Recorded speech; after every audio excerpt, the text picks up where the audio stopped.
salvation is a gift. All you have to do is accept it. Jesus is the only way of salvation. That being said, we must repent of our sins. While repentance is not a work that earns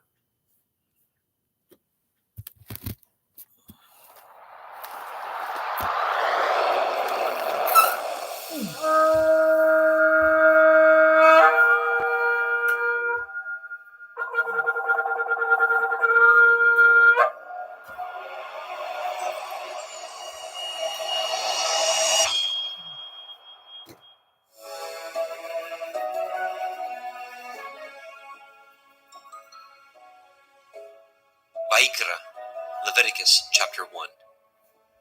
And Yahweh called unto Moshe, and spoke unto him out of the tabernacle of the assembly, saying, Speak unto the children of Yasharel, and say unto them, If any man of you bring an offering unto Yahweh, ye shall bring your offering of the cattle, even of the herd and of the flock. If his offering be a burnt sacrifice of the herd, let him offer a male without blemish. He shall offer it of his own voluntary will, at the door of the tabernacle of the assembly before Yahweh. And he shall put his hand upon the head of the burnt offering, and it shall be accepted for him, to make an atonement for him. And he shall kill the bullock before Yahweh, and the priests, Aharon's sons, shall bring the blood, and sprinkle the blood round about upon the altar that is by the door of the tabernacle of the assembly. And he shall flay the burnt offering, and cut it into his pieces. And the sons of Aharon the priest shall put fire upon the altar, and lay the wood in order upon the fire. And the priests, Aharon's sons, shall lay the parts, the head, the fat, in order upon the wood that is on the fire, which is upon the altar. But his inwards and his legs shall he wash in water, and the priest shall burn all on the altar, to be a burnt sacrifice, an offering made by fire, of sweet savor unto Yahweh. And if his offering be of the flocks, namely of the sheep, or of the goats, for a burnt sacrifice, he shall bring it a male without blemish. And he shall kill it on the side of the altar northward, before Yahweh and the priest. Aharon's sons shall sprinkle his blood round about upon the altar. And he shall cut it into his pieces, with his head and his fat, and the priest shall lay them in order on the wood that is on the fire, which is upon the altar. But he shall wash the inwards of the legs with water, and the priest shall bring it all, and burn it upon the altar. It is a burnt sacrifice, an offering made by fire, of sweet savor unto Yahweh. And if the burnt sacrifice for his offering to Yahweh be of fowls, then he shall bring his offering of turtle doves, or of young pigeons. And the priest shall bring it unto the altar, and wring off his head, and burn it on the altar, and the blood thereof shall be wrung out at the side of the altar. And he shall pluck away his crop with his feathers, and cast it beside the altar on the east part, by the place of the ashes. And he shall cleave it with the wings thereof, but shall not divide it asunder. And the priest shall burn it upon the altar, upon the wood that is upon the fire. It is a burnt sacrifice, an offering made by fire, of sweet savor unto Yahweh. Vayikra, Leviticus chapter 2. And when any will offer a meat offering unto Yahweh, his offering shall be of fine flour, and he shall pour oil upon it, and put frankincense thereon. And he shall bring it to Aharon's sons, the priests, and he shall take thereout his handful of the flour thereof, and of the oil thereof, with all the frankincense thereof. And the priest shall burn the memorial of it upon the altar, to be an offering made by fire, of a sweet savor unto Yahweh. And the remnant of the meat offering shall be Aharon's and his sons. It is a thing most holy of the offerings of Yahweh, made by fire. And if you bring an oblation of meat offering, baken in the oven, it shall be matzah cakes of fine flour, mingled with oil, or matzah wafers anointed with oil. And if your oblation be a meat offering, baken in a pan, it shall be of fine flour, unleavened, mingled with oil. You shall part it in pieces, and pour oil thereon. It is a meat offering. And if your oblation be a meat offering, baken in the frying pan, it shall be made of fine flour with oil. And you shall bring the meat offering that is made of these things unto Yahweh. And when it is presented unto the priest, he shall bring it unto the altar.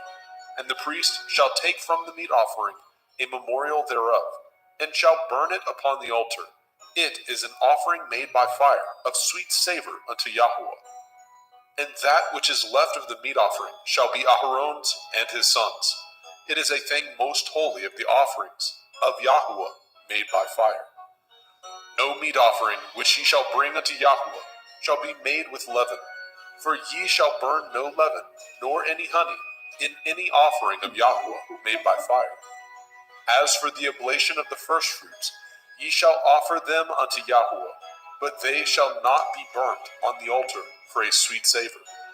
And every oblation of your meat offering shall ye season with salt, neither shall ye suffer the salt of the covenant of your Elohim to be lacking from your meat offering. And all your offerings you shall offer salt.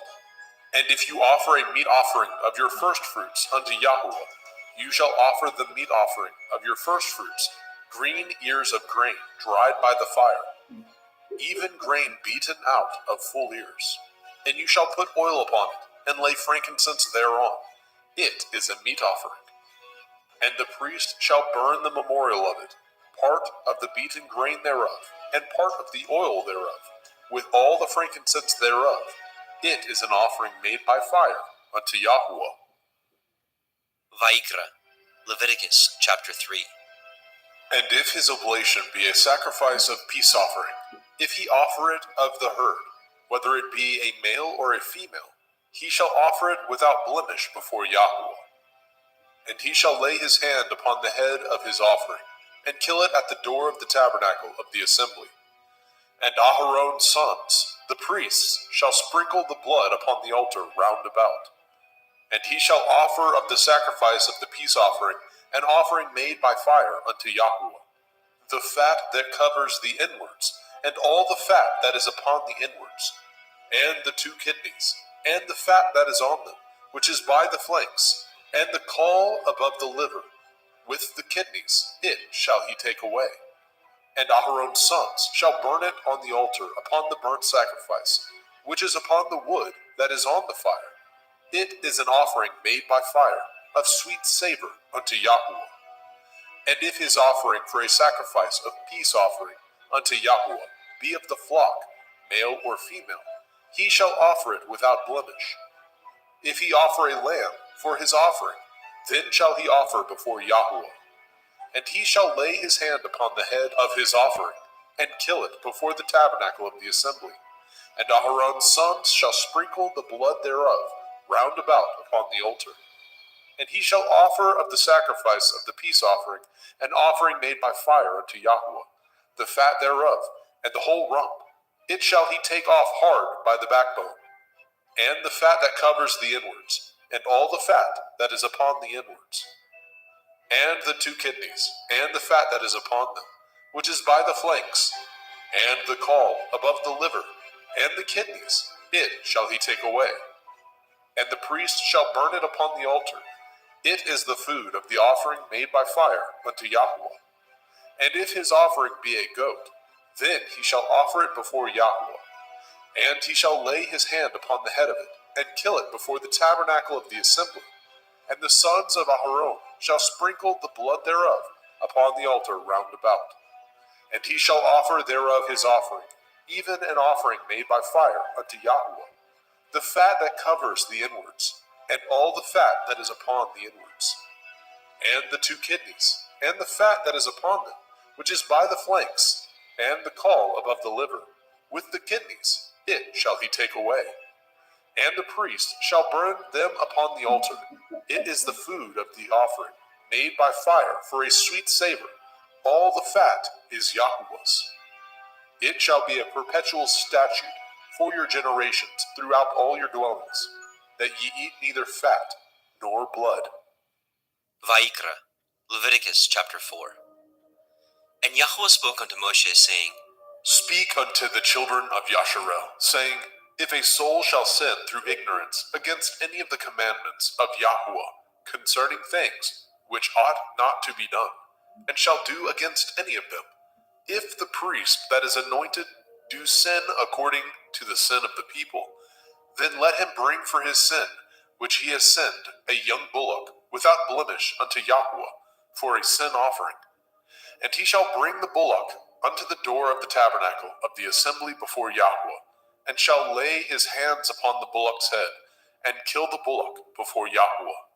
And the priest that is anointed shall take of the bullock's blood, and bring it to the tabernacle of the assembly. And the priest shall dip his finger in the blood, and sprinkle of the blood 7 times before Yahweh, before the veil of the sanctuary. And the priest shall put some of the blood upon the horns of the altar of sweet incense before Yahweh, which is in the tabernacle of the assembly, and shall pour all the blood of the bullock at the bottom of the altar of the burnt offering, which is at the door of the tabernacle of the assembly. And he shall take off from it all the fat of the bullock for the sin offering, the fat that covers the inwards, and all the fat that is upon the inwards, and the 2 kidneys, and the fat that is upon them, which is by the flanks, and the caul above the liver, with the kidneys it shall he take away. As it was taken off from the bullock of the sacrifice of peace offerings, and the priest shall burn them upon the altar of the burnt offering. And the skin of the bullock, and all his flesh, with his head, and with his legs, and his inwards, and his dung, even the whole bullock shall he carry forth without the camp, unto a clean place, where the ashes are poured out, and burn him on the wood with fire, where the ashes are poured out shall he be burnt.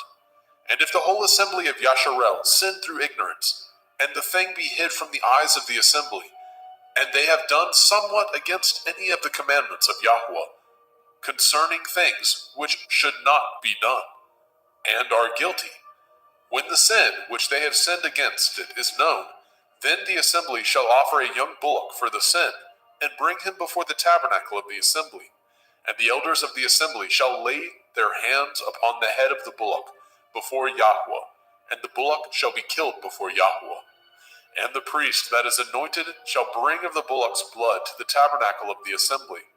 And the priest shall dip his finger in some of the blood, and sprinkle it 7 times before Yahweh, even before the veil. And he shall put some of the blood upon the horns of the altar, which is set before Yahweh, that is in the tabernacle of the assembly, and shall pour out all the blood at the bottom of the altar of the burnt offering, which is at the door of the tabernacle of the assembly. And he shall take all his fat from him, and burn it upon the altar. And he shall do with the bullock as he did with the bullock for a sin offering, so shall he do with this. And the priest shall make an atonement for them, and it shall be forgiven them. And he shall carry forth the bullock without the camp, and burn him as he burned the first bullock. It is a sin offering for the assembly. When a ruler has sinned, and done somewhat through ignorance against any of the commandments of Yahweh, Elohiah, concerning things which should not be done, and is guilty, or if his sin, wherein he has sinned, come to his knowledge, he shall bring his offering, a kid of the goats, a male without blemish, and he shall lay his hand upon the head of the goats, and kill it in the place where they killed the burnt offering before Yahweh. It is a sin offering. And the priest shall take of the blood of the sin offering with his finger, and put it upon the horns of the altar of burnt offering, and shall pour out his blood at the bottom of the altar of burnt offering. And he shall burn all his fat upon the altar, as the fat of the sacrifice of peace offerings. And the priest shall make an atonement for him, as concerning his sin, and it shall be forgiven him. And if any one of the common people sin through ignorance, which he does somewhat against any of the commandments of Yahweh, concerning things which ought not to be done, and be guilty, or if his sin, which he has sinned, come to his knowledge, then he shall bring his offering, a kid of the goats, a female without blemish, for his sin which he has sinned. And he shall lay his hand upon the head of the sin offering, and slay the sin offering in the place of the burnt offering. And the priest shall take of the blood thereof with his finger, and put it upon the horns of the altar of burnt offering, and shall pour out all the blood thereof at the bottom of the altar. And he shall take away all the fat thereof, as the fat is taken away from off the sacrifice of peace offerings. And the priest shall burn it upon the altar for a sweet savor unto Yahweh. and the priest shall make an atonement for him, and it shall be forgiven him. And if he bring a lamb for a sin offering, he shall bring it a female without blemish. And he shall lay his hand upon the head of the sin offering, and lay it for the sin offering in the place where they killed the burnt offering. And the priest shall take of the blood of the sin offering with his finger, and put it upon the horns of the altar of burnt offering, and shall pour out all the blood thereof at the bottom of the altar. And he shall take away all the fat thereof, as the fat of the lamb is taken away from the sacrifice of the peace offering. And the priest shall burn them upon the altar, according to the offering made by fire unto Yahweh. And the priest shall make an atonement for his sin that he has committed, and it shall be forgiven him. Vayikra, Leviticus chapter 5. And if a soul sin, and hear the voice of swearing, and is a witness, whether he has seen or known of it, if he do not utter it, then he shall bear his iniquity. Or if a soul touch any unclean thing, whether it be a carcass of an unclean beast, or a carcass of unclean cattle, or the carcass of unclean creeping things, and if it be hidden from him, he also shall be unclean and guilty. Or if he touch the uncleanness of man, whatsoever uncleanness it be that a man shall be defiled withal, and it be hid from him, when he knows of it, then he shall be guilty.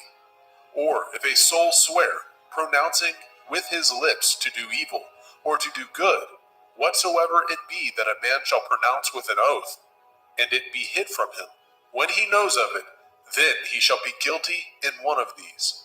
And it shall be, when he shall be guilty in one of these things, that he shall confess that he has sinned in that thing.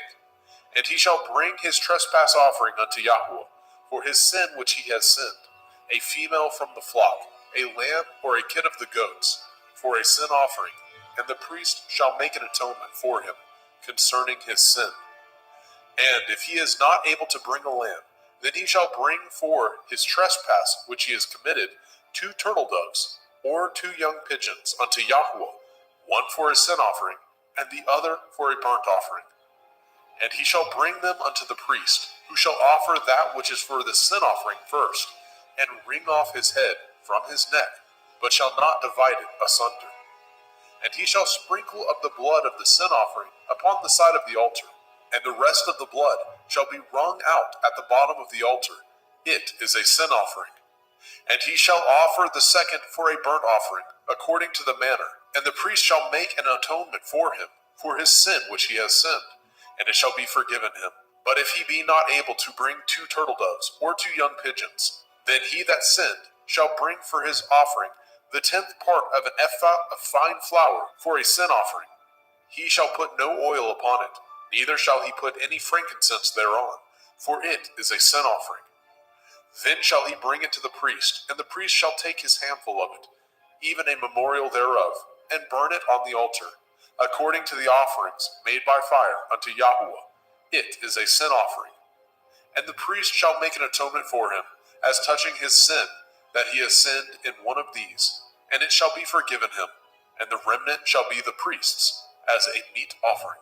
And Yahweh spoke unto Moshe, saying, If a soul commit a trespass, and sin through ignorance, in the holy things of Yahweh, then he shall bring for his trespass unto Yahweh a ram without blemish, out of the flocks, with your estimation by shekels of silver, after the shekel of the sanctuary, for a trespass offering.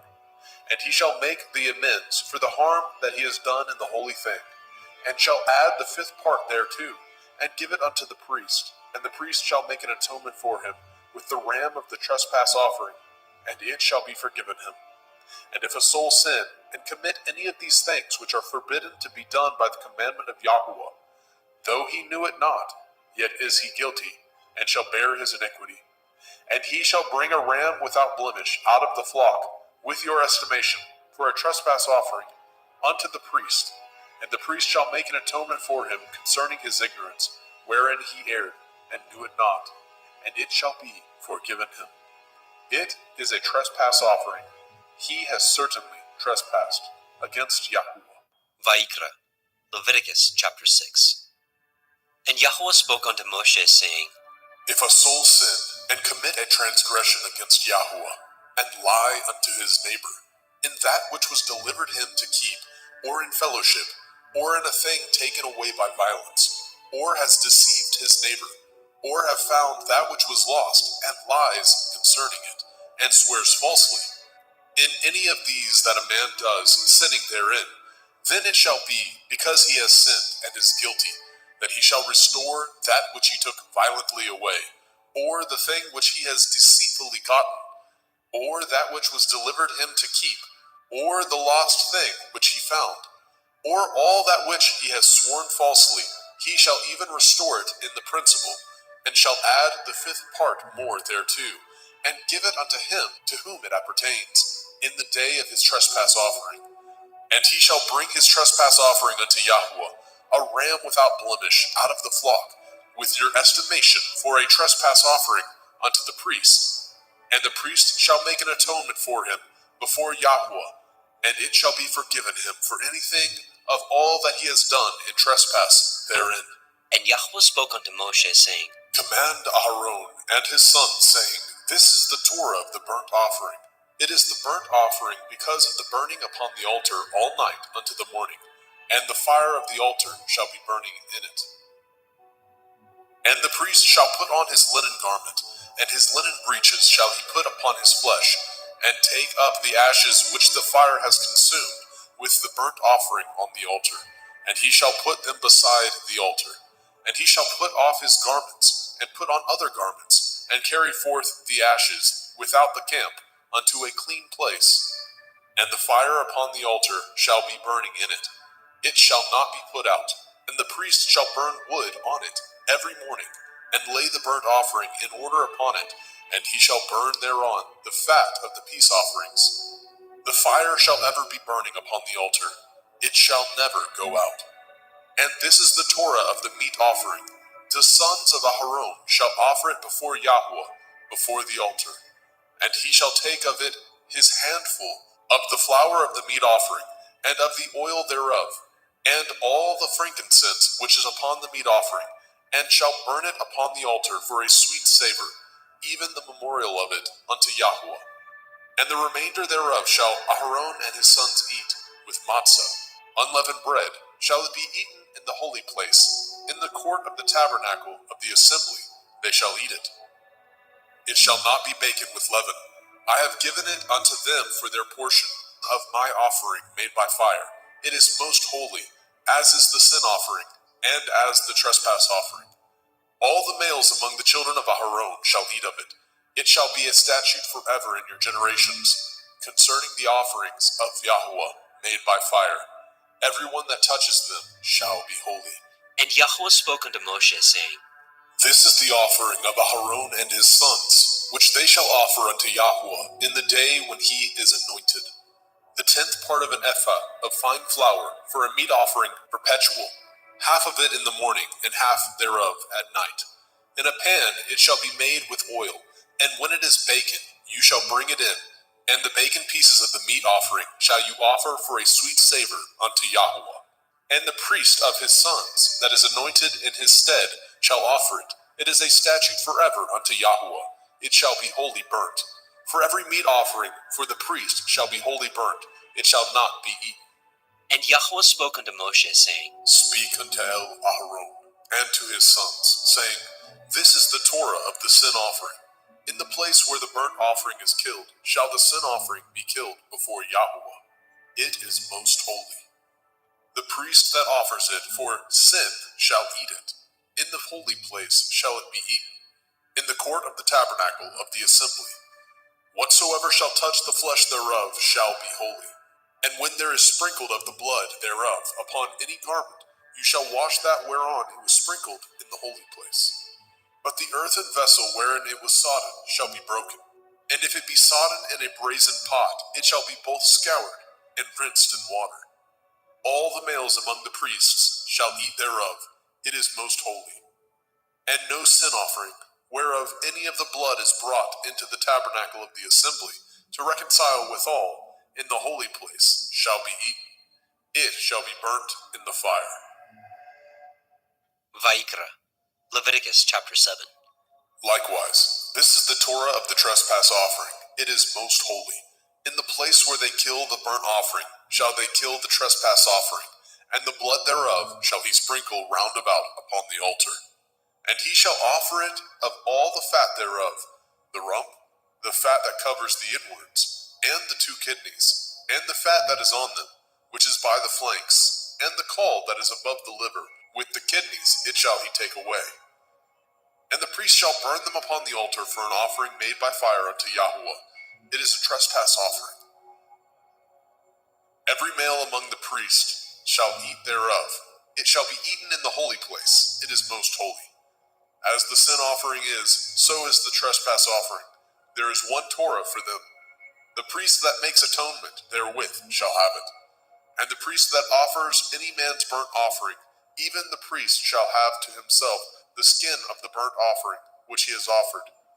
And all the meat offering that is baken in the oven, and all that is dressed in the frying pan, and in the pan, shall be the priest's that offer it. And every meat offering mingled with oil, and dry, shall all the sons of Aharon have, one as much as another. And this is the Torah of the sacrifice of peace offerings, which he shall offer unto Yahweh. If he offer it for thanksgiving, then he shall offer with the sacrifice of thanksgiving matzah, unleavened cakes, mingled with oil, and matzah wafers, anointed with oil, and cakes mingled with oil, of fine flour, fried. Besides the cakes, he shall offer for his offering hametz, leavened bread, with the sacrifice of thanksgiving of his peace offerings. And of it he shall offer one out of the whole oblation, for a heave offering unto Yahweh, and it shall be the priest that sprinkles the blood of the peace offerings. And the flesh of the sacrifice of his peace offerings for thanksgiving shall be eaten the same day that it is offered. He shall not leave any of it until the morning. But if the sacrifice of his offering be a vow, or a voluntary offering, it shall be eaten the same day that he offers his sacrifice. On the morrow also the remainder of it shall be eaten. But the remainder of the flesh of the sacrifice on the 3rd day shall be burnt with fire. And if any of the flesh of the sacrifice of his peace offerings be eaten at all on the 3rd day, it shall not be accepted, neither shall it be imputed unto him that offers it. It shall be an abomination, and the soul that eats of it shall bear his iniquity. And the flesh that touches any unclean thing shall not be eaten. It shall be burnt with fire.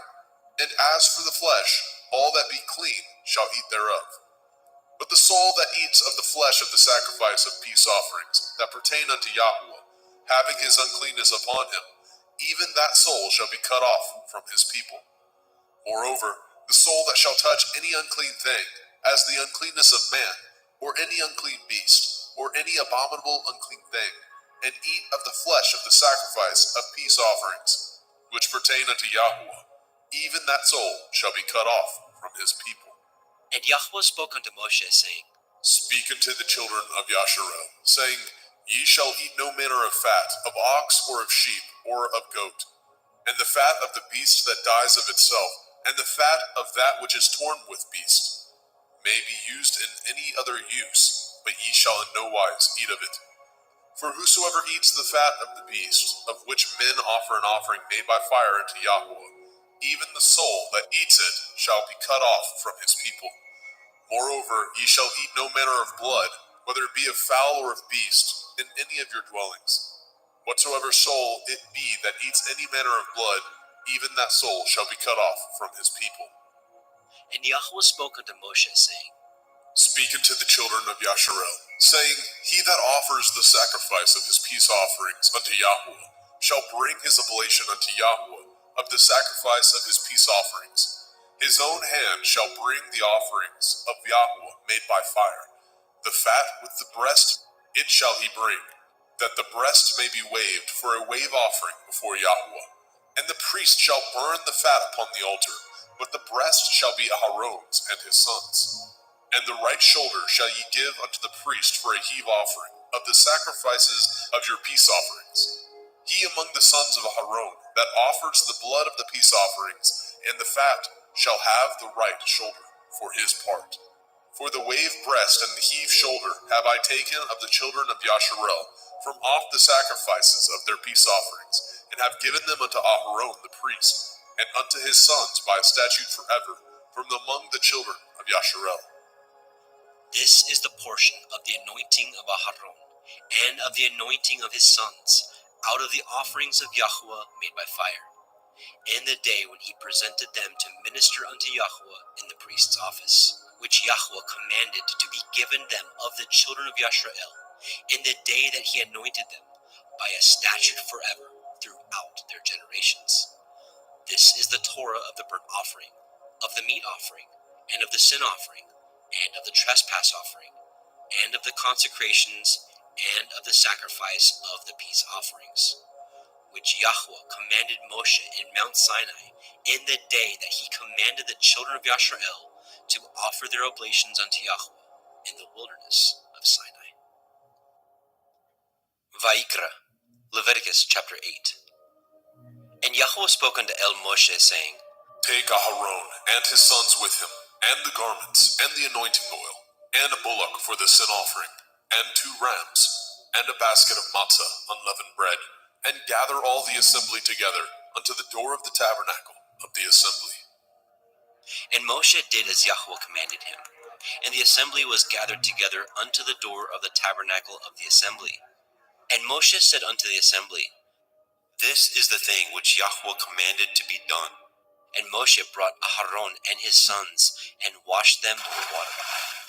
And he put upon him the coat, and girded him with the belt, and clothed him with the robe, and put the ephod upon him. And he girded him with the belt of the ephod, and bound it unto him therewith. And he put the breastplate upon him. Also he put in the breastplate the Urim and the Tumim. And he put the turban upon his head. Also upon the turban, even upon his forefront, did he put the golden plate, the holy crown, as Yahweh commanded Moshe. And Moshe took the anointing oil, and anointed the tabernacle, and all that was therein, and sanctified them. And he sprinkled thereof upon the altar 7 times, and anointed the altar and all his vessels, both the laver and his foot, to sanctify them. And he poured of the anointing oil upon Aharon's head, and anointed him, to sanctify him. And Moshe brought Aharon's sons, and put coats upon them, and girded them with belts, and put bonnets upon them, as Yahweh commanded Moshe. And he brought the bullock for the sin offering, and Aharon and his sons laid their hands upon the head of the bullock for the sin offering, and he slew it. And Moshe took the blood, and put it upon the horns of the altar round about with his finger, and purified the altar, and poured the blood at the bottom of the altar, and sanctified it, to make reconciliation upon it. And he took all the fat that was upon the inwards, and the caul above the liver, and the 2 kidneys, and their fat, and Moshe burned it upon the altar. But the bullock, and his hide, and his flesh, and his dung, he burnt with fire without the camp, as Yahweh commanded Moshe. And he brought the ram for the burnt offering, and Aharon and his sons laid their hands upon the head of the ram, and he killed it. And Moshe sprinkled the blood upon the altar round about. And he cut the ram into pieces, and Moshe burnt the head, and the pieces, and the fat. And he washed the inwards and the legs in water, and Moshe burnt the whole ram upon the altar. It was a burnt sacrifice for a sweet savor, and an offering made by fire unto Yahweh, as Yahweh commanded Moshe. And he brought the other ram, the ram of consecration, and Aharon and his sons laid their hands upon the head of the ram, and he slew it. And Moshe took of the blood of it, and put it upon the tip of Aharon's right ear, and upon the thumb of his right hand, and upon the great toe of his right foot. And he brought Aharon's sons, and Moshe put of the blood upon the tip of their right ear, and upon the thumbs of their right hands, and upon the great toes of their right feet. And Moshe sprinkled the blood upon the altar round about. And he took the fat, and the rump, and the fat that was upon the inwards, and the caul above the liver, and the 2 kidneys, and their fat, and the right shoulder. And out of the basket of matzah that was before Yahweh, he took 1 matzah cake, and a cake of oiled bread, and 1 wafer, and put them on the fat and upon the right shoulder. And he put all upon Aharon's hands and upon his sons' hands, and waved them for a wave offering before Yahweh. And Moshe took them from off their hands, and burnt them on the altar upon the burnt offering. They were consecrations for a sweet savor. It is an offering made by fire unto Yahweh. And Moshe took the breast, and waved it for a wave offering before Yahweh. For of the ram of consecration it was Moshe's part, as Yahweh commanded Moshe. And Moshe took of the anointing oil, and of the blood which was upon the altar, and sprinkled it upon Aharon and his garments, and upon his sons, and upon his sons' garments with him, and sanctified Aharon and his garments, and his sons' garments with him. And Moshe said unto Aharon and to his sons, Boil the flesh at the door of the tabernacle of the assembly, and there eat it, with the bread that is in the basket of consecrations, as I commanded, saying, Aharon and his sons shall eat it. And that which remains of the flesh and of the bread shall ye burn with fire. And ye shall not go out of the door of the tabernacle of the assembly in 7 days, until the days of your consecration be at an end. For 7 days shall he consecrate you. As he has done this day, so Yahweh has commanded to do, to make an atonement for you. Therefore shall ye abide at the door of the tabernacle of the assembly day and night 7 days, and guard the watch of Yahweh, that ye die not. For so I am commanded. So Aharon and his sons did all the things which Yahweh commanded by the hand of Moshe. Vayikra, Leviticus chapter 9. And it came to pass on the 8th day that Moshe called Aharon and his sons and the elders of Yisrael. And he said unto Aharon, Take a young calf for a sin offering, and a ram for a burnt offering, without blemish, and offer them before Yahweh.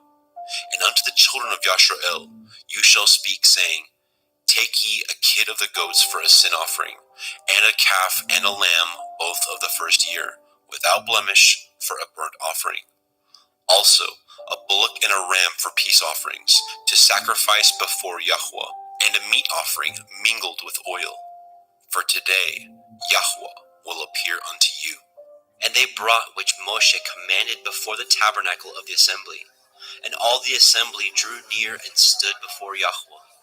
And Moshe said, This is the thing which Yahweh commanded that you should do, and the glory of Yahweh shall appear unto you.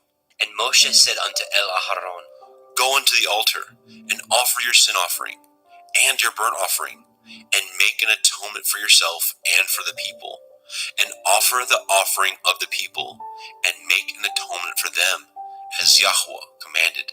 Aharon therefore went unto the altar, and slew the calf of the sin offering, which was for himself. And the sons of Aharon brought the blood unto him, and he dipped his finger in the blood, and put it upon the horns of the altar, and poured out the blood at the bottom of the altar. But the fat, and the kidneys, and the caul above the liver of the sin offering he burnt upon the altar, as Yahweh commanded Moshe. And the flesh and the hide he burnt with fire without the camp. And he slew the burnt offering, and Aharon's sons presented unto him the blood, which he sprinkled round about upon the altar. And they presented the burnt offering unto him, with the pieces thereof, and the head, and he burnt them upon the altar. And he did wash the inwards and the legs, and burnt them upon the burnt offering on the altar. And he brought the people's offering, and took the goat, which was the sin offering for the people, and slew it, and offered it for sin as the first. And he brought the burnt offering, and offered it according to the manner. And he brought the meat offering, and took a handful thereof, and burnt it upon the altar, beside the burnt sacrifice of the morning. He slew also the bullock and the ram for a sacrifice of peace offerings, which was for the people. And Aharon's sons presented unto him the blood, which he sprinkled upon the altar round about. And the fat of the bullock and of the ram, the rump, and that which covers the inwards, and the kidneys, and the caul above the liver, and they put the fat upon the breasts, and he burnt the fat upon the altar. And the breasts and the right shoulder Aharon waved for a wave offering before Yahweh, as Moshe commanded. And Aharon lifted up his hand toward the people and blessed them, and came down from offering of the sin offering, and the burnt offering, and peace offerings. And Moshe and Aharon went into the tabernacle of the assembly, and came out, and blessed the people. And the glory of Yahweh appeared unto all the people. And there came a fire out from before Yahweh, and consumed upon the altar the burnt offering and the fat, which when all the people saw, they shouted and fell on their face. Vaikra, Leviticus chapter 10. And Nadab and Abihu, the sons of Aharon, took either of them his censer, and put fire therein, and put incense thereon, and offered strange fire before Yahweh, which he commanded them not. And there went out fire from Yahweh, and devoured them, and they died before Yahweh. Then Moshe said unto Aharon, This is that Yahweh spoke, saying, I will be sanctified in them that come nigh me, and before all the people I will be glorified. And Aharon held his peace. And Moshe called Mishael and Elishaphan, the sons of Uzziel, the uncle of Aharon, and said unto them, Come near, carry your brethren from before the sanctuary out of the camp. So they went near, and carried them in their coats out of the camp, as Moshe had said. And Moshe said unto Aharon, and unto Eleazar, and unto Ithamar his sons, Uncover not your heads, neither rend your clothes, lest ye die, and lest the wrath come upon all the people. But let your brethren, the whole house of Yashrael, bewail the burning which Yahweh has kindled. And ye shall not go out from the door of the tabernacle of the assembly, lest ye die. For the anointing oil of Yahweh is upon you. And they did according to the word of Moshe. And Yahweh spoke unto Aharon, saying, Do not drink wine, nor strong drink, you nor your sons with you, when ye go into the tabernacle of the assembly, lest ye die. It shall be a statute forever throughout your generations. And that ye may put difference between holy and unholy, and between unclean and clean, and that ye may teach the children of Yasharel all the statutes which Yahweh has spoken unto them by the hand of Moshe. And Moshe spoke unto Aharon, and unto Eleazar, and unto Ithamar, his sons that were left, Take the meat offering that remains of the offerings of Yahweh made by fire, and eat it without leaven beside the altar, for it is most holy.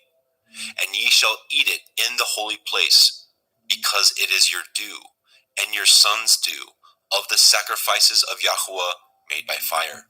For so I am commanded. And the wave breast and the heave shoulder shall ye eat in a clean place, you and your sons and your daughters with you, for they be your due, and your sons' due, which are given out of the sacrifices of peace offerings of the children of Yashrael. The heave shoulder and the wave breast shall they bring with the offerings made by fire of the fat, to wave it for a wave offering before Yahweh. And it shall be yours and your sons with you by a statute forever, as Yahweh has commanded. And Moshe diligently sought the goat of the sin offering, and behold, it was burnt.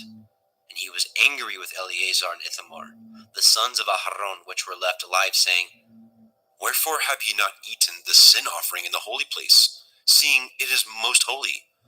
And Elohim has given it to you to bear the iniquity of the assembly, to make an atonement for them before Yahweh. Behold, the blood of it was not brought in within the holy place. Ye should indeed have eaten it in the holy place, as I commanded. And Aharon said unto Moshe, Behold, this day have they offered their sin offering and their burnt offering before Yahweh, and such things have befallen me. And if I had eaten the sin offering today, should it have been accepted in the sight of Yahweh? And when Moshe heard that, he was content. Vaikra, Leviticus chapter 11. And Yahweh spoke unto Moshe, and to Aharon, saying unto them, Speak unto the children of Yasharel, saying, These are the beasts which ye shall eat among all the beasts that are on the earth. Whatsoever parts the hoof, and is cloven-footed, and chews the cud, among the beasts, that shall ye eat. Nevertheless, these shall ye not eat of them that chew the cud, or of them that divide the hoof. As the camel, because he chews the cud, but divides not the hoof, he is unclean unto you. And the coney, because he chews the cud, but divides not the hoof, he is unclean unto you. And the hare, because he chews the cud, but divides not the hoof, he is unclean unto you. And the swine, though he divide the hoof, and be cloven-footed, yet he chews not the cud, he is unclean to you. Of their flesh shall ye not eat, and their carcass shall ye not touch, they are unclean to you. These shall ye eat of all that are in the waters. Whatsoever has fins and scales in the waters, in the seas, and in the rivers, them shall you eat. And all that have not fins and scales in the seas and in the rivers, of all that move in the waters, and of any living thing which is in the waters, they shall be an abomination unto you. They shall be even an abomination unto you. Ye shall not eat of their flesh, but ye shall have their carcasses in abomination. Whatsoever has no fins nor scales in the water, that shall be an abomination unto you. And these are they which ye shall have an abomination among the fowls. They shall not be eaten. They are an abomination, the eagle, the ossifrage, and the osprey, and the vulture, and the kite after his kind, every raven after his kind, and the owl, and the nighthawk, and the cuckow, and the hawk after his kind, and the little owl, and the cormorant, and the great owl, and the swan, and the pelican, and the gier eagle, and the stork, and the heron after her kind, and the lapwing, and the bat. All fowls that creep going upon all four shall be an abomination unto you. Yet these may ye eat of every flying creeping thing that goes upon all four, which have legs above their feet, to leap withal upon the earth.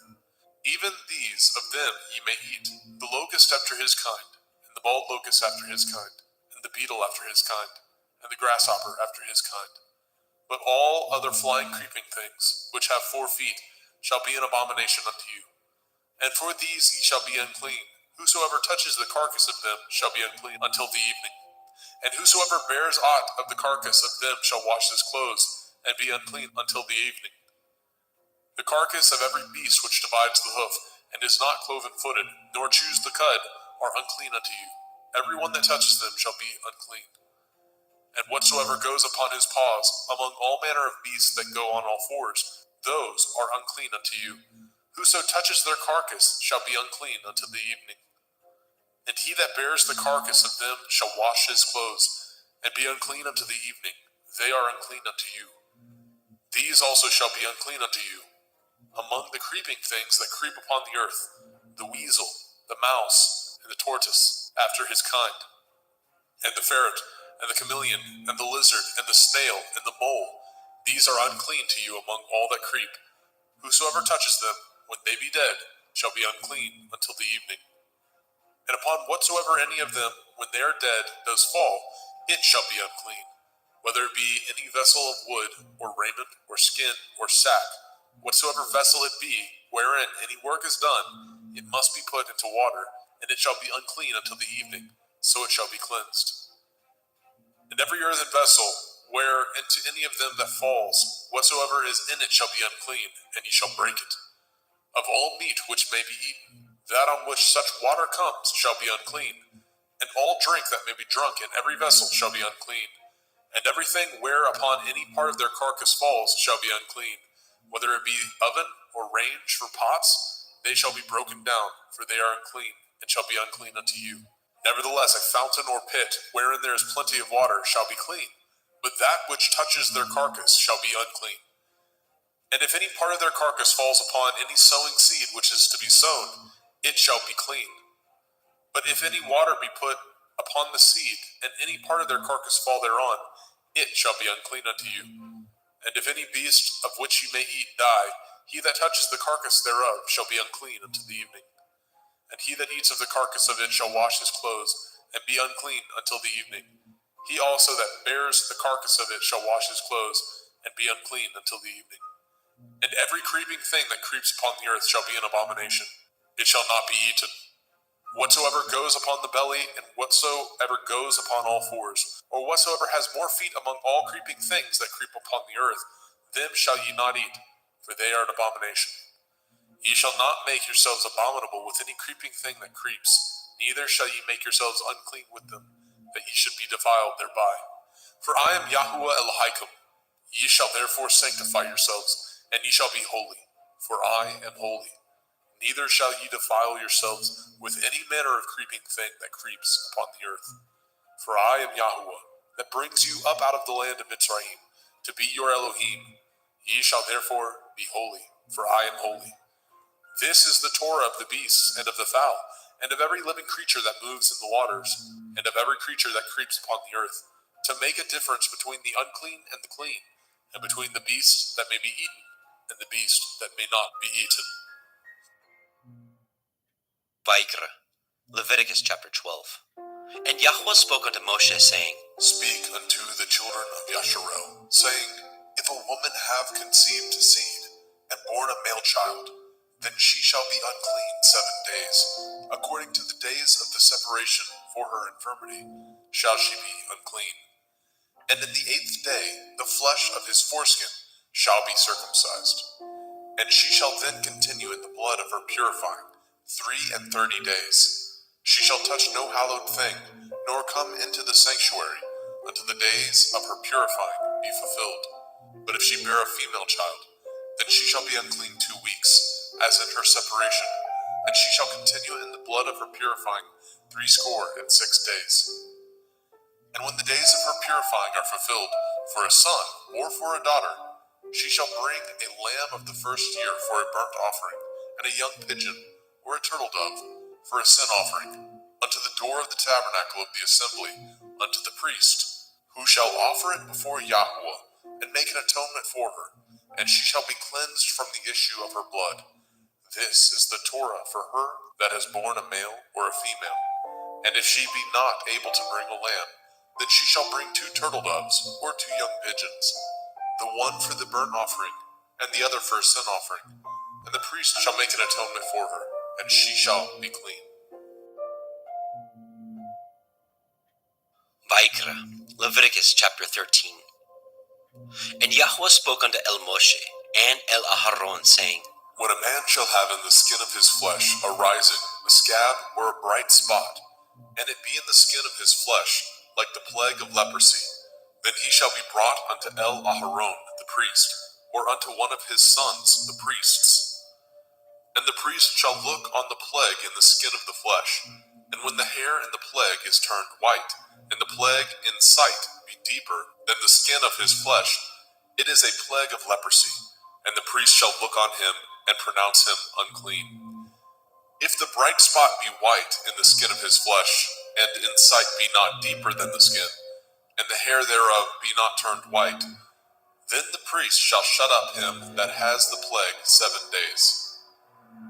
And the priest shall look on him the 7th day, and behold, if the plague in his sight be at a stay, and the plague spread not in the skin, then the priest shall shut him up 7 days more. And the priest shall look on him again the 7th day, and behold, if the plague be somewhat dark, and the plague spread not in the skin, the priest shall pronounce him clean. It is but a scab, and he shall wash his clothes and be clean. But if the scab spread much abroad in the skin, after that he has been seen of the priest for his cleansing, he shall be seen of the priest again. And if the priest see that, behold, the scab spreads in the skin, then the priest shall pronounce him unclean. It is a leprosy. When the plague of leprosy is in a man, then he shall be brought unto the priest. And the priest shall see him, and behold, if the rising be white in the skin, and it have turned the hair white, and there be quick raw flesh in the rising, it is an old leprosy in the skin of his flesh, and the priest shall pronounce him unclean, and shall not shut him up, for he is unclean. And if a leprosy break out abroad in the skin, and the leprosy cover all the skin of him that has the plague from his head even to his foot, wheresoever the priest looks, then the priest shall consider, and behold, if the leprosy have covered all his flesh, he shall pronounce him clean that has the plague. It is all turned white, he is clean. But when raw flesh appears in him, he shall be unclean. And the priest shall see the raw flesh and pronounce him to be unclean. For the raw flesh is unclean, it is a leprosy. Or if the raw flesh turn again, and be changed unto white, he shall come unto the priest. And the priest shall see him, and behold, if the plague be turned unto white, then the priest shall pronounce him clean, that has the plague, he is clean. The flesh also, in which even in the skin thereof was a boil, and is healed. And in the place of the boil, where there be a white rising, or a bright spot, white, and somewhat reddish, and it be showed to the priest. And if, when the priest sees it, behold, it be in sight lower than the skin, and the hair thereof be turned white, the priest shall pronounce him unclean. It is a plague of leprosy, broken out of the boil. But if the priest look on it, and behold, there be no white hairs therein, and if it be not lower than the skin, but be somewhat dark, then the priest shall shut him up 7 days. And if it spread much abroad in the skin, then the priest shall pronounce him unclean. It is a plague. But if the bright spot stay in his place, and spread not, it is a burning boil, and the priest shall pronounce him clean. Or if there be any flesh in the skin whereof there is a hot burning, and the quick flesh that burns have a white bright spot, somewhat reddish or white, then the priest shall look upon it, and behold, if the hair in the bright spot be turned white, and it be in sight deeper than the skin, it is a leprosy broken out of the burning, wherefore the priest shall pronounce him unclean. It is the plague of leprosy. But if the priest look on it, and behold, there be no white hair in the bright spot, and it be no lower than the other skin, but be somewhat dark, then the priest shall shut him up 7 days. And the priest shall look upon him the 7th day, and if it be spread much abroad in the skin, then the priest shall pronounce him unclean. It is the plague of leprosy.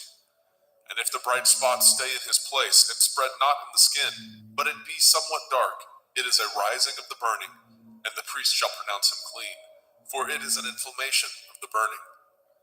If a man or woman have a plague upon the head or the beard, then the priest shall see the plague, and behold, if it be in sight deeper than the skin, and there be in it a yellow thin hair, then the priest shall pronounce him unclean. It is a dry skull, even a leprosy upon the head or beard. And if the priest shall look on the plague of the skull, and behold, it be not in sight deeper than the skin, and that there is no black hair in it, then the priest shall shut up him that has the plague of the skull 7 days. And in the 7th day the priest shall look on the plague, and behold, if the skull spread not, and there be in it no yellow hair, and the skull be not in sight deeper than the skin, he shall be shaven, and the skull shall he not shave. And the priest shall shut him up that has the skull 7 days more.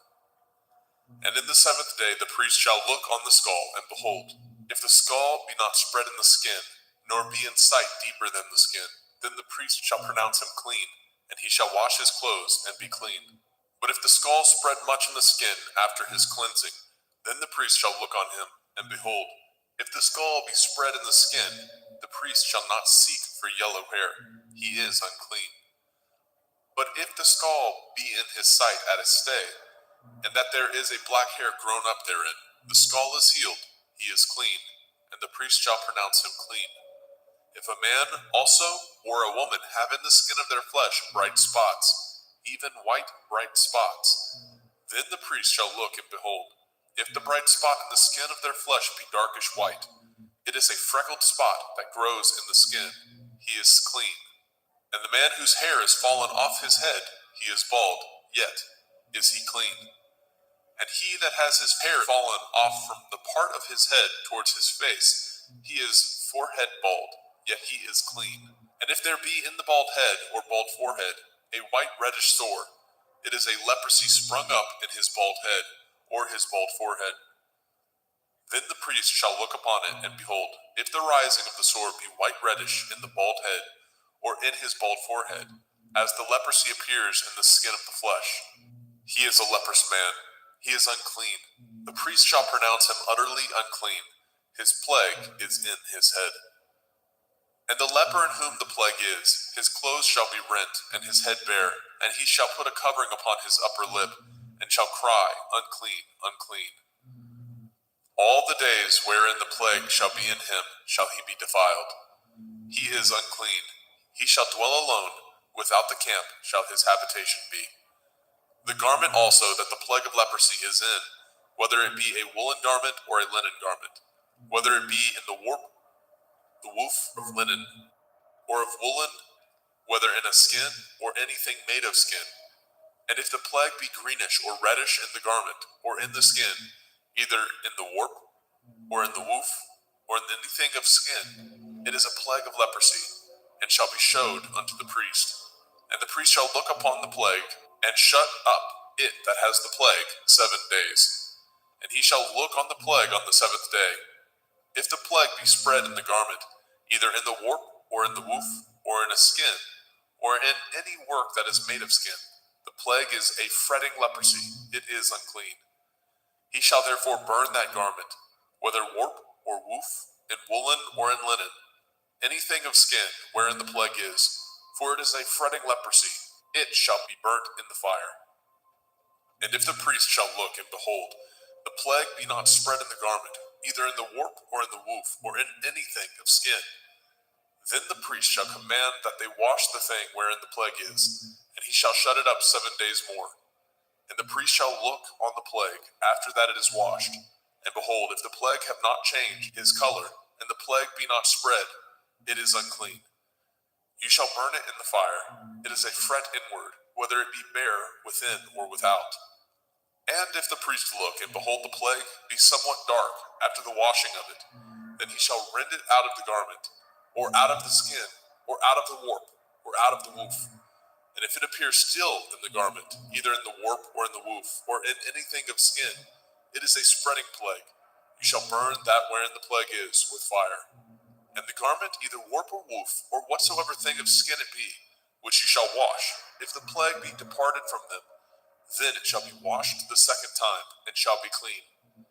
This is the Torah of the plague of leprosy, in a garment of woolen or linen, either in warp or woof, or in anything of skins, to pronounce it clean, or to pronounce it unclean. Vaikra, Leviticus chapter 14. And Yahweh spoke unto Moshe, saying, This shall be the Torah of the leper in the day of his cleansing. He shall be brought unto the priest, and the priest shall go forth out of the camp. And the priest shall look, and behold, if the plague of leprosy be healed in the leper, then shall the priest command to take for him, that is to be cleansed, 2 birds alive and clean, and cedar wood, and scarlet and hyssop. And the priest shall command that one of the birds be killed in an earthen vessel over running water. As for the living bird, he shall take it, and the cedar wood, and the scarlet, and the hyssop, and shall dip them, and the living bird in the blood of the bird that was killed over the running water. And he shall sprinkle upon him that is to be cleansed from the leprosy 7 times, and shall pronounce him clean, and shall let the living bird loose into the open field. And he that is to be cleansed shall wash his clothes, and shave off all his hair, and wash himself in water, that he may be clean. And after that he shall come into the camp, and shall tarry abroad out of his tent 7 days. But it shall be on the 7th day that he shall shave all his hair off his head, and his beard, and his eyebrows, even all his hair he shall shave off, and shall wash his clothes. Also shall he wash his flesh in water, and shall be clean. And on the 8th day he shall take 2 he-lambs without blemish, and 1 ewe-lamb of the 1st year without blemish, and 3/10 deal of fine flour for a meat offering, mingled with oil, and 1 log of oil. And the priest that makes him clean shall present the man that is to be made clean, and those things before Yahweh at the door of the tabernacle of the assembly. And the priest shall take 1 he-lamb, and offer him for a trespass offering, and the log of oil, and wave them for a wave offering before Yahweh. And he shall slay the lamb in the place where he shall kill the sin offering and the burnt offering in the holy place. For as the sin offering is the priest's, so is the trespass offering. It is most holy.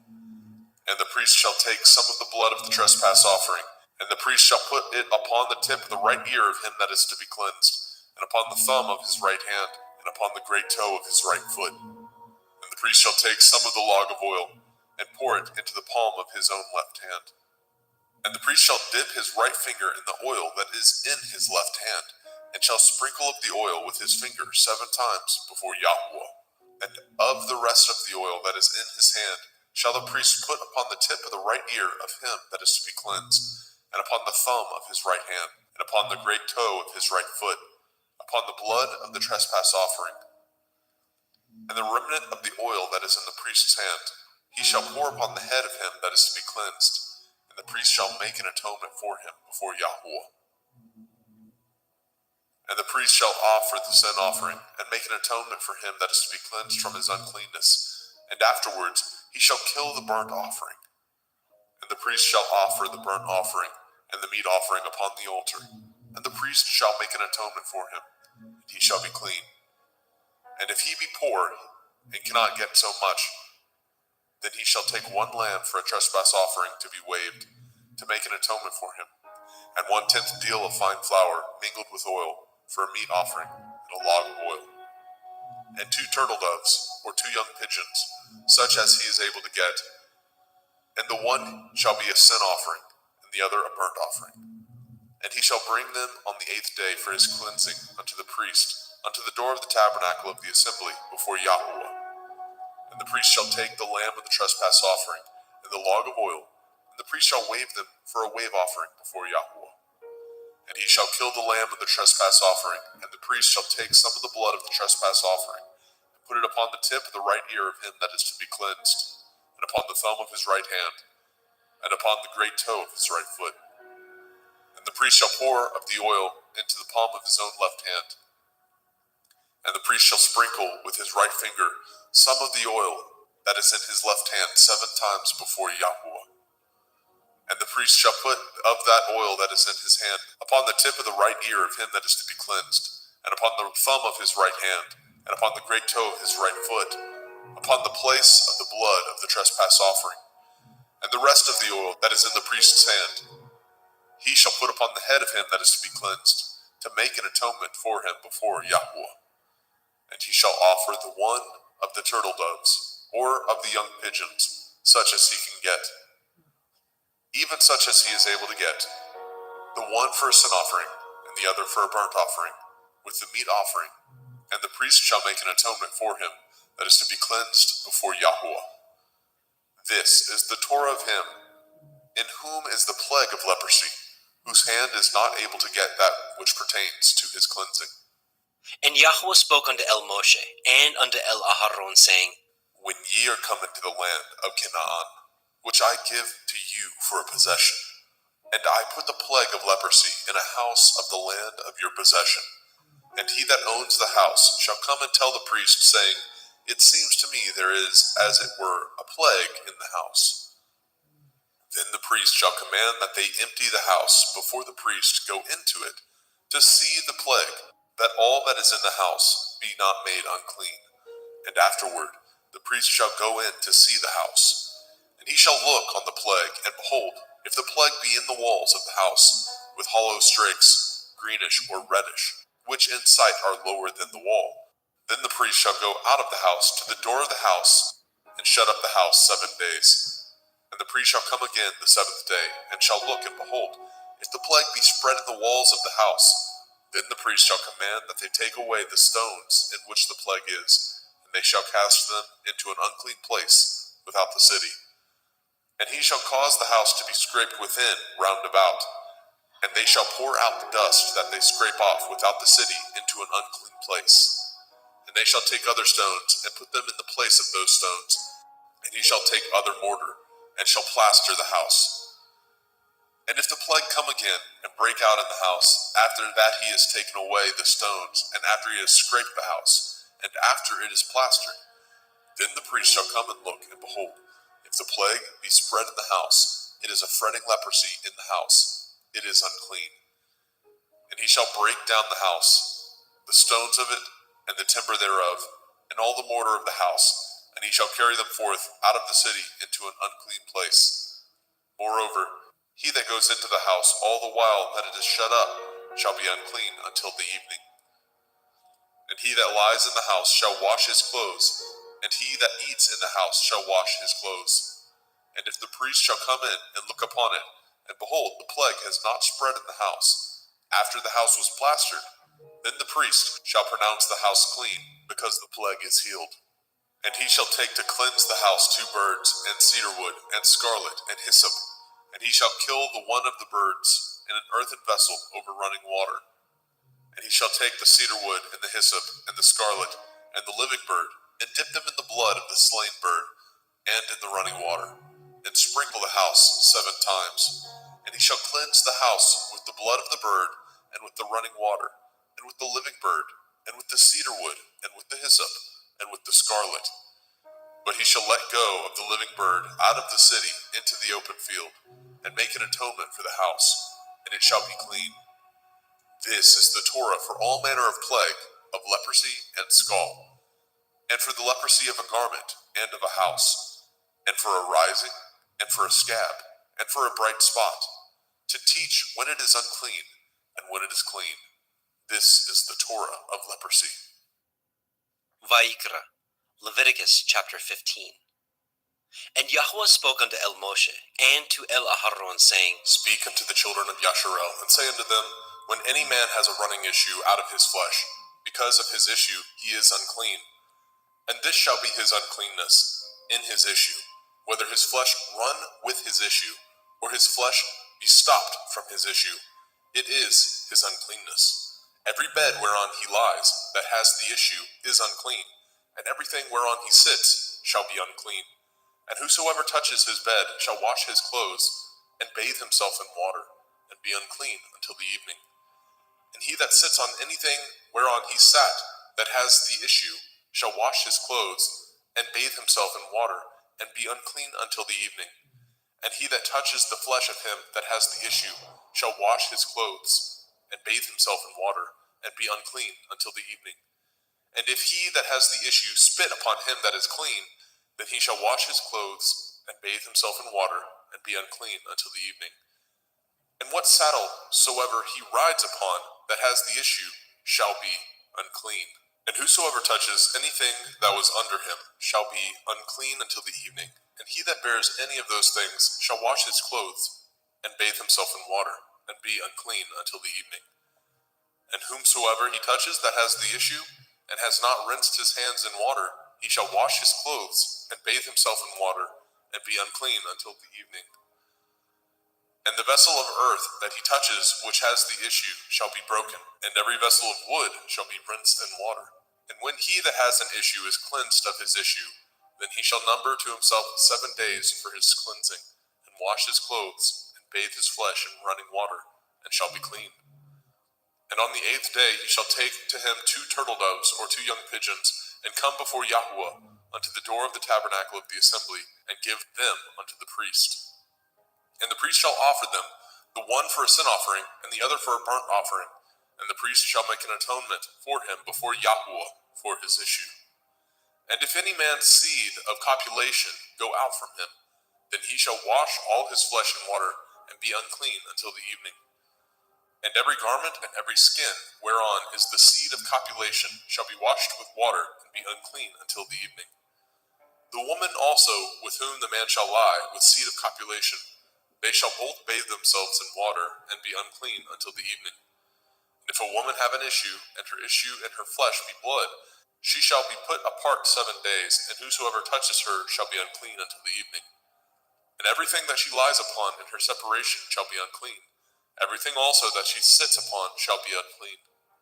And whosoever touches her bed shall wash his clothes, and bathe himself in water, and be unclean until the evening. And whosoever touches anything that she sat upon shall wash his clothes, and bathe himself in water, and be unclean until the evening. And if it be on her bed, or on anything whereon she sits, when he touches it, he shall be unclean until the evening. And if any man lie with her at all, and her flower be upon him, he shall be unclean 7 days, and all the bed whereon he lies shall be unclean. And if a woman have an issue of her blood many days out of the time of her separation, or if it run beyond the time of her separation, all the days of the issue of her uncleanness shall be as the days of her separation. She shall be unclean. Every bed whereon she lies, all the days of her issue shall be unto her as the bed of her separation, and whatsoever she sits upon shall be unclean, as the uncleanness of her separation. And whosoever touches those things shall be unclean, and shall wash his clothes, and bathe himself in water, and be unclean until the evening. But if she be cleansed of her issue, then she shall number to herself 7 days, and after that she shall be clean. And on the 8th day she shall take unto her 2 turtle doves, or 2 young pigeons, and bring them unto the priest to the door of the tabernacle of the assembly. And the priest shall offer the one for a sin offering, and the other for a burnt offering. And the priest shall make an atonement for her before Yahweh for the issue of her uncleanness. Thus shall ye separate the children of Yasharel from their uncleanness, that they die not in their uncleanness, when they defile my tabernacle that is among them. This is the Torah of him that has an issue, and of him whose seed goes from him, and is defiled therewith, and of her that is sick of her flowers, and of him that has an issue, of the man and of the woman, and of him that lies with her that is unclean. Vayikra, Leviticus chapter 16. And Yahweh spoke unto Moshe after the death of the 2 sons of Aharon, when they offered before Yahweh and died. And Yahweh said unto El Moshe, Speak unto El Aharon your brother, that he come not at all times into the holy place within the veil before the mercy seat, which is upon the ark, that he die not. For I will appear in the cloud upon the mercy seat. Thus shall Aharon come into the holy place, with a young bullock for a sin offering, and a ram for a burnt offering. He shall put on the holy linen coat, and he shall have the linen breeches upon his flesh, and shall be girded with a linen belt, and with the linen turban shall he be attired. These are holy garments. Therefore shall he wash his flesh in water, and so put them on.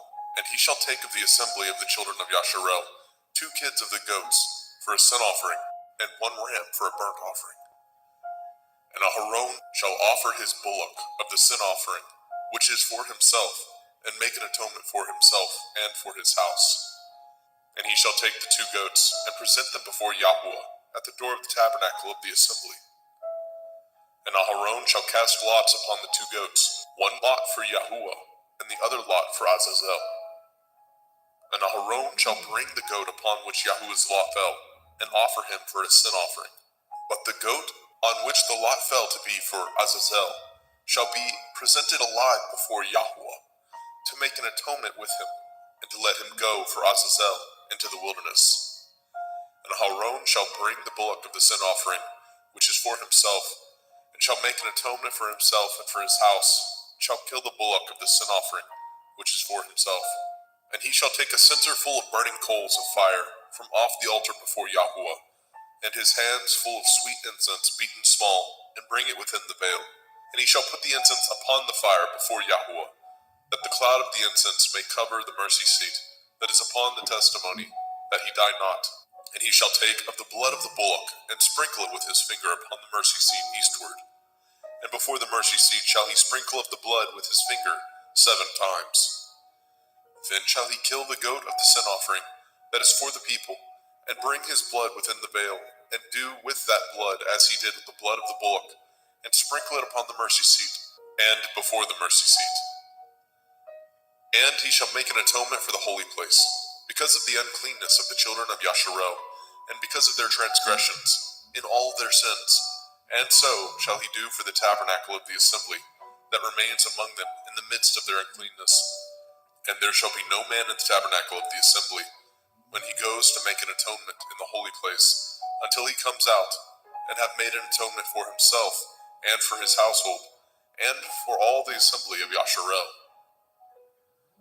And he shall go out unto the altar that is before Yahweh, and make an atonement for it, and shall take of the blood of the bullock, and of the blood of the goat, and put it upon the horns of the altar round about. And he shall sprinkle the blood upon it with his finger 7 times, and cleanse it, and hallow it from the uncleanness of the children of Yasharel. And when he has made an end of reconciling the holy place, and the tabernacle of the assembly, and the altar, he shall bring the live goat. And Aharon shall lay both his hands upon the head of the live goat, and confess over him all the iniquities of the children of Yasharel, and all their transgression in all their sins, putting them upon the head of the goat, and shall send him away by the hand of a fit man into the wilderness. And the goat shall bear upon him all their iniquities, unto a land not inhabited, and he shall let go the goat in the wilderness. And Aharon shall come into the tabernacle of the assembly, and shall put off the linen garments which he put on when he went into the holy place, and shall leave them there.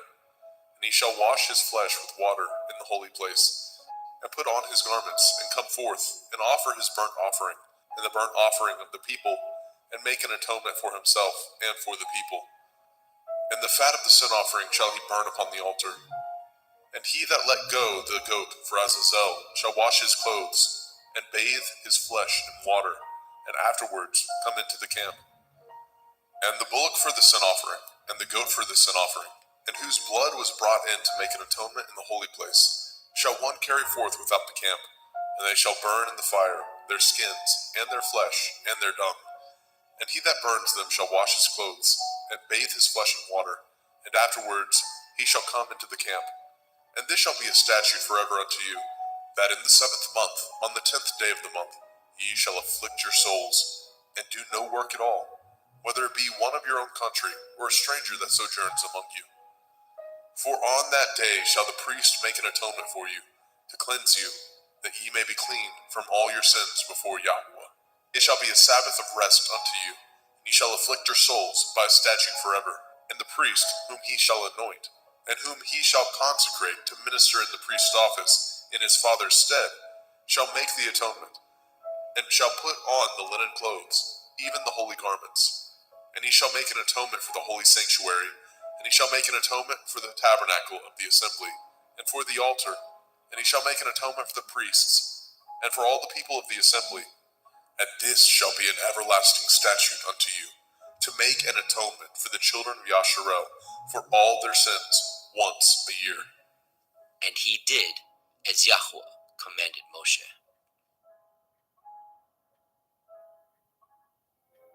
Vayikra, Leviticus chapter 17. And Yahweh spoke unto Moshe, saying, Speak unto Aharon and unto his sons, and unto all the children of Yasharel, and say unto them, This is the thing which Yahweh has commanded, saying, What man soever there be of the house of Yasharel, that kills an ox, or lamb, or goat, in the camp, or that kills it out of the camp, and brings it not unto the door of the tabernacle of the assembly, to offer an offering unto Yahweh before the tabernacle of Yahweh, blood shall be imputed unto that man. He has shed blood, and that man shall be cut off from among his people. To the end that the children of Yasharel may bring their sacrifices, which they offer in the open field, even that they may bring them unto Yahweh, unto the door of the tabernacle of the assembly, unto the priest, and offer them for peace offerings unto Yahweh. And priests shall sprinkle the blood upon the altar of Yahweh at the door of the tabernacle of the assembly, and burn the fat for a sweet savor unto Yahweh. And they shall no more offer their sacrifices unto devils, after whom they have gone a-whoring. This shall be a statute forever unto them throughout their generations. And ye shall say unto them, Whatsoever man there be of the house of Yasharel, or of the strangers, which sojourn among you, that offers a burnt offering or sacrifice, and brings it not unto the door of the tabernacle of the assembly, to offer it unto Yahweh, even that man shall be cut off from among his people. And whatsoever man there be of the house of Yasharel, or of the strangers that sojourn among you, that eats any manner of blood, I will even set my face against that soul that eats the blood, and will cut him off from among his people. For the soul of the flesh is in the blood. He and I have given it to you upon the altar to make an atonement for your souls. For it is the blood of him that makes an atonement in the soul. Therefore I said unto the children of Yasharel, No soul of you shall eat blood, neither shall any stranger that sojourns among you eat blood.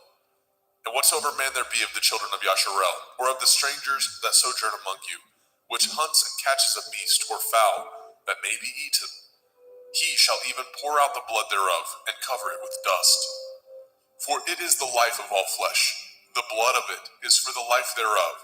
Therefore I said unto the children of Yasharel, Ye shall eat the blood of no manner of flesh, for the life of all flesh is the blood thereof. Whosoever eats it shall be cut off.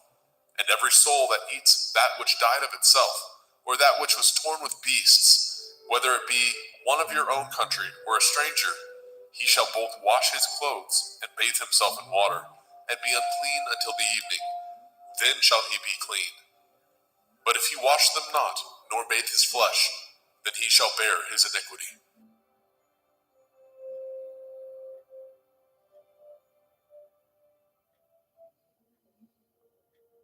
Vayikra, Leviticus chapter 18.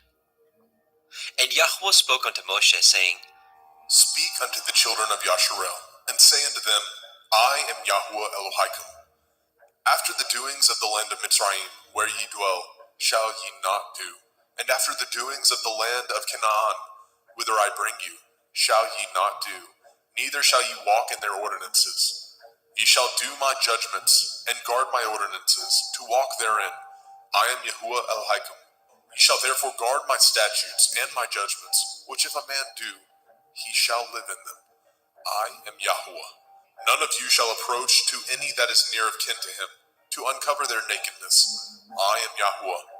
The nakedness of your father, or the nakedness of your mother, shall you not uncover. She is your mother. You shall not uncover her nakedness. The nakedness of your father's woman shall you not uncover. It is your father's nakedness. The nakedness of your sister, the daughter of your father, the daughter of your mother, whether she be born at home or born abroad, even their nakedness you shall not uncover. The nakedness of your son's daughter, or of your daughter's daughter, even their nakedness you shall not uncover, for theirs is your own nakedness. The nakedness of your father's woman's daughter, begotten of your father, she is your sister. You shall not uncover her nakedness. You shall not uncover the nakedness of your father's sister. She is your father's near kinswoman. You shall not uncover the nakedness of your mother's sister, for she is your mother's near kinswoman. You shall not uncover the nakedness of your father's brother. You shall not approach to his woman. She is your aunt. You shall not uncover the nakedness of your daughter-in-law. She is your son's woman. You shall not uncover her nakedness. You shall not uncover the nakedness of your brother's woman. It is your brother's nakedness. You shall not uncover the nakedness of a woman and her daughter. Neither shall you take her son's daughter or her daughter's daughter to uncover her nakedness, for they are your near kinswoman. It is wickedness. Neither shall you take a woman to her sister to vex her, to uncover her nakedness, beside the other in her lifetime. Also you shall not approach unto a woman to uncover her nakedness, as long as she is put apart for her uncleanness. Moreover, you shall not lie carnally with your neighbor's woman to defile yourself with her. And you shall not let any of your seed pass through the fire to Molech, neither shall you profane the name of your Elohim. I am Yahuwah. You shall not lie with mankind as with womankind. It is an abomination. Neither shall you lie with any beast to defile yourself therewith. Neither shall any woman stand before a beast to lie down thereto. It is confusion. Defile not ye yourselves in any of these things, for in all these the nations are defiled, which I cast out before you. And the land is defiled, therefore I do visit the iniquity thereof upon it, and the land itself vomits out her inhabitants. Ye shall therefore guard my statutes and my judgments, and shall not commit any of these abominations, neither any of your own nation, nor any stranger that sojourns among you. For all these abominations have the men of the land done, which were before you, and the land is defiled. That the land spew not you out also, when ye defile it, as it spewed out the nations that were before you. For whosoever shall commit any of these abominations, even the souls that commit them shall be cut off from among their people. Therefore shall ye guard my ordinance, that ye commit not any of these abominable customs, which were committed before you, and that ye defile not yourselves therein. I am Yahuwah Elohim.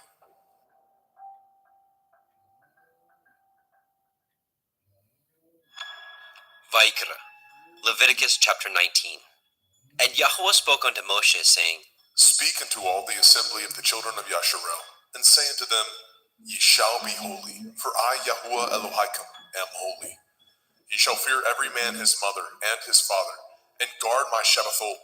I am Yahuwah Elohim. Turn ye not unto idols, nor make to yourselves molten Elohim. I am Yahuwah Elohim. And if ye offer a sacrifice of peace offerings unto Yahuwah, ye shall offer it at your own will. It shall be eaten the same day ye offer it, and on the morrow. And if aught remain unto the third day, it shall be burnt in the fire. And if it be eaten at all on the third day, it is abominable. it shall not be accepted. Therefore everyone that eats it shall bear his iniquity, because he has profaned the hallowed thing of Yahweh, and that soul shall be cut off from among his people. And when ye reap the harvest of your land, ye shall not wholly reap the corners of your field, neither shall you gather the gleanings of your harvest. And you shall not glean your vineyard, neither shall you gather every grape of your vineyard. You shall leave them for the poor and stranger. I am Yahuwah Elohim. Ye shall not steal, neither deal falsely, neither lie one to another. And ye shall not swear by my name falsely, neither shall you profane the name of your Elohim. I am Yahuwah. You shall not defraud your neighbor, neither rob him. The wages of him that is hired shall not abide with you all night until the morning.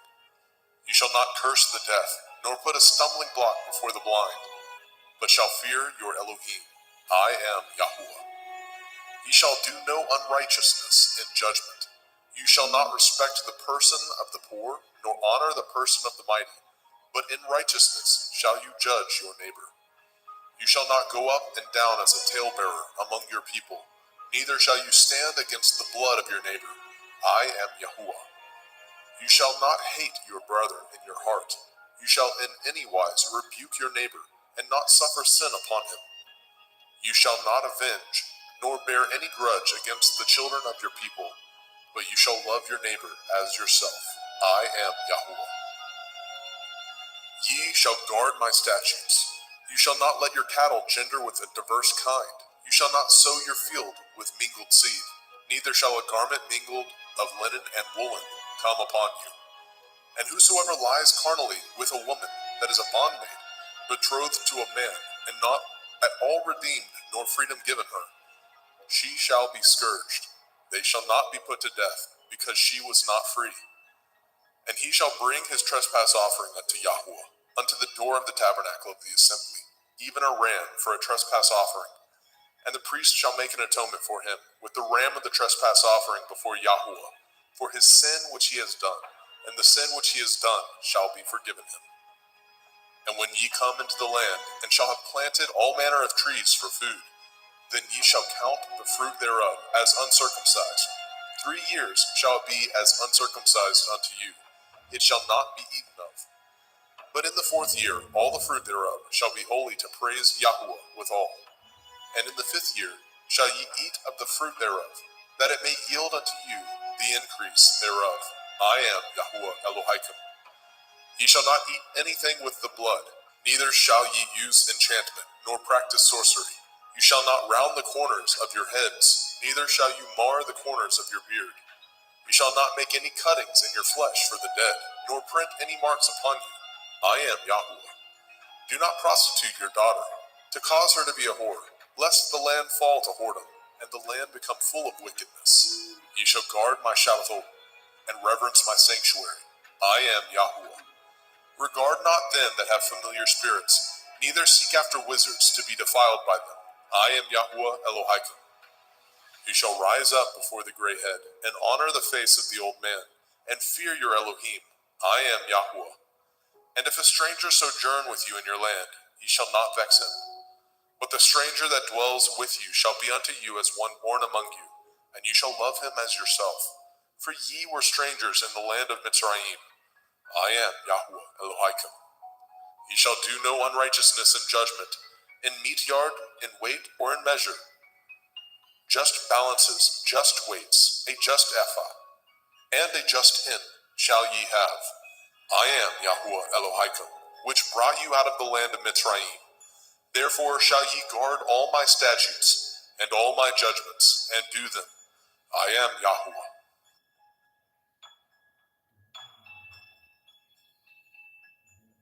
Vaikra, Leviticus chapter 20.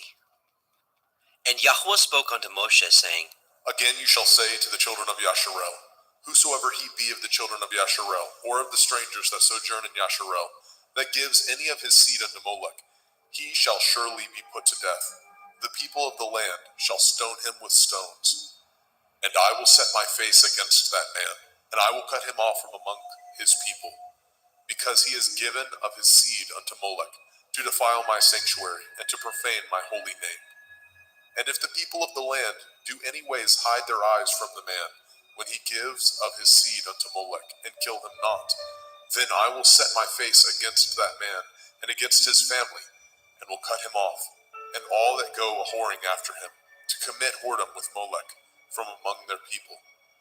And the soul that turns after such as have familiar spirits, and after wizards, to go a-whoring after them, I will even set my face against that soul, and will cut him off from among his people. Sanctify yourselves, therefore, and be ye holy, for I am Yahuwah Elohaikum, and ye shall guard my statutes, and do them. I am Yahuwah Mekodishkim. For everyone that curses his father or his mother shall surely be put to death. He has cursed his father or his mother, his blood shall be upon him. And the man that breaks wedlock with another man's woman, even he that breaks wedlock with his neighbor's woman, the man and the woman that breaks wedlock shall surely be put to death. And the man that lies with his father's woman has uncovered his father's nakedness. Both of them shall surely be put to death. Their blood shall be upon them.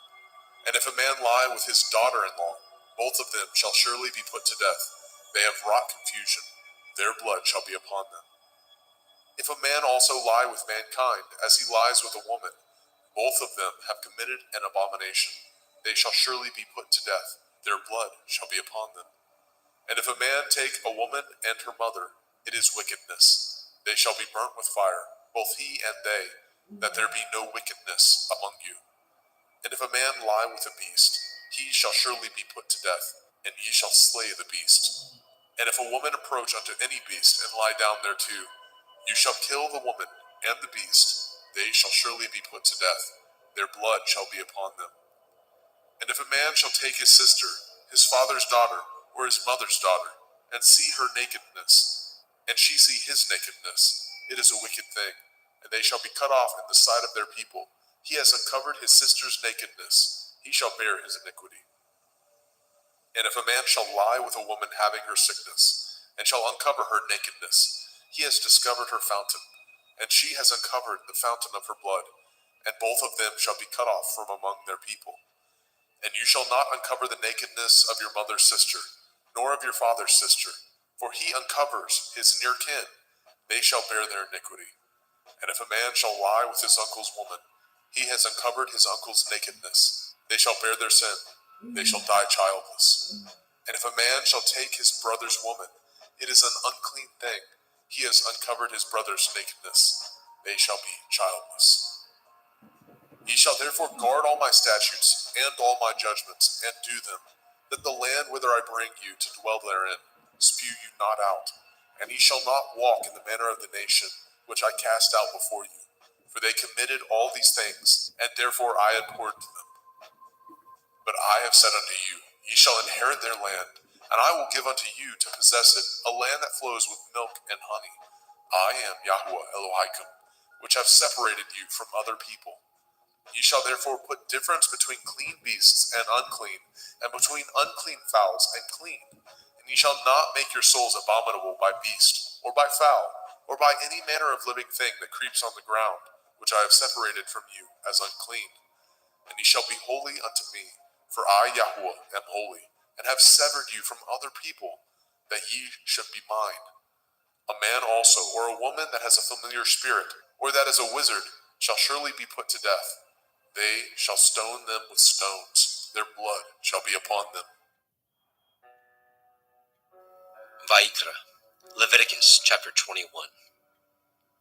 And Yahweh said unto Moshe, Speak unto the priests, the sons of Aharon, and say unto them, There shall none be defiled for the dead among his people, but for his kin that is near unto him, that is, for his mother, and for his father, and for his son, and for his daughter, and for his brother, and for his sister a virgin, that is nigh unto him, which has had no man, for her may he be defiled. But he shall not defile himself, being a chief among his people, to profane himself. They shall not make baldness upon their head, neither shall they shave off the corners of their beard, nor make any cuttings in their flesh. They shall be holy unto their Elohim, and not profane the name of their Elohim. For the offerings of Yahuwah made by fire, and the bread of their Elohim they do offer. Therefore they shall be holy. They shall not take a woman that is a whore, or profane, neither shall they take a woman put away from her man, for he is holy unto his Elohim. You shall sanctify him therefore, for he offers the bread of your Elohim. He shall be holy unto you, for I, Yahuwah, which sanctify you, am holy. And the daughter of any priest, if she profane herself by playing the whore, she profanes her father, she shall be burnt with fire. And he that is high priest among his brethren, upon whose head the anointing oil was poured, and that is consecrated to put on the garments, shall not uncover his head, nor rend his clothes. Neither shall he go in to any dead body, nor defile himself for his father, or for his mother. Neither shall he go out of the sanctuary, nor profane the sanctuary of his Elohim. For the crown of the anointing oil of his Elohim is upon him. I am Yahuwah. And he shall take a woman in her virginity, a widow or a divorced woman, or profane, or a harlot, these shall he not take, but he shall take a virgin of his own people to be his woman. Neither shall he profane his seed among his people, for I, Yahuwah, do sanctify him. And Yahweh spoke unto Moshe, saying, Speak unto El-Aharon, saying, Whosoever he be of your seed in their generations, that has any blemish, let him not approach to offer the bread of his Elohim. For whosoever man he be that has a blemish, he shall not approach, a blind man or a lame, or he that has a flat nose, or anything superfluous, or a man that is broken-footed, or broken-handed, or crook-backed, or a dwarf, or that has a blemish in his eye, or be scurvy, or scabbed, or has his stones broken. No man that has a blemish of the seed of Aharon the priest shall come nigh to offer the offerings of Yahuwah, made by fire. He has a blemish. He shall not come nigh to offer the bread of his Elohim. He shall not eat the bread of his Elohim, both of the most holy and of the holy. Only he shall not go in unto the veil, nor come nigh unto the altar, because he has a blemish, that he profane not my sanctuaries, for I, Yahuwah, do sanctify them. And Moshe told it unto El-Aharon, and to his sons, and to all the children of Yashrael. Vayikra, Leviticus chapter 22. And Yahweh spoke unto Moshe, saying, Speak unto El-Aharon and to his sons, that they separate themselves from the holy things of the children of Yasharel, and that they profane not my holy name in those things, which they hallow unto me. I am Yahuwah.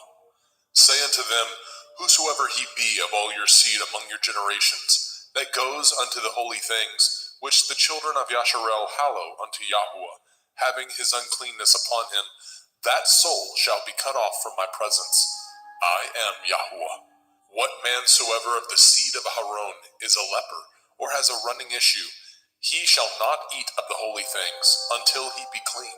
And whoso touches anything that is unclean by the dead, or a man whose seed goes from him, or whosoever touches any creeping thing, whereby he may be made unclean, or a man of whom he may take uncleanness, whatsoever uncleanness he has, the soul which has touched any such thing shall be unclean until evening, and shall not eat of the holy things, unless he wash his flesh with water. And when the sun is down, he shall be clean, and shall afterward eat of the holy things, because it is his food. That which dies of itself, or is torn with beasts, he shall not eat, to defile himself therewith. I am Yahuwah. They shall therefore guard my ordinance, lest they bear sin for it, and die therefore. If they profane it, I, Yahuwah, do sanctify them. There shall no stranger eat of the holy thing. A sojourner of the priest, or a hired servant, shall not eat of the holy thing. But if the priest buy any soul with his money, he shall eat of it, and he that is born in his house, they shall eat of his meat. If the priest's daughter also be married unto a stranger, she may not eat of an offering of the holy things. But if the priest's daughter be a widow or divorced, and have no child, and is returned unto her father's house, as in her youth, She shall eat of her father's meat, but there shall no stranger eat thereof. And if a man eat of the holy thing unwittingly, then he shall put the fifth part thereof unto it, and shall give it unto the priest with the holy thing. And they shall not profane the holy things of the children of Yasharel, which they offer unto Yahweh, or suffer them to bear the iniquity of trespass when they eat their holy things. For I, Yahweh, do sanctify them. And Yahweh spoke unto El Moshe, saying, Speak unto El Aharon, and to his sons, and unto all the children of Yasharel, and say unto them, Whatsoever he be of the house of Yasharel, or of the strangers in Yasharel, that will offer his oblation for all his vows, and for all his freewill offerings, which they will offer unto Yahweh for a burnt offering, ye shall offer at your own will a male without blemish, of the cattle, of the sheep, or of the goats. But whatsoever has a blemish, that shall ye not offer, for it shall not be acceptable for you. And whosoever offers a sacrifice of peace offerings unto Yahweh to accomplish his vow, or a freewill offering in cattle or sheep, it shall be perfect to be accepted. There shall be no blemish therein.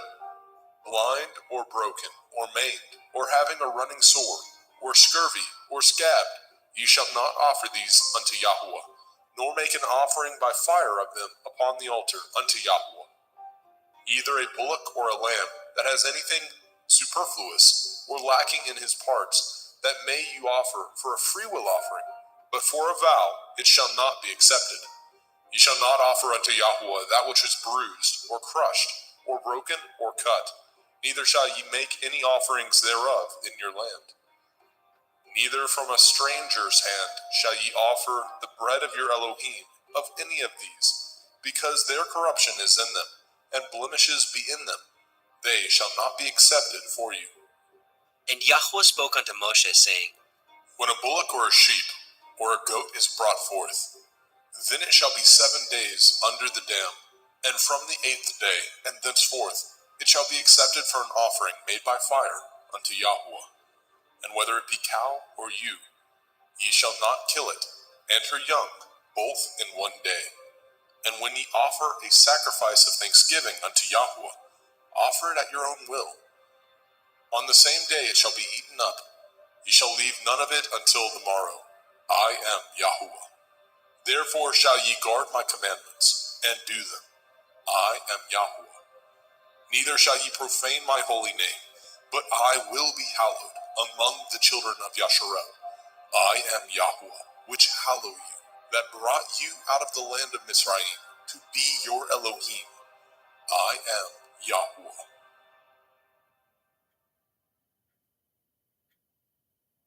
Vayikra, Leviticus chapter 23. And Yahweh spoke unto Moshe, saying, Speak unto the children of Yasharel, and say unto them concerning the feasts of Yahweh, which ye shall proclaim to be holy assemblies. Even these are my feasts. 6 days shall work be done, but the 7th day is the Sabbath of rest, a holy assembly. Ye shall do no work therein. It is the Sabbath of Yahweh in all your dwellings. These are the feasts of Yahweh, even holy assemblies, which ye shall proclaim in their appointed times. In the 14th day of the 1st month, at evening, is Yahweh's Pesach. And on the 15th day of the same month is the feast of Matzah unto Yahweh. 7 days ye must eat matzah, unleavened bread. In the 1st day ye shall have a holy assembly. Ye shall do no servile work therein, but ye shall offer an offering made by fire unto Yahweh 7 days. In the 7th day is a holy assembly. Ye shall do no servile work therein. And Yahweh spoke unto Moshe, saying, Speak unto the children of Yasharel, and say unto them, When ye are come into the land which I give unto you, and shall reap the harvest thereof, then ye shall bring a sheaf of the first fruits of your harvest unto the priest. And he shall wave the sheaf before Yahweh, to be accepted for you. On the morrow after the Sabbath, the priest shall wave it. And ye shall offer that day when ye wave the sheaf, a he-lamb without blemish, of the 1st year, for a burnt offering unto Yahweh. And the meat offering thereof shall be 2/10 deals of fine flour mingled with oil, an offering made by fire unto Yahweh for a sweet savor. And the drink offering thereof shall be of wine, the 4th part of a hin. And ye shall eat neither bread nor parched grain, nor green ears, until the selfsame day that ye have brought an offering unto your Elohim. It shall be a statute forever throughout your generations in all your dwellings. And ye shall count unto you from the morrow after the Sabbath, from the day that ye brought the sheaf of the wave offering, 7 Shavuot. Sabbaths shall be complete. Even unto the morrow after the 7th Sabbath shall ye number 50 days, and ye shall offer a new meat offering unto Yahweh. Ye shall bring out of your habitations 2 wave loaves of 2/10 deals. They shall be of fine flour. They shall be baken with leaven. They are the first fruits unto Yahweh. And ye shall offer with the bread 7 lambs, without blemish of the first year, and 1 bullock, and 2 rams. They shall be for a burnt offering unto Yahweh, with their meat offering, and their drink offerings, even an offering made by fire of sweet savor unto Yahweh. Then ye shall sacrifice 1 kid of the goats for a sin offering, and 2 lambs of the first year for a sacrifice of peace offerings. And the priest shall wave them with the bread of the first fruits for a wave offering before Yahweh. With the 2 lambs, they shall be holy to Yahweh for the priest. And ye shall proclaim on the selfsame day that it may be a holy assembly unto you. Ye shall do no servile work therein. It shall be a statute forever in your dwellings throughout your generations. And when ye reap the harvest of your land, you shall not make clean riddance of the corners of your field when you reap. Neither shall you gather any gleanings of your harvest. You shall leave them unto the poor, and to the stranger. I am Yahweh Elohim. And Yahweh spoke unto Moshe, saying, Speak unto the children of Yasharel, saying, In the 7th month, on the 1st day of the month, shall ye have a Sabbath, a memorial of blowing of shofarot, Yom Teruah, the feast of trumpets, the day of the awakening blast, a holy assembly. Ye shall do no servile work therein, but ye shall offer an offering made by fire unto Yahweh. And Yahweh spoke unto Moshe, saying, Also on the 10th day of this 7th month is Yom Kippurim, the day of atonement. It shall be a holy assembly unto you, and ye shall afflict your souls, and offer an offering made by fire unto Yahweh. And ye shall do no work in that same day, for it is Yom Kippurim, to make an atonement for you before Yahweh Elohim. For whatsoever soul it be that shall not be afflicted in that same day, he shall be cut off from among his people. And whatsoever soul it be that does any work in that same day, the same soul will I destroy from among his people. Ye shall do no manner of work. It shall be a statute forever throughout your generations, in all your dwellings. It shall be unto you a Sabbath of rest, and ye shall afflict your souls in the 9th day of the month at evening. From evening unto evening shall ye celebrate your Sabbath. And Yahweh spoke unto Moshe, saying, Speak unto the children of Yasharel, saying, The 15th day of this 7th month shall be the feast of Sukkot, tabernacles, for 7 days unto Yahweh. On the 1st day shall be a holy assembly. Ye shall do no servile work therein. 7 days ye shall offer an offering made by fire unto Yahweh.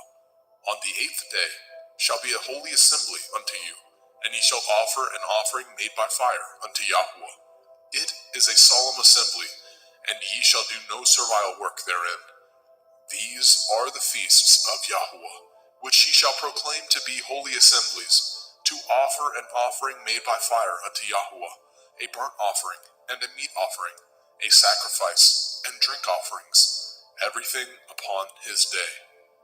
Besides the Shavuot, Sabbaths of Yahweh, and beside your gifts, and beside all your vows, and beside all your freewill offerings, which ye give unto Yahweh. Also in the 15th day of the 7th month, when ye have gathered in the fruit of the land, ye shall keep a feast unto Yahweh 7 days. On the 1st day shall be a Sabbath, and on the 8th day shall be a Sabbath. And ye shall take you on the first day the boughs of goodly trees, branches of palm trees, and the boughs of fig trees, and willows of the brook. And ye shall rejoice before Yahweh Elohim 7 days. And ye shall keep it a feast unto Yahweh 7 days in the year. It shall be a statute forever in your generations. Ye shall celebrate it in the 7th month. Ye shall dwell in sukkahs, booths, 7 days. All that are Yasharel born shall dwell in sukkahs. That your generations may know that I made the children of Yasharel to dwell in sukkahs, when I brought them out of the land of Mitzrayim. I am Yahweh Elohim. And Moshe declared unto the children of Yasharel the feasts of Yahweh.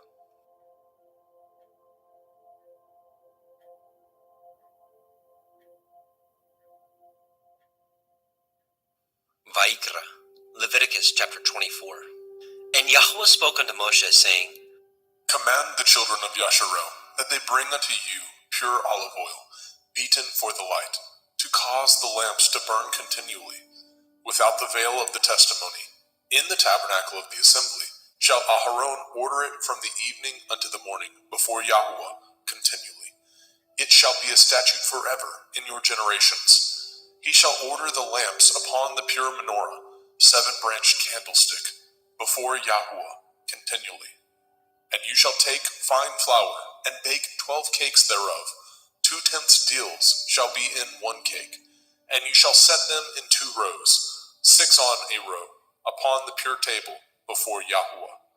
And you shall put pure frankincense upon each row, that it may be on the bread for a memorial, even a memorial made by fire unto Yahweh.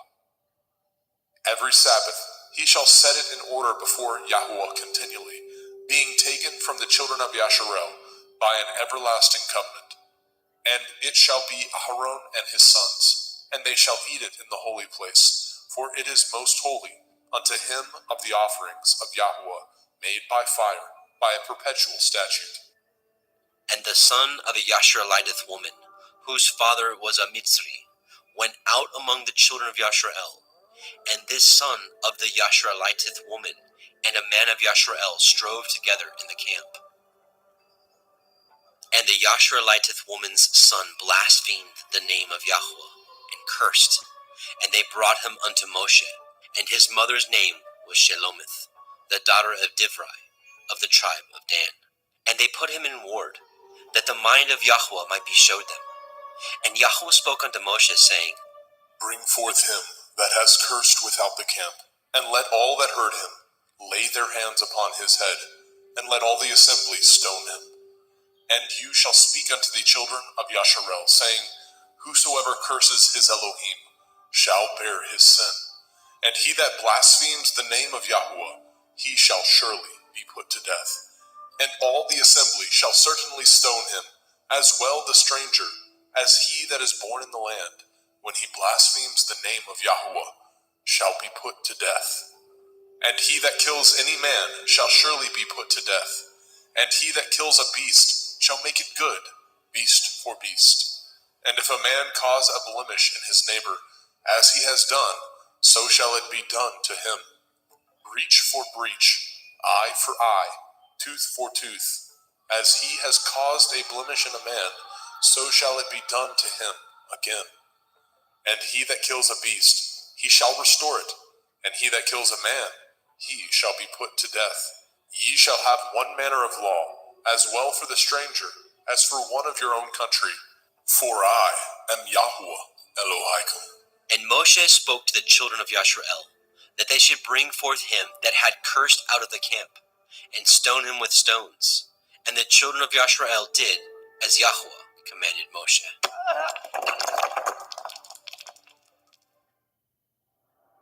Vaikra, Leviticus chapter 25.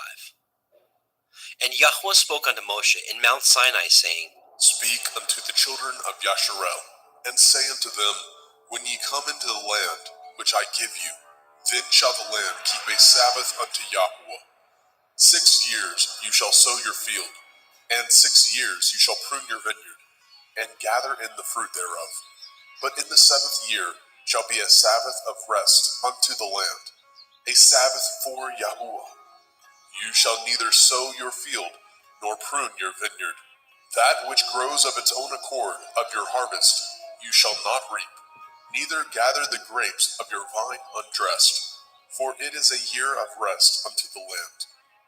And the Sabbath of the land shall be food for you and for your servant, and for your maid, and for your hired servant, and for your stranger that sojourns with you, and for your cattle, and for the beasts that are in your land, shall all the increase thereof be meat.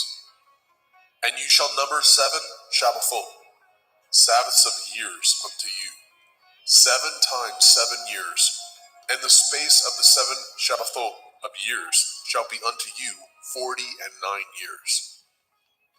Then shall you cause the shofar of the Jubilee to sound on the 10th day of the 7th month, in Yom Kippurim, the day of atonement. Shall ye make the shofar sound throughout all your land. And ye shall hallow the 50th year, and proclaim liberty throughout all the land unto all the inhabitants thereof. It shall be a jubilee unto you, and ye shall return every man unto his possession, and ye shall return every man unto his family. A jubilee shall that 50th year be unto you. Ye shall not sow, neither reap that which grows of itself in it, nor gather the grapes in it of your vine undressed. For it is the Jubilee, it shall be holy unto you. Ye shall eat the increase thereof out of the field. In the year of this Jubilee, ye shall return every man unto his possession. And if ye sell aught unto your neighbor, or buy aught of your neighbor's hand, ye shall not oppress one another. According to the number of years after the Jubilee, you shall buy of your neighbor, and according unto the number of years of the fruits, he shall sell unto you. According to the multitude of years, you shall increase the price thereof, and according to the fewness of years, you shall diminish the price of it. For according to the number of the years of the fruits, he sells unto you. Ye shall not therefore oppress one another, but you shall fear your Elohim, for I am Yahuwah Elohaikum. Wherefore ye shall do my statutes, and guard my judgments, and do them, and ye shall dwell in the land in safety. And the land shall yield her fruit, and ye shall eat your fill, and dwell therein in safety. And if ye say, what shall we eat the 7th year? Behold, we shall not sow, nor gather in our increase. Then I will command my blessing upon you in the 6th year, and it shall bring forth fruit for 3 years. And ye shall sow the 8th year, and eat yet of old fruit until the 9th year. Until her fruits come in, ye shall eat of the old store. The land shall not be sold forever, for the land is mine, and ye are strangers and sojourners with me. And in all the land of your possession ye shall grant a redemption for the land. If your brother be waxen poor, and has sold away some of his possession, and if any of his kin come to redeem it, then shall he redeem that which his brother sold. And if the man have not to redeem it, and himself be able to redeem it, then let him count the years of the sale thereof, and restore the overplus unto the man whom he sold it, that he may return unto his possession. But if he be not able to restore it to him, then that which is sold shall remain in the hand of him that has bought it until the year of Jubilee. And in the Jubilee it shall go out, and he shall return unto his possession. And if a man sell a dwelling house in a walled city, then he may redeem it within a whole year after it is sold. Within a full year may he redeem it. And if it be not redeemed within the space of a full year, then the house that is in the walled city shall be established forever to him, that brought it throughout his generations. It shall not go out in the Jubilee. But the houses of the villages which have no wall round about them shall be counted as the fields of the country. They may be redeemed, and they shall go out in the Jubilee.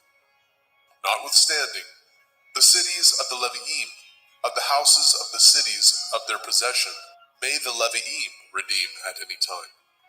And if a man purchases of the Leviim, then the house that was sold, and the city of his possession, shall go out in the year of Jubilee.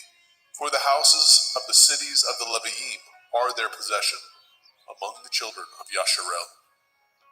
But the field of the suburbs of their cities may not be sold, for it is their perpetual possession. And if your brother be waxen poor, and fallen in decay with you, then you shall relieve him, yea, though he be a stranger or a sojourner, that he may live with you. Take no usury of him, or increase, but fear your Elohim, that your brother may live with you. You shall not give him your money upon usury, nor lend him your victuals for increase. I am Yahuwah Elohaikum, which brought you forth out of the land of Mitzrayim, to give you the land of Canaan, and to be your Elohim. And if your brother that dwells by you be waxen poor, and be sold unto you, you shall not compel him to serve as a bondservant, but as a hired servant, and as a sojourner. He shall be with you, and shall serve you unto the year of Jubilee. And then shall he depart from you, both he and his children with him, and shall return unto his own family, and unto the possession of his fathers shall he return. For they are my servants, which I brought forth out of the land of Mitzrayim. They shall not be sold as bondmen. You shall not rule over him with rigor, but shall fear your Elohim. Both your bondmen and your bondmaids, which you shall have, shall be of the heathen that are round about you. Of them shall ye buy bondmen and bondmaids. Moreover, of the children of the strangers that do sojourn among you, of them shall ye buy, and of their families that are with you, which they begat in your land, and they shall be your possession. And ye shall take them as an inheritance for your children after you, to inherit them for a possession. They shall be your bondmen forever. But over your brethren, the children of Yasharel, you shall not rule one over another with rigor. And if a sojourner or a stranger wax rich by you, and your brother that dwells by him wax poor, and sell himself unto the stranger or sojourner by you, or to the stock of the stranger's family, after that he is sold, he may be redeemed again. One of his brethren may redeem him. Either his uncle or his uncle's son may redeem him, or any that is nigh of kin unto him of his family may redeem him, or if he be able, he may redeem himself. And he shall reckon with him that bought him from the year that he was sold unto him, unto the year of Jubilee. And the price of his sale shall be according to the number of years, according to the time of a hired servant shall it be with him. If there be yet many years behind, according unto them he shall give again the price of his redemption, out of the money that he was bought for. And if there remain but few years unto the year of Jubilee, then he shall count with him, and according unto his years shall he give him again the price of his redemption. And as a yearly hired servant shall be with him, and the other shall not rule with rigor over him in your sight. And if he be not redeemed in these years, then he shall go out in the year of Jubilee, both he and his children with him. For unto me the children of Yasharel are servants. They are my servants, whom I brought forth out of the land of Mitzrayim. I am Yahuwah Elohaikum. Vaikra, Leviticus chapter 26.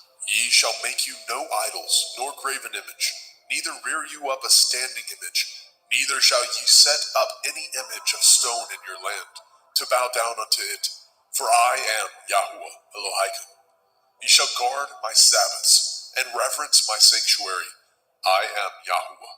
If ye walk in my statutes, and guard my commandments, and do them, then I will give you rain in due season, and the land shall yield her increase, and the trees of the field shall yield their fruit. And your threshing shall reach unto the vintage, and the vintage shall reach unto the sowing time, and ye shall eat your bread to the full, and dwell in your land safely. And I will give peace in the land, lying down with nothing to fear, and the Sabbath of life. Though evil be part of the land, there is no sword to bring in the land.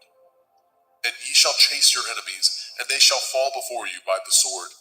And 5 of you shall chase 100, and 100 of you shall put 10,000 to flight.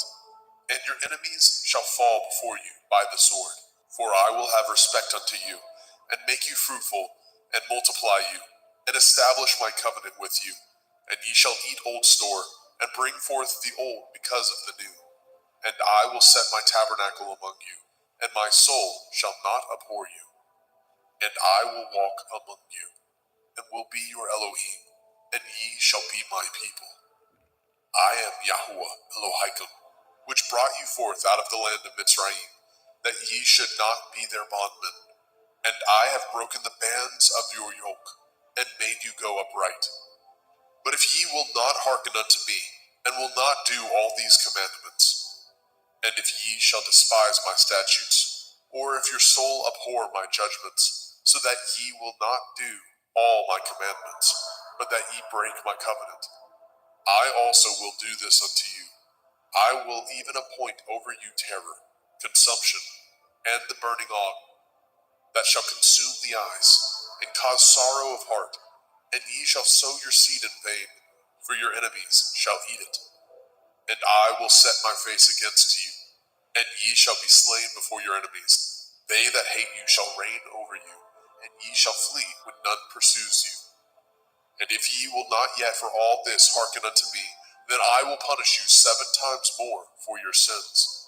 And I will break the pride of your power, and I will make your heaven as iron, and your earth as brass. And your strength shall be spent in vain, for your land shall not yield her increase, neither shall the trees of the land yield their fruits. And if ye walk contrary unto me, and will not hearken unto me, I will bring 7 times more plagues upon you according to your sins. I will also send wild beasts among you, which shall rob you of your children, and destroy your cattle, and make you few in number, and your highways shall be desolate. And if ye will not be reformed by me by these things, but will walk contrary unto me, then will I walk contrary unto you, and will punish you yet 7 times for your sins. And I will bring a sword upon you, that shall avenge the quarrel of my covenant. And when ye are gathered together within your cities, I will send the pestilence among you, and ye shall be delivered into the hand of the enemy. And when I have broken the staff of your bread, 10 women shall bake your bread in one oven, and they shall deliver you your bread again by weight, and ye shall eat, and not be satisfied. And if ye will not for all this hearken unto me, but walk contrary unto me, then I will walk contrary unto you also in fury, and I, even I, will chastise you 7 times for your sins. And ye shall eat the flesh of your sons, and the flesh of your daughters shall ye eat. And I will destroy your high places, and cut down your images, and cast your carcasses upon the carcasses of your idols, and my soul shall abhor you. And I will make your cities waste, and bring your sanctuaries unto desolation. And I will not smell the savor of your sweet odors. And I will bring the land unto desolation, and your enemies which dwell therein shall be astonished at it. And I will scatter you among the heathen, and will draw out my sword after you, and your land shall be desolate, and your cities waste. Then shall the land enjoy her Shabbathot, as long as it lies desolate, and ye be in your enemy's land. Even then shall the land rest, and enjoy her Shabbathot. As long as it lies desolate, it shall rest, because it did not rest in your Shabbathot, when ye dwelt upon it. And upon them that are left alive of you, I will send a faintness into their hearts, in the land of their enemies, and the sound of a shaken leaf shall chase them, and they shall flee as fleeing from a sword, and they shall fall when none pursues. And they shall fall one upon another, as it were before a sword, when none pursues. And ye have no power to stand before your enemies. And ye shall perish among the heathen, and the land of your enemies shall eat you up. And they that are left of you shall pine away in their iniquity, in your enemies' lands, and also in the iniquities of their fathers shall they pine away with them. If they shall confess their iniquity, and the iniquity of their fathers, with their transgressions which they transgressed against me, and that also they have walked contrary unto me, and that I also have walked contrary unto them, and have brought them into the land of their enemies, if then their uncircumcised heart be humbled, and they then accept of the punishment of their iniquity, then I will remember my covenant with Yaakov, and also my covenant with Yitzhak, And also my covenant with Abraham will I remember, and I will remember the land. The land also shall be left of them, and shall enjoy her Sabbathot, while she lies desolate without them. And they shall accept of the punishment of their iniquity, because they despised my judgments, and because their soul abhorred my statutes.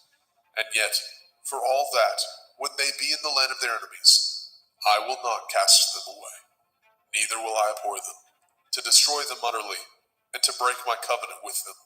For I am Yahweh Elohim. But I will for their sakes remember the covenant of their ancestors, whom I brought forth out of the land of Mitzrayim, in the sight of the heathen, that I might be their Elohim. I am Yahweh. These are the commandments and judgments and Torah, which Yahweh made between him and the children of Yisrael in Mount Sinai by the hand of Moshe.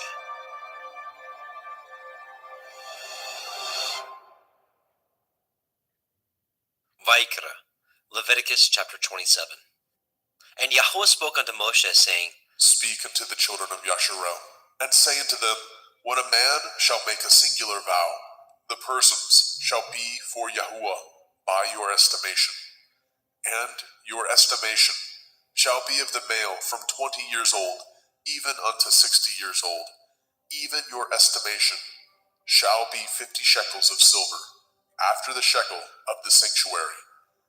And if it be a female, then your estimation shall be 30 shekels.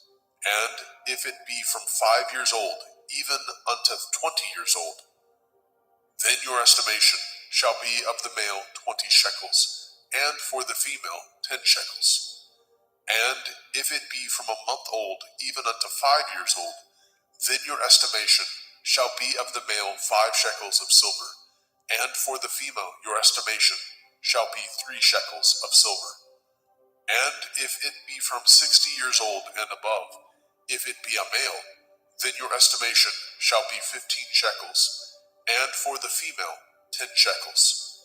But if he be poorer than your estimation, then he shall present himself before the priest, and the priest shall value him according to his ability. That vowed shall the priest value him. And if it be a beast, whereof men bring an offering unto Yahuwah, all that any man gives of such unto Yahuwah shall be holy. He shall not alter it, nor change it, a good for a bad, or a bad for a good. And if he shall at all change beast for beast, then it and the exchange thereof shall be holy. And if it be any unclean beast, of which they do not offer a sacrifice unto Yahuwah, then he shall present the beast before the priest. And the priest shall value it, whether it be good or bad, as you value it. Who are the priest, so shall it be. But if he will at all redeem it, then he shall add a 5th part thereof unto your estimation. And when a man shall sanctify his house to be holy unto Yahuwah, then the priest shall estimate it, whether it be good or bad. As the priest shall estimate it, so shall it stand. And if he that sanctified it will redeem his house, then he shall add the 5th part of the money of your estimation unto it, and it shall be his. And if a man shall sanctify unto Yahuwah some part of a field of his possession, then your estimation shall be according to the seed thereof. A omer of barley seed shall be valued at 50 shekels of silver. If he sanctify his field from the year of Jubilee, according to your estimation, it shall stand. But if he sanctify his field after the Jubilee, then the priest shall reckon unto him the money according to the years that remain, even unto the year of Jubilee, and it shall be abated from your estimation. And if he that sanctified the field will in any wise redeem it, then he shall add the 5th part of the money of your estimation unto it, and it shall be assured to him. And if he will not redeem the field, or if he have sold the field to another man, it shall not be redeemed any more. But the field, when it goes out in the Jubilee, shall be holy unto Yahuwah. As a field devoted, the possession thereof shall be the priest's. And if a man sanctify unto Yahuwah a field which he has bought, which is not of the fields of his possession, Then the priest shall reckon unto him the worth of your estimation, even unto the year of the Jubilee. And he shall give your estimation in that day as a holy thing unto Yahweh. In the year of the Jubilee the field shall return unto him of whom it was bought, even to him to whom the possession of the land did belong. And all your estimation shall be according to the shekel of the sanctuary. 20 gerahs shall be the shekel. Only the firstling of the beasts, which should be Yahuwah's firstling, no man shall sanctify it, whether it be ox or sheep, it is Yahuwah's. And if it be of an unclean beast, and he shall redeem it according to your estimation, and shall add a fifth part of it thereto, or if it be not redeemed, then it shall be sold according to your estimation. Notwithstanding, no devoted thing that a man shall devote unto Yahuwah of all that he has, both of man and beast, and of the field of his possession, shall be sold or redeemed. Every devoted thing is most holy unto Yahuwah. None devoted, which shall be devoted of men, shall be redeemed, but shall surely be put to death. And all the tithe of the land, whether of the seed of the land, or of the fruit of the tree, is Yahuwah's. It is holy unto Yahuwah. And if a man shall at all redeem aught of his tithes, he shall add thereto the fifth part thereof. And concerning the tithe of the herd, or of the flock, even of whatsoever passes under the rod, the 10th shall be holy unto Yahuwah. He shall not search whether it be good or bad, neither shall he change it. And if he change it at all, then both it and the change thereof shall be holy. It shall not be redeemed. These are the commandments which Yahuwah commanded Moshe for the children of Yisrael in Mount Sinai.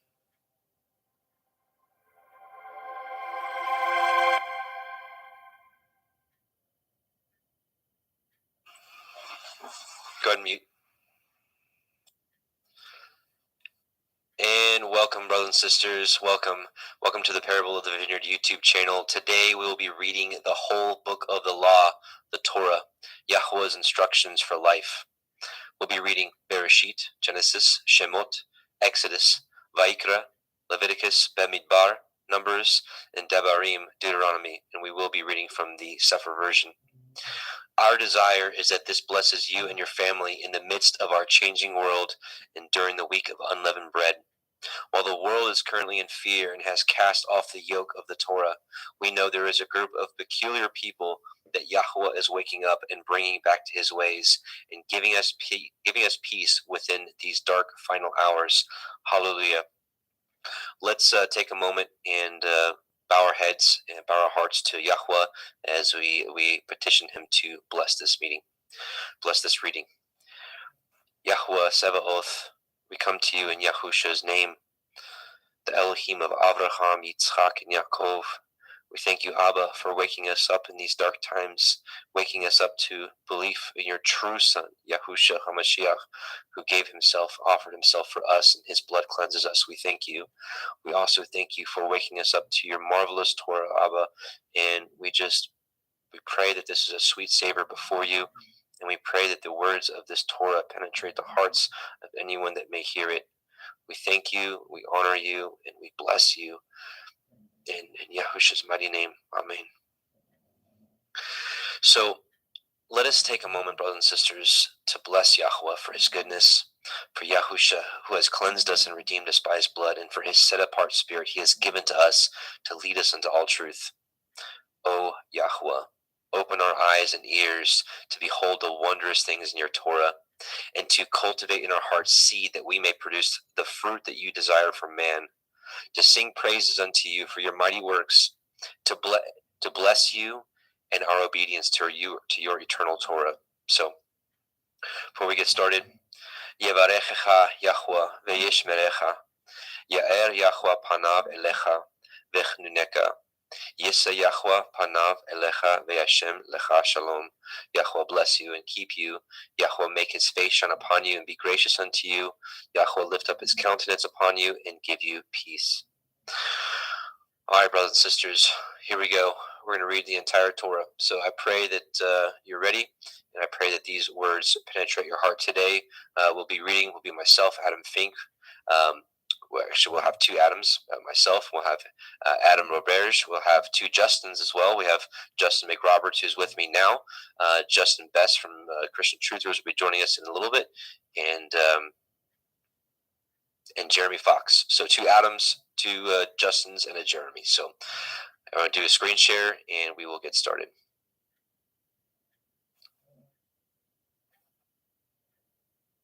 Oops.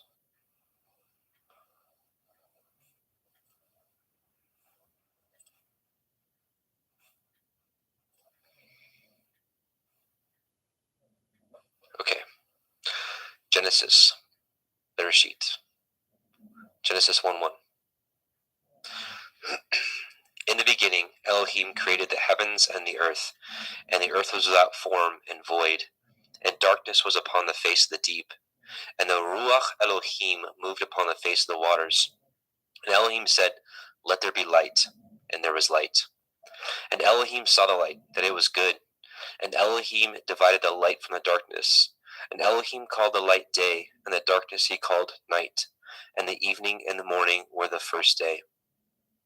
And Elohim said, "Let there be a firmament in the midst of the waters, and let it divide the waters from the waters." And Elohim made the firmament, and divided the waters which were under the firmament from the waters which were above the firmament. And it was so. And Elohim called the firmament heaven, and the evening and the morning were the second day. And Elohim said, "Let the waters under the heavens be gathered together into one place, and let the dry land appear." And it was so. And Elohim called the dry land earth, and gathering together of the waters called he seas. And Elohim saw that it was good. And Elohim said, "Let the earth bring forth grass, the herb yielding seed, and the fruit tree yielding fruit after his kind, whose seed is in itself upon the earth." And it was so. And the earth brought forth grass, and herb yielding seed after his kind, and a tree yielding fruit, whose seed was in itself after his kind. And Elohim saw that it was good. And the evening and the morning were the third day. And Elohim said, "Let there be lights in the firmament of the heavens to divide the day from the night, and let them be for signs, and for appointed feasts, and for days and years. And let them be for lights in the firmament of the heavens to give light upon the earth." And it was so. And Elohim made two great lights, the greater light to rule the day, and the lesser light to rule the night. He made the stars also. And Elohim set them in the firmament of the heavens to give light upon the earth, and to rule over the day and over the night, and to divide the light from the darkness. And Elohim saw that it was good. And the evening and the morning were the fourth day. And Elohim said, "Let the waters bring forth abundantly the moving creature that has life, and the fowl that may fly above the earth in the open firmament of heaven." And Elohim created great sea monsters, and every living creature that moves, which the waters brought forth abundantly after their kind, and every winged fowl after his kind. And Elohim saw that it was good. And Elohim blessed them, saying, "Be fruitful and multiply, and fill the waters in the seas, and let fowl multiply in the earth." And the evening and the morning were the fifth day. And Elohim said, "Let the earth bring forth the living creature after his kind, cattle, and creeping thing, and beast of the earth after his kind." And it was so. And Elohim made the beast of the earth after his kind, and cattle after their kind, and everything that creeps upon the earth after his kind. And Elohim saw that it was good. And Elohim said, "Let us make man in our image, after our likeness, and let them have dominion over the fish of the sea, and over the fowl of the air, and over the cattle, and over all the earth, and over every creeping thing that creeps upon the earth." So Elohim created man in his own image. In the image of Elohim created he him. Male and female created he them. And Elohim blessed them. And Elohim said unto them, "Be fruitful, and multiply, and replenish the earth, and subdue it, and have dominion over the fish of the sea, and over the fowl of the air, and over every living thing that moves upon the earth." And Elohim said, "Behold, I have given you every herb bearing seed which is upon the face of all the earth, and every tree which is in the fruit of a tree yielding seed. To you it shall be for food. And to every beast of the earth, and to every fowl of the air, and to everything that creeps upon the earth, wherein there is life, I have given every green herb for food. And it was so. And Elohim saw everything that he had made, and behold, it was very good. And the evening and the morning were the sixth day. Genesis 2. Thus the heavens and the earth were finished, and all the host of them. And on the seventh day Elohim ended his work which he had made. And he rested on the seventh day from all his work which he had made. And Elohim blessed the seventh day, and sanctified it, because in it he had rested from all his work which Elohim created and made. These are the generations of the heavens and the earth when they were created, in the day that Yahweh Elohim made the earth and the heavens. And every plant of the field before it was in the earth, and every herb of the field before it grew. For Yahweh Elohim had not caused it to rain upon the earth, and there was not a man to till the ground. But there went up a mist from the earth, and watered the whole face of the ground. And Yahweh Elohim formed the man of the dust of the ground, and breathed into his nostrils the breath of life, and man became a living soul. And Yahweh Elohim planted a garden eastward in Eden, and there he put the man whom he had formed. And out of the ground made Yahweh Elohim to grow every tree that is pleasant to the sight and good for food, the tree of life also in the midst of the garden, and the tree of knowledge of good and evil. And a river went out of Eden to water the garden, and from thence it was parted and became into four heads. The name of the first is Pishon, that is, which compasseth the whole land of Havilah, where there is gold. And the gold of that land is good, and there is Delim and the onyx stone. And the name of the second river is Gihon, the same it is that compasseth the whole land of Cush. And the name of the third river is Hiddekel, that is, which goes toward the east of Ashur. And the fourth river is Perath. And Yahweh Elohim took the man and put him into the garden of Eden to dress it and to guard it. And Yahweh Elohim commanded man, saying, Of every tree of the garden you may freely eat, but of the tree of the knowledge of good and evil you shall not eat of it. From the day that you eat thereof you shall surely die. Yahweh Elohim said, It is not good that the man should be alone. I will make him a helpmeet for him. And out of the ground Yahweh Elohim formed every beast of the field, and every fowl of the air, and brought them unto the man to see what he would call them. And whatsoever the man called every living creature, that was the name thereof. And the man gave names to all cattle, and to the fowl of the air, and to every beast of the field. But for the man there is not found a helpmeet for him. And Yahweh Elohim caused a deep sleep to fall upon the man, and he slept. And he took one of his ribs, and closed up the flesh instead thereof. And the rib which Yahweh Elohim had taken from man made he a woman, and brought her unto the man. And the man said, This is now bone of my bones, and flesh of my flesh. She shall be called woman, because she was taken out of man. Therefore shall a man leave his father and his mother, and shall cleave unto his woman, and they shall be one flesh. And they were both naked, and the man and his woman were not ashamed. Genesis 3. Now the serpent was more subtle than any beast of the field which Yahweh Elohim had made. And he said unto the woman, Yea, as Elohim said, Ye shall not eat of every tree of the garden. And the woman said unto the serpent, We may eat of the fruit of the trees of the garden, but of the fruit of the tree which is in the midst of the garden, Elohim has said, Ye shall not eat of it, neither shall ye touch it, lest ye die. And the serpent said unto the woman, Ye shall not surely die. For Elohim knows that in the day that you eat thereof, then your eyes shall be opened, and you shall be as Elohim, knowing good and evil. And when the woman saw that the tree was good for food, and that it was pleasant to the eyes, and a tree to be desired to make one wise, she took of the fruit thereof, and did eat, and gave also unto her man with her, and he did eat. And the eyes of them were both were opened, and they knew that they were naked, and they sewed fig leaves together, and made themselves aprons. And they heard the voice of Yahweh Elohim walking in the garden of the cool of the day. And the man and his woman hid themselves from the presence of Yahweh Elohim amongst the trees of the garden. And Yahweh Elohim called unto Adam and said unto him, Where are you? And he said, I heard your voice in the garden, and I was afraid because I was naked, and I hid myself. And he said, Who told you that you were naked? Have you eaten of the tree whereof I commanded you that you should not eat? And the man said, The woman who you gave to be with me, she gave me of the tree, and I did eat. And Yahweh Elohim said unto the woman, What is this that you have done? And the woman said, The serpent beguiled me, and I did eat.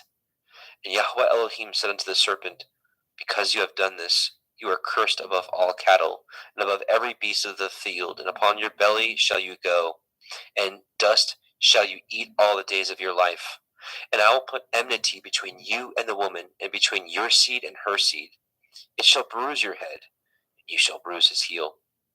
Unto the woman he said, I will greatly multiply your sorrow and your conception. In sorrow shall you bring forth children, and your desire shall be to your man, and he shall rule over you. But unto Adam he said, because you have hearkened unto the voice of your woman, and have eaten of the tree which I commanded you, saying, ye shall not eat of it, cursed is the ground for your sake. In sorrow shall you eat of it all the days of your life. Thorns also and thistles shall it bring forth to you, and ye shall eat the herb of the field. And the sweat of your face shall you eat bread, till you return unto the ground. For out of it you were taken, for dust you are, and unto dust shall you return. And Adam called his woman's name Hua, because she was the mother of all living. And unto Adam also and to his woman did Yahweh Elohim make coats of skins, and clothe them. And Yahweh Elohim said, behold, the man is become as one of us, to know good and evil. And now, lest he put forth his hand, and take also of the tree of life, and eat, and live forever. Therefore Yahweh Elohim sent him forth from the Garden of Eden to till the ground from whence he was taken. So he drove out the man, and he placed at the east of the Garden of Eden cherubim, and a flaming sword with which turned every way to guard the way of the tree of life. Genesis 4. And Adam knew Hua his woman, and she conceived and bore Cain, and said, I have gotten a man from Yahweh. And she again bore his brother Havel, and Havel was a keeper of sheep, but Cain was a tiller of the ground. And in process of time it came to pass that Cain brought of the fruit of the ground an offering unto Yahweh. And Havel also brought of the firstlings of his flock and the fat thereof. Yahweh had respect unto Havel and to his offering. But unto Cain and his offering he had not respect. And Cain was very wroth, and his countenance fell. And Yahweh said unto Cain, why are you wroth? And why is your countenance fallen? If you do well, shall you not be accepted? And if you do not well, sin lies at the door. And unto you shall be his desire, and you shall rule over him. And Cain talked with Havel his brother. And it came to pass, when they were in the field, that Cain rose up against Havel his brother, and slew him. And Yahweh said unto Cain, where is Havel your brother? And he said, I know not. Am I to guard my brother? And he said, what have you done? The voice of your brother's blood cries unto me from the ground. And now you are cursed from the earth, which has opened her mouth to receive your brother's blood from your hand. When you till the ground, it shall not henceforth yield unto you her strength. A fugitive and a vagabond shall you be in the earth. And Cain said unto Yahweh, my punishment is greater than I can bear. Behold, you have driven me out this day from the face of the earth, and from your face shall I be hid. And I shall be a fugitive and a vagabond in the earth. And it shall come to pass that every one that finds me shall slay me. And Yahweh said unto him, therefore, whosoever slays Cain, vengeance shall be taken on him sevenfold. And Yahweh set a mark upon Cain, lest any finding him should kill him. And Cain went out from the presence of Yahweh, and dwelt in the land of Nod, on the east of Eden. And Cain knew his woman, and she conceived and bore Hanok. And he built a city, and called the name of the city after the name of his son, Hanok. And unto Hanok was born Irad, and Irad begat Mehujael, and Mehujael begat Methusael, and Methusael begat Lamech. And Lamech took unto him two women. The name of one was Ada, and the name of the other was Silla. And Ada bore Yabal. He was the father of such dwell in tents, and such as have cattle. And his brother's name was Yuval. He was the father of all such as handle the harp and organ. And Silla, she also bore Tubal-Cain, an instructor of every artificer in brass and in iron. And the sister of Tubal-Cain was Naamah. And Lamech said unto his woman, Ada and Zillah, hear my voice, you woman of Lamech, hearken unto my speech. For I have slain a man to my wounding, and a young man to my hurt. If Cain shall be avenged sevenfold, truly Lamech 70 and sevenfold. And Adam knew his woman again, and she bore a son and called his name Seth. For Elohim said, she, has appointed me another seed instead of Habil, whom Cain slew. And to Seth, to him also there was born a son, and he called his name Enosh. Then began men to call upon the name of Yahuwah. Genesis 5. This is the Sefer of the generations of Adam. In the day that Elohim created man, in the likeness of Elohim made he him. Male and female created he them, and blessed them, and called their name Adam, and the day they were created. And Adam lived 130 years, and begat a son in his own likeness, after his image, and called his name Seth. And the days of Adam after he had begotten Seth were 800 years, and he begat sons and daughters. And all the days that Adam lived were 930 years, and he died. And Seth lived 105 years, and begot Enosh. And Seth lived after he begot Enosh 807 years, and begot sons and daughters. And all the days of Seth were 912 years, and he died. And Enosh lived 90 years, and begot Canaan. And Enosh lived after he begot Canaan 815 years, and begot sons and daughters. And all the days of Enosh were 905 years, and he died. And Canaan lived 70 years, and begot Mahalalel. And Canaan lived after he begot Mahalalel 840 years, and begot sons and daughters. And all the days of Canaan were 910 years, and he died. And Mahalalel lived 65 years, and begot Yared. And Mahalalel lived after he begot Yared 830 years, and begot sons and daughters. And all the days of Mahalalel were 895 years, and he died. And Yared lived 162 years, and begot Hanok. And Yared lived after he begot Hanok 800 years, and begot sons and daughters. And all the days of Yared were 962 years, and he died. And Hanok lived 65 years, and begot Methuselah. And Hanok walked with Elohim after he begot Methuselah 300 years, and begot sons and daughters. All the days of Hanok were 365 years. And Hanok walked with Elohim, and he was not, for Elohim took him. And Methuselah lived 807 years, and begot Lamech. And Methuselah lived after he begot Lamech 782 years, and begot sons and daughters. And all the days of Methuselah were 969 years, and he died. And Lamech lived 182 years, and begot a son. And he called his name Noah, saying, the same shall comfort us concerning our work and toil of our hands, because of the ground which Yahweh has cursed. And Lamech lived after he begot Noah 595 years, and begot sons and daughters. And all the days of Lamech were 777 years, and he died. And Noah was 500 years old, and Noah begot Shem, Ham, and Japheth. All right, Genesis 6. And it came to pass, when men began to multiply on the face of the earth, and daughters were born unto them, that the sons of Elohim saw the daughters of men, that they were fair, and they took them women of all which they chose. And Yahweh said, my ruach shall not always strive with man, for that he also is flesh, yet his days shall be 120 years. There were Nephilim in the earth in those days, and also after that, when the sons of Elohim came in unto the daughters of men, and they bore children to them, the same became warriors and tyrants, which were of ancient times, men of infamy. And Yahweh saw that the wickedness of man was great in the earth, and that every imagination of the thoughts of his heart was only evil continually. And Yahweh repented that he had made man on the earth, and it grieved him at his heart. And Yahweh said, I will destroy man whom I have created from the face of the earth, both man and beast, and the creeping thing, and the fowls of the air, for I repent that I have made them. But Noah found grace in the eyes of Yahweh. These are the generations of Noah. Noah was a just man and perfect in his generations, and Noah walked with Elohim. And Noah begot 3 sons, Shem, Ham, and Japheth. The earth also was corrupt before Elohim, and the earth was filled with violence. And Elohim looked upon the earth, and behold, it was corrupt, for all flesh had corrupted his way upon the earth. And Elohim said unto Noah, the end of all flesh is come before me, for the earth is filled with violence through them, and behold, I will destroy them with the earth.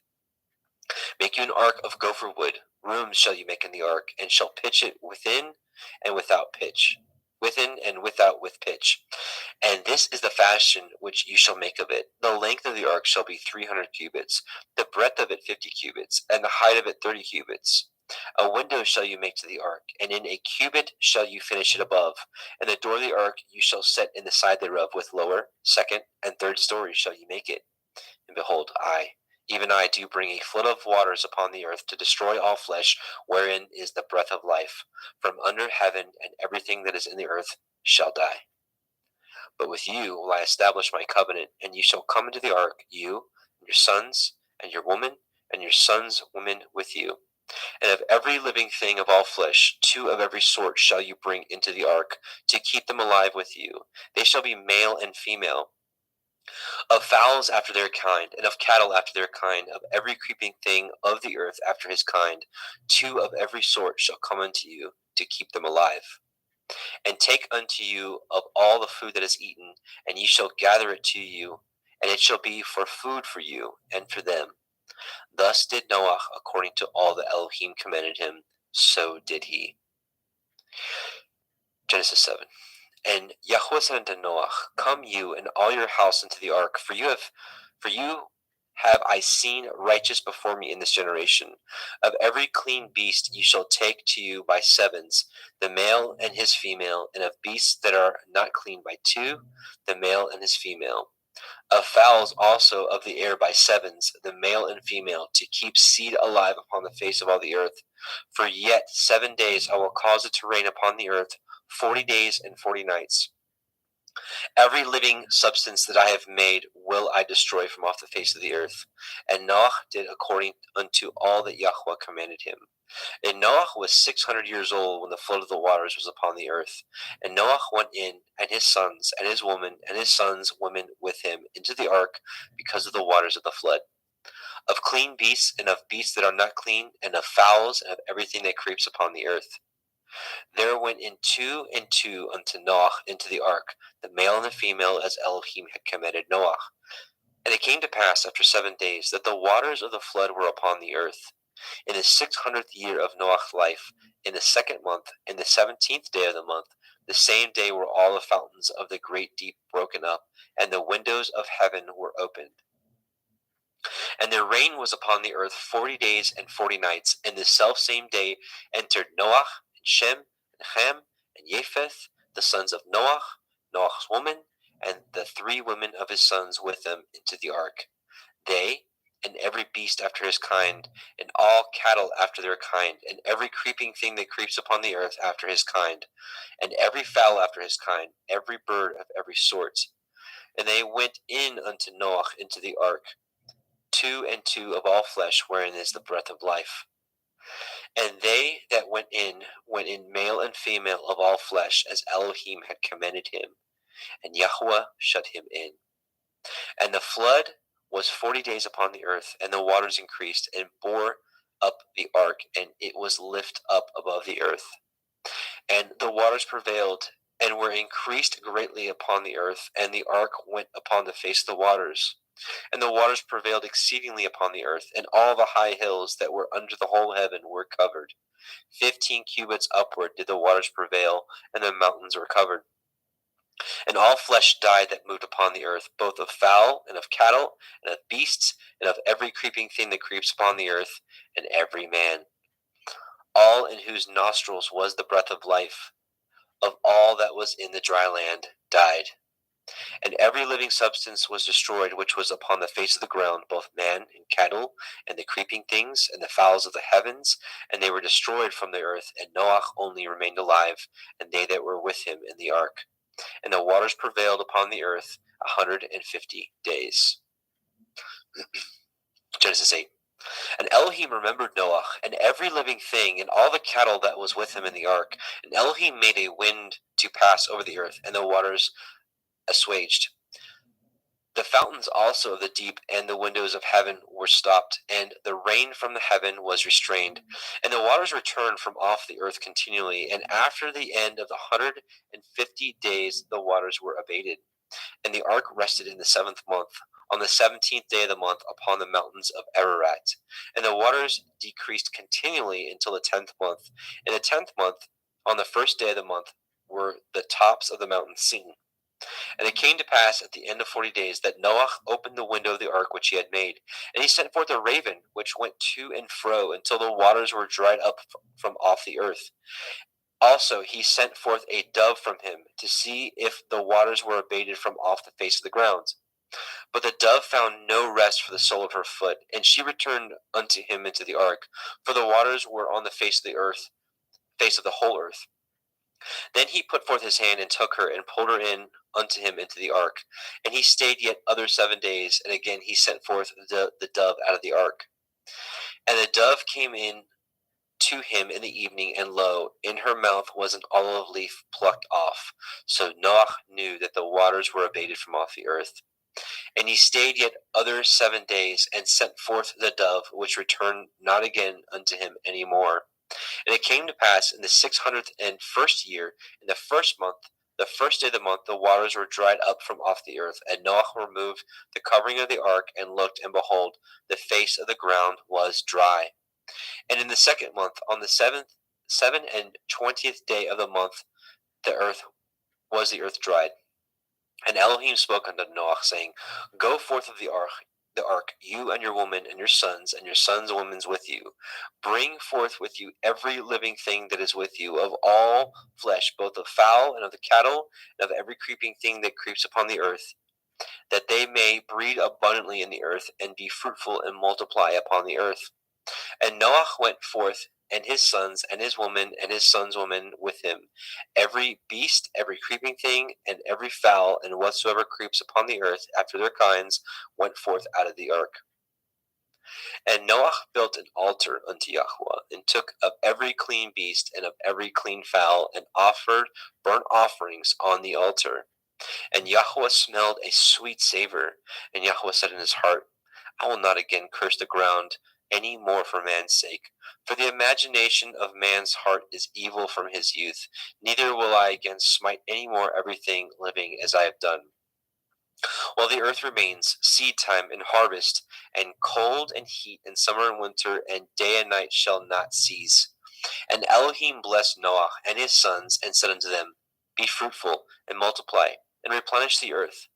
And the fear of you and the dread of you shall be upon every beast of the earth, and upon every fowl of the air, upon all that moves upon the earth, and upon all the fish of the sea. Into your hand are they delivered. Every moving thing that lives shall be meat for you, even as the green herb have I given you all things. But flesh with the life thereof, which is the blood thereof, shall you not eat. And surely your blood of your lives will I require. At the hand of every beast will I require it. At the hand of man, at the hand of every man's brother will I require the life of man. Whoso sheds man's blood, by man shall his blood be shed. For in the image of Elohim made he man. And you, be ye fruitful, and multiply, and bring forth abundantly in the earth, and multiply therein. And Elohim spoke unto Noah and to his sons with him, saying, And I, behold, I establish my covenant with you, and with your seed after you, and with every living creature that is with you, of the fowl, of the cattle, and of every beast of the earth with you, from all that go out from the ark, to every beast of the earth. And I will establish my covenant with you. Neither shall all flesh be cut off any more by the waters of a flood, neither shall there any more be a flood to destroy the earth. And Elohim said, This is the sign of the covenant which I make between me and you and every living creature that is with you for perpetual generations. I do set my bow in the cloud, and it shall be for a sign of a covenant between me and the earth. And it shall come to pass, when I bring a cloud over the earth, that the bow shall be seen in the cloud. And I will remember my covenant which is between me and you and every living creature of all flesh, and the water shall no more become a flood to destroy all the earth, all the flesh.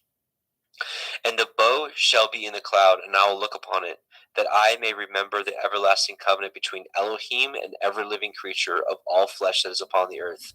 And Elohim said unto Noah, This is the sign of the covenant which I have established between me and all flesh that is upon the earth. And the sons of Noah that went forth of the ark were Shem, Ham, and Japheth. And Ham is the father of Canaan. These are the three sons of Noah, and of them was the whole earth overspread. And Noah began to be a husbandman, and he planted a vineyard. And he drank of the wine and was drunken, and he was uncovered within his tent. And Ham, the father of Canaan, saw the nakedness of his father, and told his two brethren without. And Shem and Japheth took a garment, and laid it upon both their shoulders, and went backward, and covered the nakedness of their father, and their faces were backward, and they saw not their father's nakedness. And Noah awoke from his wine, and knew what his younger son had done unto him. And he said, Cursed be Canaan, a servant of servants shall he be unto his brethren. And he said, Blessed be Yahweh Elohai of Shem, and Canaan shall be his servant. Elohim shall enlarge Japheth, and he shall dwell in the tents of Shem, and Canaan shall be his servant. And Noah lived after the flood 350 years, and all the days of Noah were 950 years, and he died. Genesis 10. Now these are the generations of the sons of Noah, Shem, Ham, and Japheth, and unto them were sons born after the flood. The sons of Japheth, Gimmer, and Magog, and Madai, and Yavan, and Tubal, and Meshech, and Tirach. And the sons of Gimmer, Ashkenaz, and Riphath, and Togarma. And the sons of Yavan, Elisha, Tarshish, Kittim, and Dodanim. By these were the isles of the other nations divided in their lands, every one after his tongue, after their families, in their nations. And the sons of Ham, Cush, and Mitzrayim, and Put, and Canaan. And the sons of Cush, Heva, Havilah, Kavta, and Raamah, Kavteka. And the sons of Raamah, Sheva, and Dedan. And Cush begat Nimrod, and he began to be a warrior and hunter in the earth. He was a warrior and a hunter before Yahweh. Wherefore it is said, even as Nimrod, the warrior hunter before Yahweh. And the beginning of his kingdom was Babel, and Erech, and Akkad, and Calneh in the land of Shinar. Out of that land went forth Ashur, and built Nineveh, and the city Rehoboth, and Kelach. And Resen, between Nineveh and Kelach, the same is a great city.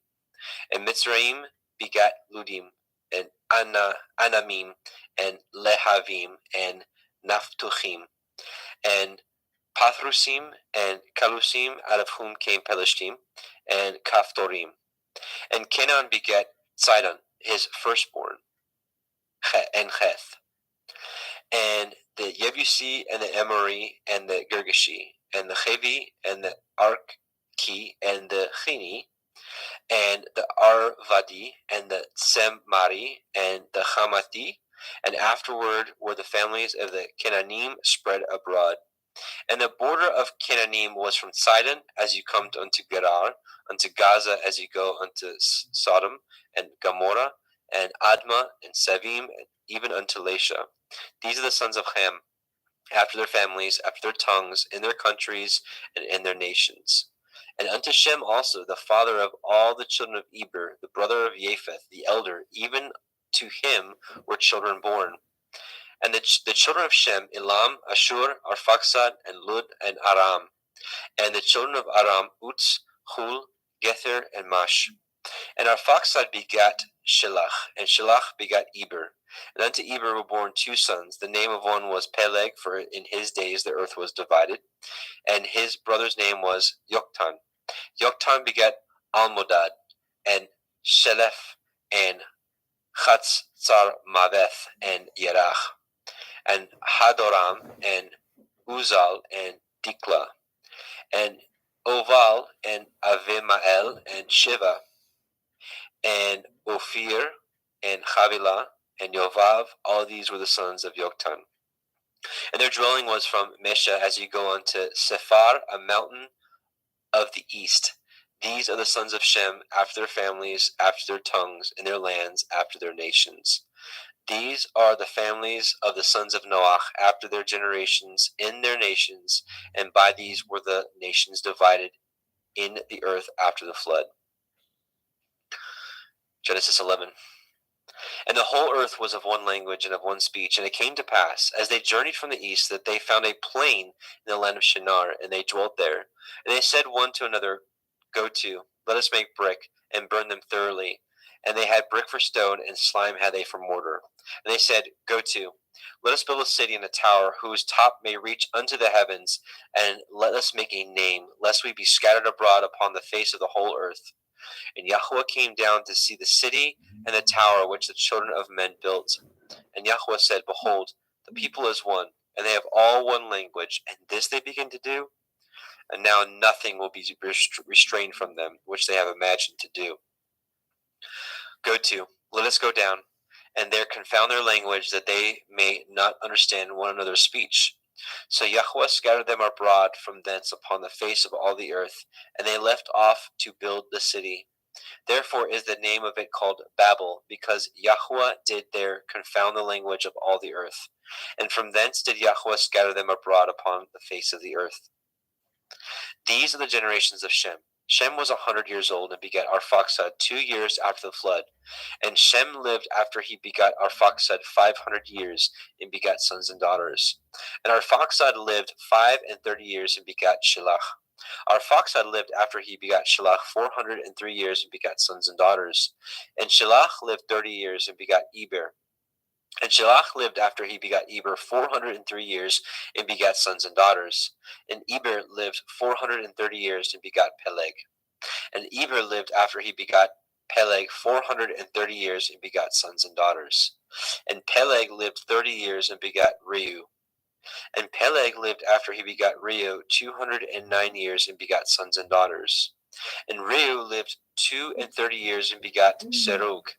And Reu lived after he begat Serug 207 years and begat sons and daughters. And Serug lived 30 years and begat Nahor. And Serug lived after he begat Nahor 200 years and begat sons and daughters. And Nahor lived 920 years and begat Terach. And Nahor lived after he begat Terach 119 years and begat sons and daughters.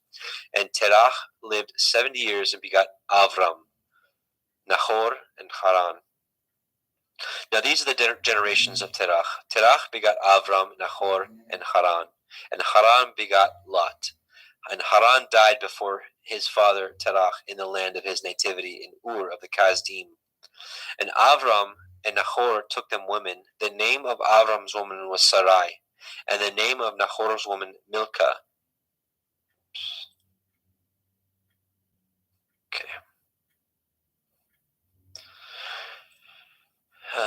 Okay. And the name of Nahor's woman Milcah, the daughter of Haran, the father of Milcah, and the father of Yechan. But Sarai was barren; she had no child. And Terach took Avram's son, and Lot, the son of Haran, his son's son, and Sarai, his daughter-in-law, his son Avram's woman, and they went forth with them from Ur of the Kasdim, to go into the land of Canaan, and they came unto Haran and dwelt there. And the days of Terach were 205 years, and Terach died in Haran.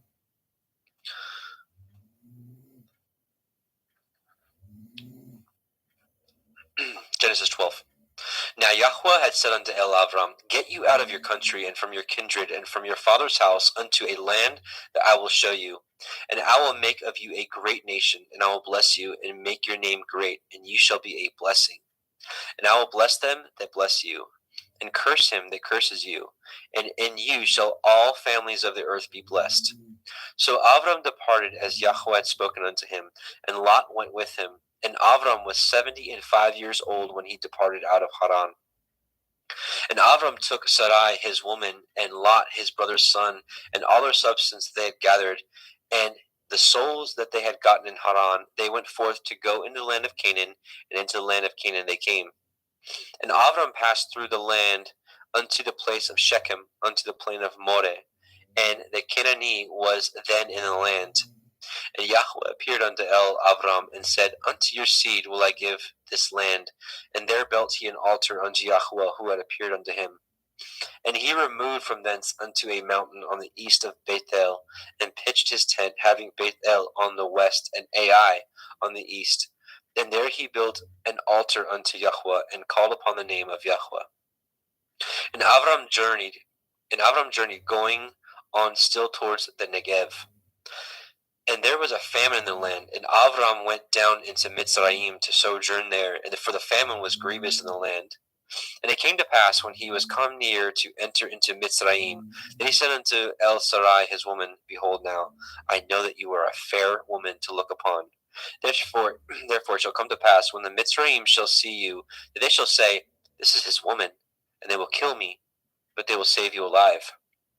Say, I pray you, you are my sister, that it may be well with me for your sake, and my soul shall live because of you. And it came to pass that when Avram was come into Mitzrayim, that Mitzrayim beheld the woman, that she was very fair. The princes also of Pharaoh saw her, and commended her before Pharaoh, and the woman was taken to Pharaoh's house. And he entreated Avram well for her sake, and he had sheep and oxen, and he asses, and men servants, and maidservants, and she asses, and camels. And Yahweh plagued Pharaoh, and his house was with great plagues because of Sarai, Avram's woman. And Pharaoh called Avram and said, What is this that you have done unto me? Why did you not tell me that she was your woman? Why said you, She is my sister, so I might have taken to her to be my woman? Now therefore, behold, your woman, take her and go your way. And Pharaoh commanded his men concerning him, and they sent him away, and his woman, and all that he had. And Avram went up out of Mitzrayim, he and his woman, and all that he had, and Lot with him into the Negev. And Avram was very rich in cattle, in silver, and in gold. And he went on his journey from the Negev even to Bethel, unto the place where his tent had been at the beginning, between Bethel and Ai, unto the place of the altar which he had made there at the first. And there Avram called on the name of Yahweh. And Lot also, which went with Avram, had flocks and herds and tents. And the land was not able to bear them, that they might dwell together, for the substance was great, so that they could not dwell together. And there was a strife between the herdsmen of Avram's cattle and the herdsmen of Lot's cattle. And the Canaanite and the Perizzite dwelled then in the land. And Avram said unto Lot, Let there be no strife, I pray you, between me and you, and between my herdsmen and your herdsmen, for we be brethren. Is not the whole land before you? Separate yourself, I pray you, from me. And if you will take the left hand, then I will go to the right. Or if you depart to the right hand, then I will go to the left. And Lot lifted up his eyes and beheld all the circle of the Yarden, that it was well watered everywhere, before Yahweh destroyed Sodom and Gomorrah, even as the garden of Yahweh, like the land of Mitzrayim, as ye come unto Zoar. Then Lot chose him all the circle of the Yarden, and Lot journeyed east, and they separated themselves the one from the other. Avram dwelt in the land of Canaan, and Lot dwelt in the cities of the circle of the Yarden, and pitched his tent towards Sodom. But the men of Sodom were wicked and sinners before Yahweh exceedingly. Yahweh said unto Avram, after that Lot was separated from him, Lift up your eyes now, and look from the place where you are northward, and southward, and eastward, and westward. For all the land which you see, to you will I give it, and to your seed forever. And I will make your seed as the dust of the earth, so that if a man can number the dust of the earth, then shall your seed also be numbered. Arise, walk through the land in the length of it, and in the breadth of it, for I will give it unto you. Then Avram removed his tent, and came and dwelt in the plain of Mamre, which is in Hebron, and built there an altar unto Yahweh.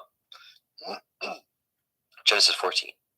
And it came to pass in the days of Amraphel, king of Shinar, Arioch, king of Elakar, and Chedorlaomer, king of Elam, and Tidal, king of nations, that these made war with Bera, king of Sodom, and with Birsha, king of Gomorrah, Shinav, king of Admah, and Shem-Eber, king of Sevaim, and the king of Bela, which is Soar.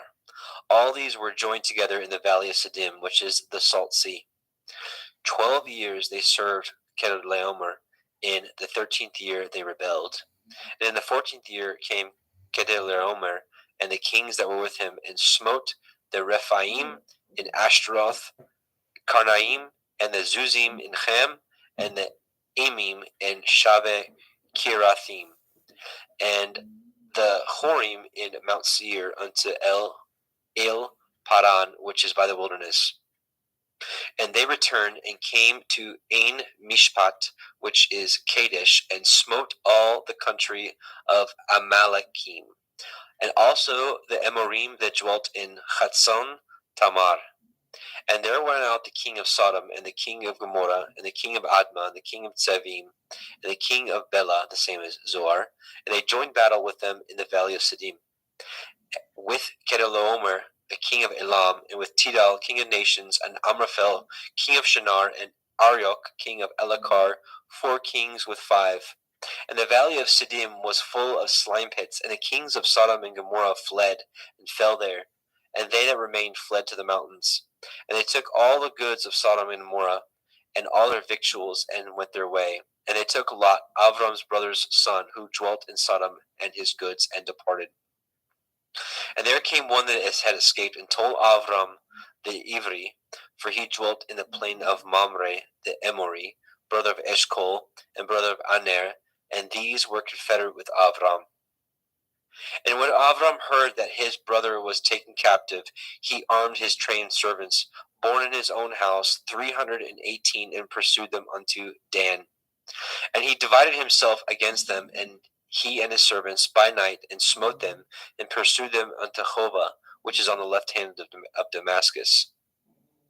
And he brought back all the goods, and also brought again his brother Lot and his goods, and all, and the women also, and the people. And the king of Sodom went out to meet him after his return from the slaughter of Kedorlaomer, and of the kings that were with him at the valley of Shaveh, which is the king's valley.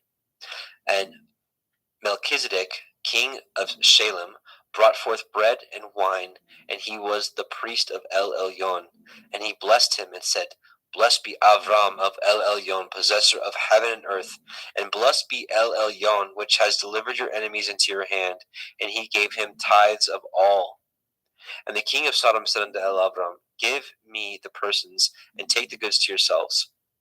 And Avram said to the king of Sodom, I have lifted up my hand unto El Yahweh, El Elyon, the possessor of heaven and earth, that I will not take from a thread even to a shoe latchet, and that I will not take anything that is yours, lest you should say, I have made Avram rich, save only that which the young men have eaten, and the portion of the men which went with me, Aner, Eshcol, and Mamre, let them take their portion. Genesis 15. After these things, the word of Yahweh came unto El Avram in a vision, saying, Fear not, Avram, I am your shield and your exceeding great reward. And Avram said, Adonai Yahweh, what will you give me, seeing I go childless? And the steward of my house is this Eliezer of Damascus. And Avram said, Behold, to me you have given no seed, and lo, one born in my house is my heir. And behold, the word of Yahweh came unto him, saying, This shall not be your heir, but he that shall come forth out of your own generation shall be your heir. And he brought him forth abroad, and said, Look now toward the heavens, and count the stars, if you be able to number them. And he said unto him, So shall your seed be. And he believed in Yahweh, and he counted it to him for righteousness. And he said unto him, I am Yahweh, that brought you out of Ur of the Kasdim, to give you this land to inherit it. And he said, Adonai Yahweh, whereby shall I know that I shall inherit it? And he said unto him, Take me a heifer of 3 years old, and a she-goat of 3 years old, and a ram of 3 years old, and a turtle dove, and a young pigeon. And he took unto him all these, and divided them in the midst, and laid each piece one against the other, but the birds he divided not. And when the fowls came down upon the carcasses, Avram drove them away. And when the sun was going down, a deep sleep fell upon Avram, and lo, a horror of great darkness fell upon him. And he said unto Avram, Know of a surety that your seed shall be a stranger in a land that is not theirs, and shall serve them, and they shall afflict them 400 years. And also that nation whom they shall serve will I judge, and afterward they shall come out with great substance. And ye shall go to your fathers in peace. Ye shall be buried in a good old age. But in the 4th generation they shall come hither again, for the iniquity of the Amorim is not yet full. And it came to pass that when the sun went down, and it was dark, behold, a smoking furnace, and a burning lamp that passed between those pieces. In the same day Yahweh cut a covenant with Avram, saying, Unto your seed have I given this land, from the river of Mitzrayim unto the great river, the river Perath. The Cananim and the Kenizim and the Kadmonim, and the Hittim and the Perizim and the Rephaim, and the Amorim and the Cananim and the Girgashim and the Yebusim. And here we will stop and change over. And I see Justin Best is with us. So Justin McRoberts, Justin is going to take the next portion because he's got a limited time. Welcome, Brother Justin. Muted, I think, maybe. I can't hear you. I'm sorry about that. Shalom. There you are. Welcome, brother. Thank you. So we just left off at the end of 15. So do you want to pick it up? You can have a screen share and pick it up at 16. Yep, absolutely. Genesis chapter 16, Sarai and Hagar. Now Sarai, Abram's woman, bore him no children, and she had a handmaid, a Mitzri, whose name was Hagar. And Sarai said unto Abram, Behold now, Yahweh has restrained me from bearing. I pray you, go in unto my maid, that I obtain children by her. And Abram hearkened to the voice of Sarai. And Sarai, Abram's woman, took Hagar, her maid, the Mitzrayim, after Abram had dwelt 10 years in the land of Canaan, and gave her to her man Abram to be his woman. And he went in unto Hagar, and she conceived. And when she saw that she had conceived, her mistress was despised in her eyes. And Sarai said unto Abram, My wrong be upon you. I have given my maid into your bosom. And when she saw that she had conceived, I was despised in her eyes. Yahweh judge between me and you. But Abram said unto Sarai, Behold, your maid is in your hand. Do to her as it pleases you. And when Sarai dealt hardly with her, she fled from her face. And the angel of Yahweh found her by a fountain of water in the wilderness, by a fountain in the way of Shur. And he said, Hagar, Sarai's maid, whence came you, and whither will you go?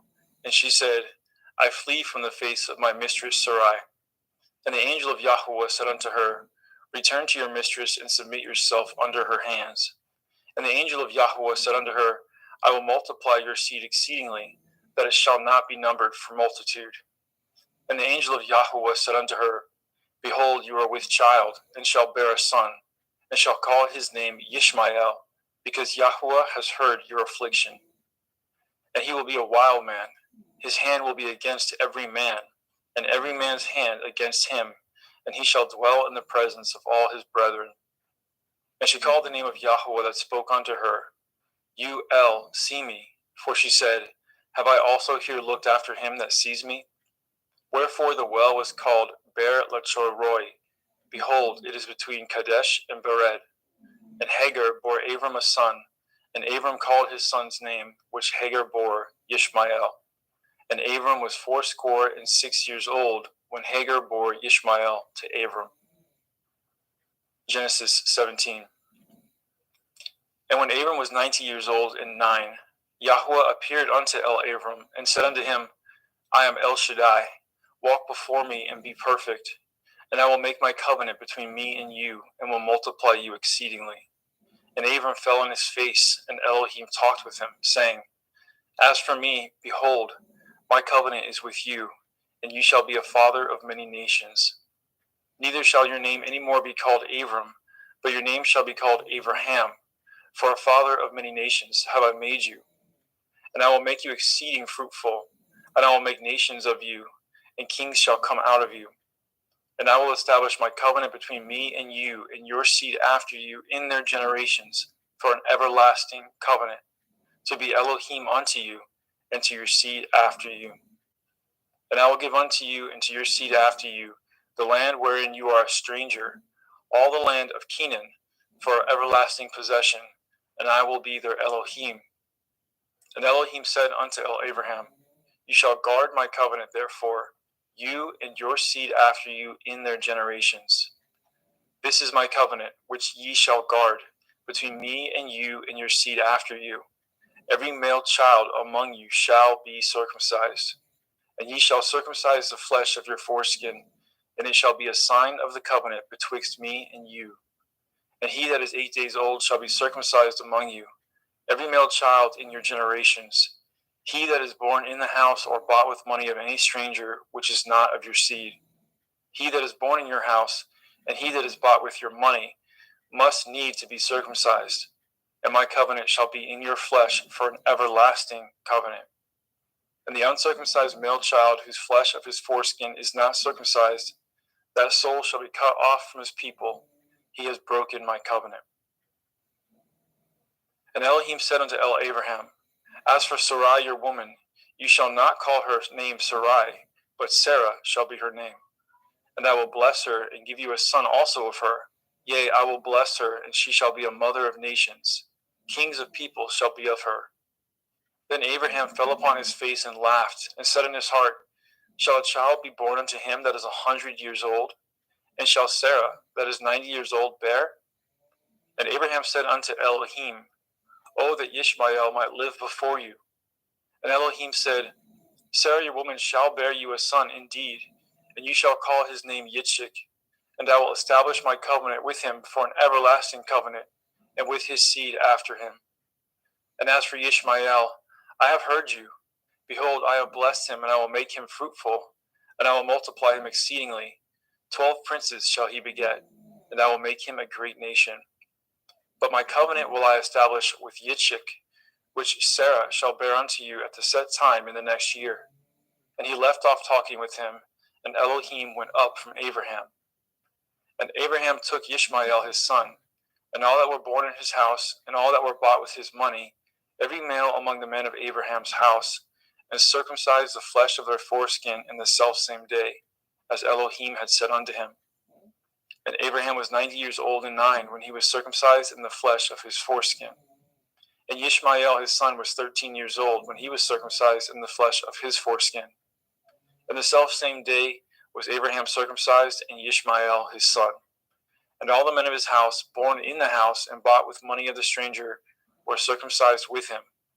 And Yahweh appeared unto him in the plains of Mamre, and he sat at the tent door in the heat of the day.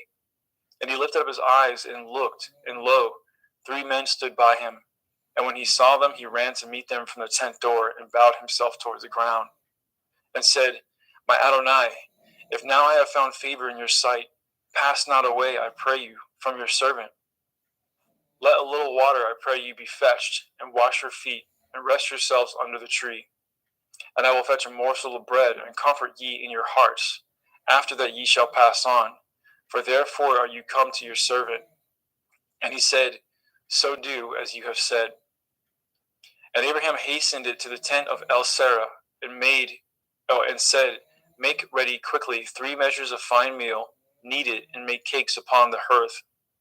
And Abraham ran to the herd, and fetched a calf tender and good, and gave it unto a young man, and he hastened to dress it. And he took butter and milk, and the calf which he had dressed, and set it before them. And he stood by them under the tree, and they did eat. And they said unto him, Where is Sarah your woman? And he said, Behold, in the tent. And he said, I will certainly return unto you according to the time of life. And lo, Sarah your woman shall have a son. And Sarah heard it in the tent door which was behind him. Now Abraham and Sarah were old and well stricken in age, and ceased to be with Sarah after the manner of women. Therefore Sarah laughed within herself, saying, After I am waxed old, shall I have pleasure, my Lord being old also? And Yahweh said unto Abraham, Wherefore did Sarah laugh, saying, Shall I of a surety bear a child, which am old? Is anything too hard for Yahweh? At the time appointed I will return unto you, according to the time of life, and Sarah shall have a son.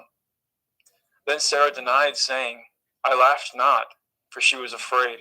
And he said, Nay, but you did laugh. And the men rose up from thence, and looked towards Sedom, and Abraham went with them to bring them on the way. And Yahweh said, Shall I hide from Abraham that thing which I do? Seeing that Abraham shall surely become a great and mighty nation, and all the nations of the earth shall be blessed in him. For I know him, that he will command his children, his household after him, and they shall guard the way of Yahweh, to do justice and judgment, that Yahweh may bring upon Abraham that which he has spoken of him. And Yahweh said, Because the cry of Sodom and Gomorrah is great, and because their sin is very grievous, I will go down now and see whether they have done altogether according to the cry of it, which is come unto me, and if not, I will know. And the men turned their faces from thence and went towards Sodom. But Abraham stood yet before Yahuwah.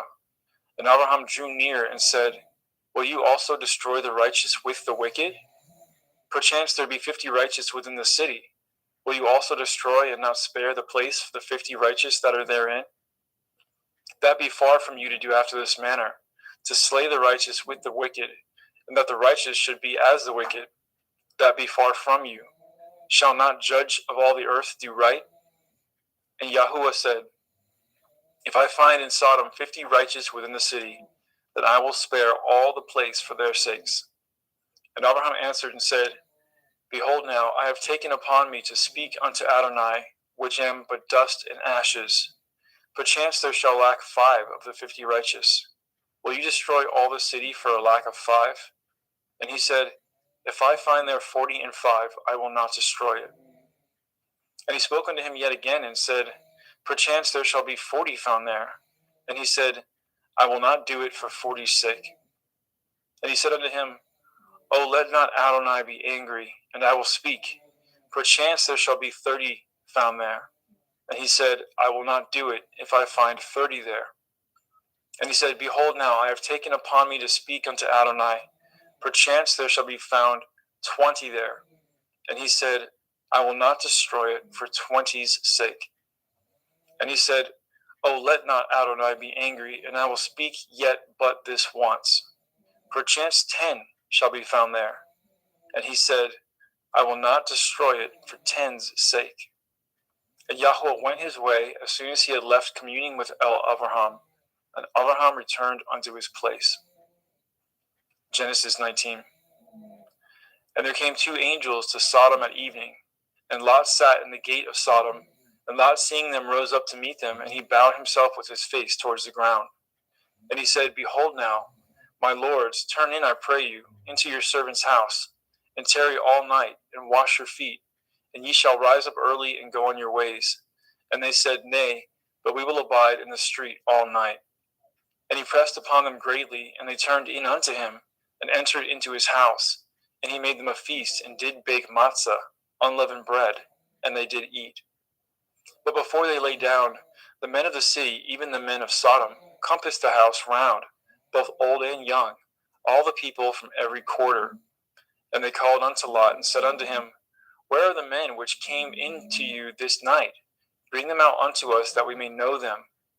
And Lot went out the door unto them, and shut the door after him, and said, I pray you, brethren, do not so wickedly. Behold now, I have 2 daughters which have not known man. Let me, I pray you, bring them out unto you, and do ye to them as good in your eyes. Only unto these men do nothing, for therefore came they under the shadow of my roof. And they said, Stand back. And they said again, This one fellow came in to sojourn, and he will need to be a judge. Now will we deal worse with you than with them. And they pressed sore upon the man, even Lot, and came near to break the door. But the men put forth their hand and pulled Lot into the house to them, and shut the door. And they smote the men that were at the door of the house with blindness, both small and great, so that they wearied themselves to find the door. And the men said unto Lot, Have you here any besides? Son-in-law, and your sons, and your daughters, and whatsoever you have in the city, bring them out of this place. For we will destroy this place, because the cry of them is waxing great before the face of Yahuwah, and Yahuwah has sent us to destroy it. And Lot went out and spoke unto his sons-in-law, which married his daughters, and said, Up, get you out of this place, for Yahuwah will destroy this city. But he seemed as one that mocked unto his sons-in-law. And when the morning arose, then the angels hastened Lot, saying, Arise, take your woman and your 2 daughters, which are here, lest you be consumed in the iniquity of the city. And while he lingered, the men laid hold upon his hand, and upon the hand of his woman, and upon the hand of his 2 daughters, Yahuwah being merciful unto him. And they brought him forth, and set him without the city. And it came to pass, when they had brought them forth abroad, that he said, Escape for your life. look not behind you, neither stay in all the circle of the Yarden. Escape to the mountain, lest you be consumed. And Lot said unto them, Oh, not so, my Adonai. Behold now, your servant has found grace in your sight, and you have magnified your mercy, which you have showed unto me in saving my life. And I cannot escape to the mountain, lest some evil take me and I die. Behold now, this city is near to flee unto, and it is a little one. Oh, let me escape thither. Is it not a little one? And my soul shall live. And he said unto him, See, I have accepted you concerning this thing also, that I will not overthrow this city for which you have spoken. Make haste, escape thither, for I cannot do anything until you are come thither. Therefore the name of the city was called Soar. The sun was risen upon the earth when Lot entered into Soar. Then Yahweh rained upon Sodom and upon Amorah brimstone and fire from Yahweh out of the heavens. And he overthrew those cities and all the circle of the Yarden, and all the inhabitants of the cities, and that which grew upon the ground. But his woman looked back from behind him, and she became a pillar of salt. And Abraham got up early in the morning to the place where he stood before Yahweh. And he looked toward Sodom and Amorah, and toward all the land of the circle of the Yarden. And behold, and lo, the smoke of the country went up as the smoke of a furnace. And it came to pass, when Elohim destroyed the cities of the circle of the Yarden, that Elohim remembered Abraham, and sent Lot out of the midst of the overthrow, when he overthrew the cities in which Lot dwelt. And Lot went up out of Zoar, and dwelt in the mountain, and his 2 daughters with him. For he feared to dwell in Zoar, and he dwelt in a cave, he and his 2 daughters. And the firstborn said unto the younger, Our father is old, and there is not a man in the earth to come in unto us after the manner of all the earth. Come, let us make our father drink wine, and we will lie with him, that we may preserve seed of our father. And they made their father drink wine that night, and the firstborn went in, and lay with her father, and he perceived not when she lay down, nor when she arose. And it came to pass on the morrow that the firstborn said unto the younger, Behold, I lay yesternight with my father. Let us make him drink wine this night also, and go in, and lie with him, that we may preserve seed for our father. And they made their father drink wine that night also, and the younger arose, and lay with him, and he perceived not when she lay down, nor when she arose. Thus were both the daughters of Lot with child by their father. And the firstborn bore a son, and called his name Moab. The same is the father of Moabim unto this day. And the younger, she also bore a son, and called his name Ben-Ami. The same is the father of the children of Ammon unto this day. Genesis 20. Let's get a sip of water.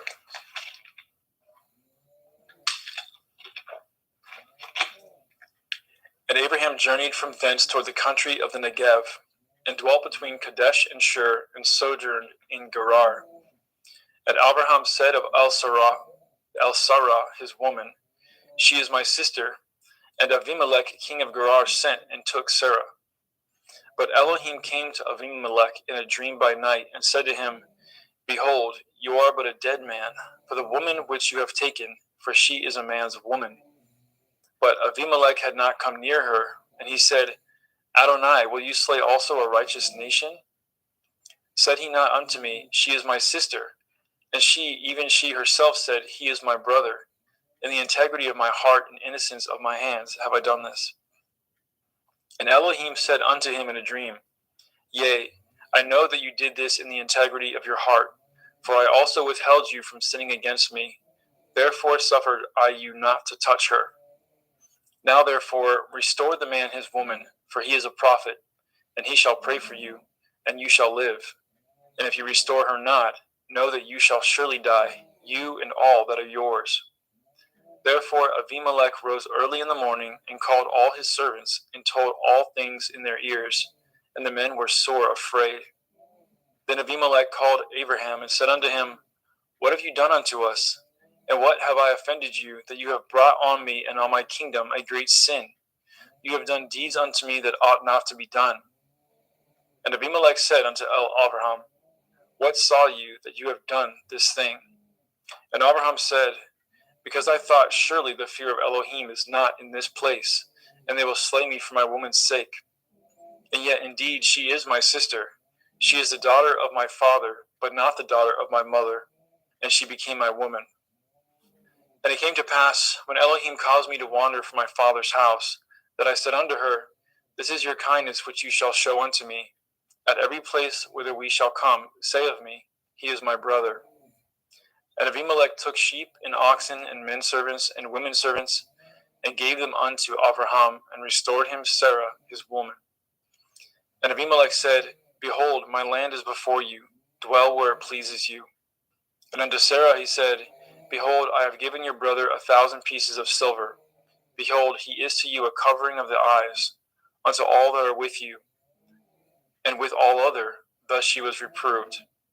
So Abraham prayed unto Elohim, and Elohim healed Abimelech and his woman, and his maidservants, and they bore children.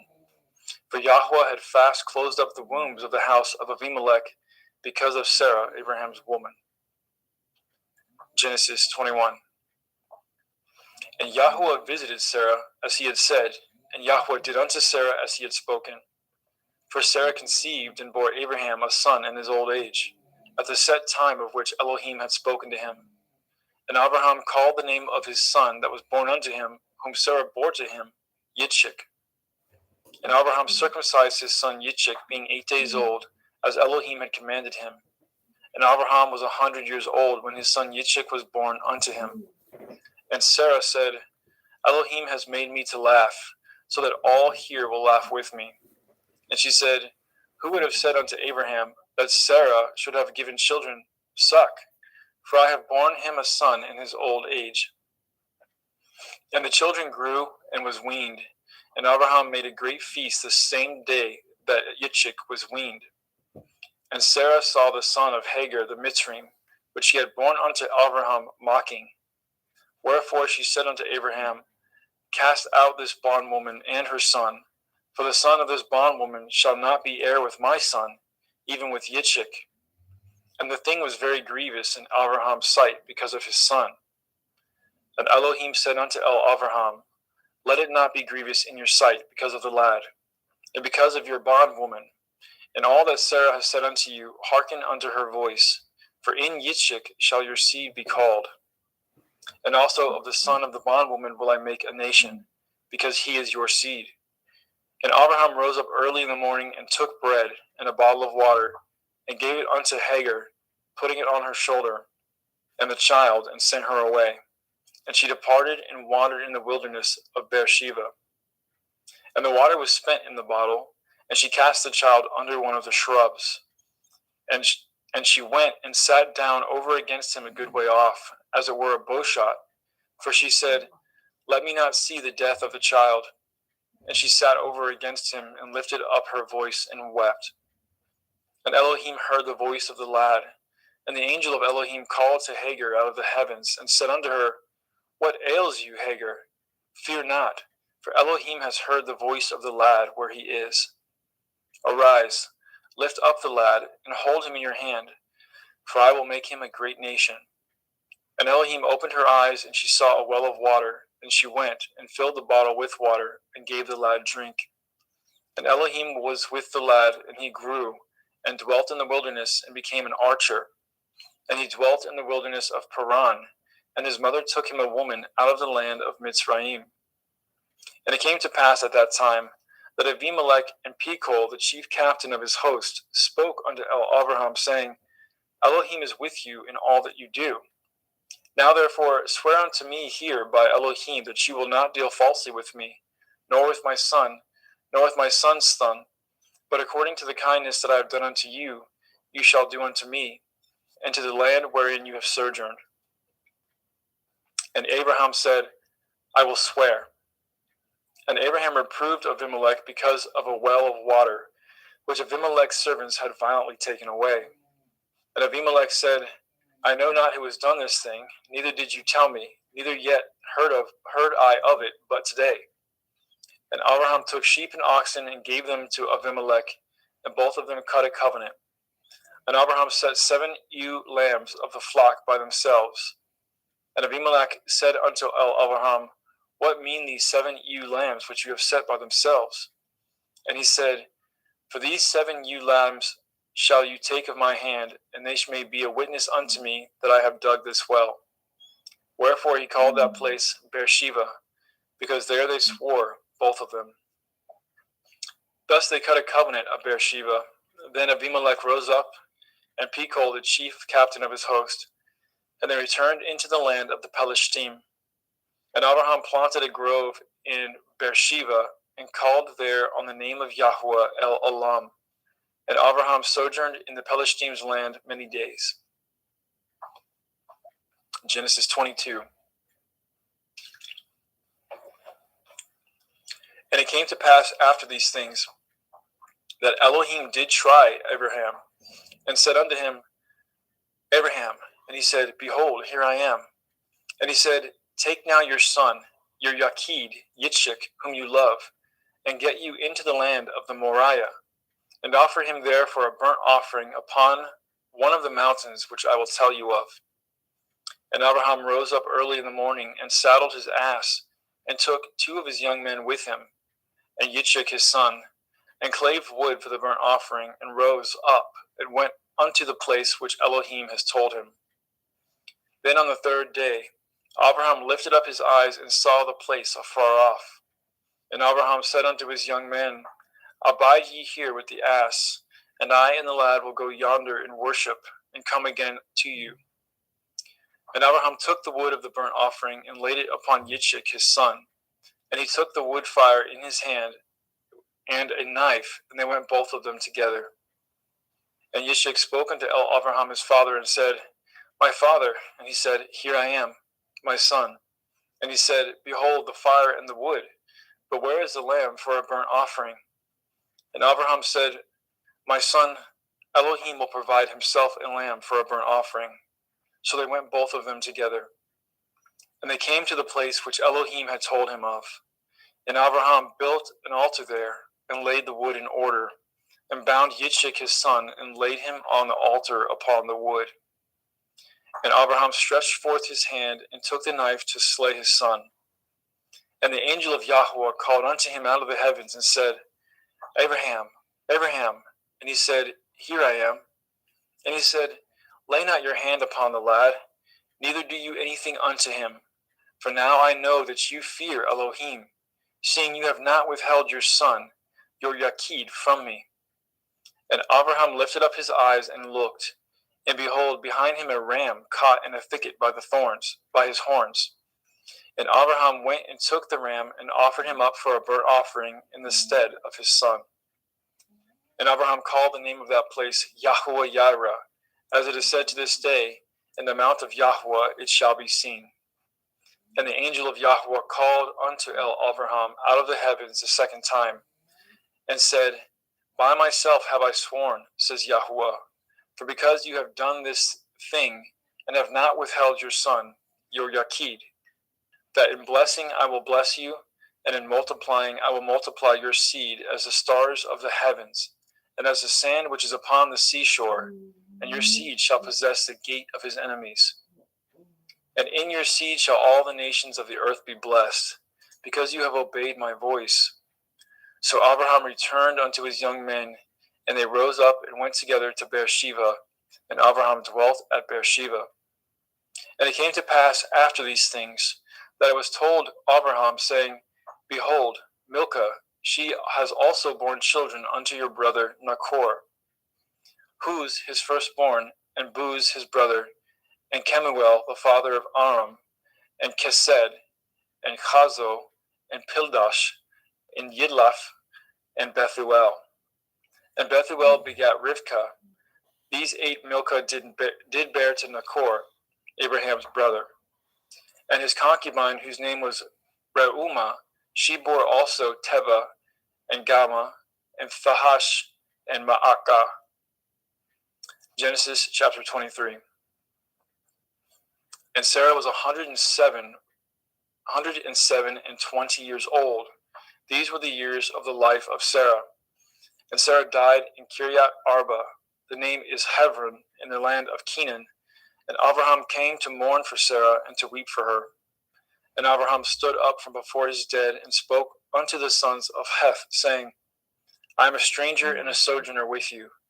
Give me possession of a burying place with you, that I may bury my dead out of my sight. And the children of Heth answered Abraham, saying unto him, Hear us, my lord. You are a mighty prince among us. In the choice of our sepulchres bury your dead. None of us shall withhold from you his sepulchre, but that you may bury your dead. And Abraham stood up and bowed himself to the people of the land, even to the children of Heth. And he communed with them, saying, If it be your mind that I should bury my dead out of my sight, hear me, and entreat for me to Ephron the son of Sochar, that he may give me the cave of Machpelah, which he has, which is in the end of this field. For as much money as it is worth, he shall give it me for a possession of a burying place among you. And Ephron dwelt among the children of Heth. And Ephron the Hittite answered, and Abraham in the audience of the children of Heth, even of all that went in at the gate of the city, saying, Nay, my lord, hear me. The field I give you, and the cave that is therein, I give it to you. In the presence of the sons of my people, I give it to you. Bury your dead. And Abraham bowed down himself before the people of the land. And he spoke unto Ephron in the audience of the people and of the land, saying, But if you will give it, I pray you hear me. I will give you money for the field. Take it of me, and I will bury my dead there. And Ephron answered Abraham, saying unto him, My lord, hearken unto me. The land is worth 400 shekels of silver. What is that betwixt me and you? Bury therefore your dead. And Abraham hearkened unto Ephron, and Abraham weighed to Ephron the silver, which he had named in the audience of the sons of Heth, 400 shekels of silver, current money with the merchant. And the field of Ephron, which was in Machpelah, which was before Mamre, the field, and the cave which was therein, and all the trees that were in the field, that were in the borders round about, were made sure unto Abraham for a possession in the presence of the children of Heth, before all that went in at the gate of the city. And after this, Abraham buried Sarah his woman in the cave of the field of Machpelah before Mamre. The same is Hebron in the land of Canaan. And the field and the cave that is therein were made sure unto Abraham for a possession of a burying place by the sons of Heth. Genesis 24. And Abraham was old and well stricken in age, and Yahweh had blessed Abraham in all things. And Abraham said unto his eldest servant of his house, that ruled over all that he had, Put, I pray you, your hand under my thigh, and I will make you swear by Yahweh, the Elohai of heaven and the Elohai of the earth, that you shall not take a woman unto my son of the daughters of Canaanim, among whom I dwell. But you shall go unto my country and unto my kindred, and take a woman unto my son Yitzchak. And the servant said unto him, Perchance the woman will not be willing to follow me unto this land. Must I needs bring your son again unto the land from whence you came? And Abraham said unto him, Beware that you bring not my son thither again. Yahweh Elohai of heaven, which took me from my father's house and from the land of my kindred, and which spoke unto me, and that swore unto me, saying, Unto your seed will I give this land. He shall send his angel before you, and you shall take a woman unto my son from thence. And if the woman will not be willing to follow you, then you shall be clear from this my oath. Only bring not my son thither again. And the servant put his hand under the thigh of Abraham his master, and swore to him concerning that matter. And the servant took 10 camels of the camels of his master, and departed, for all the goods of his master were in his hand. And he arose, and went to Aram Naharaim, unto the city of Nachor. And he made his camels to kneel down without the city by a well of water at the time of the evening, even the time that women go out to draw water.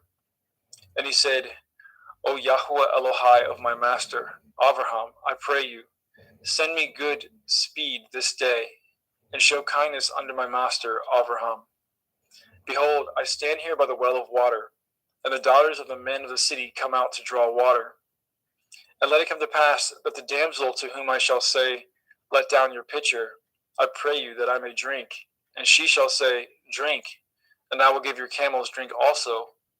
Let this same be she that you have appointed for your servant Yitzchak, and thereby shall I know that you have showed kindness unto my master. And it came to pass before he had done speaking, that behold, Rivkah came out, who was born to Bethuel, son of Milcah, the woman of Nachor, Abraham's brother, with her pitcher upon her shoulder. And the damsel was very fair to look upon, a virgin, neither had any man known her. And she went down to the well and filled her pitcher and came up. And the servant ran to meet her and said, Let me, I pray you, drink a little water of your pitcher. And she said, Drink, my lord. And she hasted and let down her pitcher upon her hand and gave him drink. And when she had done giving him drink, she said, I will draw water for your camels also, until they have done drinking. And she hasted and emptied her pitcher into the trough and ran again unto the well to draw water, and drew for all his camels. And the man wondering at her held his peace, to wit whether Yahweh had made his journey prosperous or not. And it came to pass, as the camels had done drinking, that the man took a golden earring of 1/2 shekel weight, and 2 bracelets for her hands of 10 shekel weights of gold. And he said, Whose daughter are you? Tell me, I pray you. Is there room in your father's house for us to lodge in? And she said unto him, I am the daughter of Bethuel, son of Milcah, which she bore unto Nachor. She said moreover unto him, We have both straw and provender enough, and room to lodge in. And the man bowed down his head and worshipped Yahweh. And he said, Blessed be Yahweh Elohai of my master Abraham, who has not left destitute my master of his mercy and his truth. I being in the way, Yahweh led me to the house of my master's brethren. And the damsel ran, and told them of her mother's house these things. And Rivkah had a brother, and his name was Lavan. And Lavan ran out unto the man unto the well. And it came to pass, when he saw the earring and the bracelets upon his sister's hands, and when he heard the words of Rivkah his sister, saying, Thus spoke the man unto me, that he came unto the man, and behold, he stood by the camels at the well. And he said, Come in, you blessed of Yahweh. Wherefore stand you without? For I have prepared the house and room for the camels. And the man came into the house, and he ungirded his camels, and gave straw and provender for the camels, and water to wash his feet, and the men's feet that were with him. And there was set meat before him to eat. But he said, I will not eat until I have told my errand.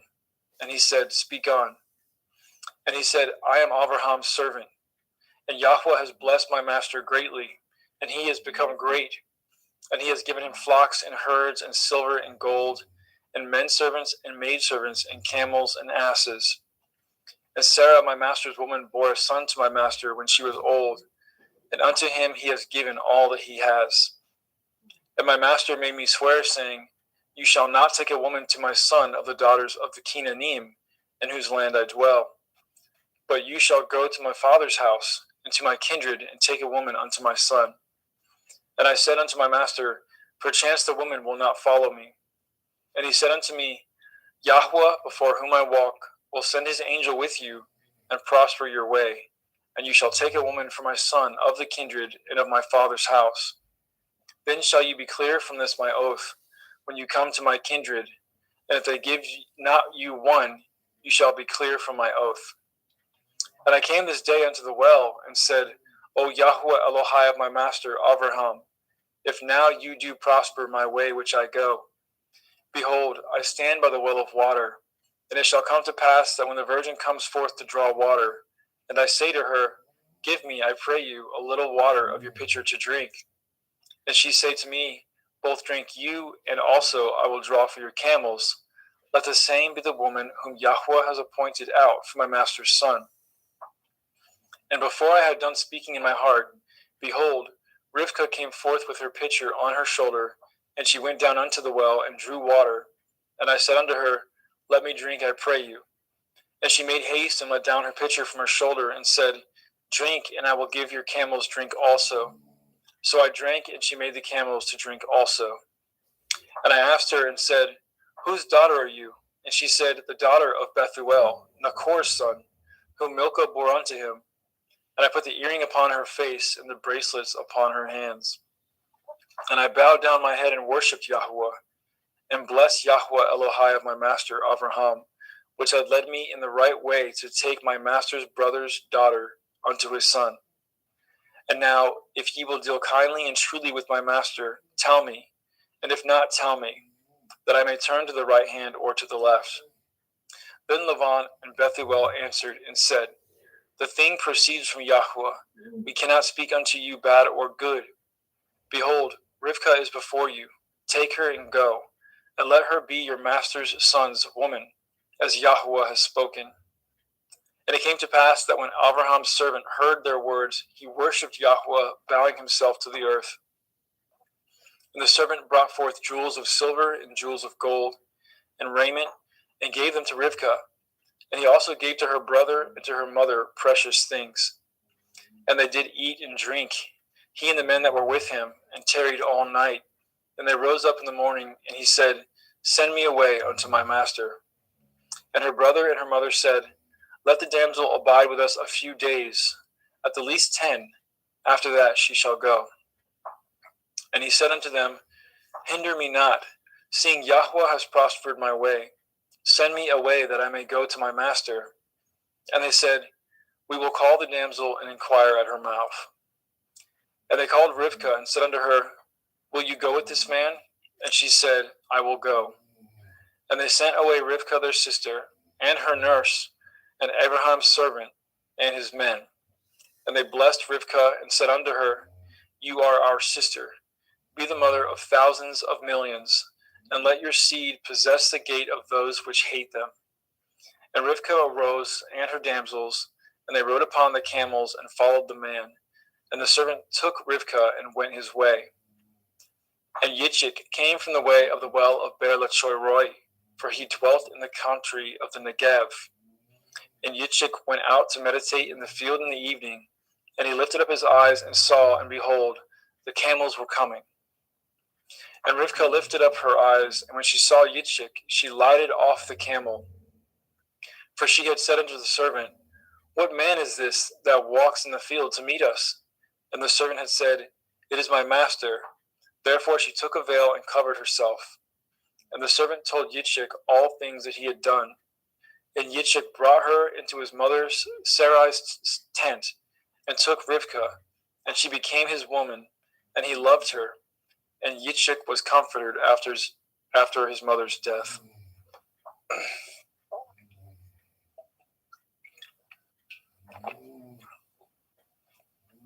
Genesis chapter 25.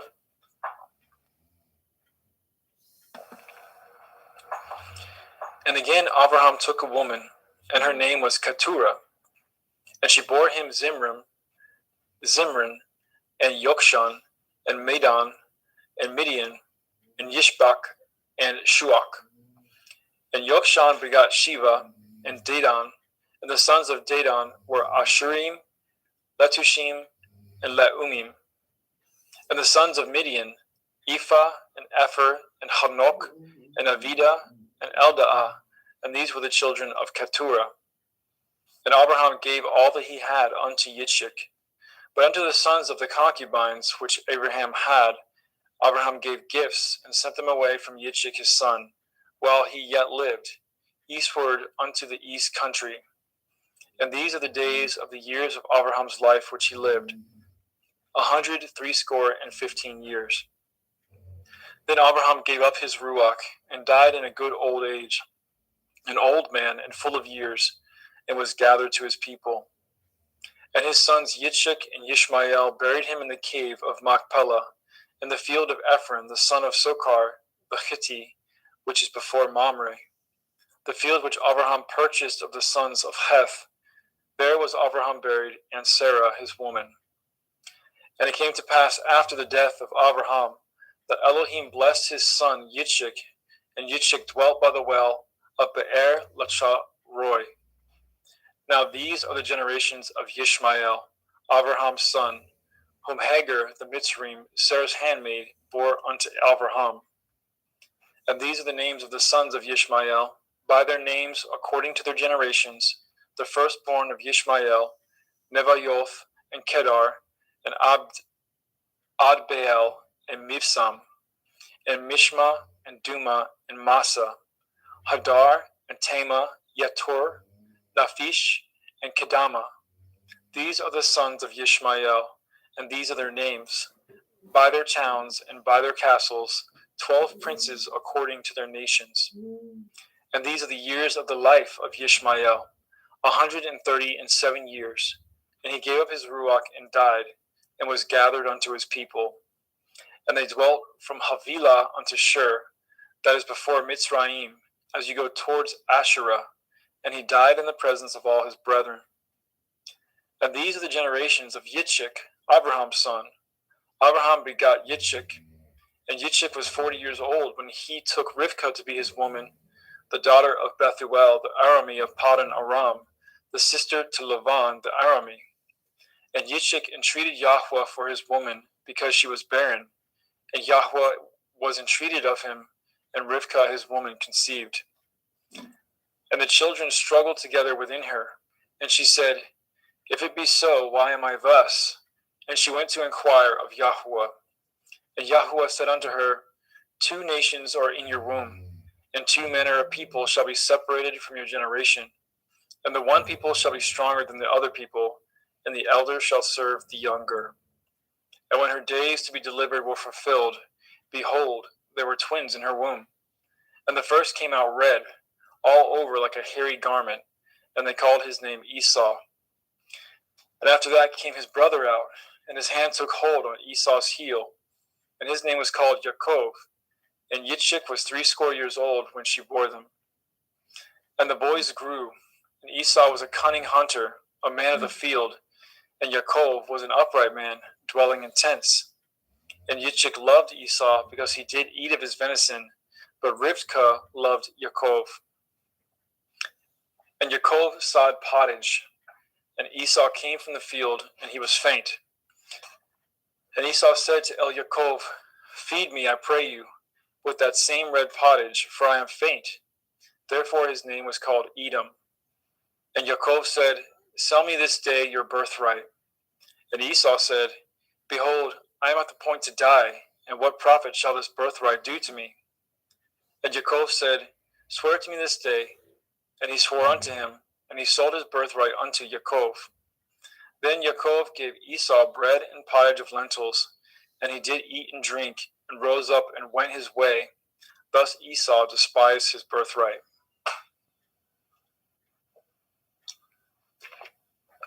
Genesis chapter 26. And there was a famine in the land beside the first famine that was in the days of Abraham.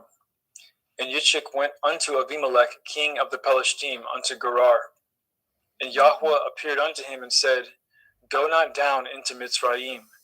Dwell in the land which I shall tell you of. Sojourn in this land, and I will be with you, and I will bless you. For unto you and unto your seed I will give all these countries, and I will perform the oath which I swore unto Abraham your father. And I will make your seed to multiply as the stars of heaven, and I will give unto your seed all these countries, and in your seed shall all the nations of the earth be blessed. Because that Abraham obeyed my voice and did guard my watch, my commandments, my statutes, and my Torah. And Yitzchak dwelt in Gerar. And the men of the place asked him of his woman, and he said, She is my sister. For he feared to say, She is my woman, lest, said he, the men of the place should kill me for Rivkah, because she was fair to look upon. And it came to pass, when he had been there a long time, that Abimelech, king of the Pelishtim, looked out a window and saw, and behold, Yitzchak was sporting with Rivkah his woman. And Abimelech called Yitzchak and said, Behold, of a surety she is your woman, and how said you, She is my sister? And Yitzchak said unto him, Because I said, Lest I die for her. And Abimelech said, What is this you have done unto us? One of the people might lightly have lain with your woman, and you should have brought guiltiness upon us. And Abimelech charged all his people, saying, He that touches this man or his woman shall surely be put to death. Then Yitzchak sowed in that land, and received in the same year 100-fold, and Yahweh blessed him. And the man waxed great, and went forward, and grew until he became very great. For he had possession of flocks, and possession of herds, and great store of servants, and the Pelishtim envied him. For all the wells which his father's servants had dug in the days of Abraham his father, the Pelishtim had stopped them, and filled them with earth. And Abimelech said unto Yitzchak, Go from us, for you are much mightier than we. And Yitzchak departed thence, and pitched his tent in the valley of Gerar, and dwelt there. And Yitzchak dug the wells of water, which they had dug in the days of Abraham his father, for the Pelishtim had stopped them after the death of Abraham, and he called their names after the names by which his father had called them. And Yitzchak's servants dug in the valley, and found there a well of springing water. And the herdsmen of Gerar did strive with Yitzchak's herdsmen, saying, The water is ours. And he called the name of the well Esek, because they strove with him. And they dug another well, and strove for that also, and he called the name of it Sitnah. And he removed from thence, and dug another well, for that they strove not, and he called the name of it Rechoboth. And he said, For now Yahuwah has made room for us, and we shall be fruitful in the land. And he went up from thence to Beersheba. And Yahuwah appeared unto him the same night, and said, I am Elohai of Abraham your father. Fear not, for I am with you, and I will bless you, and multiply your seed for my servant Abraham's sake. And he built an altar there, and called upon the name of Yahuwah, and pitched his tent there, and there Yitzchak's servants dug a well. Then Abimelech went to him from Gerar, and Akuzath, one of his friends, and Pekol, the chief captain of his army. And Yitzchak said unto them, Wherefore come ye to me, seeing you hate me, and have sent me away from you? And they said, We saw certainly that Yahuwah was with you. And we said, Let there be now an oath betwixt us, even betwixt us and you, and let us cut a covenant with you, that you will do us no hurt, as we have not touched you, and as we have done unto you nothing but good, and have sent you away in peace. You are now the blessed of Yahuwah. And he made them a feast, and they did eat and drink. And they rose up early in the morning, and swore to one another, and Yitzchak sent them away, and they departed from him in peace. And it came to pass the same day that Yitzchak's servants came, and told him concerning the well which they had dug, and said unto him, We have found water. And he called it Shavah. Therefore the name of the city is Beer Shavah unto this day. And Esau was 40 years old when he took to be his woman Yehudith, the daughter of Beri the Hittite, and Basmath, the daughter of Elon the Hittite, which were a grief of mind unto Yitzchak and to Rivkah.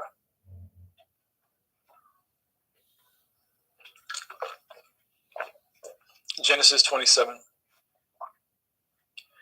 And it came to pass that when Yitzchak was old, and his eyes were dim, so that he could not see, he called Esau his eldest son, and said unto him, My son. And he said unto him, Behold, here I am. And he said, Behold now, I am old, I know not the day of my death. Now therefore take, I pray you, your weapons, your quiver, and your bow, and go out to the field, and take me some venison, and make me savory meat, such as I love, and bring it to me, that I may eat it, that my soul may bless you before I die. And Rivkah heard when Yitzchak spoke to Esau his son. And Esau went to the field to hunt for venison and to bring it. And Rivkah spoke unto Yaakov her son, saying, Behold, I heard your father speak unto Esau your brother, saying, Bring me some venison, and make me savory meat, that I may eat and bless you before Yahuwah, before my death. Now therefore, my son, obey my voice according to that which I command you. Go now to the flock, and fetch me from thence 2 good kids of the goats, and I will make them savory meat for your father, such as he loves. And you shall bring it to your father, that he may eat, and that he may bless you before his death. And Yaakov said to Rivkah his mother, Behold, Esau my brother is a hairy man, and I am a smooth man. My father perchance will feel me, and I shall seem to him as a deceiver, and I shall bring a curse upon me, and not a blessing. And his mother said unto him, Upon me be your curse, my son. Only obey my voice, and go fetch me them. And he went, and he fetched, and brought them to his mother. And his mother made savory meat, such as his father loved. And Rivkah took goodly raiment from her eldest son Esau, which were with her in the house, and put them upon Yaakov, her younger son. And she put the skins of the kids of the goats upon his hands and upon the smooth of his neck. And she gave the savory meat, the bread, which she had prepared, into the hand of her son Yaakov. And he came unto his father and said, My father. And he said, Here I am. Who are you, my son? And Yaakov said unto his father, I am Esau, your firstborn. I have done according as you bade me. Arise, I pray you. Sit and eat of my venison, that your soul may bless me. And Yitzchak said unto his son, How is it that you have found it so quickly, my son?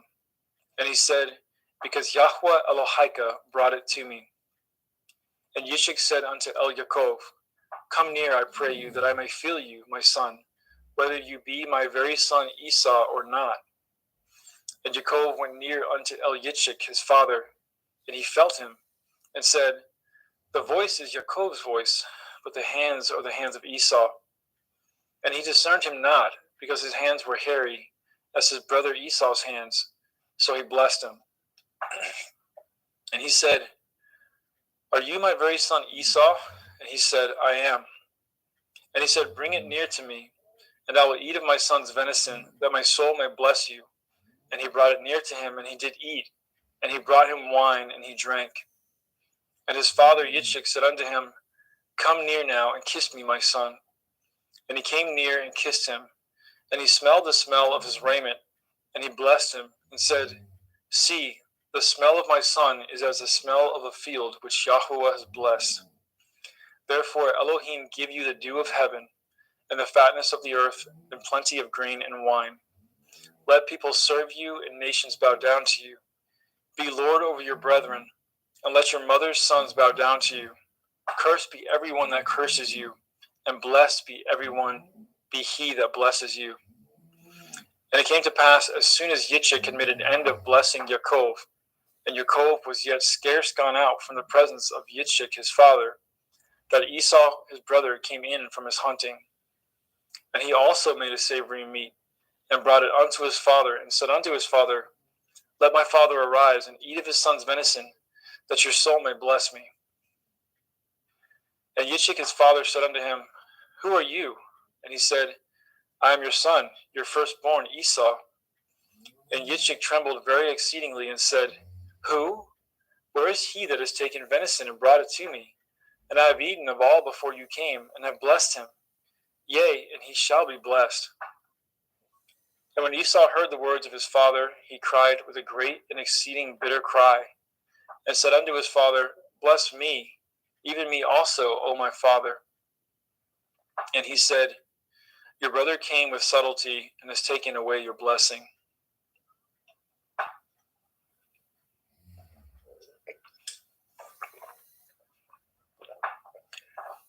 And he said, Is not he rightly named Yaakov? For he has supplanted me these 2 times. He took away my birthright, and behold, now he has taken away my blessing. And he said, Have you not reserved a blessing for me? And Yitzchak answered and said unto Esau, Behold, I have made him your lord, and all his brethren have I given to him for servants, and with grain and wine have I sustained him. And what shall I do now unto you, my son? And Esau said unto his father, Have you but one blessing, my father? Bless me, even me also, O my father. And Esau lifted up his voice and wept. And Yitzchak his father answered and said unto him, Behold, your dwelling shall be the fatness of the earth, and of the dew of heaven from above. And by your sword shall you live, and you shall serve your brother. And it shall come to pass, when you shall have the dominion, that you shall break his yoke from off your neck. And Esau hated Yaakov because of the blessing wherewith his father blessed him. And Esau said in his heart, The days of mourning for my father are at hand. Then will I slay my brother Yaakov. And these words of Esau, her elder son, were told to Rivkah. And she sent and called Yaakov, her younger son, and said unto him, Behold, your brother Esau, as touching you, comforts himself, purposing to kill you. Now therefore, my son, obey my voice and arise. Flee to Laban, my brother, to Haran, and tarry with him a few days until your brother's fury turns away, until your brother's anger turn away from you, and he forget that which you have done to him. Then I will send and fetch you from thence. Why should I be deprived also of you both in one day? And Rivkah said to Eliashib, I am weary of my life because of the daughters of Heth. If Yaakov take a woman of the daughters of Heth, such as these which are of the daughters of the land, what good shall my life do to me? Genesis 28. And Yitzchak called Yaakov and blessed him, and charged him, and said unto him, You shall not take a woman of the daughters of Canaan. Arise, go to Padan Aram, to the house of Bethuel your mother's father, and take you a woman from thence of the daughters of Laban your mother's brother. And El Shaddai bless you, and make you fruitful, and multiply you, that you may be a multitude of people, and give you the blessing of Abraham to you, and to your seed with you, that you may inherit the land wherein you are a stranger, which Elohim gave unto Abraham. And Yitzchak sent away Yaakov, and went to Padan Aram unto Laban, son of Bethuel the Arami, the brother of Rivkah, Yaakov and Esau's mother. When Esau saw that Yitzchak had blessed Yaakov, and sent him away to Padan Aram, to take him a woman from thence, and that as he blessed him, he gave him a charge, saying, You shall not take a woman of the daughters of Canaan, and that Yaakov obeyed his father and his mother, and was gone to Padan Aram. And Esau, seeing that the daughters of Canaan pleased not Yitzchak his father, then went Esau unto Ishmael, and took unto the women which he had Machalath, the daughter of Ishmael, Abraham's son, the sister of Nevaioth, to be his woman. And Yaakov went out from Beersheba, and went towards Haran. And he lighted upon a certain place, and tarried there all night, because the sun was set. And he took the stones out of that place, and put them for his pillows, and lay down in that place to sleep. And he dreamed, and behold, a ladder set up on the earth, and the top of it reached to heaven. And behold, the angels of Elohim ascending and descending on it.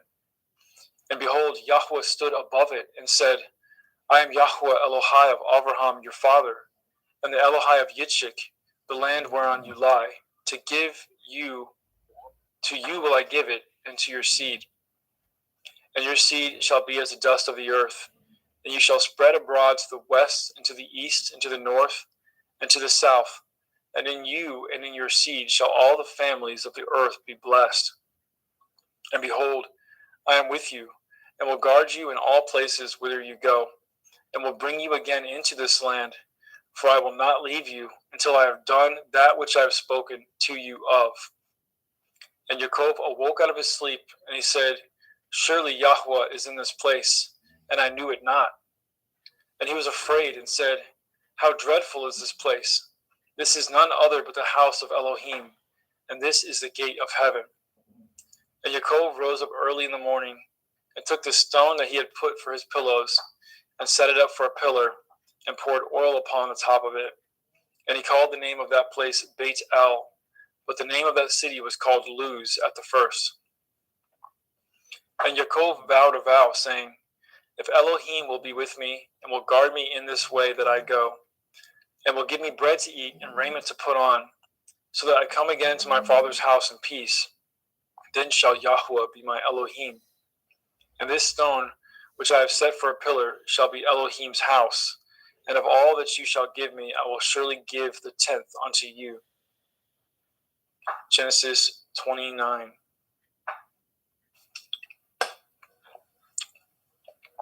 Then Yaakov went on his journey, and came into the land of the people of the east. And he looked, and behold, a well in the field, and lo, there were 3 flocks of sheep lying by it. For out of that well they watered the flocks, and a great stone was upon the well's mouth. And thither there were all the flocks gathered. And they rolled the stone from the well's mouth, and watered the sheep, and put the stone again upon the well's mouth in his place.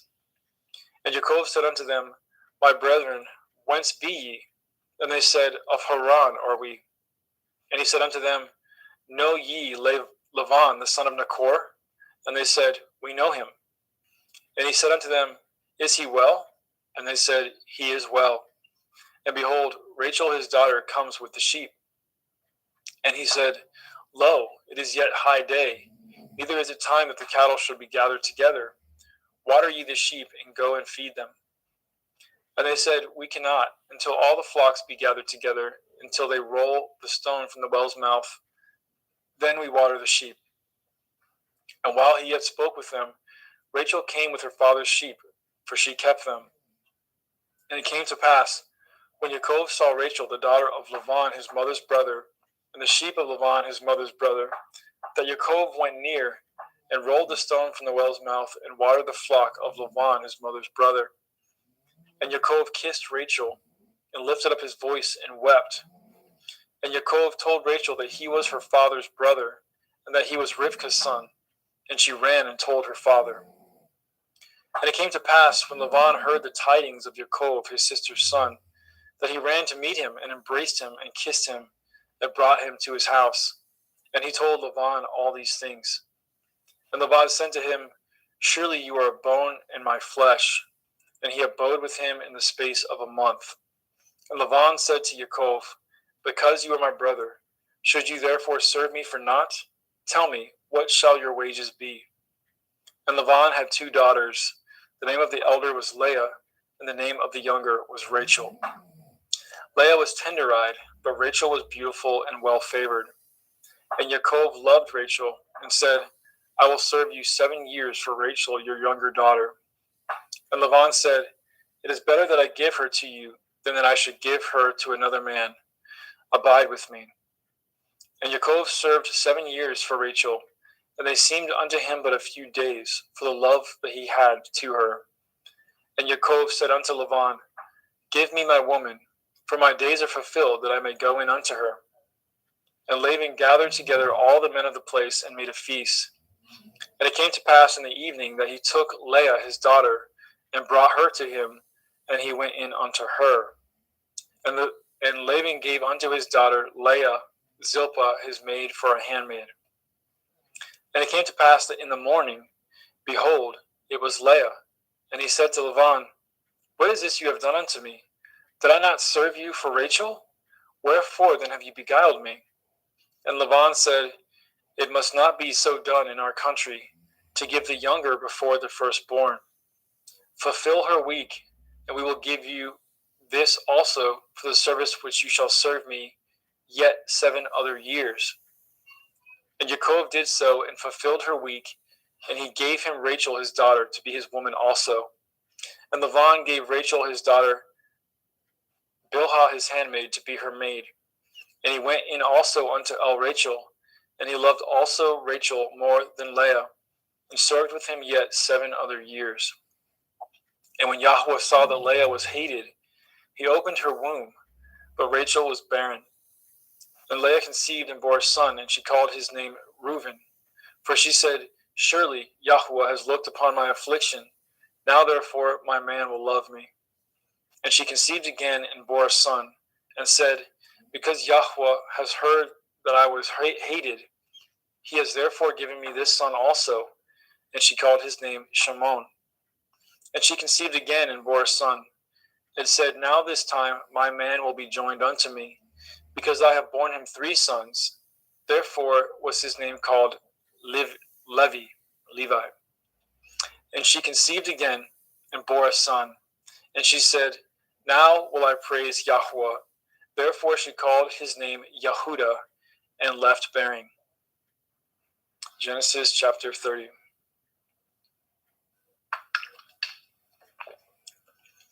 And when Rachel saw that she bore Yaakov no children, Rachel envied her sister, and said unto Yaakov, Give me children, or else I die.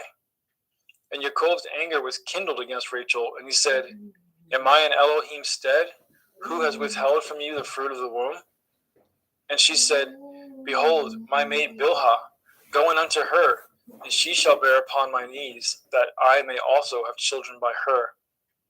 And she gave him Bilhah her handmaid to be his woman. And Yaakov went in unto her. And Bilhah conceived and bore Yaakov a son. And Rachel said, Elohim has judged me, and has also heard my voice, and has given me a son. Therefore called she his name Dan. And Bilhah, Rachel's maid, conceived again, and bore Yaakov a second son. And Rachel said, With great wrestlings have I wrestled with my sister, and I have prevailed. And she called his name Naphtali. And when Leah saw that she had left bearing, she took Zilpah, her maid, and gave her to Yaakov to be his woman. And Zilpah, Leah's maid, bore Yaakov a son. And Leah said, A troop comes. And she called his name Gad. And Zilpah, Leah's maid, bore Yaakov a second son. And Leah said, Happy am I, for the daughters will call me blessed. And she called his name Asher. And Reuben went in the days of wheat harvest, and found mandrakes in the field, and brought them unto his mother Leah. Then Rachel said unto Leah, Give me, I pray you, of your son's mandrakes. And she said unto her, Is it a small matter to you that you have taken my man? And would you take away my son's mandrakes also? And Rachel said, Therefore he shall lie with you tonight for your son's mandrakes. And Yaakov came out of the field in the evening, and Leah went out to meet him, and said, You must come in unto me, for surely I have hired you with my son's mandrakes. And he lay with her that night. And Elohim hearkened unto Leah, and she conceived and bore Yaakov the fifth son. And Leah said, Elohim has given me my hire, because I have given my maiden to my man. And she called his name Yishakar. And Leah conceived again, and bore Yaakov the sixth son. And Leah said, Elohim has endued me with good dowry. Now will my man dwell with me, because I have borne him 6 sons. And she called his name Zebulun. And afterwards she bore a daughter, and called her name Dinah. And Elohim remembered Rachel, and Elohim hearkened to her, and opened her womb. And she conceived, and bore a son, and said, Elohim has taken away my reproach. And she called his name Joseph, and said, Yahweh shall add to me another son. And it came to pass, when Rachel had borne Joseph, that Yaakov said unto Laban, Send me away, that I may go unto my own place, and to my own country. Give me my woman and my children, for whom I have served you, and let me go, for you know my service which I have done to you. And Laban said unto him, I pray you, if I have found favor in your eyes, tarry, for I have learned by experience that Yahweh has blessed me for your sake. And he said, Appoint me your wages, and I will give it. And he said unto him, You know how I have served you, and how your cattle was with me. For it was little which you had before I came, and it is now increased unto a multitude. And Yahweh has blessed you since my coming. And now when shall I provide for my own house also? And he said, What shall I give you? And Yaakov said, You shall not give me anything. If you will do this thing for me, I will again feed and guard your flock. I will pass through all your flock today, removing from thence all the speckled and spotted cattle, and all the brown cattle among the sheep, and the spotted and speckled among the goats, and of such shall be my hire. So shall my righteousness answer for me in time to come, when it shall come for my hire before your face. Every one that is not speckled and spotted among the goats, and brown among the sheep, that shall be counted stolen with me. And Laban said, Behold, I would it might be according to your word.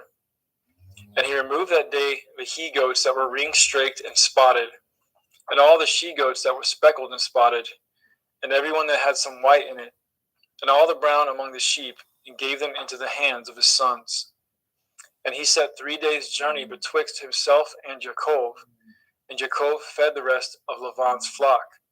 And Yaakov took him rods of green poplar, and of the hazel and chestnut tree, and piled white strakes in them, and made the white appear which was in the rods. And he set the rods which he had pilled before the flocks in the gutters and the watering troughs, when the flocks came to drink, that they should conceive when they came to drink. And the flock conceived before the rods, and brought forth cattle ring-streaked, speckled, and spotted. And Yaakov did separate the lambs, and set the faces of the flocks towards the ring-streaked, and all the brown in the flock of Lavan. And he put his own flocks by themselves, and put them not unto Lavan's cattle. And it came to pass, whensoever the stronger cattle did conceive, that Yaakov laid the rods before the eyes of the cattle in the gutters, that they might conceive among the rods. But when the cattle were feeble, he put them not in. So the feebler were Lavan's, and the stronger Yaakov's. And the man increased exceedingly, and had much cattle, and maidservants, and manservants, and camels, and asses. Thank you, brother. Praise Yah. Praise Yah. Brother Justin McRoberts, pick up at chapter 31.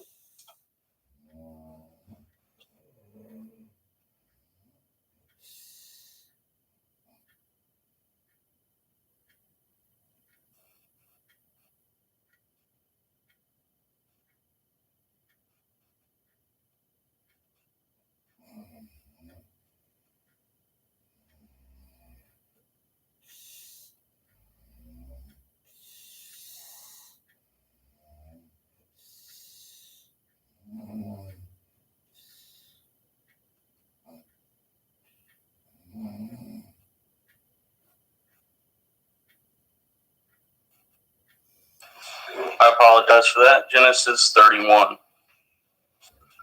And he heard the words of Laban's son, saying, Yaakov has taken away all was our father's, and of that which was our father's has he gotten, and of all his glory. And Yaakov beheld the countenance of Laban, and behold, it was not toward him as before. And Yahweh said unto Yaakov, return unto the land of your fathers, and to your kindred, and will be with you. And Yaakov sent and called Rachel and Leah to the field unto his flock, and said unto them, I seeth your father's countenance, that it is not toward me as before, but the Elohim of my father has been with me. And ye know that with all my power I have served it your father. And your father has deceived me, and changeth my wages 10 times, but Elohim suffered him not to hurt me. And if he said thus, the speckle shall be your wages, then all the cattle bore speckled. And if he said thus, the ring straight shall be your hire, then bore all the cattle ring straight. Thus Elohim has taken away the cattle of your father and given them to me. And it came to pass at the time that the cattle conceived, that I lifted up my eyes, and I saw in a dream.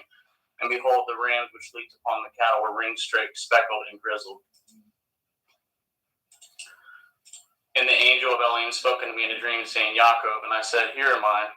And he said, Lift up now your eyes, and see, all the rams which leap upon the cattle are ring-streaked, speckled, and grizzled. For I have seen all that Laban does unto you. And he said, And I am the Elohim of Bedel, which you anointed the pillar, and were vowed a vow unto me. Now arise, get you out from this land, and return unto the land of your kindred. And Rachel and Leah answered and said unto him, Is there yet any portion or inheritance for us in your father's house? Are we not counted of him strangers? For he has told us, and has quite devoured also our money. For all the riches which Elohim has taken from our father, that is ours, and our children's. Now then, whatsoever Elohim has said unto you, do. Then Yaakov rose up and said unto his sons, with his women upon camels, and he carried away with all his cattle and with all his goods which he had gotten, the cattle of his getting, which he had gotten in Paddan Aram, for to go to Yitzhak his father in the land of Canaan. And Laban went to shear at the sheep, and Rachel had stolen the teraphim that were her father's. And Yaakov stole away unawares to Laban the Aramean, in that he had told him not that he fled. So he fled with all that he had, and he rose up and passed over the river, and setteth his face toward Mount Gilead. And it was told Laban on the 3rd day that Yaakov was fled. And he tooketh his brethren with him, and pursued after him 7 days' journey, and they overtook him in Mount Gilead. And Elohim came to Laban the Aramean in the dream by night, and said unto him, Take heed that you speak not to Yaakov, neither good or bad. Then Laban overtooketh Yaakov. Now Yaakov had pitched his tent in the mount, and Laban with his brethren pitched the mount of Gilead. And Laban said to Yaakov, What have you done that you have stolen away unawares to me, and carried away my daughters and captives, taken with the sword? Wherefore did you flee away secretly and steal away from me, and did not tell me, that I might have sent you away with mirth and with songs, with tabret and harp? and have not suffered me to kiss my sons and my daughters. You have now done foolishly in so doing. Is it in the power of my hand to do you hurt? But the Elohim of your father spoken to me yesternight, saying, Take heed that you speak not to Yaakov, either good or bad. And now, though you would needs be gone, because you sore longed after your father's house, yet wherefore have you stoleneth my Elohim? And Yaakov answered and said to Laban, Because I was afraid, for I said, Perchance you would take by force of your daughters from me. With whomsoever you findeth your Elohim, let him not live. Before our brethren, discern what is yours with me, and take it to you. For Yaakov knew not that Rachel had stolen them. And Laban went into Yaakov's tent, and into Leah's tent, and into the two maiden servants' tents, but he found them not. Then went he out of Laban's tent, and entered into Rachel's tent. Now Rachel had taken up the teraphim, and put them in the camel's furniture, and sat upon them. And Laban searched all the tent, but he found them not. And she said to her father, Let it not displease my lord, that I cannot rise up before you, for the custom of women is upon me. And he searched, but found not the teraphim. And Yaakov was wroth, and chode with Laban. And Yaakov answered and said to Laban, What is my transgression? What is my sin, that you have hotly pursued after me? Whereas you have searched all my stuff, what have you found of all your household stuff? Set it here before my brethren and your brethren, that they may be judged betwixt us both. This 20 years have I been with you. Your ewes and your she-goats have not cast their young, and the rams of your flock have I not eaten. That which was torn of beasts I brought not unto you. I bore the loss of it. Of my hand did you require it, whether stolen by day or stolen by night.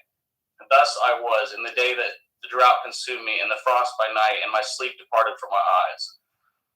Thus have I been 20 years in your house. I served you 14 years for your 2 daughters, and 6 years for your cattle, and you have changed my wages 10 times. Except the Elohai of my father, the Elohai of Abraham, and the fear of Yitzhak had been with me, surely you had sent me away now empty. Elohim has seen of my affliction, at the labor of my hands, and rebuked you yesternight. And Laban answered and said unto Yaakov, These daughters are my daughters, and these children are my children, and these cattle are my cattle, and all that you see is mine. And what can I do this day unto these my daughters, or unto these children which they have borne? Now therefore, let us cut a covenant, I and you, and let it be for a witness between me and you. And Yaakov took a stone and set it up for a pillar, and Yaakov set it unto his brethren, Gasher stones, and they took stones and made a heap, and they did eat there upon the heap.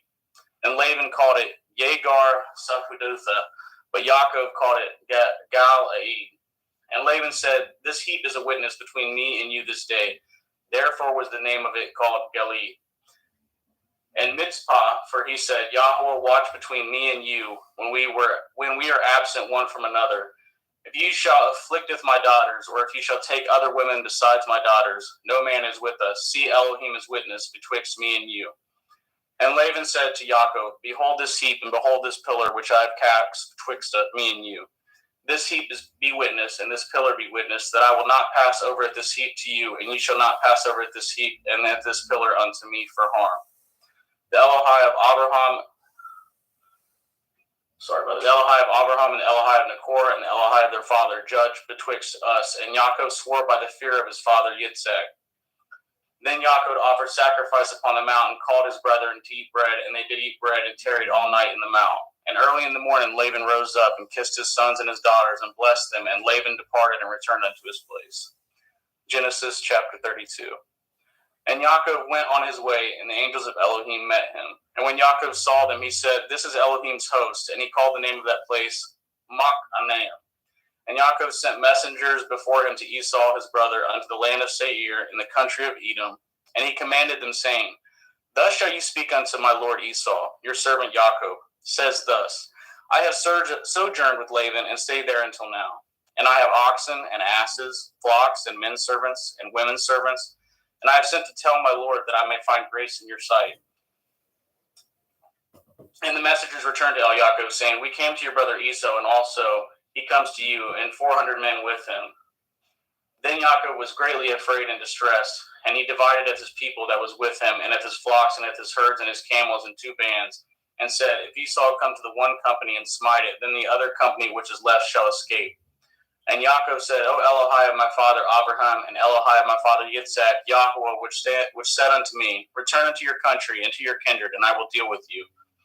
I am not worthy of the least of all the mercies and of all the truth which you have showed unto your servant. For with my staff I passed over this Yarden, and now I am become 2 bands. Deliver me, I pray you, from the hand of my brother, from the hand of Esau, for I fear him, lest he will come and smite me and the mother with the children.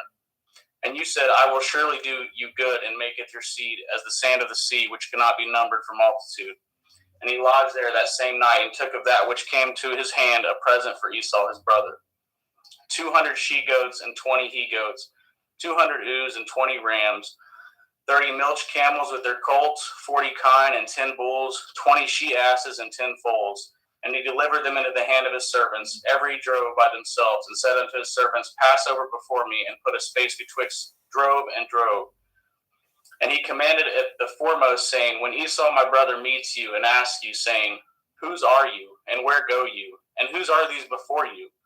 Then you shall say, They be your servant Jacob's. It is a present sent unto my lord Esau, and behold, also he is behind us.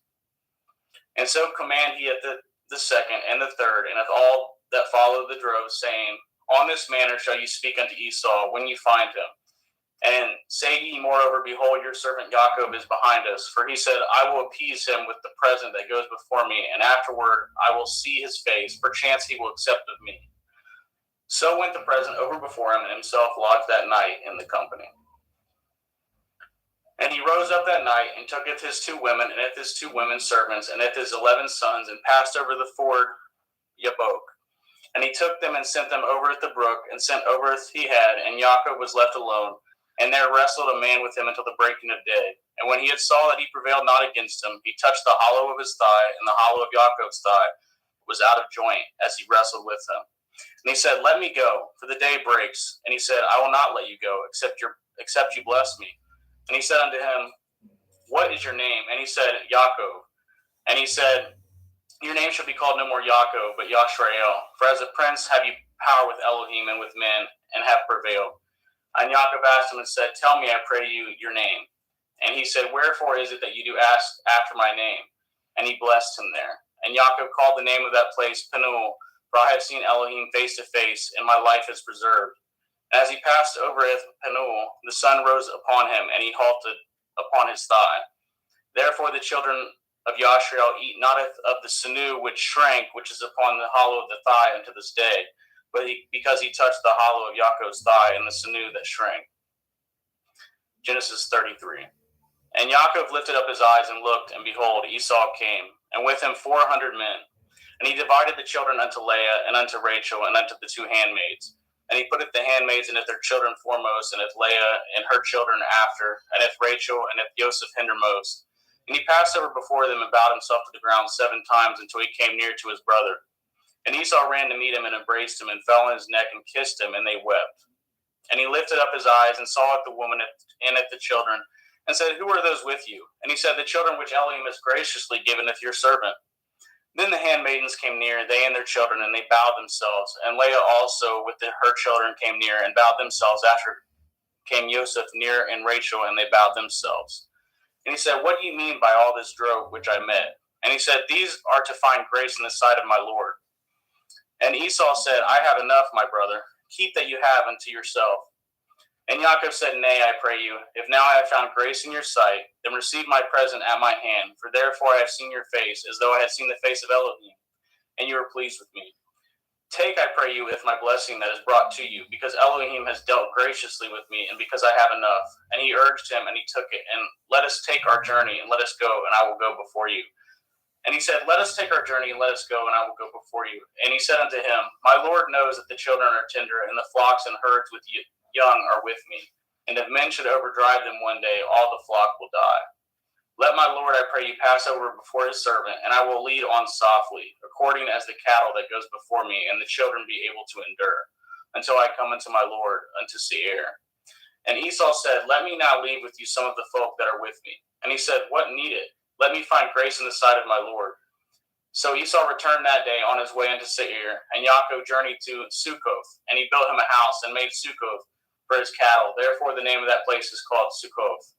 And Jacob came to Shalem, a city of Shechem, which is in the land of Canaan, when he came from Paddan Aram, and pitched his tent before the city. And he brought it the parcel of the field which he had spread his tent, and at the hand of the children of Shemor, Shechem's father, 100 pieces of money. And he erected there an altar and called it El Elohai Yashreel.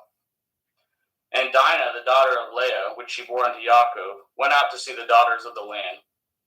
And when Shechem, the son of Shemor, the Shivi, prince of the country, saw her, he took her and lay with her and defiled her. And his soul clave unto Dinah, the daughter of Yaakov, and he loved the damsel, and spoke kindly unto the damsel. And Shechem spoke unto his father Hamor, saying, Get me at this damsel to be my woman. And Yaakov heard that he had defiled Dinah, his daughter. Now his sons were with his cattle in the field, and Yaakov held his peace until they were come.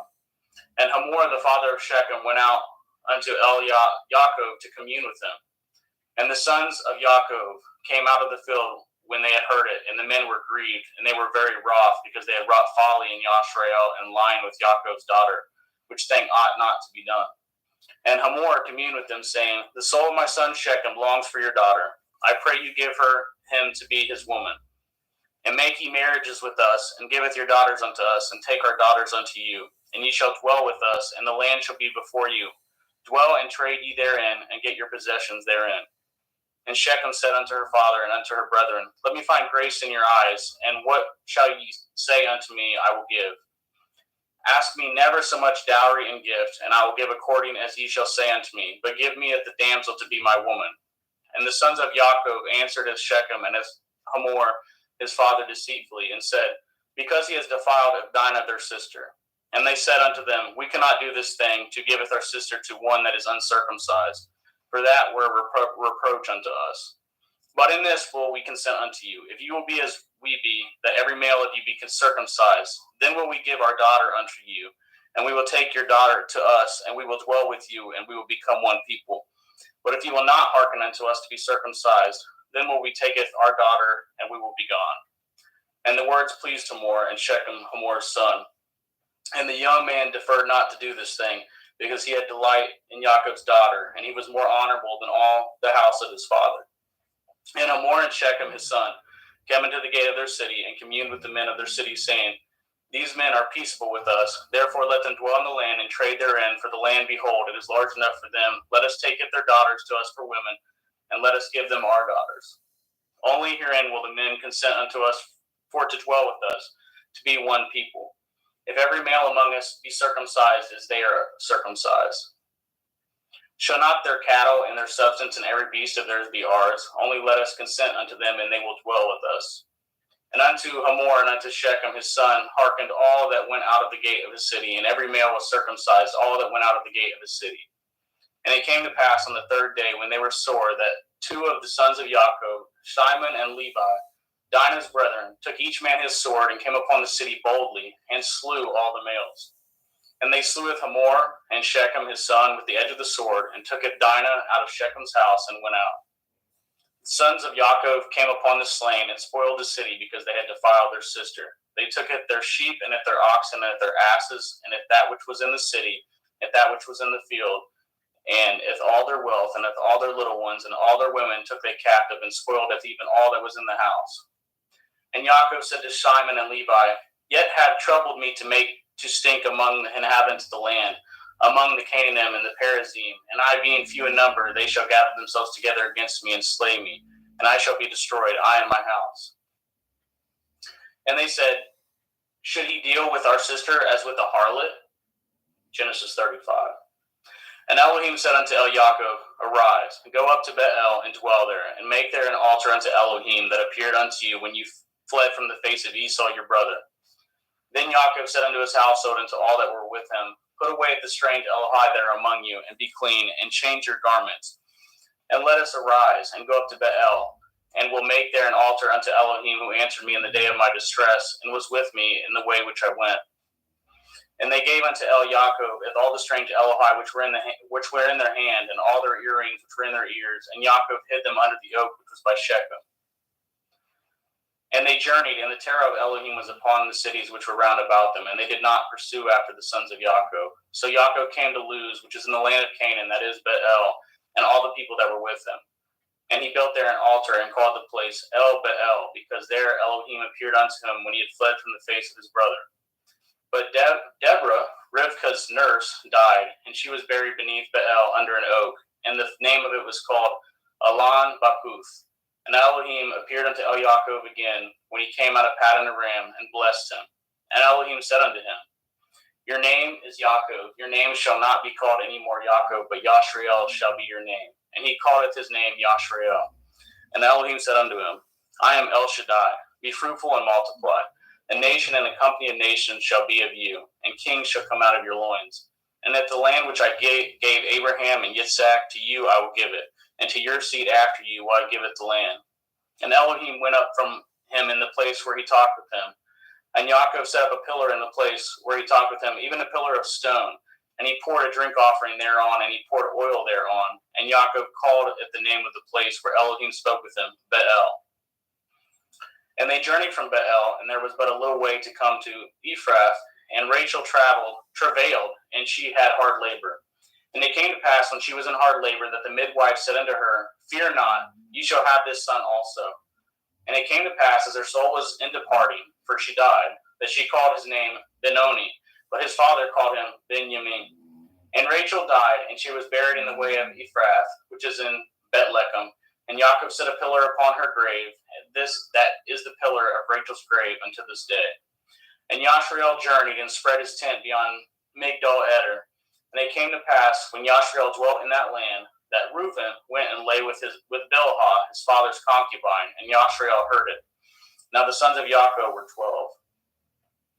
The sons of Leah, Reuben, Yaakov's firstborn, and Shimon, and Levi, and Yehuda, and Issachar, and Zebulun. The sons of Rachel, Joseph, and Benjamin. And the sons of Bilhah and Rachel's handmaid, Dan and Naphtali. And the sons of Zilpah, Leah's handmaid, Gad and Asher. These are the sons of Yaakov, which were born to him in Paddan Aram. And Yaakov came unto Yitzhak his father, unto Mamre, unto Kiart Arba, which is Chevron, where Abraham and Yitzhak sojourned. And the days of Yitzhak were 180 years. And Yitzhak gave up his ruach and died, and was gathered unto his people, being old and full of days. And his sons Esau and Yaakov buried him. Genesis 36. Now these are the generations of Esau, who is Edom.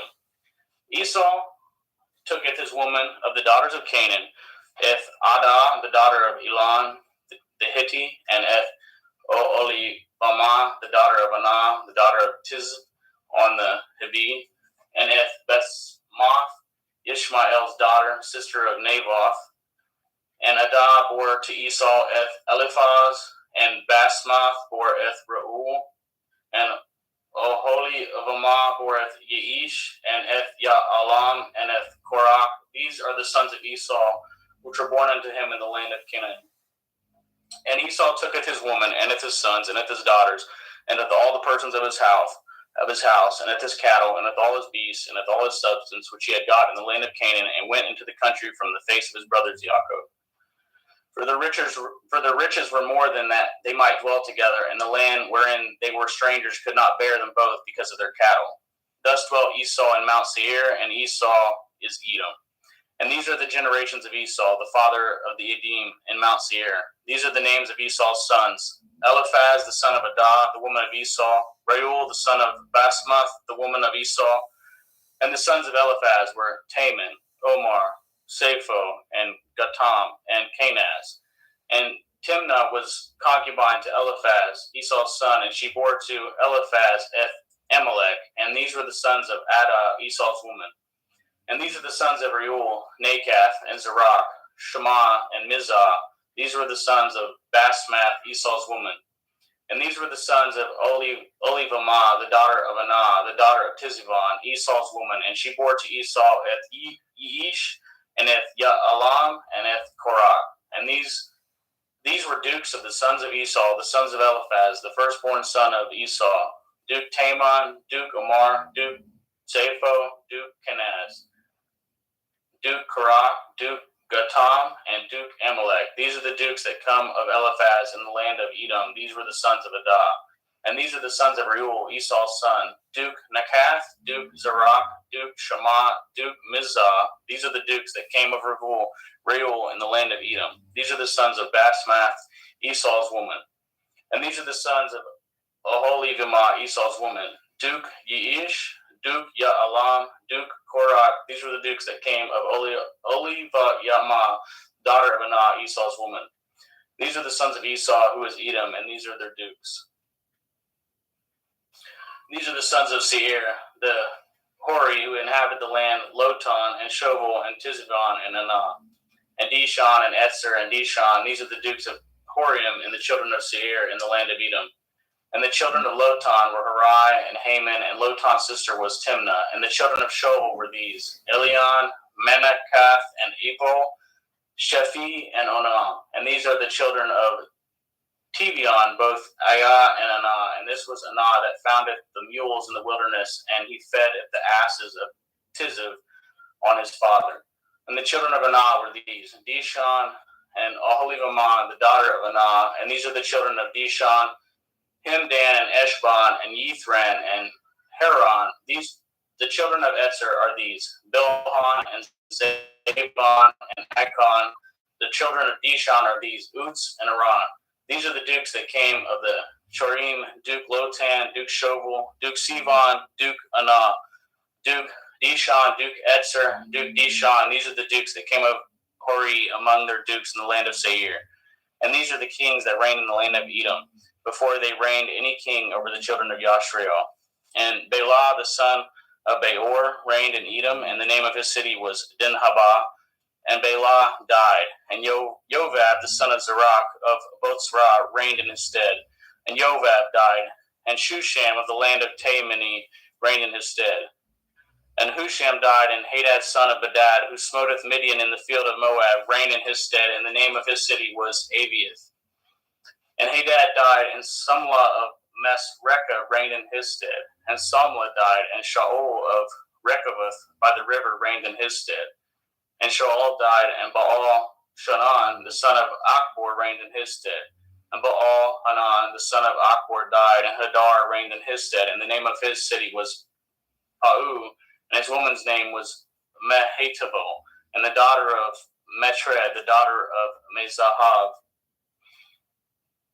And these are the names of the dukes that came of Esau, according to their families, after their places, by their names: Dukes Timnah, Duke Eliah, Duke Yetheth, Duke Olihabamah, Duke Elah, Duke Peon, Duke Kenaz, Duke Taman, Duke Mithitzer, Duke Magdiel, Duke Eram. These be the dukes of Edom, according to their habitations in the land of their possessions. He is Esau, the father of the Edomim.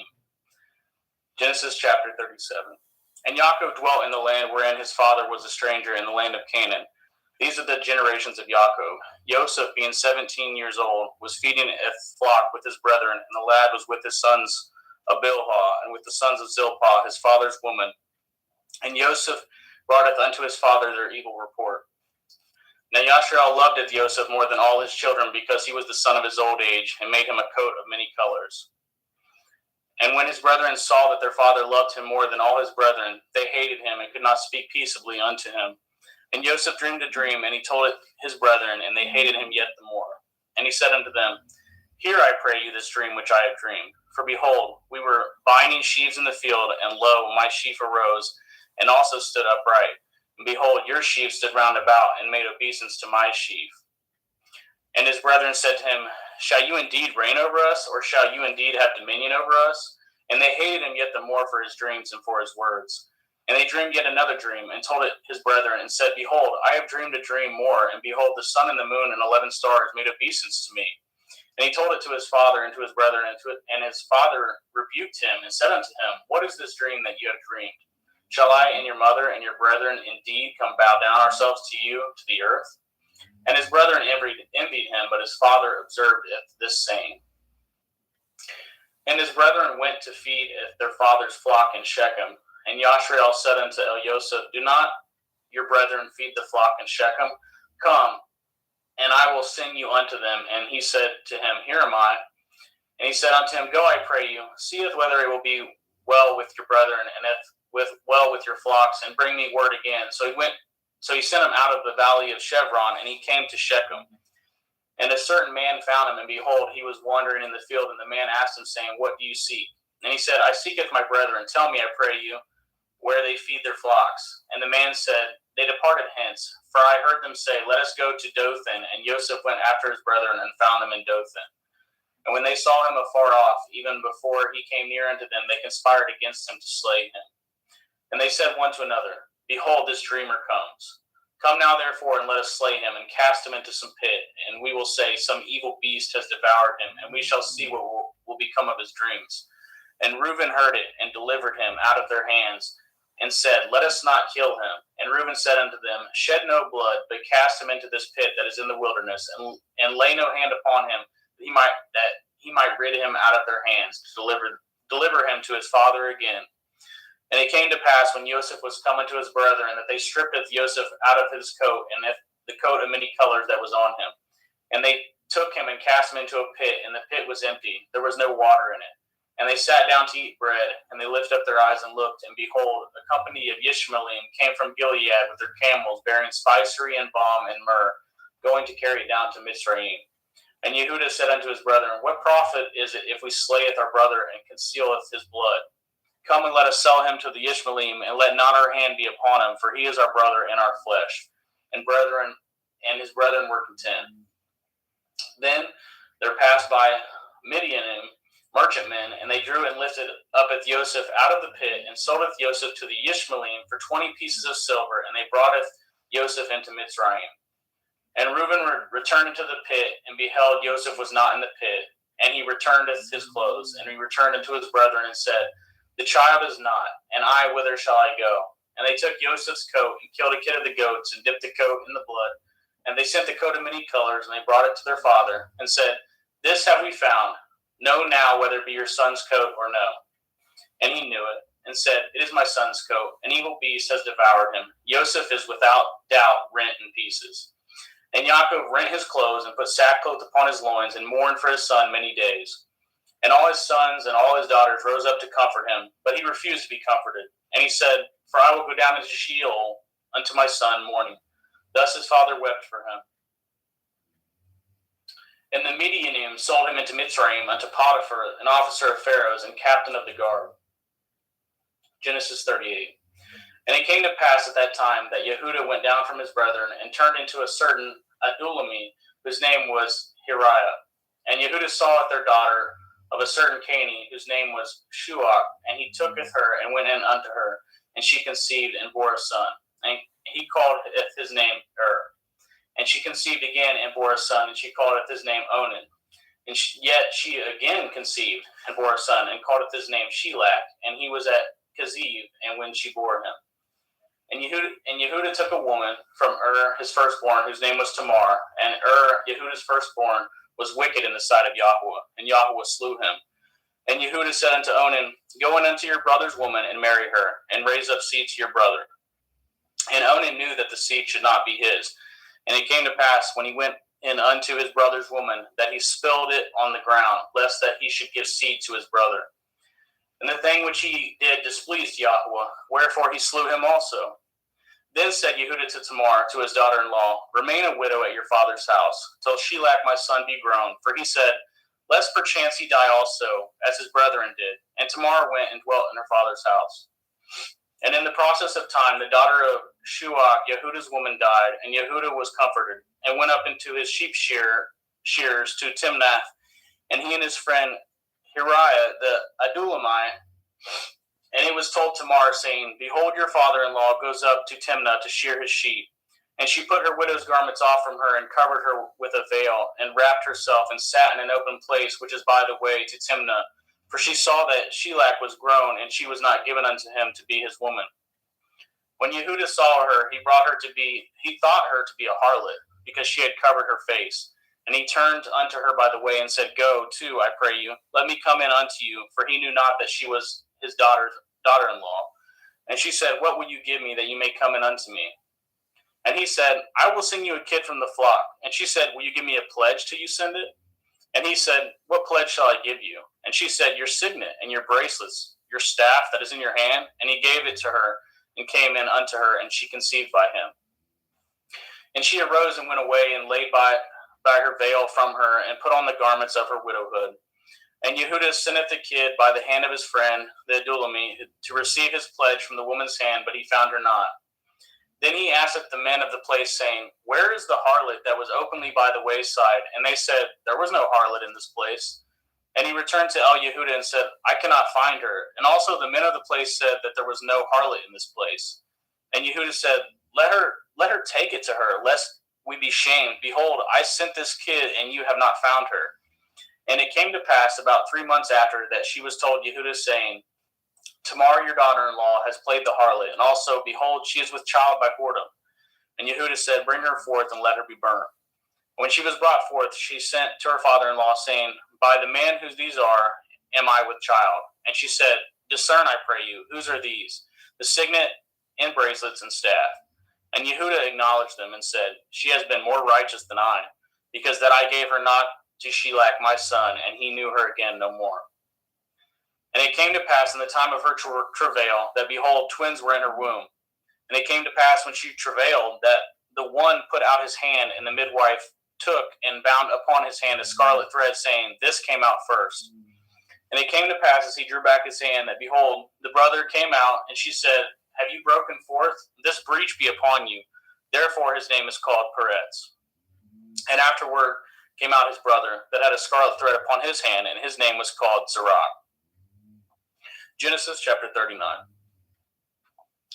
And Joseph was brought down to Mitzrayim, and Potiphar, an officer of Pharaoh, captain of the guard, a Mitzri, brought him of the hands of the Ishmaelim, which had brought him down thither. And Yahweh was with Joseph, and he was a prosperous man, and he was in the house of his master, the Mitzri. And his master saweth that Yahweh was with him, and that Yahweh made all that he did to prosper in his hand. And Joseph found grace in his sight, and he served him, and he made him overseer over his house, and all that he had put in his hand. And it came to pass from the time that he had made him overseer in the house, and over all that he had, the Yahweh blessed at the Mitzri's house, for Joseph's sake. And the blessing of Yahweh was upon all that he had in the house and in the field. And he left all that he had in Joseph's hand, and he knew not aught he had, save the bread which he did eat. And Joseph was a goodly person and well favored. And it came to pass after these things that his master's woman casteth her eyes upon Joseph, and she said, Lie with me. But he refused, and said unto his master's woman, Behold, my master knows not which is with me in the house, and he has committed all that he has to my hand. There is none greater in this house than I, neither has he kept anything from me but you. Because you are his woman, how then can I do this great wickedness and sin against Elohim? And it came to pass, as she spoke to Joseph day by day, that he hearkened not unto her, to lie by her, or to be with her. And it came to pass about this time, that Joseph went into the house to do his business, and there arose none of the men of the house there within. And she caught him by the garment, saying, Lie with me. And he left his garment in her hand, and fled, and got him out. And it came to pass, when she saw that he had left his garment in her hand, and was fled forth, that she called unto the men of the house, and spoke unto them, saying, See, he has brought in an Ivri unto us to mock us. He came in unto me to lie with me, and cried with a loud voice. And it came to pass, when he had heard that I lifted up my voice and cried, that he left his garment with me, and fled, and got him out. And she laid up his garment by her until his Lord came home. And she spoke unto him according to these words, saying, The Ivri servant which you have brought unto us came in unto me to mock me. And it came to pass, as I lifted up my voice and cried, that he left his garment with me, and fled out. And it came to pass, when his master heard the words of his woman, which she spoke unto him, saying, After this manner did your servant to me, that his wrath was kindled. And Joseph's master took him, and put him in the prison, a place where the king's prisoners were bound. And he was there in prison. But Yahweh was with Joseph, and showed him mercy, and gave him favor in the sight of the keeper of the prison. And the keeper of the prison committed to Joseph's hand all the prisoners that were in the prison, and if whatsoever they did there, he was the doer of it. The keeper of the prison looked as not to anything that was under his hand, because Yahweh was with him, and that which he did, Yahweh made him to prosper. Genesis chapter 40. And it came to pass after these things, that the butler of the king of Mitzrayim and his baker had offended the Lord, the king of Mitzrayim. And Pharaoh was wroth against two of his officers, against the chief of his butlers, and against the chief of his bakers. And he put them in ward in the house of the captain of the guard, into the prison, the place where Joseph was bound.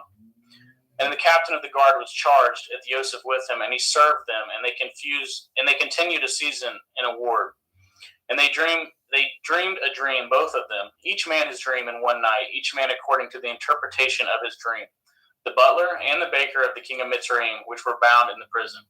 And Joseph came in unto them in the morning, and looked upon them, and behold, they were sad.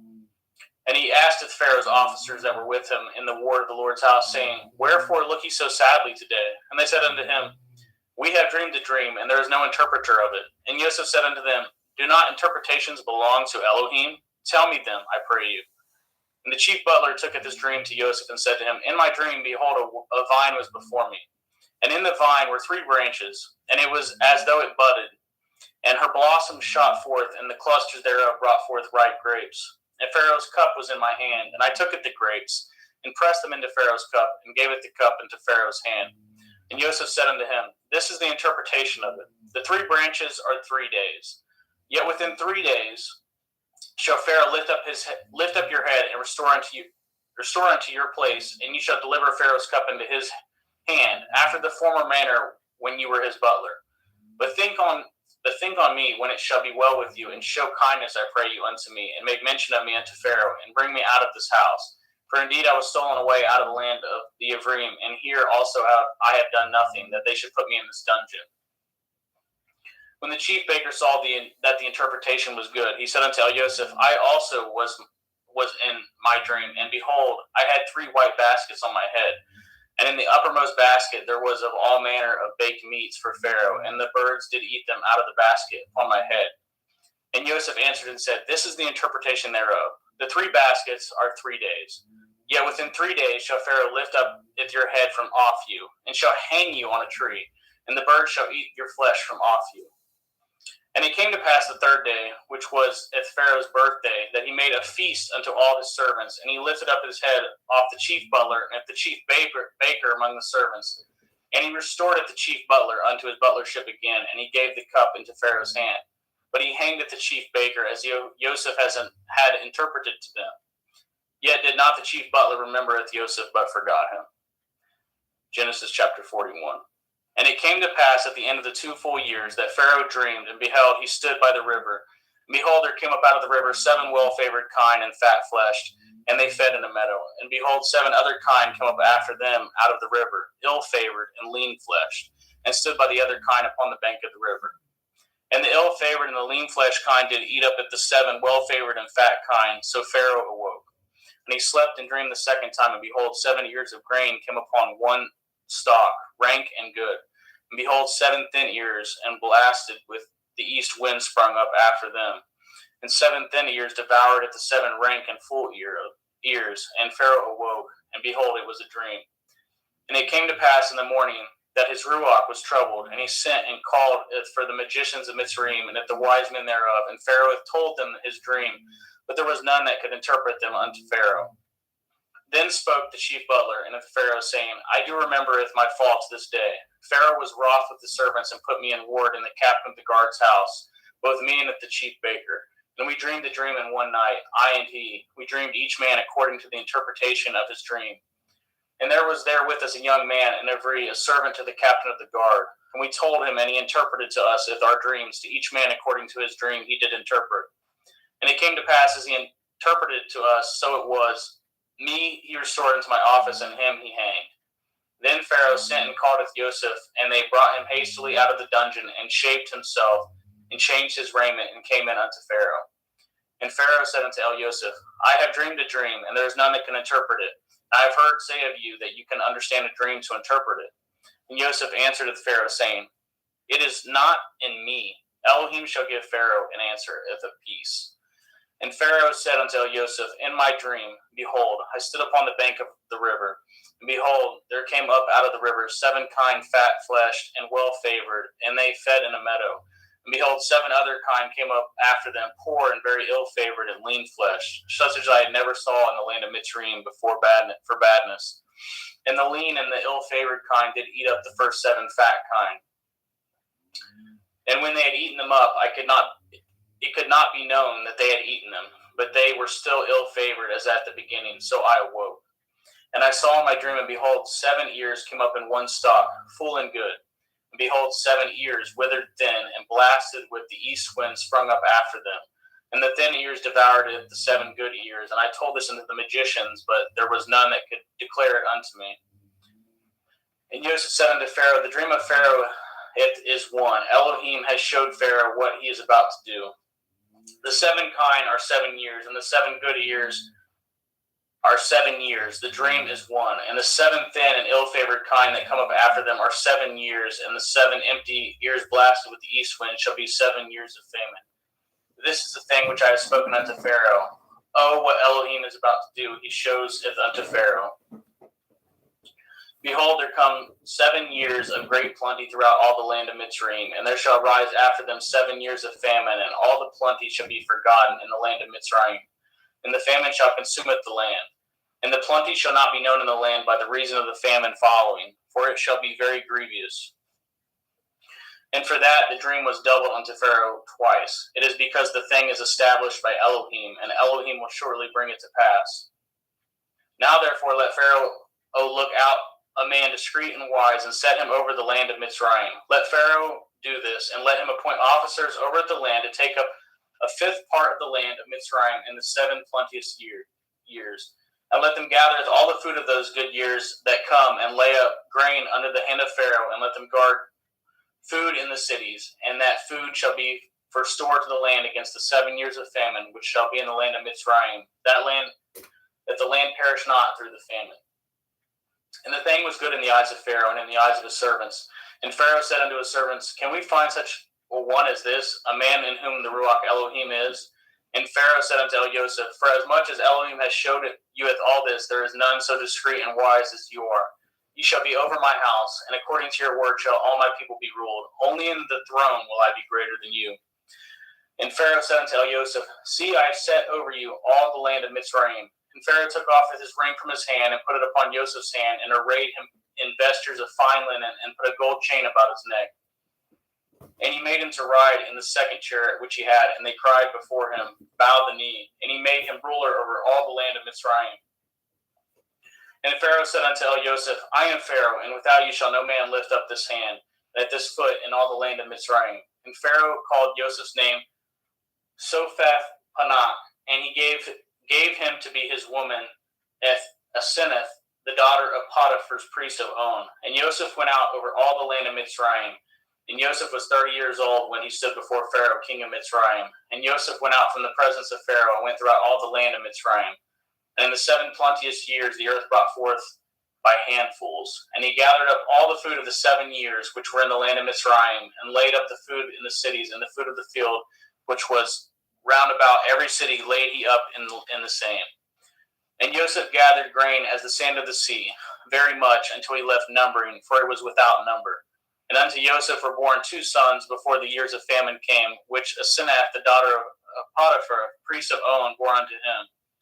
And Joseph called up the name of the firstborn Manasseh, for Elohim said, he has made me forget my toil in all my father's house. And at the name of the second he called Ephraim, for Elohim has called me to be fruitful in the land of my affliction.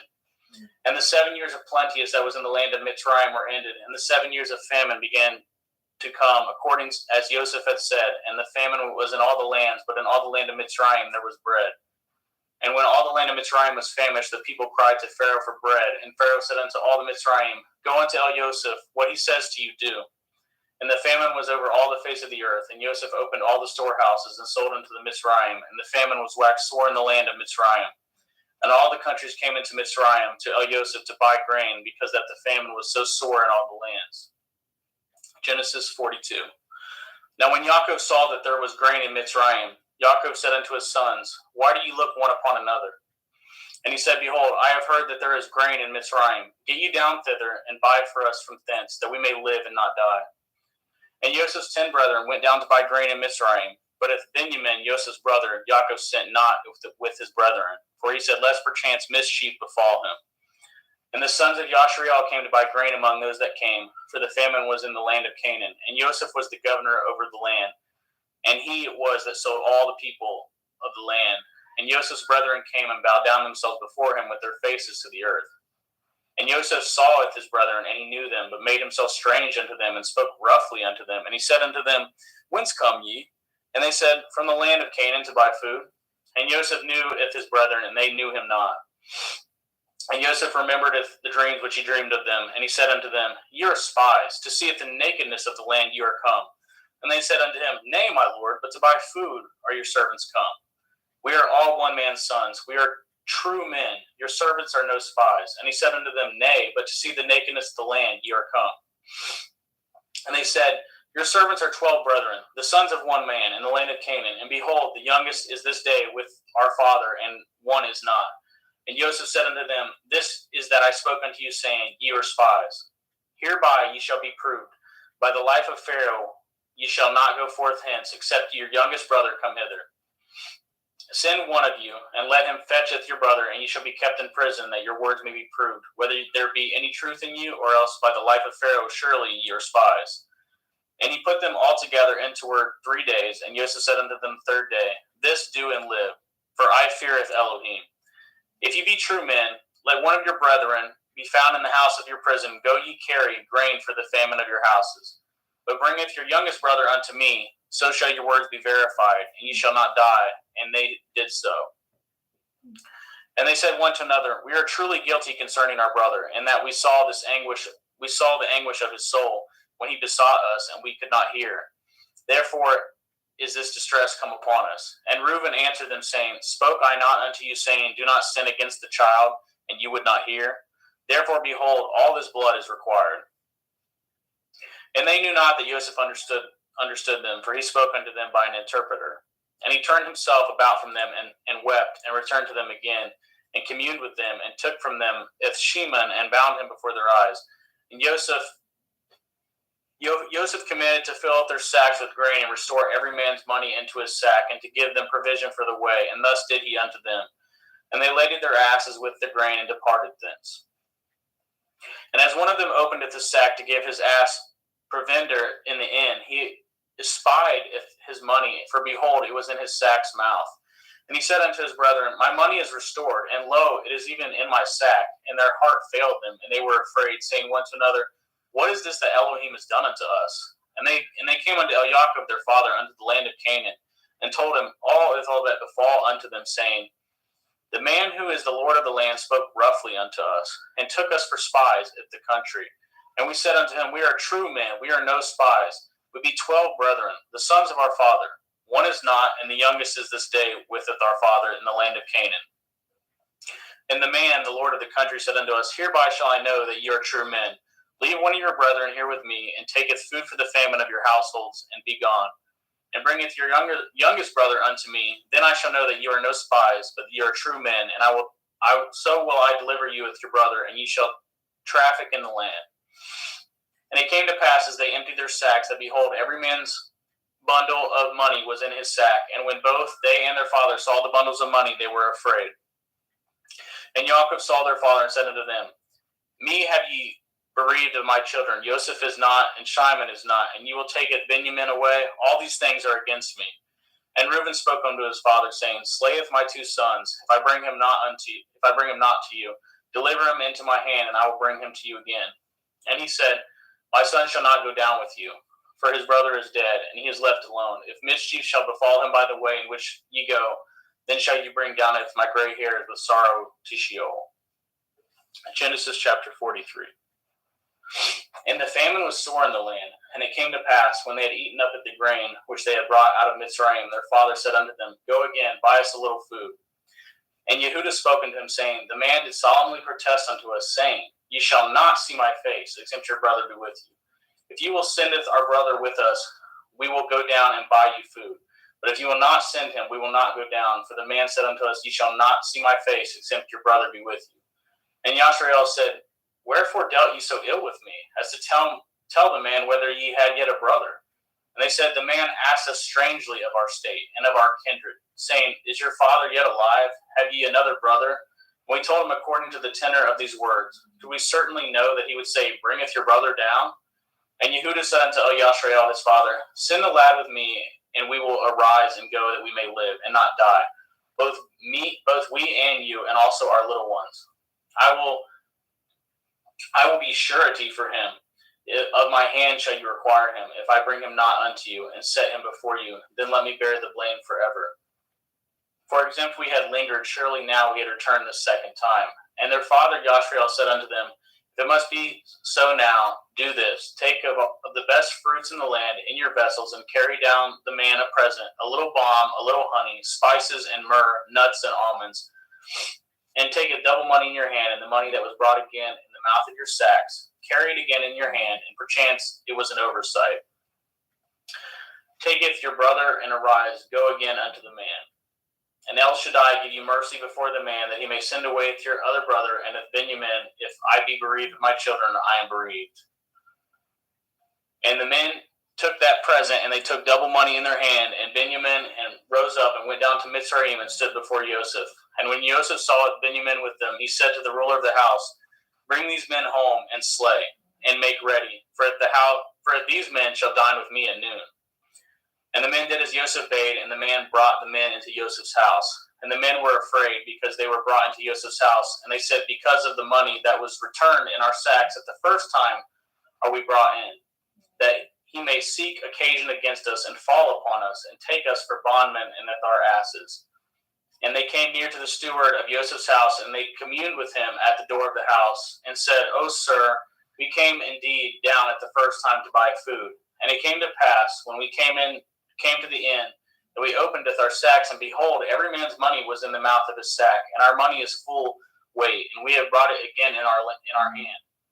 And other money have we brought down in our hand to buy food. We cannot tell who put our money in our sacks.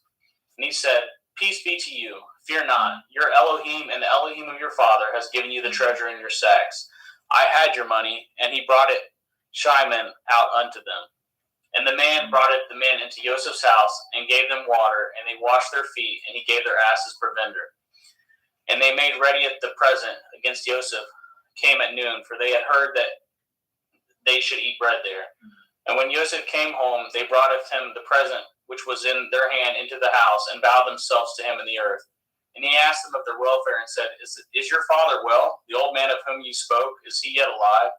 And they answered, Your servant our father is in good health. He is yet alive. And they bowed down their heads and made obeisance.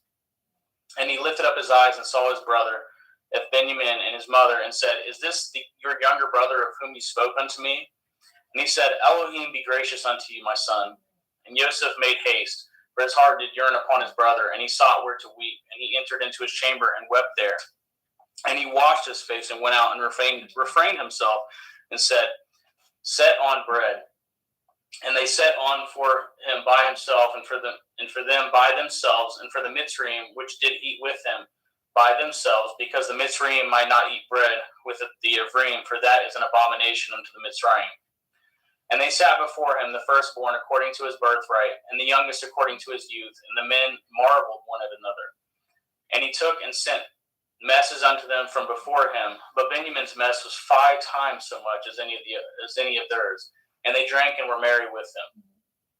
Genesis 44. And he commanded at the steward of the house, saying, Fill up the men's sacks with food, and as much as they can carry, and put every man's money in his sack's mouth. And putteth my cup, the silver cup, in the sack's mouth of the youngest, and his grain money, and he did according to the word that Joseph had spoken. As soon as the morning was light, the men were sent away, they and their asses. And when they were gone out of the city, and not yet afar off, Joseph said unto his stewards, Follow after the men, and when you do overtake them, say unto them, Wherefore have you rewarded evil for good? Is not this it which my Lord drinks, and whereby indeed he divines? Ye have done evil in so doing. And he overtook them, and he spoke unto them at these same words. And they said unto him, Wherefore says my Lord these words? Far be it that your servants should do according to this thing. Behold the money which we found in our sacks' mouths, we brought again unto you out of the land of Canaan. How then should we steal out of your Lord's house silver or gold? With whomsoever of your servants it be found, both let him die, and we also will be my Lord's bondmen. And he said, Now also let it be according to your words. He with whom it is found shall be my servant, and ye shall be blameless. Then they speedily took down every man at his sack to the ground and opened every man his sack, and he searched and began at the eldest and left at the youngest, and the cup was found in Benjamin's sack. Then they rent their clothes and laded every man his asses and returned to the city. And Yehuda and his brethren came to Joseph's house, for he was yet there, and they fell before him on the ground. And Joseph said unto them, What deed is this that ye have done? Know ye not that such a man as I can certainly divine? And Yehuda said, What shall we say unto my Lord? What shall we speak? Or how shall we clear ourselves? Elohim has found out the iniquity of your servants. Behold, we are my Lord's servants, both we and he also with whom the cup is found. And he said, Far be it that I should do so. But the man in whose hand the cup is found, he shall be my servant.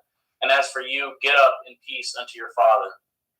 Then Yehuda came near unto him and said, O my Lord, let your servant, I pray you, speak a word of my Lord's ears, and let not your anger burn against your servant, for you are even as Pharaoh. My Lord asketh his servant, saying, Have ye a father or a brother? And we said unto my Lord, We have a father, and an old man, and a child of his old age, a little one, and his brother is dead, and he is alone, left of his mother, and his father loves him. And you said unto your servants, Bring down unto me, that I may set my eyes upon him. And we said unto my Lord, The lad cannot leaveth his father, for if he should leaveth his father would die. And you said unto your servants, Except your youngest brother come down with you, ye shall see my face no more. And it came to pass, when we came up unto your servant my father, we told him the words of my Lord. And our father said, Go again, and buy us a little food. And we said, We cannot go down. If our youngest brother be with us, then we will go down, for we may not see the man's face, except our youngest brother be with us. And your servant my father said unto us, Ye know that my woman bore me 2 sons, and the one went out from me, and I said, Surely he is torn in pieces, and I saw him not since. And if ye take this also from me, and mischief befall him, ye shall bring downeth my gray hairs with sorrow to Sheol. Now therefore, when I come to your servant my father, and the lad be not with us, seeing that his life is bound up in the lad's life, it shall come to pass, when he sees that the lad is not with us, he will die. And your servant shall bring down at the gray hairs of your servant our father with sorrow to Sheol. For your servant became surety for the lad unto my father, saying, If I bring him not unto you, then I shall bear the blame to my father forever. Now therefore I pray you, let your servant abide instead of the lad in a bondman to my Lord, and let the lad go up with his brethren. For how shall I go up to my father, and the lad be not with me, lest perchance I see the evil that should come on my father? Genesis 45. Then Joseph could not refrain himself before all them that stood by him, and he cried, caused every man to go out from me. And there stood no man with him, while Joseph made himself known unto his brethren. And he wept at the loud, and the Mitzrayim in the house of Pharaoh heard. And Joseph said unto his brethren, I am Joseph. Does my father yet live? And his brethren could not answer him, for they were troubled at his presence. And Joseph said unto his brethren, Come near to me, I pray you. And they came near. And he said, I am Joseph your brother, whom ye sold into Mitzrayim. Now therefore be not grieved nor angry with yourselves that ye sold me hither, for Elohim did send me before you to preserve life. For these 2 years has the famine been in the land, and yet there are 5 years in the which that there shall neither be earing nor harvest. And Elohim sent me before you to preserve you a posterity in the earth, and to save your life by a great deliverance.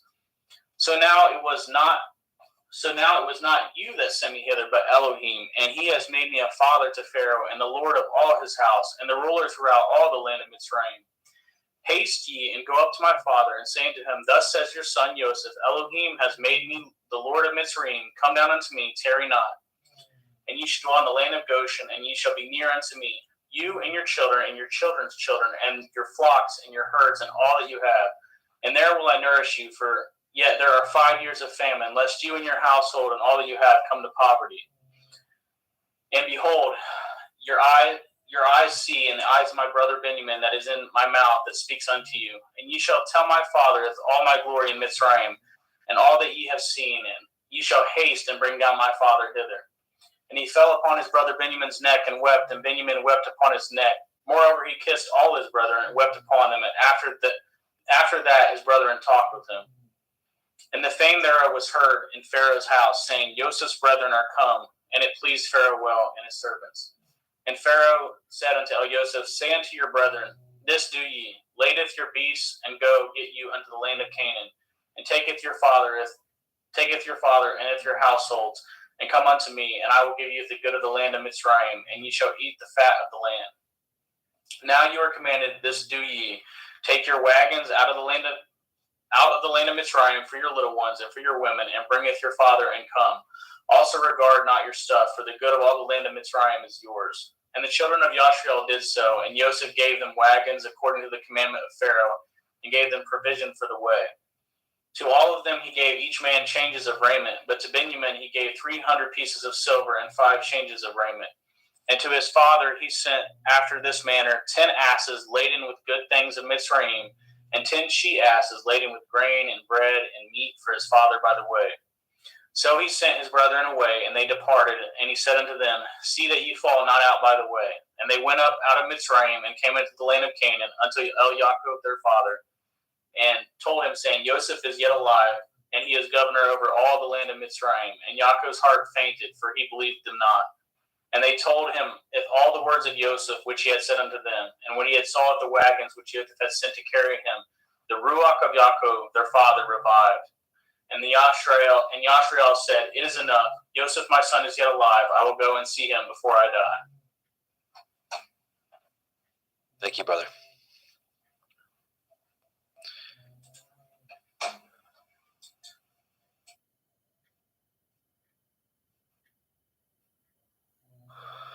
Genesis 46.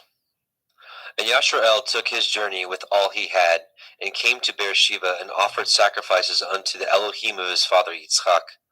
And Elohim spoke unto Yashrael in the visions of the night, and said, Yaakov, Yaakov. And he said, Here am I. And he said, I am El, the Elohai of your father. Fear not to go down into Mitzrayim, for I will there make of you a great nation. And I will go down with you into Mitzrayim, and I will also surely bring you up again, and Joseph shall put his hand upon your eyes. And Yaakov rose up from Beersheba, and the sons of Yashrael carried Yaakov their father, and their little ones, and their women, in the wagons which Pharaoh had sent to carry him. And he took their cattle and their goods, which they had gotten in the land of Canaan, and came into Mitzrayim, Yaakov and all his seed with him. His sons and his sons' sons with him, his daughters and his sons' daughters, and all his seed brought he with him into Mitzrayim. And these are the names of the children of Yashrael, which came into Mitzrayim: Yaakov and his sons, Reuben, Yaakov's firstborn. And the sons of Reuben, Hanok, and Palu, and Chetzron, and Carmi. And the sons of Shimon, Yemuel, Yamin, Ohad, and Yakin, and Sochar, and Shaul, the son of a Canaanite woman. And the sons of Levi, Gershon, Kohath, and Merari. And the sons of Yehuda, and Onan, and Shelach, and Peretz, and Zerach. But and Onan died in the land of Canaan. And the sons of Peretz were Chetzron and Hamul. The sons of Yisachar, Tola, Pua, and Yov, and Shimron. And the sons of Zebulun, Sered, and Elion, and Yachael. These be the sons of Leah, which she bore unto Yaakov in Padan Aram, with his daughter Dinah. All the souls of his sons and daughters were 33. And the sons of Gad, Siphon, Chagai, Shunai, and Etzbon, and Eri, and Arodai, and Arelai. And the sons of Asher, Yimna, Yitzchav, and Yishvai, and Berai, and Serach their sister. The sons of Beriah, Hever, and Malkiel. These are the sons of Zilpah, whom Laban to Leah his daughter, who gave to Leah his daughter. And these she bore unto Yaakov, even 16 souls. The sons of Rachel, Yaakov's woman, Joseph and Benjamin. And unto Joseph in the land of Mitzrayim were born Manasseh and Ephraim, with Asenath, the daughter of Potiphera, priest of On, bore unto him. And the sons of Benjamin were Bela, Becher, Ashbel, Gera, Naaman, Echai, Rosh, Mupim, and Shupim, and Ard. These are the sons of Rachel, which were born unto Yaakov. All the souls were 14. And the sons of Dan, Cushim. And the sons of Naphtali, Yachzeel, and Gunai, and Yetzer, and Shilem. These are the sons of Bilhah, which Laban gave unto Rachel his daughter, and she bore these unto Yaakov. All the souls were 7. All the souls that came with Yaakov into Mitzrayim were, which came out of his loins, besides Yaakov's women, all the souls were 66. And the sons of Joseph, which were born him in Mitzrayim, were 2 souls. All the souls of the house of Yaakov, which came into Mitzrayim, were 70. And he sent Yehuda before him unto El Yosef to direct his face unto Goshen. And they came into the land of Goshen. And Yosef made ready his chariot, and went up to meet Yashrael his father to Goshen, and presented himself unto him. And he fell on his neck, and he wept on his neck a good while. And Yashrael said unto El Yosef, Now let me die, since I have seen your face, because you are yet alive. And Yosef said unto his brethren and unto his father's house, I will go up and show Pharaoh, and say unto him, My brethren and my father's house, which were in the land of Canaan, are come unto me. And the men are shepherds, for their trade has been to feed cattle, and they have brought their flocks and their herds and all that they have. And it shall come to pass, when Pharaoh shall call you, and shall say, What is your occupation? That you shall say, Your servants' trade has been about cattle from our youth even until now, both we and also our fathers, that you may dwell in the land of Goshen. For every shepherd is an abomination unto the Mitzrayim. Genesis 47. Then Joseph came and told Pharaoh, and said, My father and my brethren and their flocks and their herds and all that they have are come out of the land of Canaan, and behold, they are in the land of Goshen. And he took some of his brethren, even 5 men, and presented them unto Pharaoh. And Pharaoh said unto his brethren, What is your occupation? And they said unto Pharaoh, Your servants are shepherds, both we and also our fathers. They said moreover unto Pharaoh, For to sojourn in the land are we come, for your servants have no pasture for their flocks, for the famine is sore in the land of Canaan. Now therefore, we pray you, let your servants dwell in the land of Goshen. And Pharaoh spoke unto El Yosef, saying, Your father and your brethren are come unto you. The land of Mitzrayim is before you. In the best of the land make your father and your brethren to do well. In the land of Goshen let them dwell. And if you know any men of activity among them, then make them rulers over my cattle. And Joseph brought in Yaakov his father, and set him before Pharaoh, and Yaakov blessed Pharaoh. And Pharaoh said unto El Yaakov, How old are you? And Yaakov said unto Pharaoh, The days of the years of my pilgrimage are 130 years. Few and evil have the days of the years of my life been, and have not attained unto the days of the years of the life of my fathers, and the days of their pilgrimage. And Yaakov blessed Pharaoh, and went out from before Pharaoh. And Joseph placed his father and his brethren, and gave them a possession in the land of Mitzrayim, in the best of the land, in the land of Ramesses, as Pharaoh had commanded. And Joseph nourished his father and his brethren, and all his father's household, with bread according to their families. And there was no bread in all the land, for the famine was very sore, so that the land of Mitzrayim and all the land of Canaan fainted by reason of the famine. And Joseph gathered all the money that was found in the land of Mitzrayim and in the land of Canaan for the grain which they bought. And Joseph brought the money into Pharaoh's house. And when money failed in the land of Mitzrayim and in the land of Canaan, all the Mitzrayim came unto El Yosef and said, Give us bread, for why should we die in your presence? For the money fails. And Joseph said, Give your cattle, and I will give you for your cattle if money fail. And they brought their cattle unto El Yosef, and Yosef gave them bread in exchange for horses, and for the flocks, and for the cattle of the herds, and for asses. And he fed them with bread for all their cattle for that year. When that year was ended, they came unto him a second year, and said unto him, We will not hide it from my lord, how that our money is spent. My lord also has our herds of cattle. There is not aught left in the sight of my lord, but our bodies and our lands. Wherefore shall we die before your eyes, both we and our land? Buy us and our land for bread, and we and our land will be servants to Pharaoh, and give us seed that we may live and not die, that the land be not desolate. And Joseph bought all the land of Mitzrayim for Pharaoh, and the Mitzrayim sold every man his field, because of the famine prevailed over them. So the land became Pharaoh's. And as for the people, he removed them to cities from one end of the borders of Mitzrayim even to the other end thereof. Only the land of the priests bought he not, for the priests had a portion assigned them of Pharaoh, and did eat their portion which Pharaoh gave them, wherefore they sold not their lands. Then Joseph said unto the people, Behold, I have bought you this day and your land for Pharaoh, Lo, here is seed for you, and ye shall sow the land. And it shall come to pass in the increase that you will give the fifth part unto Pharaoh, and 4 parts shall be your own, for seed of the field, and for your food, and for them of your household, and for food for your little ones. And they said, You have saved our lives. Let us find grace in the sight of my Lord, and we will be Pharaoh's servants.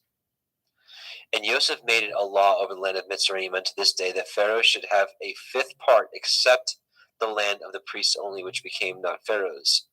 And Yashrael dwelt in the land of Mitzrayim, in the country of Goshen, and they had possessions therein, and grew and multiplied exceedingly. And Yaakov lived in the land of Mitzrayim 17 years. So the whole age of Yaakov was 147 years. And the time drew nigh that Yashrael must die. And he called his son Joseph, and said unto him, If now I have found grace in your sight, put, I pray you, your hand under my thigh, and deal kindly and truly with me. Bury me not, I pray you, in Mitzrayim. But I will lie with my fathers, and ye shall carry me out of Mitzrayim, and bury me in their burying place. And he said, I will do as you have said. And he said, Swear unto me. And he swore unto him. And Yashrael bowed himself upon the bed's head. Genesis 48. And it came to pass after these things, that one told Joseph, Behold, your father is sick. And he took him with him his 2 sons, Manasseh and Ephraim. And one told Yaakov, and said, Behold, your son Joseph comes unto you. And Yashrael strengthened himself, and sat upon the bed. And Yaakov said unto Joseph, El Shaddai appeared unto me at Luz in the land of Canaan, and blessed me, and said unto me, Behold, I will make you fruitful, and multiply you, and I will make of you a multitude of people, and will give this land to your seed after you for an everlasting possession. And now your 2 sons, Ephraim and Manasseh, which were born unto you in the land of Mitzrayim, before I came unto you in Mitzrayim, are mine. As Reuben and Shimeon, they shall be mine. And your issue, which you beget after them, shall be yours, and shall be called after the name of their brethren in their inheritance. And as for me, when I came from Padan Aram, Rachel died by me in the land of Canaan in the way, when yet there was but a little way to come unto Ephratah. And I buried her there in the way of Ephratah, the same as Bethlehem. And Yashrael beheld Joseph's sons, and said, Who are these? And Joseph said unto his father, These are my sons, whom Elohim has given me in this place. And he said, Bring them, I pray you, unto me, and I will bless them. Now the eyes of Yashrael were dim for age, so that he could not see. And he brought them near unto him, and he kissed them, and embraced them. And Yashrael said unto Joseph, I had not thought to see your face, and lo, Elohim has showed me also your seed. And Joseph brought them out from between his knees, and he bowed himself with his face to the earth. And Joseph took them both, Ephraim in his right hand toward Yashrael's left hand, and Manasseh in his left hand toward Yashrael's right hand, and brought them near unto him. And Yashrael stretched out his right hand, and laid it upon Ephraim's head, who was the younger, and his left hand on Manasseh's head, guiding his hands wittingly, for Manasseh was the firstborn. And he blessed Joseph, and said, Elohim, before whom my fathers Abraham and Yitzchak did walk, the Elohim which fed me all my life long until this day, the angel which redeemed me from all evil, bless the lads, and let my name be named on them, and the name of my fathers Abraham and Yitzchak, and let them grow into a multitude in the midst of the earth. And when Joseph saw that his father had laid his right hand upon the head of Ephraim, it displeased him. And he held up his father's hand to remove it from Ephraim's head unto Manasseh's head. And Joseph said unto his father, Not so, my father, for this is the firstborn. Put your right hand upon his head. And his father refused, and said, I know it, my son, I know it. He shall also become a people, and he also shall be great. But truly his younger brother shall be greater than he, and his seed shall become a multitude of nations. And he blessed them that day, saying, In you shall Yashrael bless, saying, Elohim make you as Ephraim and as Manasseh. And he set Ephraim before Manasseh.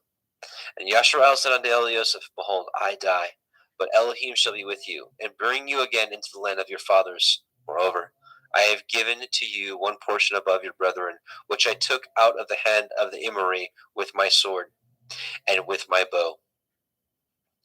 Genesis 49. And Yaakov And Yaakov called unto his sons, and said, Gather yourselves together, that I may tell you that which shall befall you in the last days. Gather yourselves together, and hear, ye sons of Yaakov, and hearken unto Yashrael your father. Reuben, you are my firstborn, my might, and the beginning of my strength, the excellency of dignity, and the excellency of power. Unstable as water, you shall not excel, because you went up to your father's bed, then defiled it. He went up to my couch. Shimon and Levi are brethren. Instruments of cruelty are in their habitations. O my soul, come not into their secret, unto their assembly. My honor be not united. For in their anger they slew a man, and in their self-will they dug down a wall. Cursed be their anger, for it was fierce, and their wrath, for it was cruel. I will divide them in Yaakov, and scatter them in Yashrael. Yehuda, you are he whom your brethren shall praise. Your hand shall be in the necks of your enemies. Your father's children shall bow down before you. Yehuda is a lion's whelp. From the prey, my son, you are gone up. He stooped down. He couched as a lion, and as an old lion, who shall rouse him up? The scepter shall not depart from Yehuda, nor a Torah giver from between his feet, until Shiloh come, and unto him shall the gathering of the people be. Binding his foal unto the vine, and his ass's colt unto the choice vine, he washed his garments in wine, and his clothes in the blood of grapes. His eyes shall be red with wine, and his teeth white with milk. Zebulun shall dwell at the haven of the sea. He shall be a haven for ships, and his border shall be unto Sidon. Issachar is a strong asses couching down between two burdens. And he saw that rest was good, and the land that it was pleasant, and bowed his shoulder to bear, and became a servant unto tribute. Dan shall judge his people, as one of the tribes of Yashrael. Dan shall be a serpent by the way, an adder in the path, that bites the horse's heels, so that his rider shall fall backwards. I have waited for your Yeshua, O Yahweh. Gad, a troop shall overcome him, but he shall overcome at the last. Out of Asher his bread shall be fat. He shall yield royal dainties. Naphtali is a hind let loose. He gives goodly words. Joseph is a fruitful bough, even a fruitful bough by a well, whose branches run over the wall. The archers have sorely grieved him, and shot at him, and hated him. But his bow abode in strength, and the arms of his hands were made strong by the hands of the mighty Elohim of Yaakov. From thence the shepherd, the stone of Yashrael. Even by the Elohim of your father, who shall help you, and by El Shaddai, who shall bless you with blessings of heaven above, blessings of the deep that lies under, blessings of the breasts and the womb. The blessings of your father have prevailed above the blessings of my progenitors unto the utmost bound of the everlasting hills. They shall be on the head of Joseph, and on the crown of the head of him that was separate from his brethren. Benjamin shall raven as a wolf. In the morning he shall devour the prey, and at night he shall divide the spoil. All these are the 12 tribes of Yashrael, and this is it that their father spoke unto them, and blessed them, every one according to his blessing he blessed them. And he charged them, and said unto them, I am to be gathered unto my people. Bury me with my fathers in the cave that is in the field of Ephron the Hittite, in the cave that is in the field of Machpelah, which is before Mamre in the land of Canaan, which Abraham bought with the field of Ephron the Hittite for possession of a burying place. There they buried Abraham and Sarah his woman. There they buried Yitzchak and Rivka his woman, and there I buried Leah. The purchase of the field and of the cave that is therein was from the children of Heth. And when Yaakov had made an end of commanding his sons, he gathered up his feet into the bed, and yielded up his ruach, and was gathered unto his people. Genesis 50. And Joseph fell upon his father's face, and wept upon him, and kissed him. And Joseph commanded his servants, the physicians, to embalm his father, and the physicians embalmed Yashrael. And 40 days were fulfilled for him.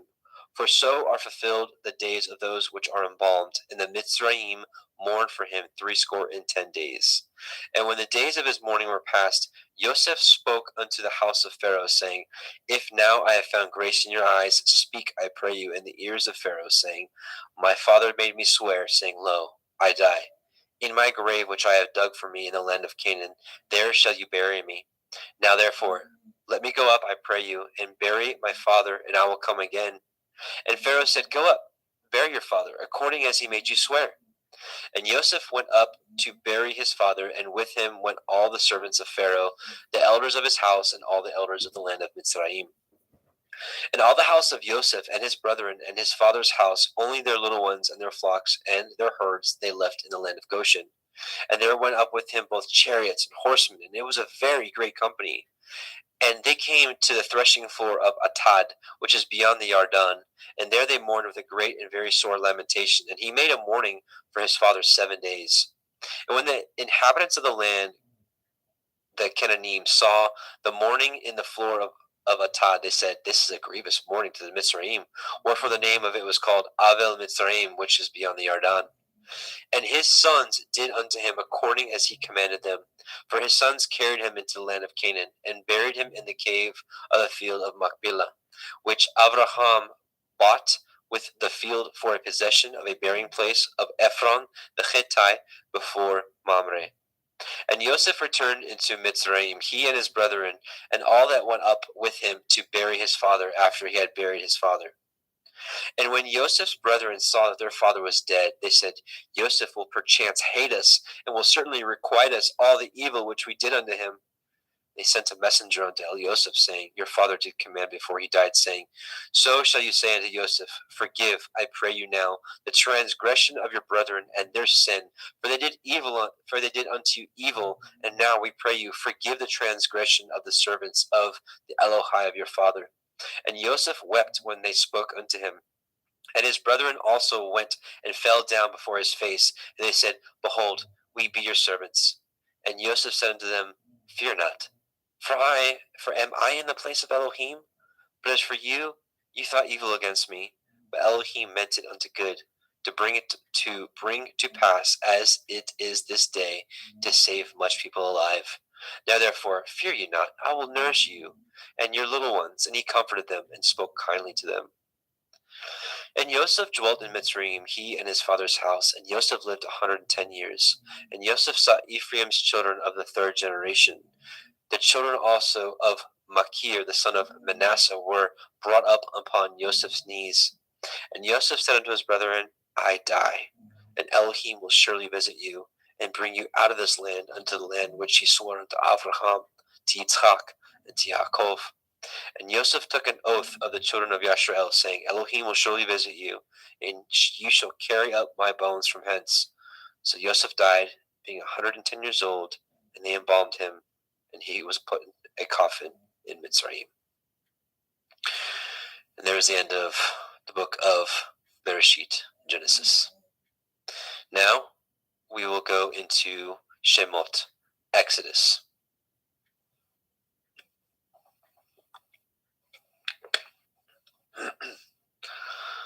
Exodus 1:1. Now these are the names of the children of Yashrael, which came into Mitzrayim. Every man in his household came with Yaakov: Reuben, Shimon, Levi, Yehuda, Issachar, Zebulun, and Benjamin, Dan, Naphtali, Gad, and Asher. And all the souls that came out of the loins of Yaakov were 70 souls. For Joseph was in Mitzrayim already. And Joseph died, and all his brethren, and all that generation.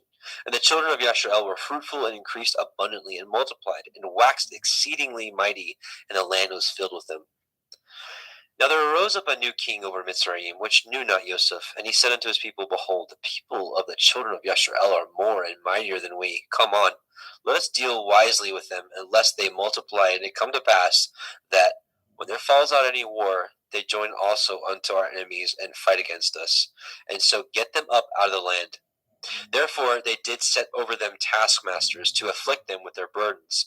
And they built for Pharaoh treasure cities, Pithom and Ramesses.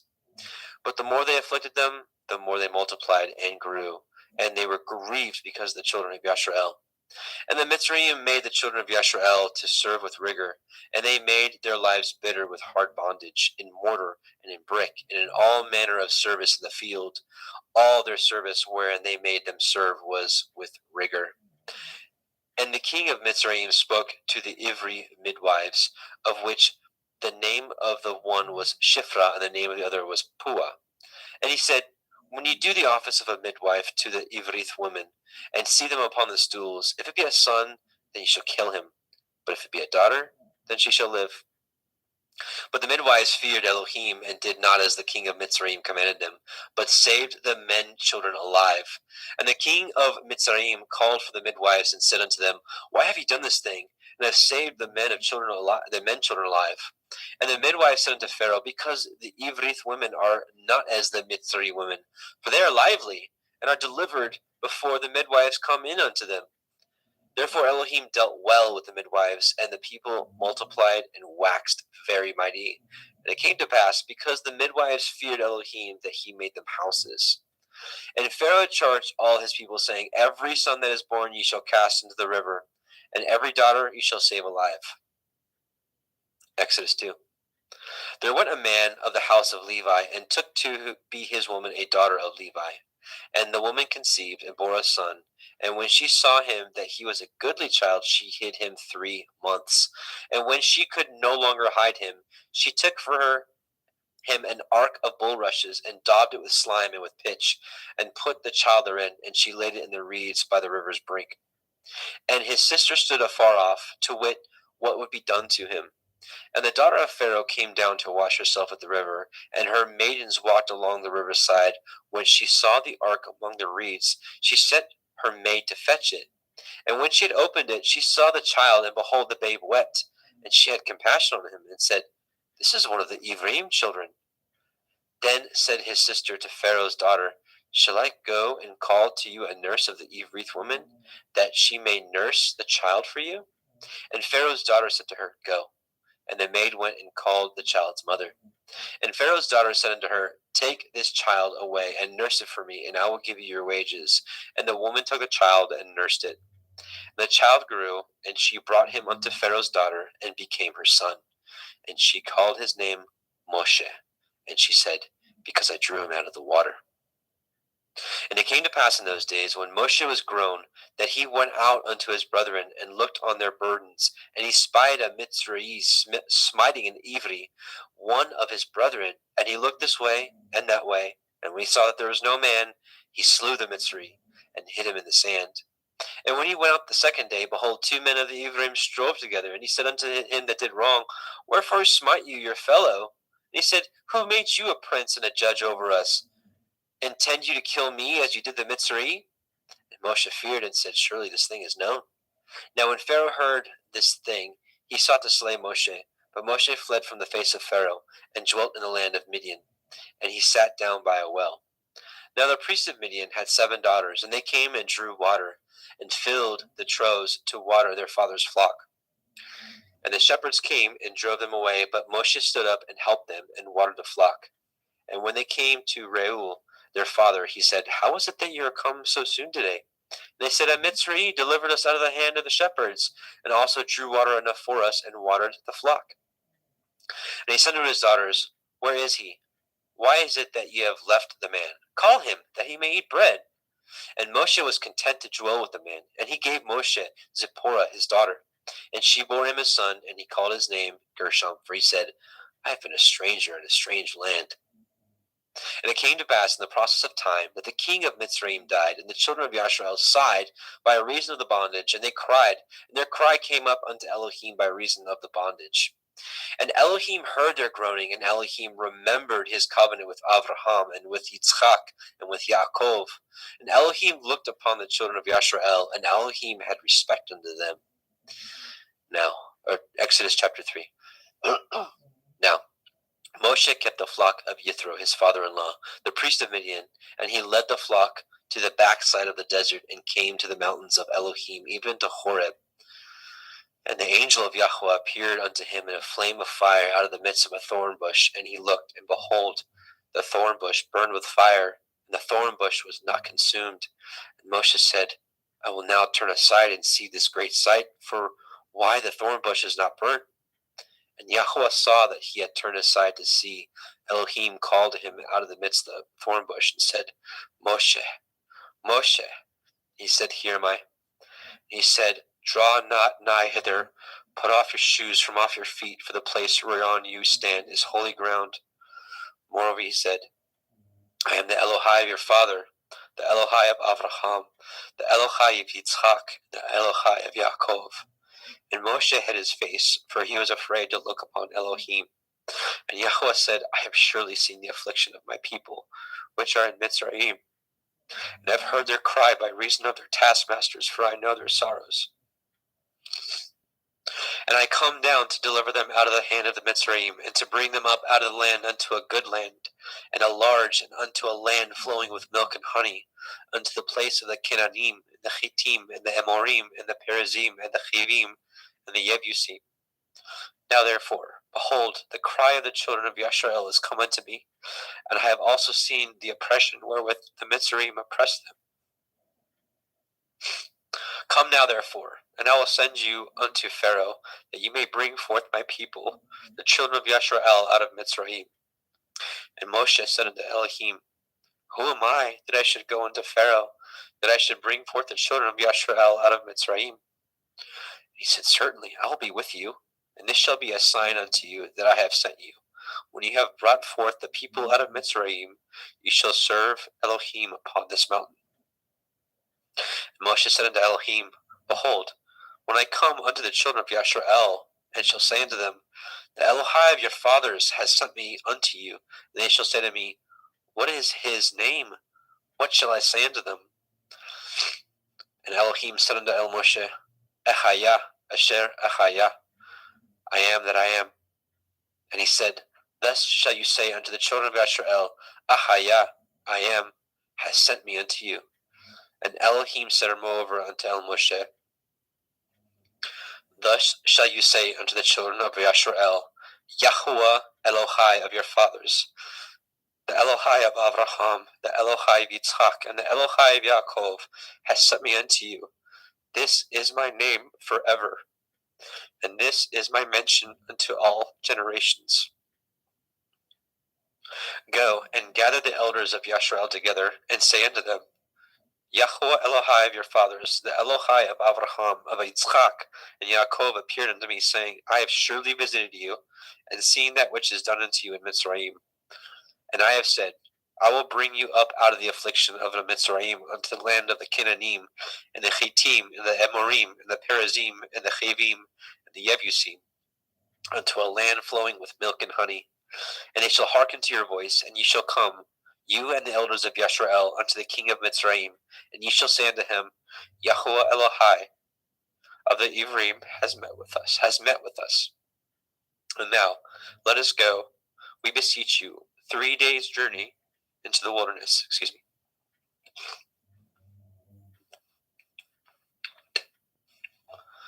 That we may sacrifice to Yahuwah Eloheinu. And I am sure that the king of Mitzrayim will not let you go. No, not by a mighty hand. And I will stretch out my hand and smite the Mitzrayim with all my wonders, which I will do in the midst thereof. And after that, he will let you go. And I will give this people favor in the sight of the Mitzrayim. And it shall come to pass that when you go, you shall not go empty. But every woman shall borrow of her neighbor, and of her that sojourns in her house, jewels of silver, and jewels of gold, and raiment, and ye shall put them upon your sons, and upon your daughters, and ye shall spoil the Mitzrayim. Exodus 4. And Moshe answered and said, But behold, they will not believe me, nor hearken unto my voice, for they will say, Yahuwah has not appeared unto you. And Yahuwah said unto him, What is that in your hand? And he said, A rod. And he said, Cast it on the ground. And he cast it on the ground, and became a serpent. And Moshe fled from before it. And Yahweh said unto Moshe, Put forth your hand, and take it by the tail. And he put forth his hand, and caught it, and it became a rod in his hand, that they may believe that Yahuwah Elohai of your fathers, the Elohai of Avraham, the Elohai of Yitzchak, and the Elohai of Yaakov has appeared unto you.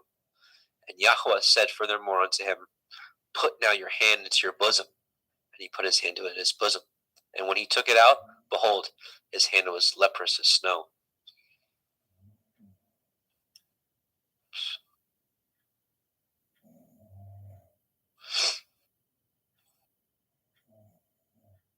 And he said, Put your hand into your bosom again. And he put his hand into his bosom again, and plucked it out of his bosom. And behold, it was turned again after his other flesh. And it shall come to pass, if they will not believe you, neither hearken to the voice of the first sign, that they will believe the voice of the latter sign. And it shall come to pass, if they will not believe also these two signs, neither hearken unto your voice, that you should take of the water of the river and pour it upon the dry land, and the water which you take out of the river shall become blood upon the dry land. And Moshe said unto El Yahweh, O my Adonai, I am not eloquent, neither heretofore, nor since you have spoken unto your servant, but I am of slow speech and of a slow tongue. And Yahweh said unto him, Who has made man's mouth? Or who makes the dumb, or the deaf, or the seeing, or the blind? Have not I, Yahweh? Now therefore go, and I will be with your mouth, and teach you what to say, what you shall say. And he said, O my Adonai, send, I pray you, by the hand of him whom you will send. And the anger of Yahweh was kindled against Moshe, and he said, Is not Aharon the Levi your brother? I know that he can speak well. And also, behold, he comes forth to meet you, and when he sees you, he will be glad in his heart. And you shall speak unto him, and put the words in his mouth, and I will be with your mouth, and with his mouth, and I will teach you what you shall do. And he shall be your spokesman unto the people, and he shall be even as he shall be to you instead of a mouth, and ye shall be to him instead of Elohim. And ye shall take this rod in your hand, wherewith you shall do signs. And Moshe went and returned to Yithro his father-in-law, and said unto him, Let me go, I pray you, and return unto my brethren which are in Mitzrayim, and see whether they yet be alive. And Yithro said to Moshe, Go in peace.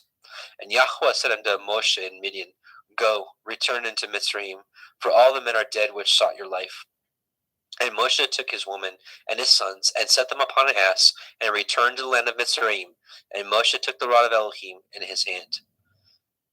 And Yahweh said unto Moshe, When you go to return into Mitzrayim, say that you do all those wonders before Pharaoh, which I have put in your hand. But I will harden his heart, that he shall not let the people go. And you shall say unto Pharaoh, Thus says Yahweh, Yashrael is my son, even my firstborn.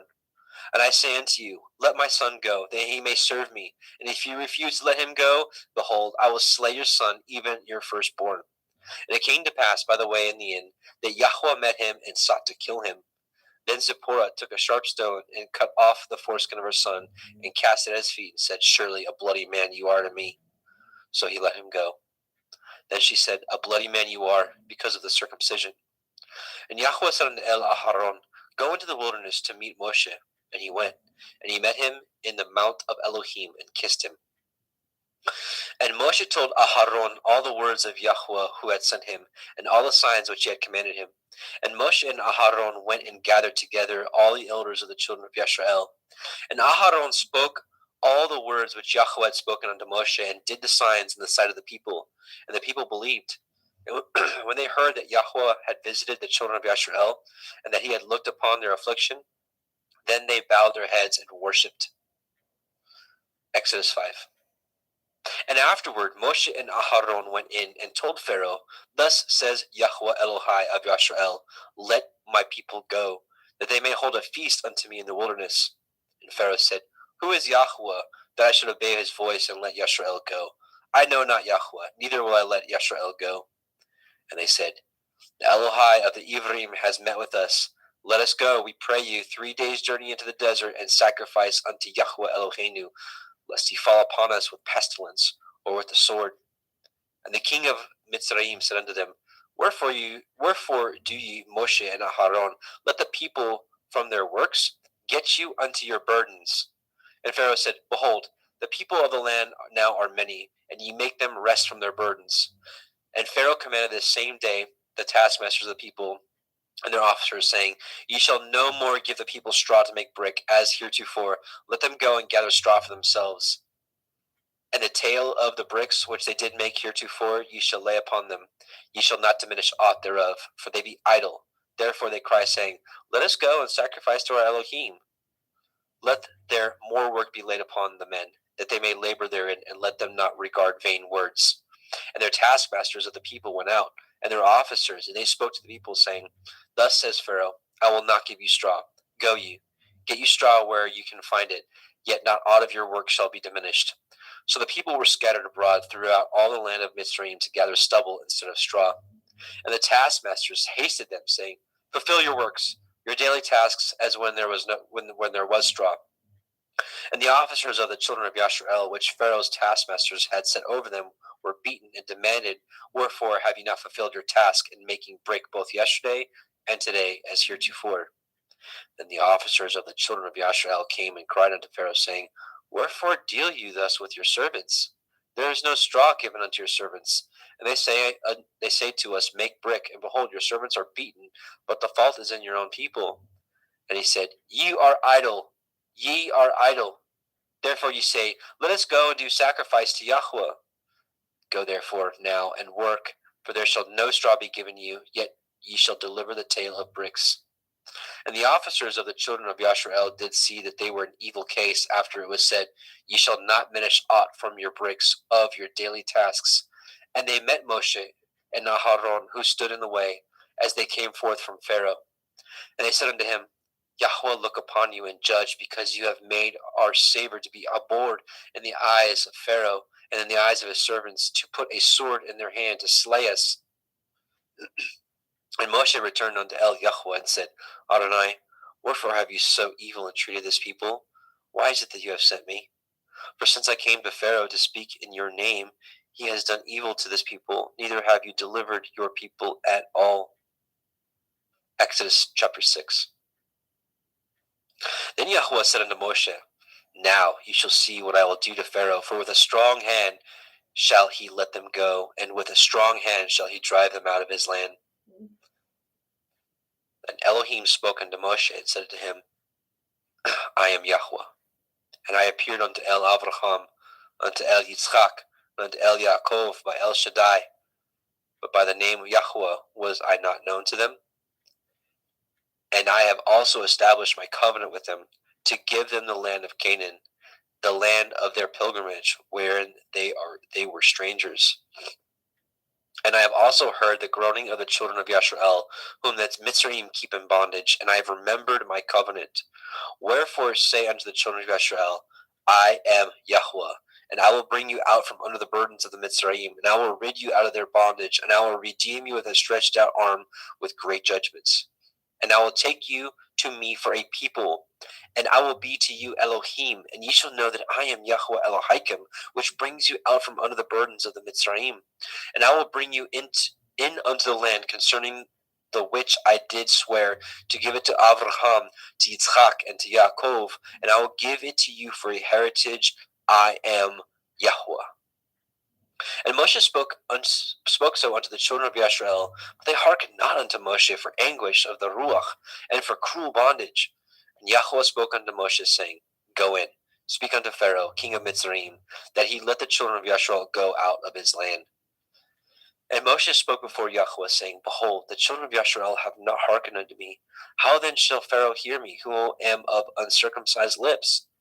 And Yahweh spoke unto El Moshe and El Aharon, and gave them a charge unto the children of Yasharel, and unto Pharaoh, king of Mitzrayim, to bring the children of Yasharel out of the land of Mitzrayim. These be the heads of their fathers' houses, the sons of Reuben, the firstborn of Yasharel, Chanok and Palu, Chetzron and Carmi. These be the families of Reuben. And the sons of Shimon, Yemuel and Yamin, and Ochad and Yakin, and Sochar, and Shaul, and the son of a Canaanite woman. These are the families of Shimon. And these are the names of the sons of Levi, according to their generations, Gershon, Kohath, Merari. And the years of the life of Levi were 137 years. The sons of Gershom, Livni and Shimi, according to their families.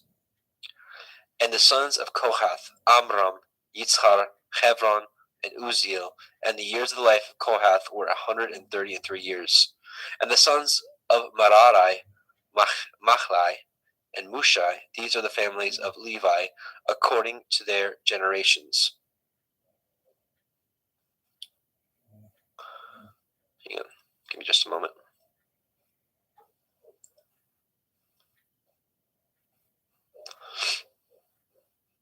And Amram took him Jochebed, his father's sister, to be his woman, and she bore him Aharon and Moshe. And the years of the life of Amram were 137 years. And the sons of Yitzchar, Korach, and Nepheg, and Zikri. And the sons of Uziel, Mishael, and Elishaphan, and Chithrai. And Aharon took him Elisheva, daughter of Aminadab, sister of Nachshon, to be his woman. And she bore him Nadab, and Abihu, and Eleazar, and Ithamar. And the sons of Korach, Achir, Elkanah, Avisachaf. These are the families of Korach. And Eleazar, Aharon's son, took him one of the daughters of Pethuel to be his woman, and she bore him Pinechah. These are the heads of the fathers of the Leviim, according to their families. These are that Aharon and Moshe, to whom Yahweh said, bring out the children of Yashrael from the land of Mitzrayim, according to their armies. These are they which spoke to Pharaoh, king of Mitzrayim, to bring out the children of Yashrael from Mitzrayim. These are that Moshe and Aharon.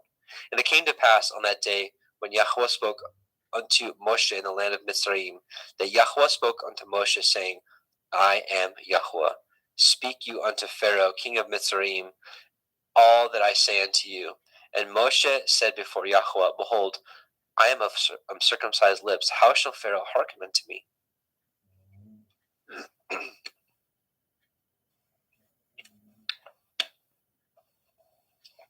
Exodus chapter 7. And Yahweh said unto Moshe, see, I have made you an Elohim to Pharaoh, and Aharon your brother shall be your prophet. You shall speak all that I command you, and Aharon your brother shall speak unto Pharaoh, that he send the children of Yashrael out of his land.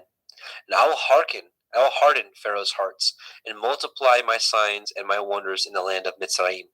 But Pharaoh shall not hearken unto you, that I may lay my hand upon Mitzrayim, and bring forth my armies and my people, the children of Yashrael, out of the land of Mitzrayim by great judgments. And the Mitzrayim shall know that I am Yahweh, when I stretch forth my hand upon Mitzrayim, and bring out the children of Yashrael from among them. And Moshe and Aharon did as Yahweh commanded them, so did they. And Moshe was 80 years old, and Aharon 83 years old, when they spoke unto Pharaoh. And Yahweh spoke unto El Moshe and unto El Aharon, saying, when Pharaoh shall speak unto you, saying, show a miracle for you, and then you shall say unto El Aharon, take your rod and cast it before Pharaoh, and it shall become a serpent. And Moshe and Aharon went unto Pharaoh, and they did so as Yahweh had commanded. And Aharon cast down his rod before Pharaoh, and before his servants, and it became a serpent. Then Pharaoh also called the wise men and the sorcerers, now the magicians of Mitzrayim. They also did in like manner with their enchantments, for they cast down every man his rod, and they became serpents. But Aharon's rod swallowed up their rods. And he hardened Pharaoh's heart, that he hearkened not unto them, as Yahweh had said. And Yahweh said unto Moshe, Pharaoh's heart is hardened. He refuses to let the people go. Get you unto Pharaoh in the morning. Lo, he goes out into the water, and you shall stand by the river's brink against he come. And the rod which was turned to a serpent shall you take in your hand.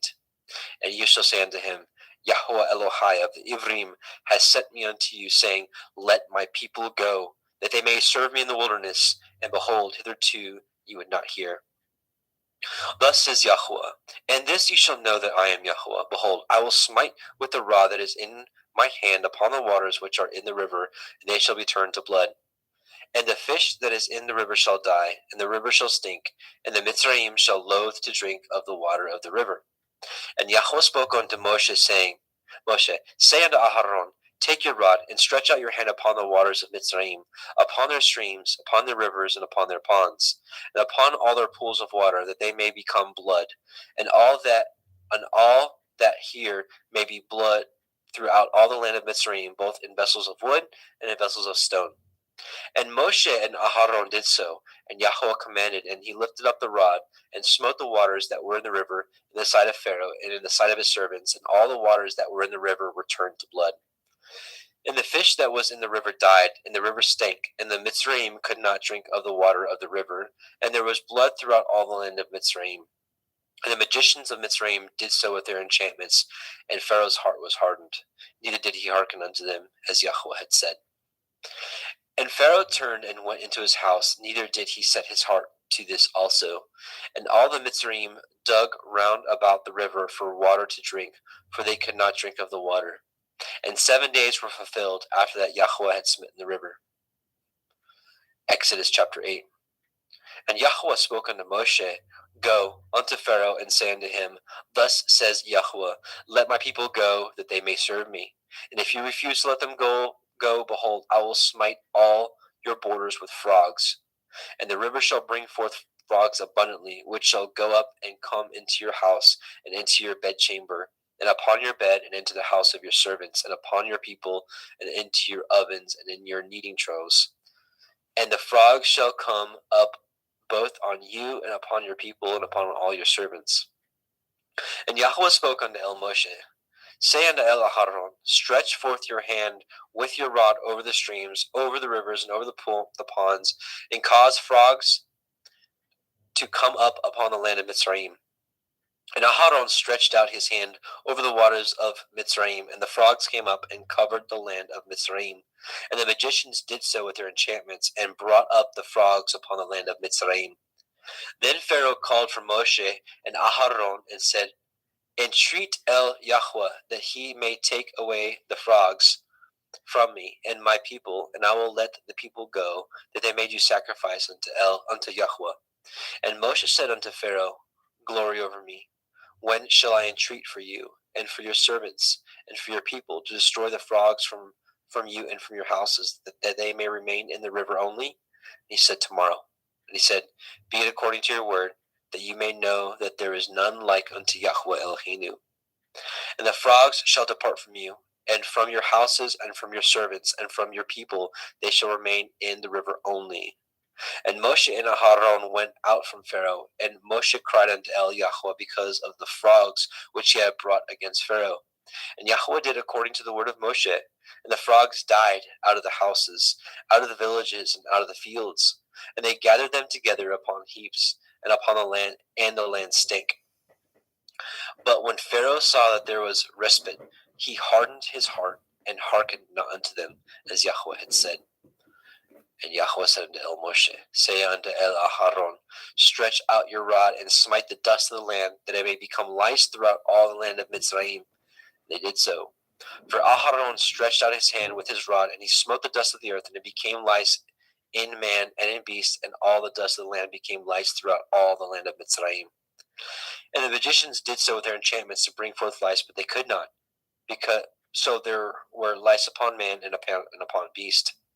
Then the magician said unto Pharaoh, This is the finger of Elohim. And Pharaoh's heart was hardened, and he hearkened not unto them, as Yahweh had said. And Yahweh said unto Moshe, Rise up early in the morning, and stand before Pharaoh. Lo, he comes forth to the water, and say unto him, Thus says Yahweh, Let my people go, that they may serve me. Else, if you will not let my people go, behold, I will send swarms of flies upon you, and upon your servants, and upon your people, and into your houses.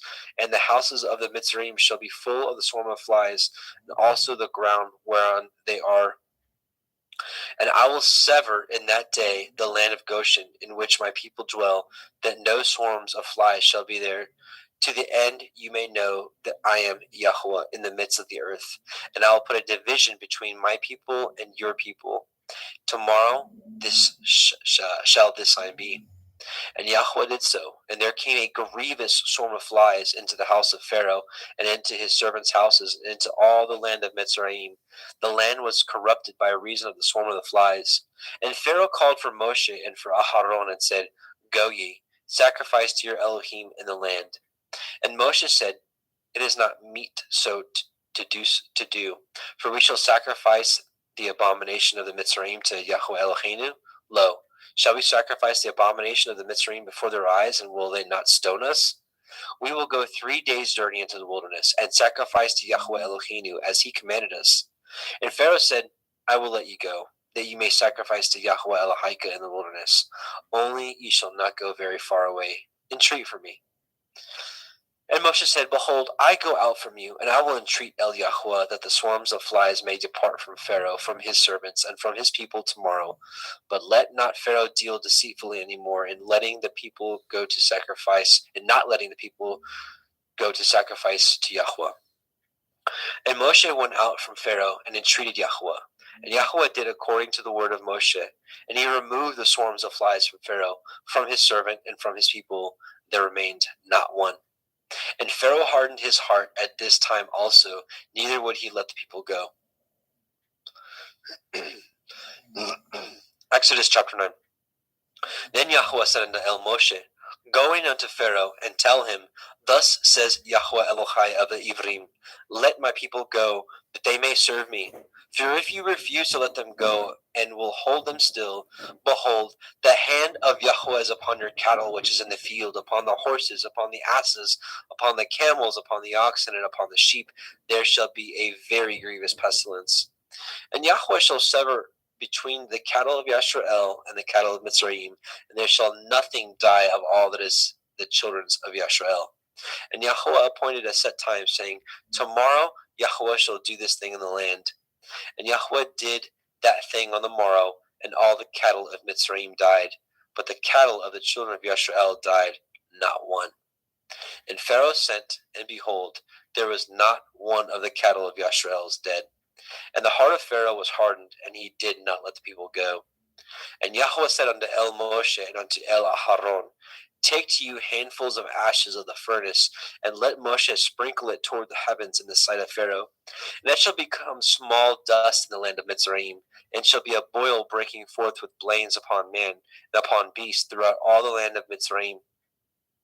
And they took ashes of the furnace and stood before Pharaoh, and Moshe sprinkled it up towards the heavens, and it became a boil breaking forth with blains upon man and upon beast. And the magicians could not stand before Moshe because of the boils, for the boil was upon the magicians and upon all the Mitzrayim. And Yahweh hardened the heart of Pharaoh, and he hearkened not unto them, as Yahweh had spoken unto El Moshe. And Yahweh said unto El Moshe, Rise up early in the morning, and stand before Pharaoh, and say unto him, Thus says Yahweh Elohai of the Ivrim, Let my people go, that they may serve me. For I will at this time send all my plagues upon your heart, and upon your servants, and upon your people, that you may know that there is none like me in all the earth. For now I will stretch out my hand, that I may smite you and your people with pestilence, and you shall be cut off from the earth. And in very deed for this cause have I raised you up, for to show in you my power, and that my name be declared throughout all the earth. Yet, as yet, exalt you yourself against my people, that you will not let them go? Behold, tomorrow about this time I will cause it to rain a very grievous hail, such as has not been in Mitzrayim since the foundation thereof, even until now. Send therefore now, and gather your cattle, and all that you have in the field, upon every man and beast which shall be found in the field, and shall not be brought home. The hail shall come down upon them, and they shall die. He that feared the word of Yahweh among the servants of Pharaoh made his servants and his cattle flee into the houses. And he that regarded not the word of Yahweh left his servants and his cattle in the field.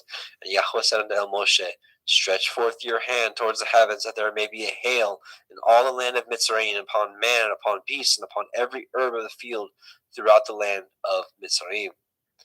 And Moshe stretched forth his rod toward the heavens, and Yahweh sent thunder and hail, and the fire ran along upon the ground, and Yahweh rained hail upon the land of Mitzrayim. So there was hail and fire mingled with the hail, very grievous, such as there was none like it in all the land of Mitzrayim since it became a nation. And the hail smote through all the land of Mitzrayim, and all that was in the field, both man and beast, and the hail smote every herb of the field, and broke every tree of the field. Only in the land of Goshen, where the children of Yashrael were, was there no hail. And Pharaoh sent and called for Moshe and Aharon, and said unto them, I have sinned this time. Yahweh is righteous, and I and my people are wicked. Entreat El Yahweh, for it is enough, that there be no more mighty thunderings and hail, and I will let you go, and ye shall stay no longer. And Moshe said unto him, As soon as I am gone out of the city, I will spread abroad my hands unto El Yahweh, and the thunder shall cease, neither shall there be any more hail, that you may know how that the earth is Yahweh's. But as for you and your servants, I know that you will not yet fear Yahweh Elohim. And the flax and the barley was smitten, for the barley was in the ear, and the flax was bold. But the wheat and the rye were not smitten, for they were not grown up. And Moshe went out of the city from Pharaoh, and spread abroad his hands unto El Yahweh. And the thunders and the hails ceased, and the rain was not poured upon the earth. And when Pharaoh saw that the rain and the hail and the thunders were ceased, he sinned yet more, and hardened his heart, he and his servants. And the heart of Pharaoh was hardened, neither would he let the children of Yisrael go, as Yahweh had spoken by Moshe. Exodus chapter 10. And Yahweh said unto El Moshe, Go in unto Pharaoh, for I have hardened his heart, and the heart of his servants, that I might show these my signs before him, and that you may tell in the ears of your son and of your son's son, that what things I have wrought in Mitzrayim, and my signs which I have done among them, that ye may know how that I am Yahweh. And Moshe and Aharon came in unto Pharaoh, and said unto him, Thus says Yahweh Elohai of the Ivrim, How long will you refuse to humble yourselves before me? Let my people go, that they may serve me. Else, if you refuse to let my people go, behold, tomorrow I will bring the locust into your coasts, and they shall cover the face of the earth, that one cannot be able to see the earth, and they shall eat eat the remnant of that which is escaped, which remains of you from the hail, and ye shall eat every tree which grows for you out of the field. And ye shall fill your houses, and the houses of all your servants, and the houses of all the Mitzrayim, which neither your fathers nor your fathers' fathers have seen since the day that they were upon the earth unto this day. And he turned himself and went out from Pharaoh. And Pharaoh's servant said unto him, How long shall this man be a snare unto us? Let the men go, that they may serve Yahweh Elohim. Know you not that Mitzrayim is destroyed? And Moshe and Aharon were brought again unto Pharaoh, and he said unto them, Go, serve Yahweh Elohim. But who are they that shall go? And Moshe said, We will go with our young and with our old, with our sons and with our daughters, with our flocks and with our herds will we go, for we must hold a feast unto Yahweh. And he said unto them, Let Yahweh be so with you, as I will let you go, and your little ones. Look to it, for evil is before you. Not so. Go now ye, that ye are men, and serve Yahweh, for that ye did desire. And they were driven out from Pharaoh's presence. And Yahweh said unto Moshe, Stretch out your hand over the land of Mitzrayim for the locusts, that they may come up upon the land of Mitzrayim, and eat every herb of the land, even all that the hail has left. And Moshe stretched forth his rod over the land of Mitzrayim, and Yahweh brought an east wind upon the land all that day and all that night. And when it was morning, the east wind brought the locust. And the locust went up over all the land of Mitzrayim, and rested in the coasts of Mitzrayim. Very grievous were they. Before them there were no such locusts as they, neither after them shall there be any such. For they covered the face of the whole earth, so that the land was darkened. They did eat of every herb of the land, and fruit of the trees which the hail had left, and there remained not any green thing in the trees or in the herbs of the field through all the land of Mitzrayim. Then Pharaoh called for Moshe and Aharon in haste, and he said, I have sinned against Yahweh Elohim and against you. Now therefore forgive, I pray you, my sin only this once, and entreat Yahweh Elohim that he may take away from me this death only. And he went out from Pharaoh and entreated Yahweh. And Yahweh turned a mighty strong west wind, which took away the locusts, and cast them into the Red Sea. There remained not one locust in all the coast of Mitzrayim. But Yahweh hardened Pharaoh's heart, so that he would not let the children of Yisrael go. And Yahweh said unto Moshe, Stretch out your hand toward the heavens, that there may be a darkness over the land of Mitzrayim, even darkness which may be felt. And Moshe stretched forth his hand toward the heavens, and there was a thick darkness in all the land of Mitzrayim 3 days. They saw They saw not one another, neither rose any from his place for 3 days, but all the children of Yisrael had light in their dwellings. And Pharaoh called unto Moshe and said, Go ye, serve Yahweh, only let your flocks and your hearts be stayed. Let your little ones also go with you. And Moshe said, You must give us also sacrifices and burnt offerings, that we may sacrifice unto Yahweh Eloheinu. Our cattle also shall go with us. There shall not a hoof be left behind, for thereof must we take to serve Yahweh Eloheinu. And we know not whether what we must serve Yahweh until we have come hither. But Yahweh hardened Pharaoh's heart, and he would not let them go. And Pharaoh said unto him, Get you from me, take heed to yourselves, see my face no more, for in that day ye shall see my face, you shall die. And Moshe said, You have spoken well. I will see your face again no more. Oops.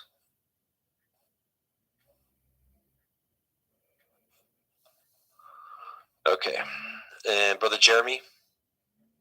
Yes, you sir. This? Okay. I'm going to pick it back up at chapter 11, verse 1. Yep.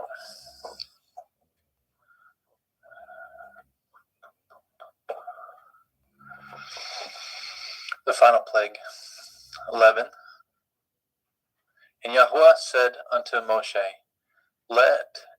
Yet will I bring one plague more upon Pharaoh and upon Mitzrayim. Afterwards he will let you go hence. When he shall let you go, he shall surely thrust you out hence altogether. Speak now in the ears of the people, and let every man borrow of his neighbor, and every woman of her neighbor, jewels of silver and jewels of gold. And Yahweh gave the people favor in the sight of the Mitzrayim. Moreover, the man Moshe was very great in the land of Mitzrayim, in the sight of Pharaoh's servants and in the sight of the people. And Moshe said, Thus says Yahweh, About midnight will I go out into the midst of Mitzrayim, and all the firstborn in the land of Mitzrayim shall die, from the firstborn of Pharaoh who sits upon his throne, even unto the firstborn of the maidservant that is behind the mill, and all the firstborn of beasts. And there shall be a great cry throughout all the land of Mitzrayim, such as there was none like it, nor shall be like it any more. But against any of the children of Yasharel shall not a dog move his tongue, against man or beast, that ye may know how that Yahweh put a difference between the Mitzrayim and Yasharel. And all these your servants shall come down unto me, and bow down themselves unto me, saying, Get you out, and all the people that follow you. After that I will go out. And he went out from Pharaoh in great anger. And Yahweh said unto Moshe, Pharaoh shall not hearken unto you, that my wonders may be multiplied in the land of Mitzrayim. And Moshe and Aharon did all these wonders before Pharaoh, and Yahweh hardened Pharaoh's heart, so that he would not let the children of Yasharel go out of his land. And Yahweh spoke unto El Moshe and El Haron in the land of Mitzrayim, saying, This month shall be unto you the beginning of months. It shall be the first month of the year to you. Speak ye unto all the assembly of Yasharel, saying, In the 10th day of this month they shall take to them every man a lamb according to the house of their fathers, a lamb for a house. And if a household be too little for the lamb, let him and his neighbor next unto his house take it according to the number of souls. Every man according to his eating shall make your count for the lamb. Your lamb shall be without blemish, a male of the first year. Ye shall take it out from the sheep or the goat, or from the goats. Ye shall take it up until the 14th day of the same month, and the whole multitude of the assembly of Yasharel shall kill it in the evening. And they shall take the blood, and shall strike it on the 2 side posts, and on the upper doorpost of the houses wherein they shall eat it. And they shall eat the flesh in the night, roast with fire, and matzah, unleavened bread. And with bitter herbs they shall eat it. Eat not of it raw, nor sodden it at all with water, but roast with fire his head with his legs, and the purtenance thereof. And ye shall let nothing of it remain until the morning. That which remains of it until the morning shall ye burn with fire. And thus shall ye eat it, with your loins girt, your shoes on your feet, your staff in your hand, and ye shall eat it in haste. It is Yahuwah's Pesach. For I will pass through the land of Mitzrayim this night, and will smite all the firstborn in the land of Mitzrayim, both man and beast, and against all the Elohai of Mitzrayim will I execute judgment. I am Yahuwah. The blood shall be to you for a mark upon the houses where ye are. And when I see the blood, I will pass over you, and the plague shall not be upon you to destroy you, when I smite the land of Mitzrayim. And this day shall be unto you for a memorial, and you shall keep it a feast to Yahuwah throughout your generations, and ye shall keep it a feast by an ordinance forever. 7 days shall ye eat matzah. Even the first day ye shall put away leaven out of your houses. For whosoever eats chametz from the first day until the 7th day, that soul shall be cut off from Yasharel. And in the first day there shall be a holy assembly, and in the 7th day there shall be a holy assembly to you. No manner of work shall be done in them, save that which every man must eat, that only may be done for you. And ye shall guard the feast of Matzah. For in this selfsame day have I brought your armies out of the land of Mitzrayim. Therefore shall ye guard this day in your generations by an ordinance forever. In the first day, in the first month, on the 14th day of the month, at evening, shall ye eat matzah until the 21st day of the month at evening. 7 days shall there be no chametz found in your houses. For whosoever eats that which is with chametz, even that soul shall be cut off from the assembly of Yasharel, whether he be a stranger or born in the land. Ye shall eat nothing with chametz. In all your habitations shall ye eat matzah. Then Moshe called for all the elders of Yasharel, and said unto them, Draw out, and take you a lamb according to your families, and kill the Pesach. And ye shall take a bunch of hyssop, and dip it in the blood that is in the basin, and strike the lintel and 2 side posts with the blood that is in the basin. And none of you shall go out at the door of your house until the morning. For Yahuwah shall pass through to smite the Mitzrayim when he sees the blood upon the lintel and on the 2 side posts. Yahuwah will pass over the door and will not suffer the destroyer to come in unto your houses to smite you.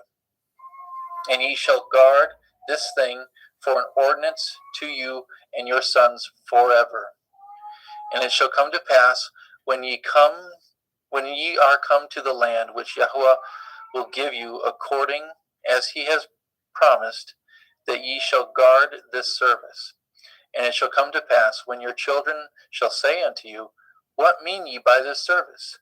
That ye shall say, This is the sacrifice of Yahuwah's Pesach, who passed over the houses of the children of Yasharel in Mitzrayim, when he smote the Mitzrayim and delivered our houses, and the people bowed the head and worshipped. And the children of Yasharel went away and did as Yahweh commanded Moshe and Aharon, so did they. Exodus 12:20. And it came to pass that at midnight Yahweh smote all the firstborn in the land of Mitzrayim, from the firstborn of Pharaoh that sat on his throne, unto the firstborn of the captive that was in the dungeon, and all the firstborn of cattle. And Pharaoh rose up in the night, and he and all his servants, and all the Mitzrayim. There was a great cry in Mitzrayim, for there was not a house where there was not one dead. And he called for Moshe and Aharon by night, and said, Rise up and get you forth from among my people, both ye and the children of Yasharel, and go and serve Yahweh, as ye have said. Also take your flocks and your herds, as ye have said, and be gone, and bless me also. And the Mitzrayim were urgent upon the people, that they might send them out of the land in haste, for they said, We be all dead men. And the people took their dough before it was leavened, their kneading troughs being bound up in their clothes upon their shoulders. And the children of Yasharel did according to the word of Moshe, and they borrowed of the Mitzrayim jewels of silver and jewels of gold and raiment. And Yahweh gave the people favor in the sight of Mitzrayim, so that they lent unto them such things as they required, and they spoiled the Mitzrayim. And the children of Yasharel journeyed from Ra'amech to Sukkot, about 6,000 on foot, that were men beside children. A mixed multitude went up also with them, and flocks and herds, very much cattle.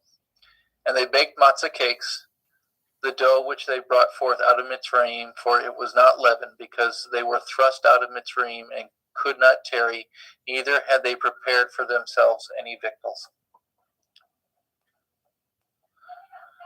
Now the sojourning of the people of the children of Yasharel, who dwelt in the land of Mitzrayim, and in the land of Canaan, they and their fathers, was 430 years.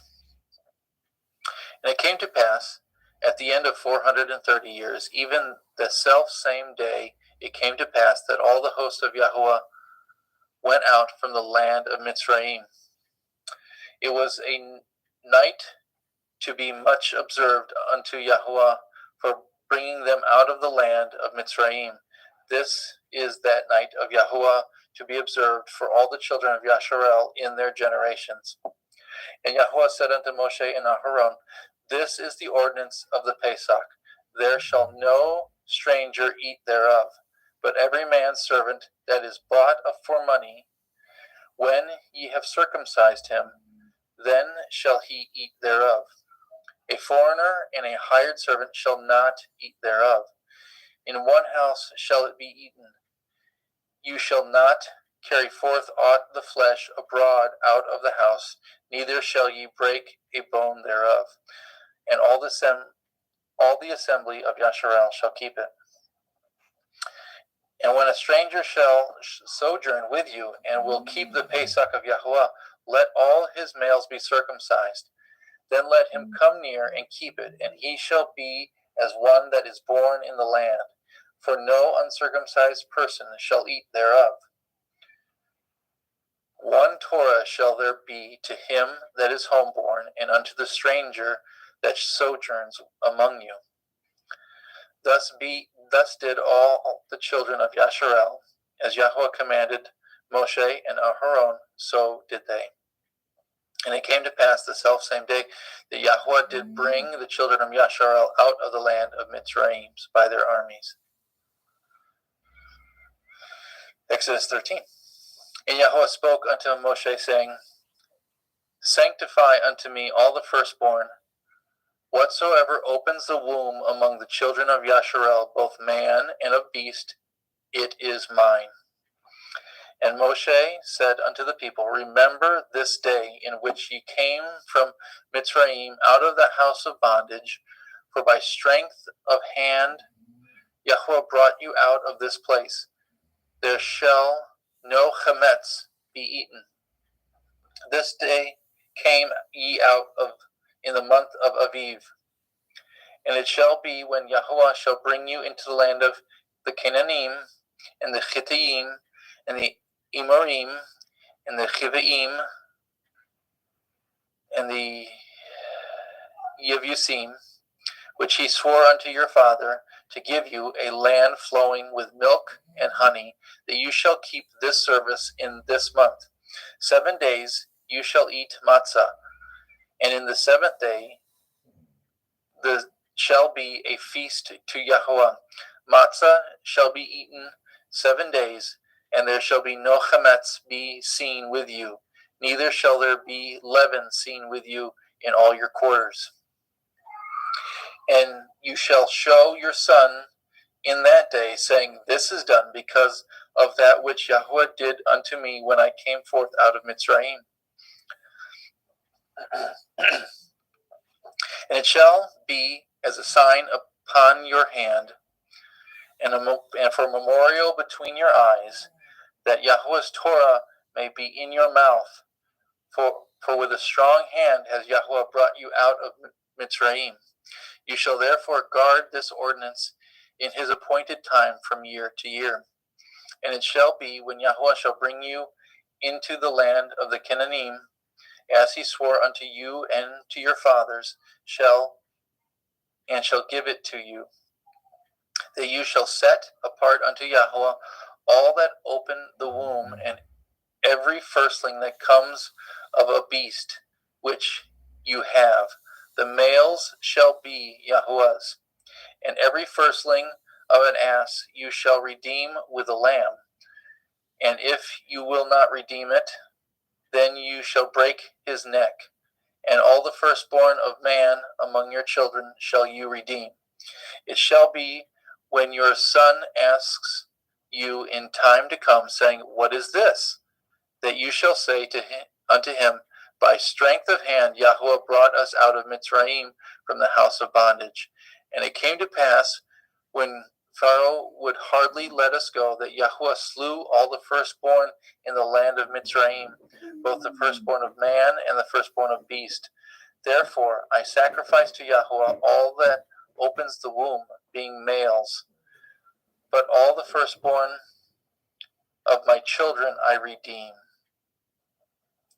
And it shall be for a mark upon your hand, and for frontlets between your eyes, for by strength of hand Yahweh brought us forth out of Mitzrayim. And it came to pass, when Pharaoh had let the people go, that Elohim led them not through the way of the land of the Pelishtim, although it was near.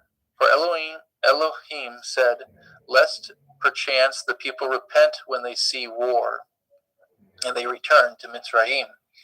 But Elohim led the people about through the way of the wilderness of the Red Sea.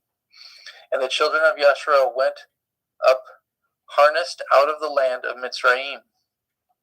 And Moshe took the bones of Yosef with him, for he had straitly sworn the children of Yasharel, saying, Elohim will surely visit you, and shall carry you, and ye shall carry up my bones away hence with you. And they took their journey from Sukkot, and encamped in Ethem, in the edge of the wilderness. And Yahweh went before them by day in a pillar of a cloud, and led them the way. To lead them the way. And by night in a pillar of fire to give them light, to go by day and night. He took not away the pillar of the cloud by day, nor the pillar of fire by night from before the people. And Yahweh spoke to Moshe, saying, Speak unto the children of Yasharel, that they turn and encamp before Pi Hikroth, between Migdol and the sea, over against Baal Zephon. Before it shall ye encamp by the sea. And Pharaoh will say to the children of Yasharel, they are entangled in the land. The wilderness has shut them in. And I will harden Pharaoh's heart, that he shall follow after them. And I will be honored upon Pharaoh and upon all his hosts, that the Mitzrayim may know that I am Yahweh. And they did so. And it was told the king of Mitzrayim that the people fled, and the heart of Pharaoh and his servants was turned against the people. And they said, why have we done this, that we have let Yasharel go from serving us? And he made ready his chariot and took his people with him. He took 600 chosen chariots and all the chariots of Mitzrayim and the captains over every one of them. And Yahweh hardened the heart of Pharaoh, the king of Mitzrayim, and he pursued after the children of Yasharel, and the children of Yasharel went out with a high hand. But the Mitzrayim pursued after them all the horses and chariots of Pharaoh and the horsemen and his army, and overtook them encamping by the sea, besides Pi-ha-Kiroth,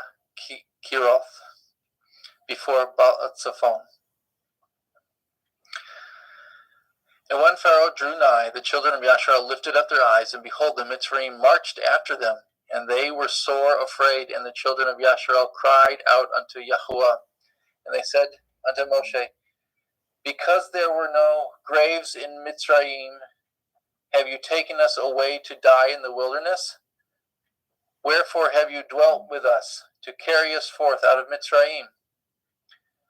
Is not this the word that we did tell you in Mitzrayim, saying, let us alone, that we may serve the Mitzrayim? For it had been better for us to serve the Mitzrayim than that we should die in the wilderness. And Moshe said unto the people, fear not, and stand still, and see the Yeshua of Yahuwah, which he will show you today. For the Mitzrayim whom ye have seen today, ye shall see them again no more forever. Yahuwah shall fight for you, and ye shall hold your peace. And Yahuwah said unto Moshe, wherefore cry you unto me? Speak unto the children of Yasharel, that they go forward. But lift up your rod, and stretch out your hand over the sea, and divide it. And the children of Yasharel shall go on dry ground through the midst of the sea. And I, behold, I will harden the hearts of the Mitzrayim, and they shall follow them. And I will get me honor upon Pharaoh, and upon all his hosts, upon his chariots, and upon his horsemen. And the Mitzrayim shall know that I am Yahuwah, when I have gotten me honor upon Pharaoh, upon his chariots, and upon his horsemen. And the angel of Elohim, which went before the camp of Yasharel, removed and went before them, and the pillar of cloud went from before their face and stood behind them. And it came to pass, and it came between the camp of Mitzrayim and the camp of Yasharel, and it was a cloud and a darkness to them, but it gave light by night to these, so that the one came not near the other all the night. And Moshe stretched out his hand over the sea, and Yahuwah caused the sea to go back by a strong east wind all that night, and made the sea dry land, and the waters were divided. And the children of Yasharel went into the midst of the sea upon the dry ground, and the waters were a wall unto them on their right hand and on their left. And the Mitzrayim pursued and went in after them in the midst of the sea, even all Pharaoh's horses, his chariots, and his horsemen. And it came to pass that in the morning watch, Yahuwah looked unto the host of Mitzrayim through the pillar of fire and the cloud, and troubled the host of Mitzrayim, and took off their chariot wheels, that they drove them heavily, so that the Mitzrayim said, Let us flee from the face of Yasharel, for Yahweh fights for them against the Mitzrayim.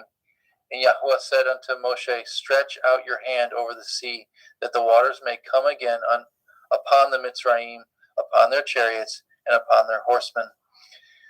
And Moshe stretched forth his hand over the sea, and the sea returned to his strength when the morning appeared.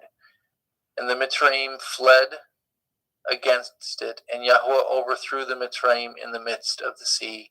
And the waters returned and covered the chariots and the horsemen and all the host of Pharaoh that came into the sea after them. There remained not so much as one of them.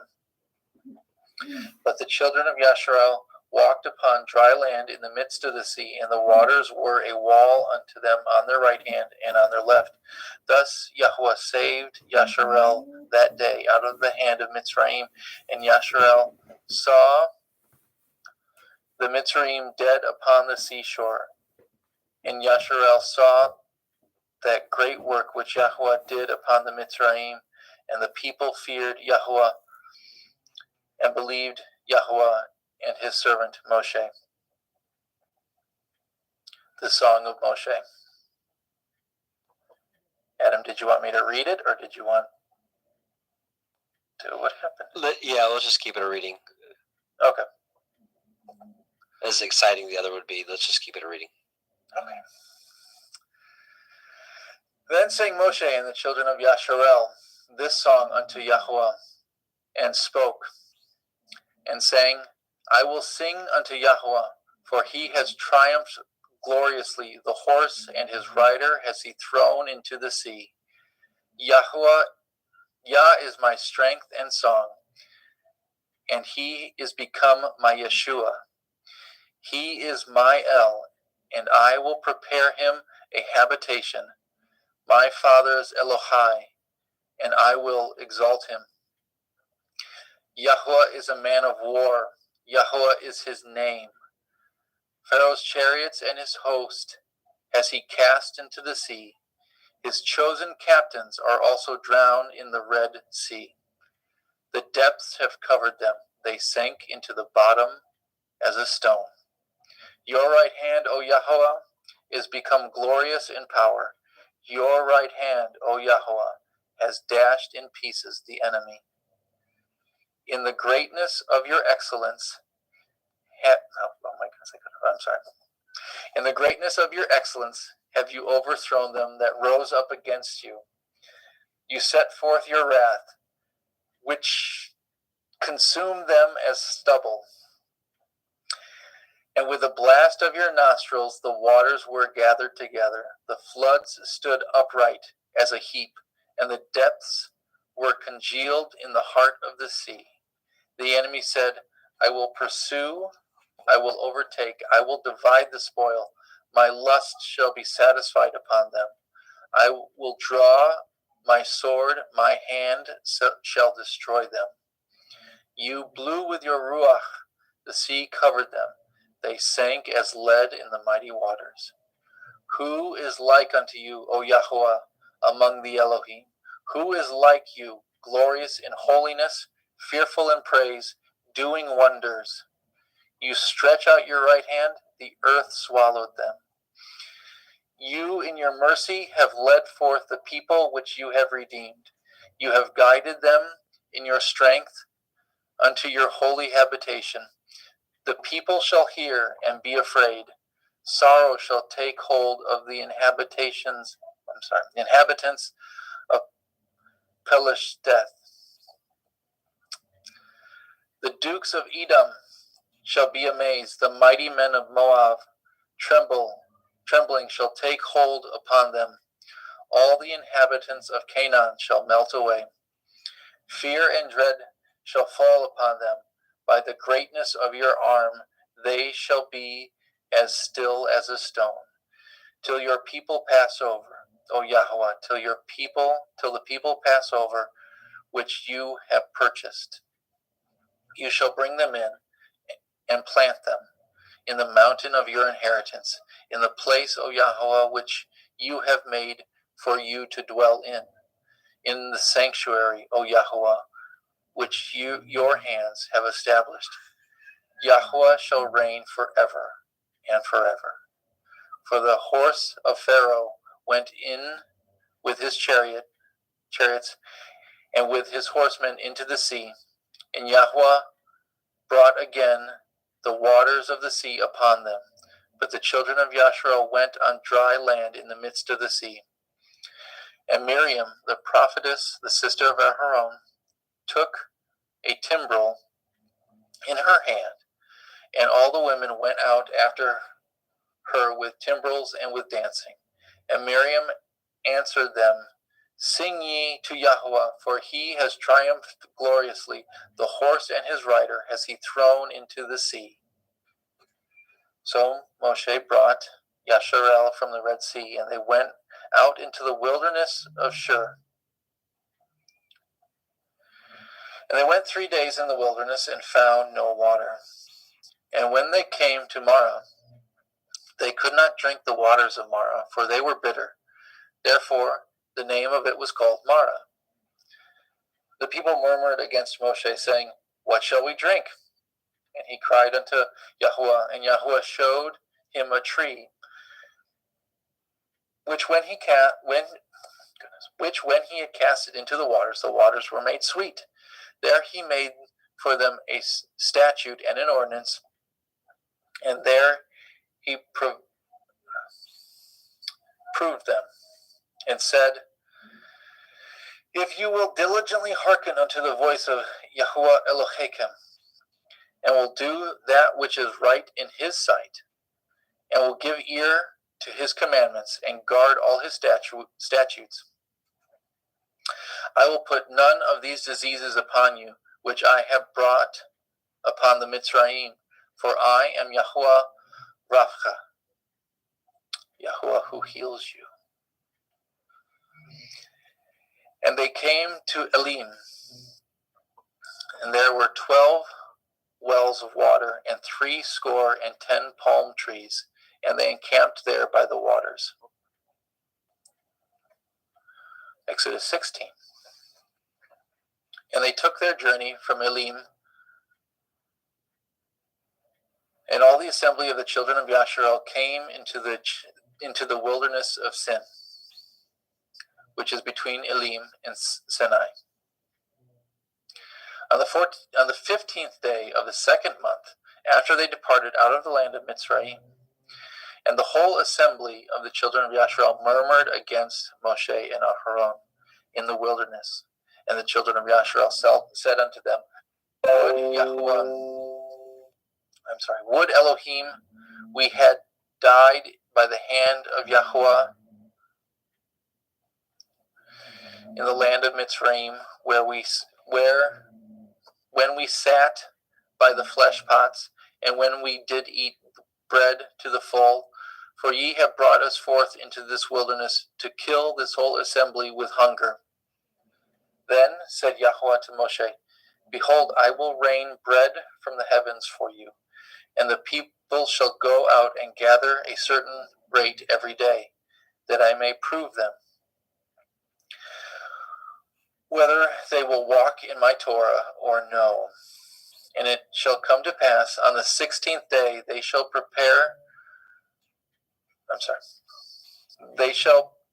it shall come to pass that on the 6th day they shall prepare that which they bring in, and it shall be twice as much as they gather daily. And Moshe and Aharon said unto the children of Yasharel, At evening, when ye shall know that Yahweh has brought you out of the then you shall know that Yahweh has brought you out of the land of Mitzrayim. And in the morning, then ye shall see the glory of Yahweh. For he that hears your murmurings against Yahweh, and what ye are that ye murmur against us. And Moshe said, This shall be when Yahweh shall give you in the evening flesh to eat, and in the morning bread to the full, that Yahweh hears your murmurings which ye murmur against him. And what are we? Your murmurings are not against us, but against Yahweh. And Moshe spoke unto El-Haron, say unto all the assembly of the children of Yasharel, come near before Yahweh, for he has heard your murmurings.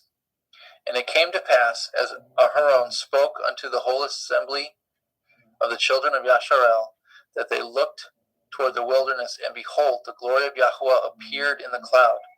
And Yahweh spoke unto Moshe, saying, I have heard the murmurings of the children of Yasharel. Speak unto them, saying, at evening ye shall eat flesh, and in the morning ye shall be filled with bread, and ye shall know that I am Yahweh Elohechem.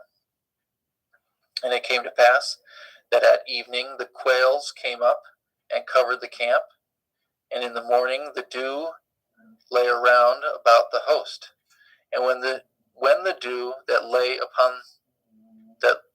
lay was gone up, behold, upon the face of the wilderness there lay a small round thing, as small as the hoarfrost on the ground. And the children of Yasharel saw it, and said one to another, it is manna, for they knew not what it was. And Moshe said unto them, this is the bread which Yahweh has given you to eat. This is the thing which Yahweh has commanded. Gather of it each man according to his eating, an omer for every man, according to the number of your persons. Take ye every man for them which are in his tents. And the children of Yasharel did so, and gathered some more and some less. And when they did meet it with an omer, he that gathered much had nothing over, and he that gathered little had no lack.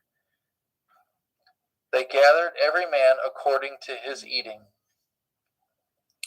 And Moshe said, let no man leave it till the morning. Notwithstanding they hearkened not unto Moshe, but some of them left of it until the morning. And it bred worms and stank, and Moshe was wroth with them. And they gathered it every morning, every man according to his eating, and when the sun waxed hot, it melted. And it came to pass that on the sixth day they gathered twice as much bread, 2 omers for one man. And all the rulers of the assembly came and told Moshe.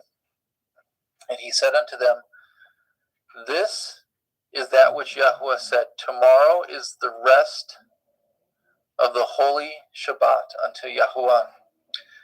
Bake that which ye will bake today, and seethe that which ye will seethe, and that which remains over lay up for you to be kept until the morning. And they laid it up till the morning, and as Moshe bade, and it did not stink, neither was there any worm therein.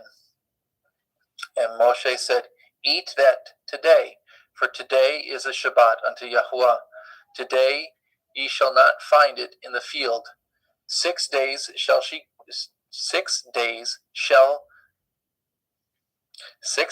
ye shall gather it, but on the 7th day, which is the Shabbat, in it there shall be none. And it came to pass, there went out some of the people on the 7th day for to gather, and they found none. And Yahweh said unto Moshe, how long refuse ye to guard my commandments and my Torah? See, for that Yahweh has given you the Shabbat, therefore he gives you on the 6th day the bread of 2 days. Abide ye every man in his place. Let no man go out of his place on the 7th day.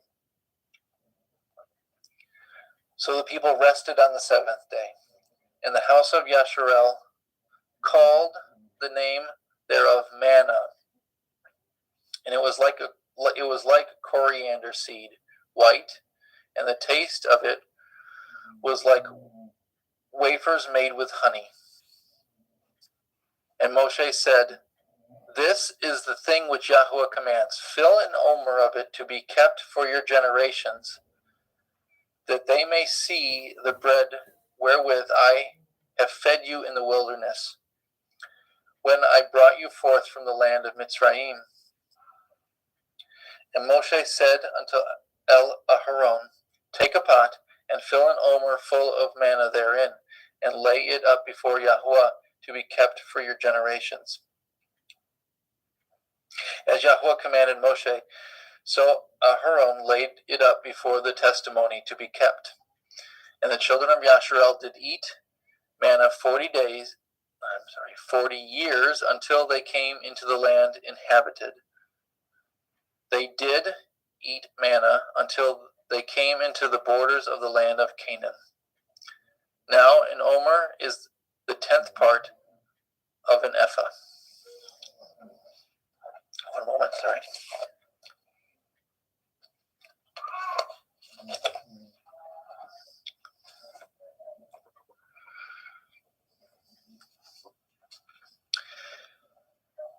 And all the assembly of the children of Yasharel journeyed from the wilderness of Sin after their journeys, according to the commandment of Yahuwah, and pitched in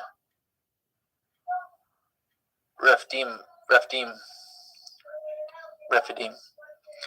There was no water for the people to drink. Wherefore the people did chide with Moshe, and say, "Give us water that we may drink." And Moshe said unto them, "Why chide ye with me? Wherefore do ye tempt Yahuwah?" And the people thirsted there for water. And the people murmured against Moshe, and said, "Wherefore is it that you have brought us up out of Mitzrayim to kill us and our children and our cattle with thirst?"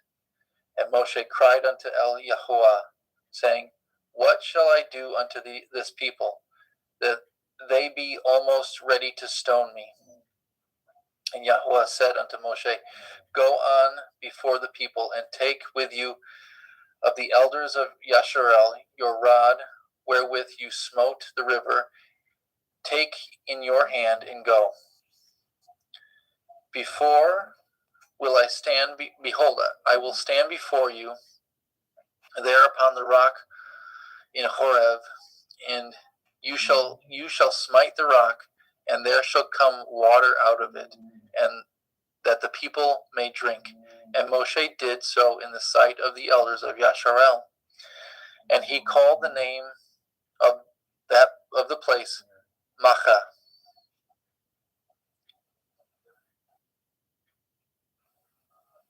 And Meribah, because of the chiding of the children of Yasharel, and because they tempted Yahuwah, saying, "Is Yahuwah among us or not?" Then came Amalek and fought with Yasharel in Rephidim.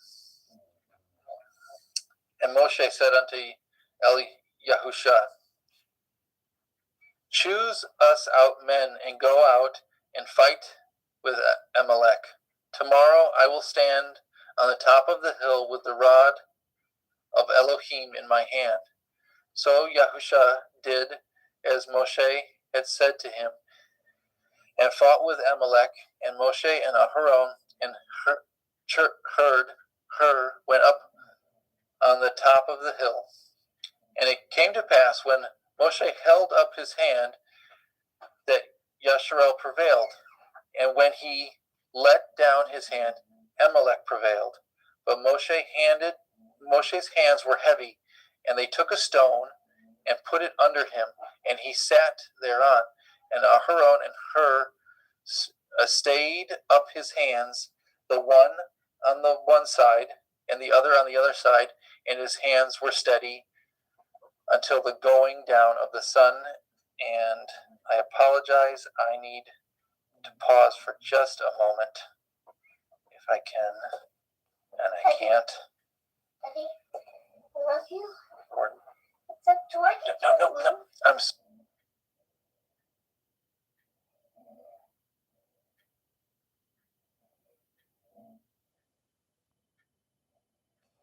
Okay, let's see if I can share my screen and pick up.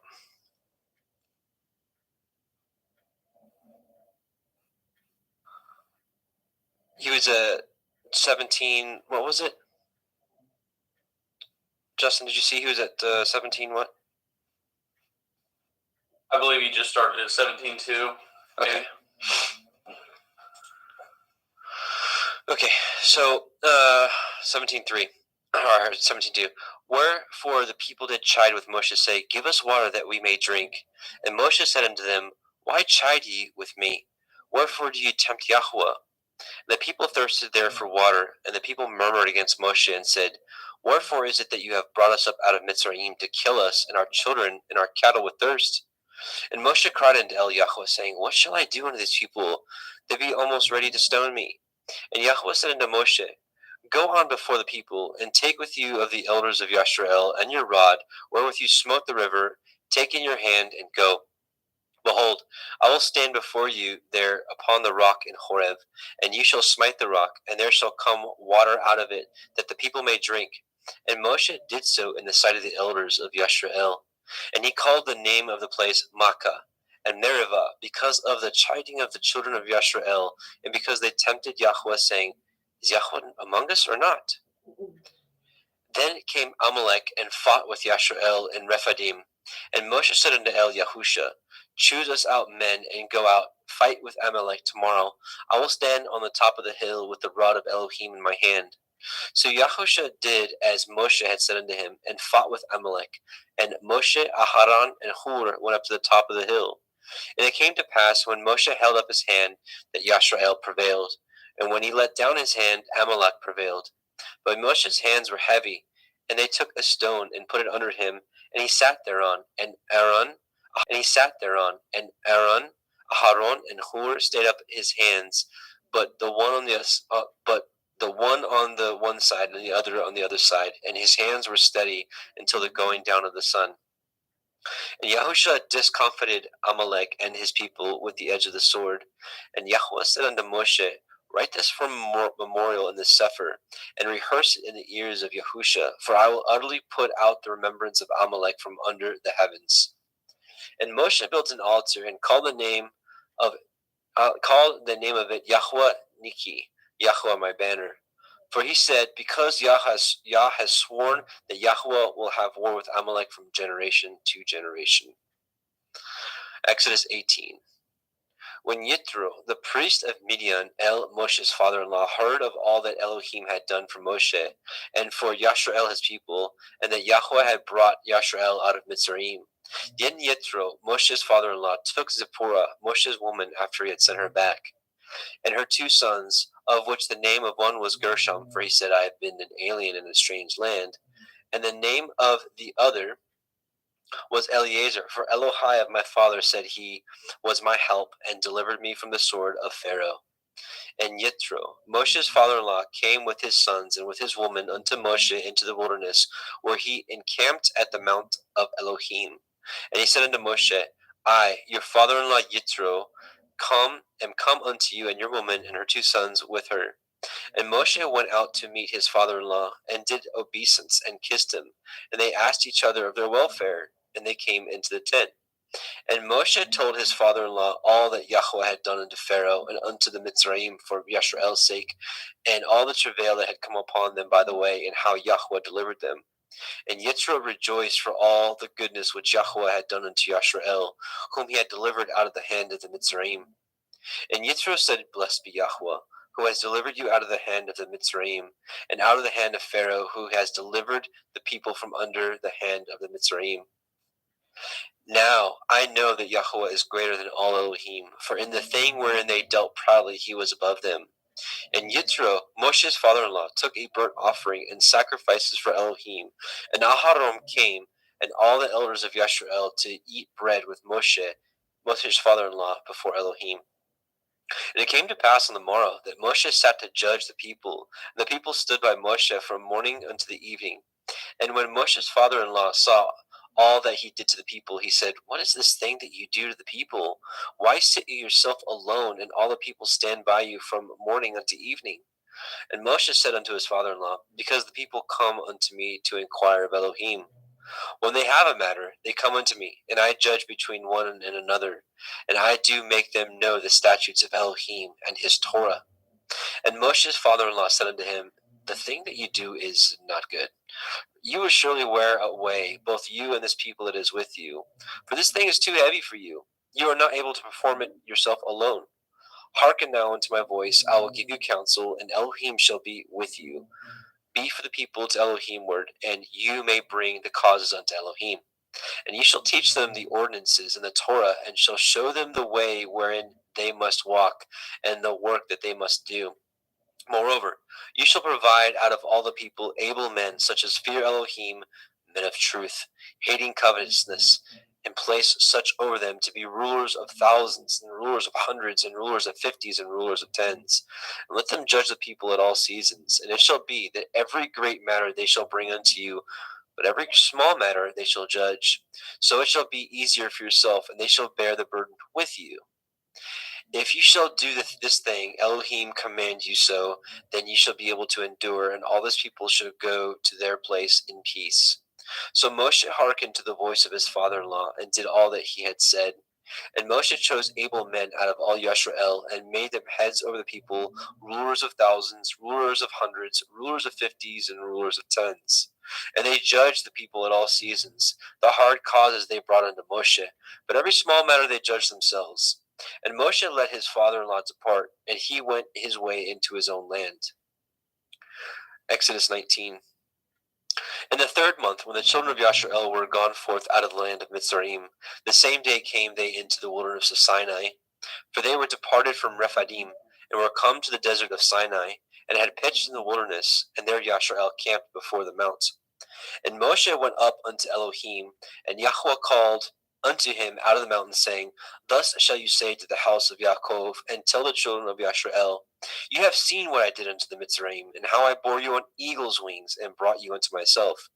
Now therefore, if you will obey my voice indeed, and guard my covenant, then ye shall be a peculiar treasure unto me above all people, for all the earth is mine. And ye shall be unto me a kingdom of priests, and a holy nation. These are the words which you shall speak unto the children of Yisrael. And Moshe came and called for the elders of the people, and laid before their faces all these words which Yahweh commanded him. And all the people answered together, and said, All that Yahweh has spoken, we will do. And Moshe returned the words of the people unto Yahweh. And Yahweh said unto Moshe, Lo, I come unto you in a thick cloud, that the people may hear when I speak with you, and believe you forever. And Moshe told the words of the people unto Yahweh. And Yahweh said unto Moshe, Go unto the people, and sanctify them today and tomorrow, and let them wash their clothes, and be ready against the 3rd day. For the 3rd day Yahweh will come down in the sight of all the people upon Mount Sinai. And ye shall set bounds unto the people round about, saying, Take heed to yourselves, that you not go up into the mount, or touch the border of it. Whosoever touches the mount shall surely be put to death. There shall not a hand touch it, but he shall surely be stoned, or shot through, whether it be beast or man, it shall not live. When the shofar sounds long, they shall come up to the mount. And Moshe went down from the mount unto the people, and sanctified the people, and they washed their clothes. And he said unto the people, Be ready against the 3rd day. Come not at your women. And it came to pass on the 3rd day in the morning, that there were thunders and lightnings, and a thick cloud upon the mount, and the voice of the shofar exceeding loud, so that all the people that was in the camp trembled. And Moshe brought forth the people out of the camp to meet with Elohim. And they stood at the nether part of the mount. And Mount Sinai was altogether on a smoke, because Yahweh descended upon it in fire. And the smoke thereof ascended as the smoke of a furnace, and the whole mount quaked greatly. And when the voice of the shofar sounded long, and waxed louder and louder, Moshe spoke, and Elohim answered him by a voice. And Yahweh came down upon Mount Sinai on the top of the mount, and Yahweh called Moshe up to the top of the mount, and Moshe went up. And Yahweh said unto Moshe, Go down, charge the people, lest they break through unto El Yahweh to gaze, and many of them perish. And let the priests also which come near to El Yahweh sanctify themselves, lest Yahweh break forth upon them. And Moshe said unto El Yahweh, that people cannot come up to Mount Sinai. For you charged us, saying, set bounds about the mount, and sanctify it. And Yahweh said unto him, away, get you down, and ye shall come up, you, and Aharon with you. But let not the priests and the people break through to come up unto El Yahweh, lest he break forth upon them. So Moshe went down unto the people, and spoke unto them. Exodus 20. And Elohim spoke all these words, saying, I am Yahweh Elohika, which have brought you out of the land of Mitzrayim, out of the house of bondage. You shall have no other Elohim before me. You shall not make unto you any graven image, or any likeness of anything that is in the heavens above, or that is in the earth beneath, or that is in the water under the earth. You shall not bow down yourself to them, nor serve them. For I, Yahweh Elohika, am an jealous El, visiting the iniquity of the fathers upon the children unto the third and fourth generations of them that hate me, and showing mercy unto thousands of them that love me and guard my commandments. You shall not take the name of Yahweh Elohika in vain, for Yahweh will not hold him guiltless that takes his name in vain. Remember the day of the Shabbat, to keep it holy. 6 days you shall labor and do all your work, but the seventh day is the Shabbat of Yahweh Elohika.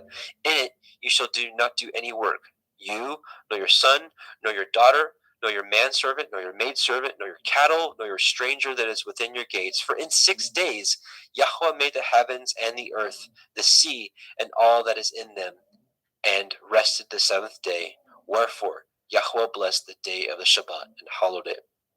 Honor your father and your mother, that your days may be long upon the land which Yahweh Elohika gives you. You shall not kill. You shall not break wedlock. You shall not steal. You shall not bear false witness against your neighbor. You shall not lust after your neighbor's house. You shall not lust after your neighbor's woman, nor his manservant, nor his maidservant, nor his ox, nor his ass, nor anything that is your neighbor's. And all the people saw the thunderings and the lightnings and the noise of the shofar and the mountain smoking. And when the people saw it, they removed and stood afar off. And they said unto Moshe, speak with us, and we will hear. But let not Elohim speak with us, lest we die.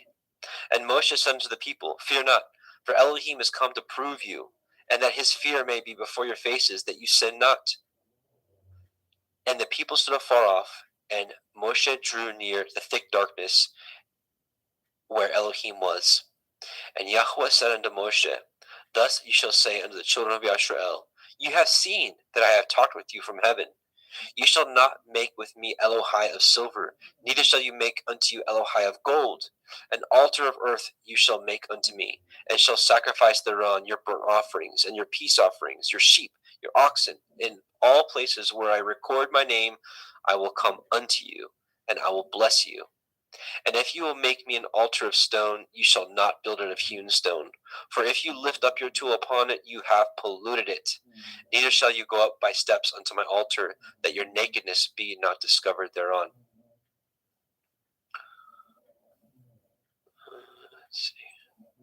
Just a moment here.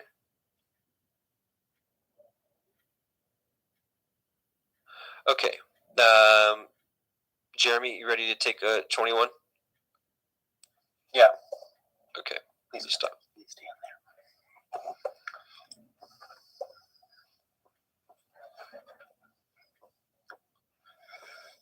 Get to 21, goodness.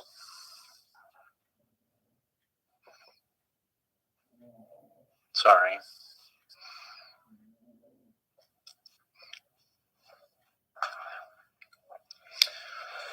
Now these are the judgments which you shall set before them.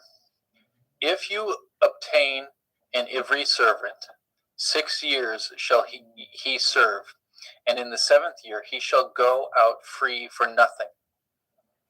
If he came in by himself, he shall go out by himself. If he were married, then his woman shall go out with him. If his master have given him a woman, and she have borne him sons or daughters, the woman and her children shall be her master's, and he shall go out by himself. And if the servant shall plainly say, I love my master and my woman and my children, I will not go free.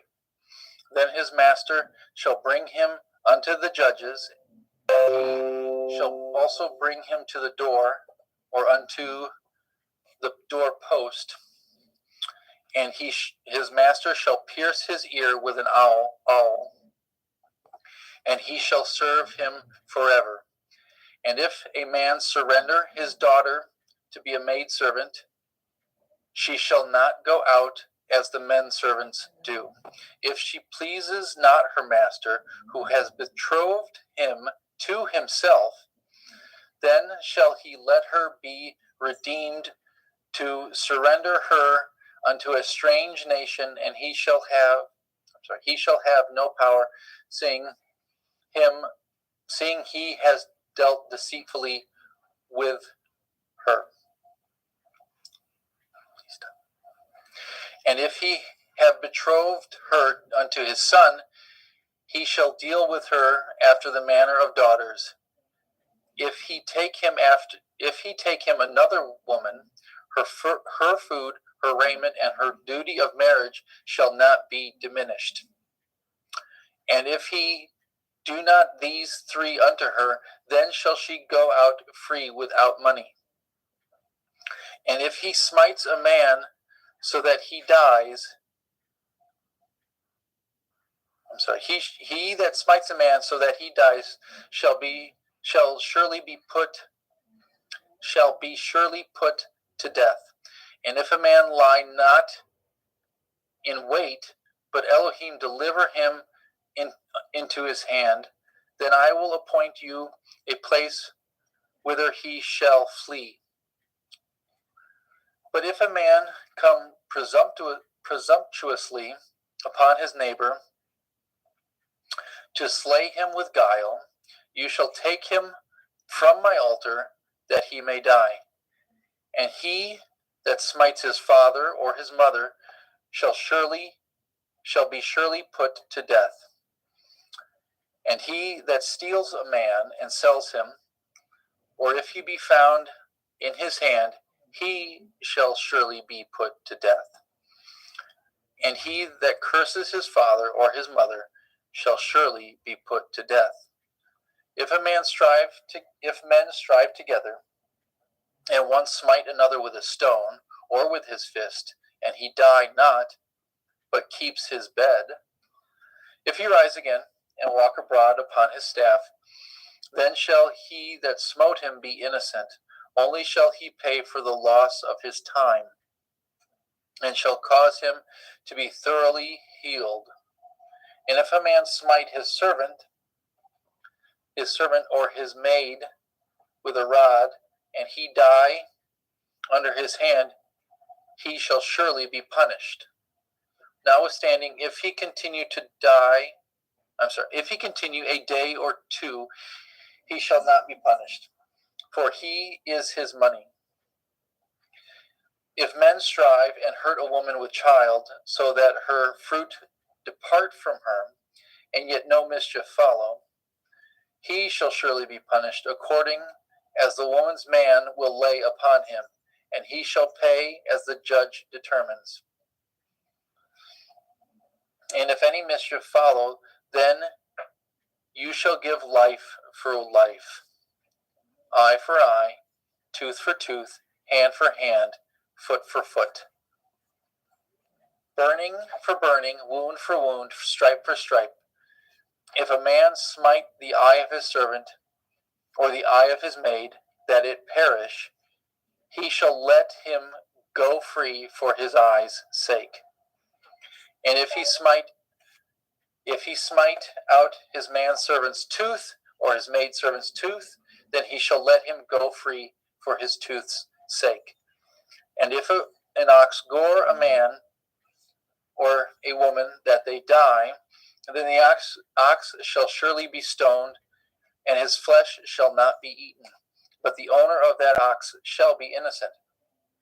But if the ox were wont to push with his horn in time past, and it has been testified to his owner, and he has not kept him in, but that he has killed a man or a woman, that ox shall be stoned, and his owner also shall be put to death. If there be laid upon him a sum of money, then he shall give for the ransom of his life whatsoever is laid upon him. Whether he have gored a son or have gored a daughter, according to this judgment shall be done unto him. If the ox shall push a manservant or maidservant, he shall give unto their master 30 shekels of silver, and the ox shall be stoned.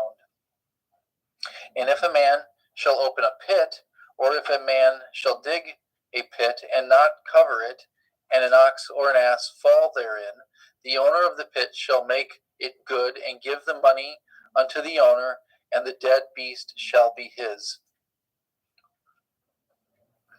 And if the ox of one man hurts the ox of another, that he die, then they shall sell the live ox and divide the money of it, and the dead ox also shall they divide. Or if it be known that the ox has used to push in time past, his owner has not kept him in, he shall surely pay ox for ox, the dead shall be his own. If a man shall steal an ox or a sheep, and kill it or sell it, he shall restore 5 oxen for an ox, and 4 sheep for a sheep. If a thief be found breaking up, and being smitten that he die, there shall be no blood be shed for him. If the sun be risen upon him, there shall be blood shed for him, for he should make full restitution. If he have nothing, then he shall be sold for his theft. If the theft be certainly found in his hand alive, whether it be ox or ass or sheep, he shall restore double. If a man shall cause a field or vineyard to be eaten, and shall put in his beast, and shall feed in another man's field,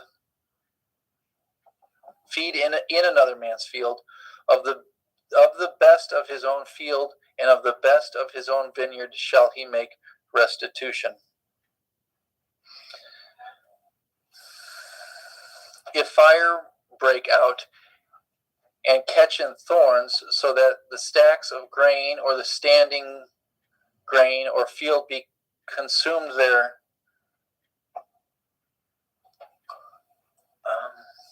therein, he that kindled the fire shall surely make restitution. If a man shall deliver unto his neighbor money or stuff to guard, and it be stolen out of the man's house, if the thief be found, let him pay double. If the thief not be found, then the master of the house shall be brought unto the judges to see whether he have put his hand unto his neighbor's goods.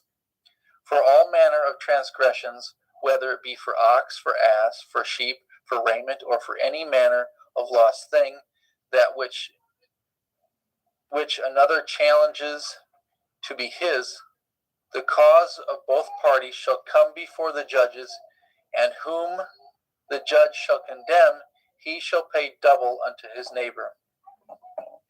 If a man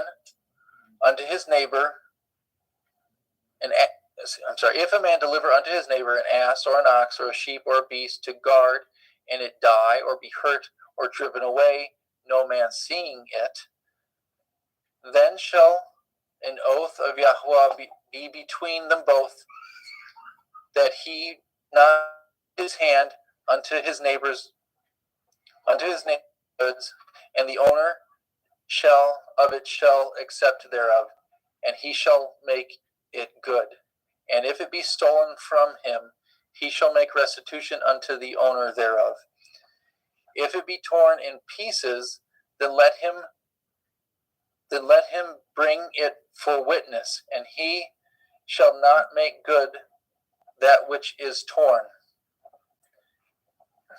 If a man aught of his neighbor, and if a man borrow aught of his neighbor, and it be hurt or die, the owner thereof being not with it, he shall surely make it good. If the owner thereof be with it, he shall not make it good. If it be a hired thing, it came for his hire.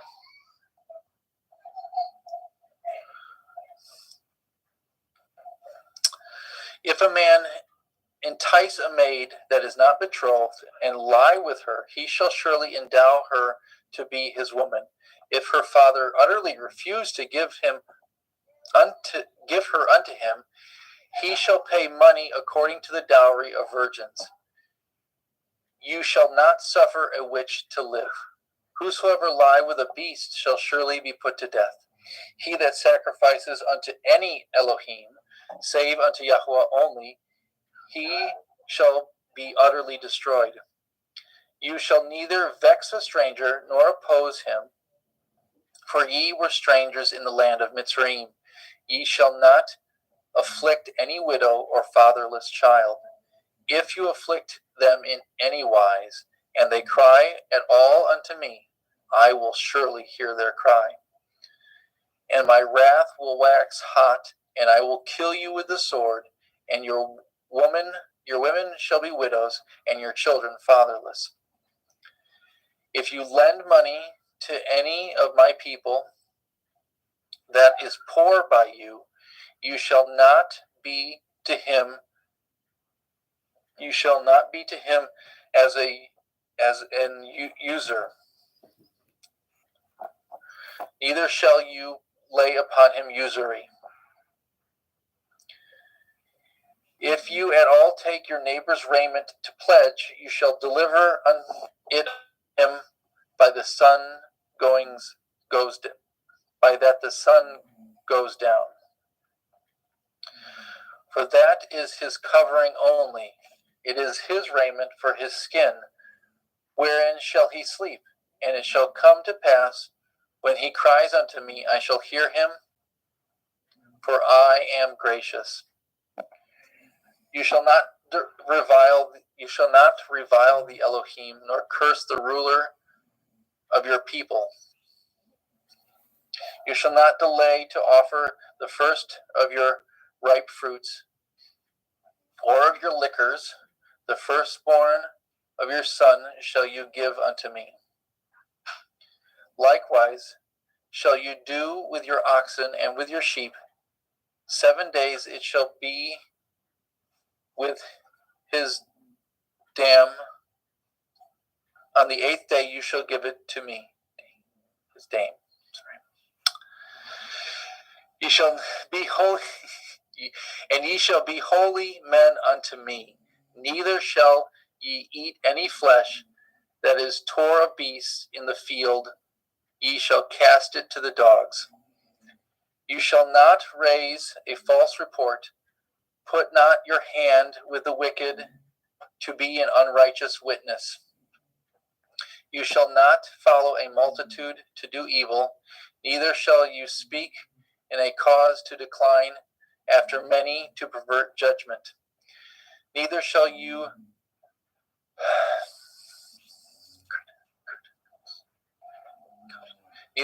countenance a poor man in his cause.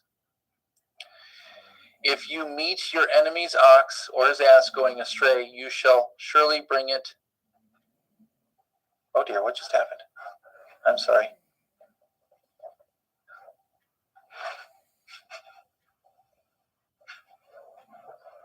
There it is. If you meet your enemy's ox or his ass going astray, you shall surely bring it back to him again. If you see the ass of him that hates you lying under his burden, and would forbear to help him, you shall surely help with him. You shall not pervert the judgment of your poor in his cause. Keep far from a false matter. the innocent and righteous slay you not, for I will not justify the wicked. You shall take no gift, for the gift blinds the wise and perverts the words of the righteous. You shall not oppress a stranger, for ye know the heart of a stranger, seeing ye were strangers in the land of Mitzrayim.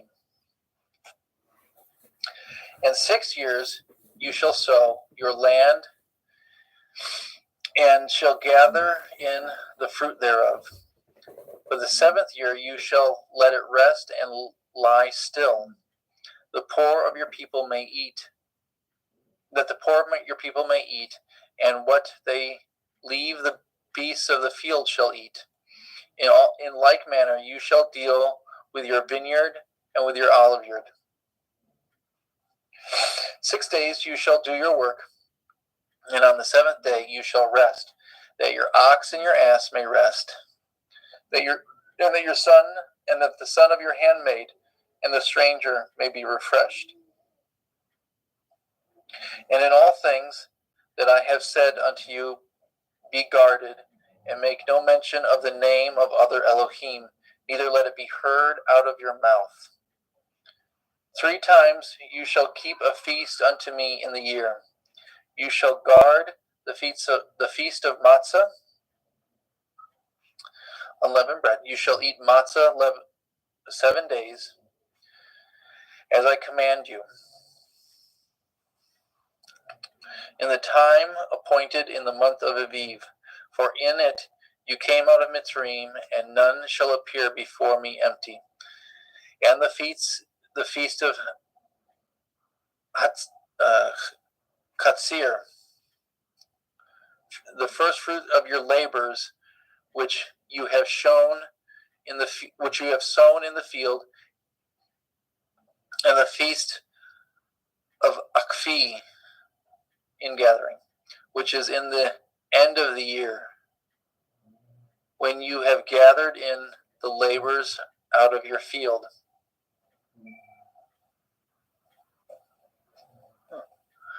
Three times in the year all your males shall appear before Adonai Yahuwah, and you shall not offer the blood of my sacrifice with chametz, neither shall the fat of my sacrifice remain until the morning. The first of the first fruits of your land you shall bring into the house of Yahuwah Eloheka.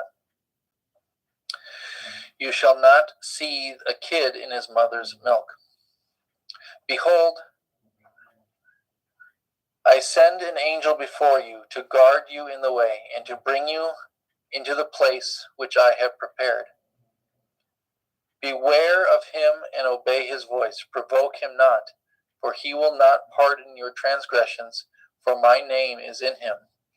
But if you shall indeed obey his voice, and do all that I speak, then I will be an enemy unto your enemies, and an adversary unto your adversaries.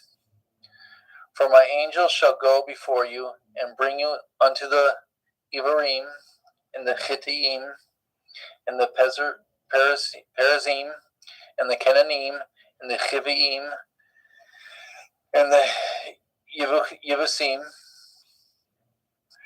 and I will cut them off. You shall not bow down to their Elohim, nor serve them, nor do after their works, but you shall utterly overthrow them, and quite break down their images. And ye shall serve Yahuwah Elohechem, and he shall bless your bread and your water, and I will take sickness away from the midst of you. There shall nothing cast their young, nor be barren in your land, and the number of your days I will fulfill. I will send my fear before you, and will destroy all the people to whom you shall come, and I will make all your enemies turn their backs unto you. I will send hornets before you, which shall drive out the Hivi, and the Canaanite, and the Hittite from before you. I will not drive them out from before you in 1 year, unless the land become desolate, and the beasts of the field multiply against you. But by little and little I will drive them out before you, until you be increased and inherit the land. And I will set your bounds from the Red Sea, even unto the sea of the Palestine, and from the desert unto the river. For I will deliver the inhabitants of the land into your hand, and you shall drive them out before you. You shall cut no covenant with them, nor with their Elohim. They shall not dwell in your land, lest they make you sin against me. For if you serve their Elohim, it will surely be a snare unto you. And he said unto Moshe, Come up unto El Yahuwah, you and Aharon, and Nadav, and Avihu, and the 70 elders of Yasharel, and worship ye afar off. And Moshe alone shall come near El Yahuwah, but they shall not come nigh, neither shall the people go up with him. And Moshe came and told the people all the words of Yahuwah, and all the judgments, and all the people answered with one voice, saying, All the words which Yahuwah has said will we do. And Moshe wrote all the words of Yahuwah, and rose early in the morning, and built an altar under the hill, and 12 pillars according to the 12 tribes of Yasharel. And he set young men of the children of Yasharel, which offered burnt offerings and sacrificed peace offerings of oxen unto Yahuwah.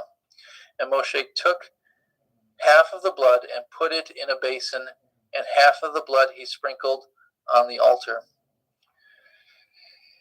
And he took the Sefer of the covenant and read it in the audience of the people, and they said, All that Yahuwah has said we will do, and be obedient. Moshe took the blood and sprinkled it on the people, and said, Behold, the blood of the covenant, which Yahuwah has cut with you concerning these words. Then went up Moshe and Aharon and Nadav and Avihu, and 70 of the elders of Yasharel, and they saw the Elohai of Yasharel, and there was under his feet, as it were, a paved work of sapphire stone, and as it were the body of heaven in his clearness. And upon the nobles of the children of Yasharel he laid not his hand. Also they saw Elohim, and did eat and drink. And Yahuwah said unto Moshe, Come up to me into the mount, and be there, and I will give you sapphire stones, and a Torah, and commandments which I have written, that you may teach them. And Moshe rose up, and his minister Yahusha, and Moshe went up into the mount of Elohim. And he said unto the elders, Tarry ye here for us, until we come again unto you. And behold, Aharon and Hori are with you. If any man have any matters to do, let him come unto them. Moshe went up into the mount, and a cloud covered the mount, and the glory of Yahuwah abode upon Mount Sinai. And the cloud covered it 6 days, and the 7th day he called unto Moshe out of the midst of the cloud. And in the sight of the glory of Yahuwah, and the sight of the glory of Yahuwah was like devouring fire on the top of the mount in the eyes of the children of Yasharel. And Moshe went into the midst of the cloud, and got him up into the mount, and Moshe was in the mount 40 days and 40 nights. Yahuwah spoke unto Moshe, saying, Speak unto the children of Yasharel, that they bring me an offering of every man that gives it willingly with his heart. Ye shall take my offering. And this is the offering which ye shall take of them: gold, silver, and brass, and blue and purple and scarlet and fine linen, and goat's hair, and ram skin dyed red, and badger skin, and shittim wood, oil for the light, spices for anointing oil, and for sweet incense, onyx stones, and stones to be set in the ephod and the breastplate. And let them make me a sanctuary, that I may dwell among them, according to all that I show you, after the pattern of the tabernacle, and the pattern of all the instruments thereof, even so shall ye make it. And they shall make an ark of shittim wood, 2 cubits and a half shall it be the length thereof, and a cubit and a half the breadth thereof, and a cubit and a half the height thereof. And you shall overlay it with pure gold. Within and without shall ye overlay it, and shall make upon it a crown of gold round about. And you shall cast 4 rings of gold for it, and put them in the 4 corners thereof. And 2 rings shall be in the one side of it, and 2 rings on the other side of it. And you shall make staves of shittim wood, and overlay them with gold. And you shall put the staves in the rings by the sides of the ark, and that the ark may be borne with them. The staves shall be in the rings of the ark, and they shall not be taken from it. You shall put into the ark the testimony which I shall give you. And you shall make a mercy seat of pure gold. 2 cubits and a half shall be the length thereof, a cubit and a half the breadth thereof.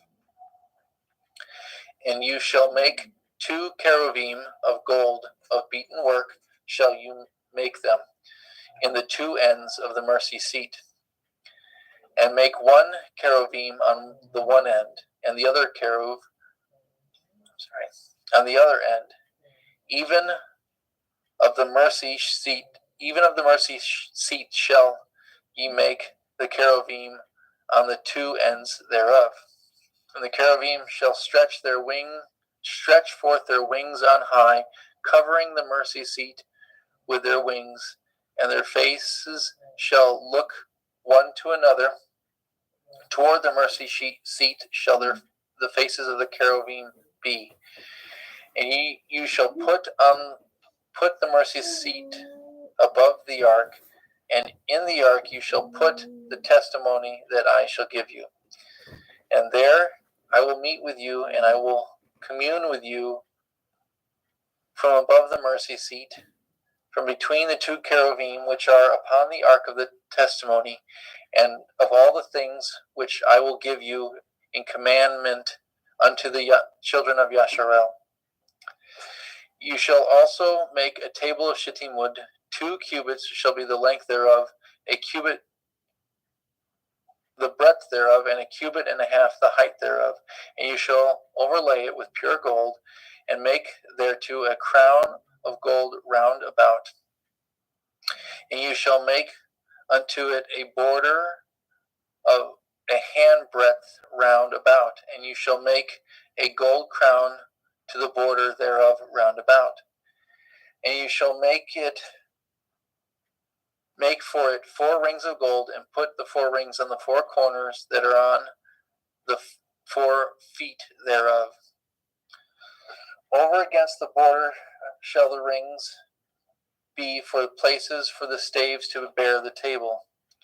And you shall make the staves of shittim wood, and overlay them with gold, that the table be borne with them. And you shall make the dishes thereof, and the spoons thereof, and the covers thereof, and the bowls thereof, to cover withal of pure gold shall you make them. And you shall set upon the table showbread before me always. And you shall make a menorah, 7-branch. You shall make a menorah of pure gold, of beaten work shall the menorah be made. his shaft and his branches and his bowls and his knops and his flowers shall be of the same. And 6 branches shall come out of the sides of it, 3 branches of the menorah out of the one side, and 3 branches of the menorah out of the other side. 3 bowls made like unto almonds, with a knop and a flower in one branch, and 3 bowls made like almonds in the other branch, with a knop and a flower, so that the 6 branches that come out of the menorah, so that in the 6 branches that are come out of the menorah, and in the menorah shall be 4 bowls made like unto almonds, with their knops and their flowers, and there shall be a knop under 2 branches of the same, and a knop under 2 branches of the same, and a knop under 2 branches of the same, according to the 6 branches that proceed out of the menorah. Their knops and their branches shall be of the same, all of it shall be one beaten work of pure gold. And you shall make the 7 lamps thereof, that they shall light the lamps, and they shall light the lamps thereof, that they may give light over against it. And the tongs thereof, and the snuff dishes thereof, shall be of pure gold. Of a talent of pure gold shall he make it, with all the vessels. And look that you make them after their pattern, which was shown you in the mount. Adam, Thank you, brother. You want me to stop? Yeah, we're gonna have Justin take over here. Thank you, brother.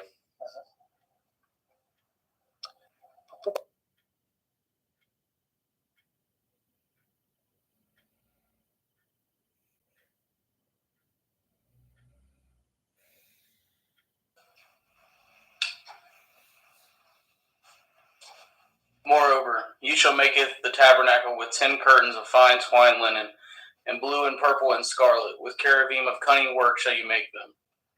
And the length of one curtain shall be 8 and 20 cubits, and the breadth of one curtain 4 cubits, and every one of the curtains shall have one measure. The 5 curtains shall be coupled together one to another, and the other 5 curtains shall be coupled one to another. You shall make the loops of blue upon the edge of one of the curtain from the selvage in the coupling, and likewise shall you make it in the uttermost edge of another curtain in the coupling of the second. 50 loops shall you make in the one curtain, and 50 loops shall you make in the edge of the curtain that is in the coupling of the second, that the loops may take hold one of another. And you shall make 50 taches of gold, and couple up the curtains together with the taches, and shall be one tabernacle. And you shall make curtains of gold of goat's hair to be a covering upon the tabernacle. 11 curtains shall you make it. The length of one curtain shall be 30 cubits, and the breadth of one curtain 4 cubits, and the 11 curtains shall be all of one measure. And you shall couple at the 5 curtains by themselves, and at the 6 curtains by themselves, and shall double at the 6th curtain in the forefront of the tabernacle. And you shall make 50 loops on the edge of one curtain that is outmost in the coupling, and 50 loops in the edge of the curtain which couples the second. And you shall make it 50 taches of brass, and put the taches into the loops, and couple with the tent together, that it may be one. And the remnant that remains of the curtains of the tent, the half curtain that remains, shall hang over the back side of the tabernacle. And a cubit on one side and a cubit on the other side of that which remains is the length of the curtains of the tent. It shall hang over the sides of the tabernacle on the side, and on the side to cover it. And you shall make a covering for the tent of ram skins dyed red, and a covering above the badger skins. And you shall make it the boards of the tabernacle of shittim wood standing up. 10 cubits shall be the length of a board, and a cubit and a half shall be the breadth of one board. 2 tenons shall there be in one board, set in order one against another. Thus shall you make for all the boards of the tabernacle. And you shall make it the boards for the tabernacle, 20 boards on the south side southward. And you shall make 40 sockets of silver under the 20 boards. 2 sockets under one board for 2 tenons, and 2 sockets under another board for 2 tenons. And for the second side of the tabernacle on the north side there shall be 20 boards. And the 40 sockets of silver, 2 sockets under one board, and 2 sockets under another board. And for the sides of the tabernacle westward you shall make 6 boards.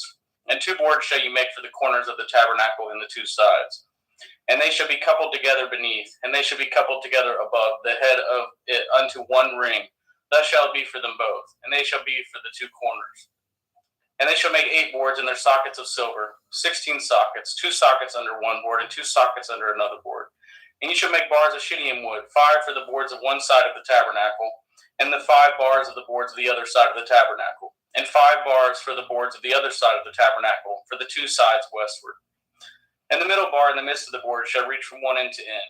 And you shall overlay the boards with gold, and make it the rings of gold for places for the bars. And you shall overlay it the bars with gold. And you shall rear up at the tabernacle according to the fashion thereof which was showed you in the mount. And you shall make a veil of blue and purple and scarlet and fine twined linen of cunning work, and cherubim shall it be made. Sorry, guys. Exodus chapter 26. Or no, I'm still on it, sorry. You shall hang it upon the 4 pillars of shittim wood overlaid with gold. Their hooks shall be of gold upon the 4 sockets of silver. And you shall hang up at the veil under the taches, that you may bring in thither within the veil the ark of the testimony. And the veil shall divide unto you between the holy place and the most holy. And you shall put the mercy seat upon the ark of the testimony in the most holy place. And you shall set at the table without the veil, and at the menorah 7 branches candlestick over against the table on the side of the tabernacle toward the south. And you shall put the table on the north side. And you shall make a hanging for the door of the tent of blue and purple and scarlet and fine twined linen, wrought with needlework. And you shall make for the hanging 5 pillars of shittim wood, and overlay them with gold, and their hooks shall be of gold, and you shall cast 5 sockets of brass for them.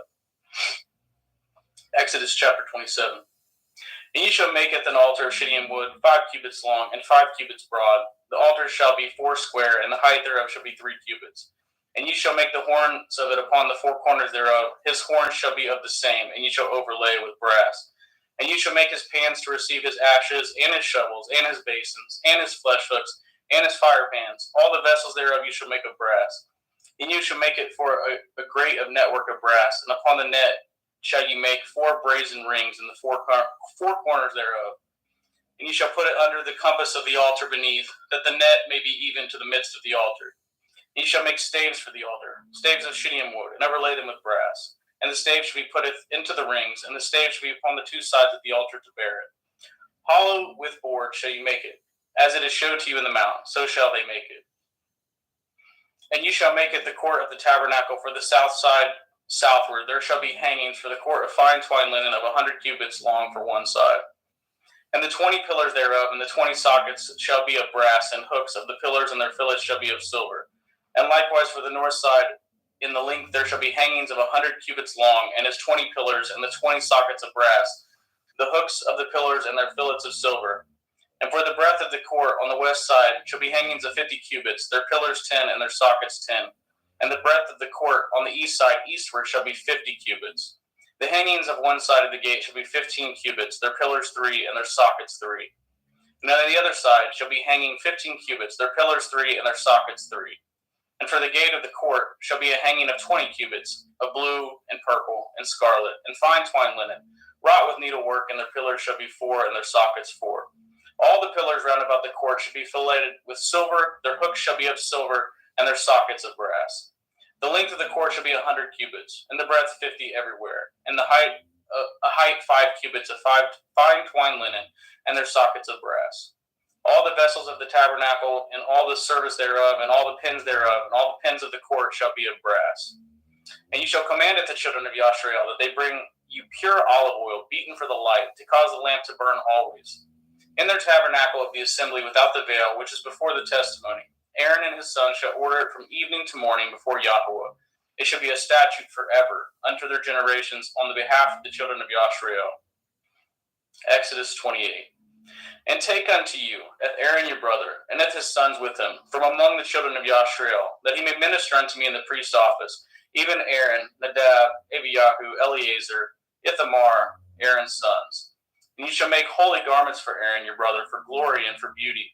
And you shall speak unto all that are wise-hearted, whom I have filled with the Ruach Chokamah, that they may maketh Aaron's garments to consecrate him, that he may minister unto me in the priest's office. And these are the garments which they shall make: a breastplate, an ephod, and a robe, and a broidered coat, a turban, and a belt. And they shall make holy garments for Aaron your brother and his sons, that he may minister unto me in the priest's office. And they shall take it gold, and its blue, and its purple, and its scarlet, and its fine linen. And they shall make it an ephod of gold, of blue, and of purple, of scarlet, and fine twined linen, with cunning work. It shall have the two shoulder pieces thereof joined at the two edges thereof, and so it shall be joined together. And the belt of the ephod which is upon it shall be of the same, according to the work thereof, even of gold, of blue, and purple, and scarlet, and fine twined linen. And you shall take at the two onyx stones, and grave on them the names of the children of Yashrael, 6 of their names on one stone, and at the other 6 names of the rest on the other stone, according to their birth. With the work of an engraver in stone, like the engravings of a signet, shall you have engraved the 2 stones with the names of the children of Yashrael. You shall make them to be set in ouches of gold. And you shall put the 2 stones upon the shoulders of the ephod for stones of memorial unto the children of Yashrael. And Aaron shall beareth the names before Yahweh upon his 2 shoulders for memorial. And you shall make ouches of gold, and 2 chains of pure gold at the ends. Of wreathen work shall you make them, and fasten the wreathen chains to the ouches. And you shall make the breastplate of judgment with cunning work. After the work of the ephod you shall make it. Of gold, of blue, and of purple, and of scarlet, and of fine twined linen shall you make it. 4 square it shall be being doubled. A span shall be the length thereof, and a span shall be the breadth thereof. And you shall set in it the setting of stones, even 4 rows of stones. The first row shall be sardius, a topaz, and a carbuncle. This shall be the first row. And the second row shall be an emerald, a sapphire, and a diamond. And the third row a ligure, an agate, and an amethyst. And the fourth row a beryl, an onyx, and a jasper. They shall be set in gold in their enclosings. And the stones shall be with the names of the children of Yashrael, 12 according to their names, like the engravings of a signet. Everyone with his name shall they be according to their 12 tribes. You shall make upon the breastplate chains of the ends of wreathen work of pure gold. And you shall make upon the breastplate 2 rings of gold. And you shall put at the 2 rings on the 2 ends of the breastplate. And you shall put at the 2 wreathen chains of gold in the 2 rings which are on the ends of the breastplate. And at the other 2 ends of the 2 wreathen chains you shall fasten in the 2 ouches, and put on the shoulder pieces of the ephod before it. And you shall make 2 rings of gold, and you shall put them upon the 2 ends of the breastplate and the border thereof, which is in the side of the ephod inward. And 2 other rings of gold you shall make, and shall put them on the 2 sides of the ephod underneath, toward the forepart thereof, over against the other coupling thereof, above the belt of the ephod. And they shall bind at the breastplate by the rings thereof unto the rings of the ephod, which is a lace of blue, that it may be above the belt of the ephod, and that the breastplate be not loosed from the ephod. And Aaron shall beareth the names of the children of Yashrael in the breastplate of judgment upon his heart, when he goes in unto the holy place for memorial before Yahweh continually. And ye shall put in the breastplate of judgment at the Urim and at the Tumiim, and they shall be upon Aaron's heart, when he goes in before Yahweh. And Aaron shall beareth the judgment of the children of Yashrael upon his heart before Yahweh continually.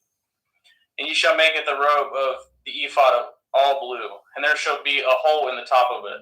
In the midst thereof it shall have a binding of woven work round about the whole of it, as it were the whole of a harbergen, that it be not rent. And beneath upon the hem of it ye shall make pomegranate, 8 of blue, and of purple, and of scarlet, round about the hem thereof, and bells of gold between them round about.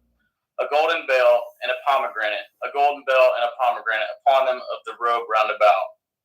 And it shall be upon Aaron to minister, and his sound shall be heard when he goes out into the holy place before Yahweh, and when he comes out, that he die not. And you shall make a plate of pure gold, engrave upon it like the engravings of a signet, Kodesh Yahweh, holiness unto Yahweh. And you shall put it on a blue lace, that it may be upon the turban. Upon the forefront of the turban it shall be. And it shall be upon Aaron's forehead, that Aaron may beareth the iniquity of the holy things, which the children of Yashrael shall hallow in all their holy gifts, and shall be always upon the forehead, that they may be accepted before Yahweh. And you shall embroider the coat of fine linen, and you shall make the turban of fine linen, and you shall make the belt of needlework. And for Aaron's son you shall make coats, and you shall make for them belts, and bonnets you shall make for them, for glory and for beauty. And you shall put them upon Aaron your brother, and at his sons with him, and shall anoint them, and consecrate them, and sanctify them, that they may minister unto me in the priest office. And you shall make them linen breeches to cover their nakedness, from the loins even unto the thighs they shall reach. And they shall be upon Aaron and upon his sons, when they come in unto me, and unto the tabernacle of the assembly, or when they come near unto the altar to minister in the holy place, that they bear not iniquity, and die. It shall be a statute forever unto him and his seed after him. Exodus 29. And this is the thing that ye shall do unto them that hallow them, to minister unto me in the priest office, even unto the thighs they shall reach. And they shall be upon Aaron and upon his sons, when they come in unto me, and unto the tabernacle of the assembly, or when they come near unto the altar to minister in the holy place, that they bear not iniquity, and die. It shall be a statute forever unto him and his seed after him. Exodus 29. And this is the thing that ye shall do unto them that hallow them, to minister unto me in the priest's office. Take 1 young bullock and 2 rams without blemish, and matzah cakes tempered with oil, and matzah wafers anointed with oil, of wheaten flour shall you make them. Ye shall put them into 1 basket, and bring them in the basket, with the bullock and the 2 rams. And at Aaron and his sons you shall bring unto the door of the tabernacle of the assembly, and you shall wash them with water. And you shall take at the garments, and put upon it Aaron the coat, and at the robe of the ephod, and at the ephod, and at the breastplate, and gird him with the belt of the ephod. And you shall put the turban upon his head, and putteth the holy crown upon the turban. Then shall you take the anointing oil, and pour it upon his head, and anoint him. And you shall bring his sons, and put coats upon them. And you shall gird them with belts, Aaron and his sons, and put the bonnets on them. And the priest's office shall be theirs for a perpetual statute. And you shall consecrate Aaron and his sons. And you shall cause the bullock to be brought before the tabernacle of the assembly, and Aaron and his sons shall put their hands upon the head of the bullock. And you shall kill the bullock before Yahweh, by the door of the tabernacle of the assembly. And you shall take of the blood of the bullock, and put it upon the horns of the altar with your finger, and pour the blood beside the bottom of the altar. And you shall take at the fat that covers the inwards, and at the caul that is above the liver, and at the 2 kidneys, and the fat that is upon them, and burn them upon the altar. But at the flesh of the bullock, and at his skins, and at his dung, you shall burn with fire without the camp. It is an offering. It is a sin offering. You shall also take 1 ram, and Aaron and his sons shall put their hands upon the head of the ram, and you shall slay the ram, and you shall take his blood, and sprinkle round about the altar. And you shall cut the ram in pieces, and wash inwards of him, and his legs, and put them in unto his pieces, and unto his head. And you shall burn the whole ram upon the altar. It is a burnt offering unto Yahweh. It is a sweet savor, an offering made by fire unto Yahweh. And you shall take the other ram, and Aaron and his sons, and shall put their hands upon the head of the ram. Then shall you kill the ram, and take of his blood, and put it upon the tip of the right ear of Aaron, and upon the tip of the right ear of his sons, and upon the thumb of their right hand, and upon the great toe of their right foot, and sprinkle with the blood upon the altar round about. And you shall take of the blood that is upon the altar, and of the anointing oil, and sprinkle it upon Aaron, and upon his garments, and upon his sons, and upon the garments of his sons with him. And he shall be hallowed, and his garments and his sons' garments with him. Also you shall take of the ram the fat and the rump, at the fat that covers the inwards, and at the caul above the liver, and at the 2 kidneys, and at the fat that is upon them, and at the right shoulder, for it is a ram of consecration. And 1 loaf of bread, and 1 cake of oiled bread, and 1 wafer out of the basket of matzah that is before Yahweh. And you shall put all in the hands of Aaron, and in the hands of his sons, and shall wave them for a wave offering before Yahweh. And ye shall receive them on their hands, and burn them upon the altar for a burnt offering, for a sweet savor before Yahweh. It is an offering made by fire unto Yahweh. And ye shall take the breast of the ram of Aaron's consecration, and wave it for a wave offering before Yahweh, and it shall be your part. And ye shall sanctify at the breast of the wave offering, and at the shoulder of the heave offering, which is waved, and which is heaved up, of the ram of the consecration, even of that which is for Aaron, and of that which is for his sons. And it shall be Aaron and his sons by a statute forever from the children of Yashrael, for it is a heave offering. It shall be a heave offering from the children of Yashrael of the sacrifice of their peace offerings, even their heave offering unto Yahweh. And the holy garments of Aaron shall be his sons after him, to be anointed therein, and to be consecrated in them. And that son that is priest in his stead shall put them on 7 days, when he comes into the tabernacle of the assembly to minister in the holy place. And you shall take the ram of the consecration, and seethe his flesh in the holy place. And Aaron and his sons shall eat the flesh of the ram, and eat the bread that is in the basket by the door of the tabernacle of the assembly. And they shall eat those things there wherewith the atonement was made, to consecrate and to sanctify them, but a stranger shall not eat thereof, because they are holy. And if aught of the flesh of the consecrations or of the bread remain unto the morning, then ye shall burn it the remainder with fire. It shall not be eaten, because it is holy. And thus shall you do unto Aaron and to his sons, according to all things which I have commanded you. 7 days shall you consecrate them. And ye shall offer every day a bullock for a sin offering for atonement, and ye shall cleanse the altar when you have made an atonement for it. Ye shall anoint it to sanctify it. 7 days ye shall make an atonement for the altar and sanctify it, and it shall be an altar most holy. Whatsoever touches the altar shall be holy. Now this is that which ye shall offer upon the altar: 2 lambs of the first year, day by day continually. If the 1 lamb you shall offer in the morning, and the other lamb you shall offer at the evening. And with the 1 lamb, a 10th deal of flour, mingled with the 4th part of hin beaten oil, and the 4th part of a hin of wine for a drink offering. And at the other lamb you shall offer at evening, and shall do thereto according to the meat offering of the morning, and according to the drink offering thereof for a sweet savor, an offering made by fire unto Yahweh. This shall be a continual burnt offering throughout your generations at the door of the tabernacle of the assembly before Yahweh, where I will meet you, to speak there unto you. And there I will meet with the children of Yashrael, and the tabernacle shall be sanctified by my glory. And I will sanctify at the tabernacle of the assembly and at the altar. I will sanctify also both Aaron and his sons to minister to me in the priest's office. And I will dwell among the children of Yashrael, and I will be their Elohim. And they shall know that I am Yahweh Elohim, that brought them forth out of the land of Mizraim, that I may dwell among them. I am Yahweh Elohim. And you shall make an altar to burn incense upon it. Of shittim wood shall you make it. The cubit shall be the length thereof. Oh, sorry, this is Exodus 30. Sorry. And you shall make an altar to burn incense upon. Of shittim wood shall you make it. A cubit shall be the length thereof, and a cubit the breadth thereof. 4 squares shall it be, and 2 cubits shall be the height thereof, and the horns thereof shall be of the same.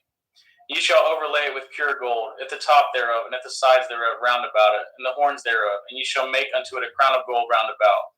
And 2 golden rings shall you make to it under the crown of it. By the 2 corners thereof upon the 2 sides of it shall you make it. And they shall be for places for the staves to bear it withal. And you shall make it the staves of shittim wood, and overlay them with gold. And you shall put it before the veil that is by the ark of the testimony, before the mercy seat that is over the testimony, where I will meet you. And Aaron shall burn therein sweet incense every morning when he dresses the lamps, and he shall burn incense upon it. And when Aaron lights at the lamps at evening, he shall burn incense upon it, a perpetual incense before Yahweh throughout your generations.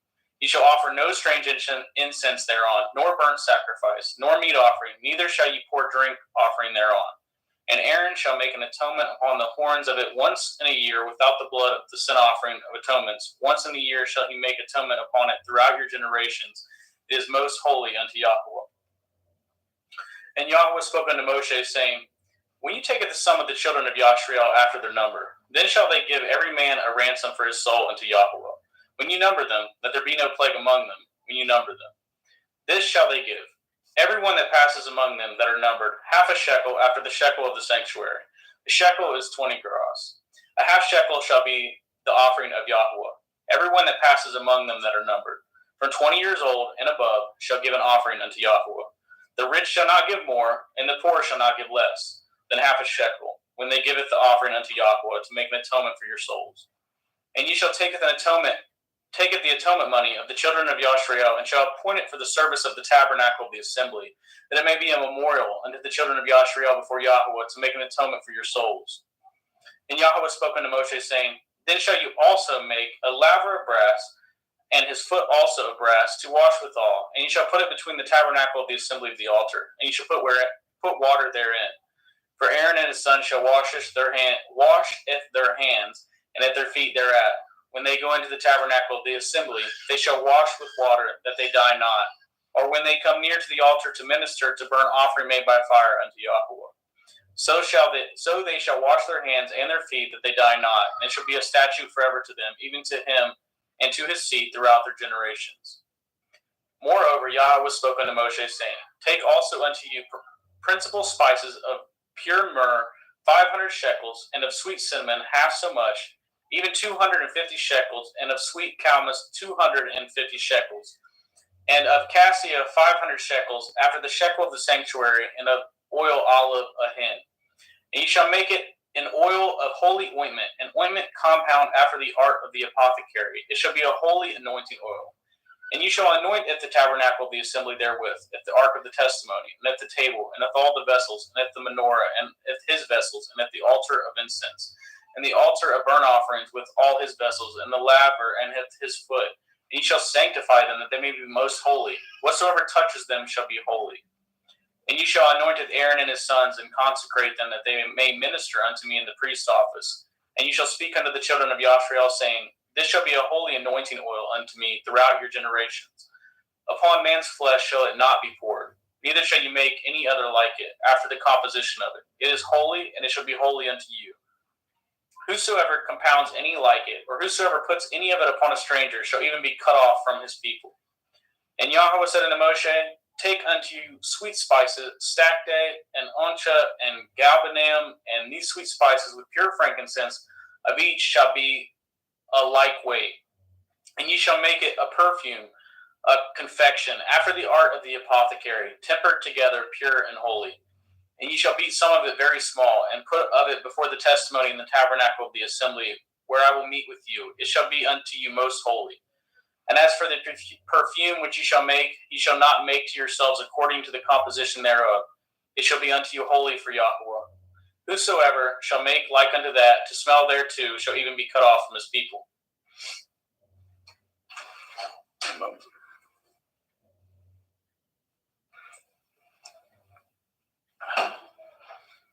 Exodus 31. And Yahweh spoke unto Moshe, saying, See, I have called by the name Bezalel, the son of Uri, the son of Hori, of the tribe of Yehudah, and I have filled him with the Ruach Elohim, in wisdom and in understanding and in knowledge and in all manner of workmanship, to devise cunning works, to work in gold and in silver and in brass, and in the cutting of stones, to set them, and in carving of timber, to work in all manner of workmanship. And behold, I have given with him Aholiab, the son of Achikamach, of the tribe of Dan, and in the hearts of all that are wise-hearted I have put wisdom, that they may maketh all that I have commanded you. At the tabernacle of the assembly, and at the ark of the testimony, and at the mercy seat that is thereupon, and at the furniture of the tabernacle, and at the table, and at his furniture, and at the pure menorah, with all his furniture, and at all the altar of incense, and at the altar of burnt offering, with all his furniture, and at the laver, and at his foot, and at the cloths of service, and at the holy garments for Aaron the priest, and at the garments of his sons to minister in the priest office, and at the anointing oil, and at the sweet incense for the holy place, according to all that I have commanded you, shall they do. And Yahweh spoke unto Moshe, saying, Speak also unto the children of Yashrael, saying, Truly, if my Shabbath ye shall guard, for it is a sign between me and you throughout your generations, that ye may know that I am Yahweh Mekadishim, Yahweh, who sanctifies you. Ye shall guard it the Shabbath, therefore, for it is holy unto you. Everyone that defiles it shall surely be put to death. For whosoever does any work therein, that soul shall be cut off from among his people. 6 days may work be done, but in the seventh it is a Shabbath of rest, holy to Yahweh. Whosoever does any work in the Shabbath, he shall surely be put to death. Wherefore the children of Yashrael shall guard it the Shabbath, to keep it the Shabbath, throughout their generations, for a perpetual covenant. It is a sign between me and the children of Yashrael forever. For in 6 days Yahweh made the heavens and the earth, and on the seventh day he rested, and was refreshed. And he gave unto Moshe, when he had made an end of communing with him upon the Mount Sinai, 2 sapphires of testimony, sapphire stones, written with the finger of Elohim. Exodus 32. And when the people saw that Moshe delayed to come down out of the mount, the people gathered themselves together unto Aaron, and said unto him, Up, make us Elohim, which shall go before us. For as for this Moshe, the man that brought us up out of the land of Mitzrayim, we know not what has become of him.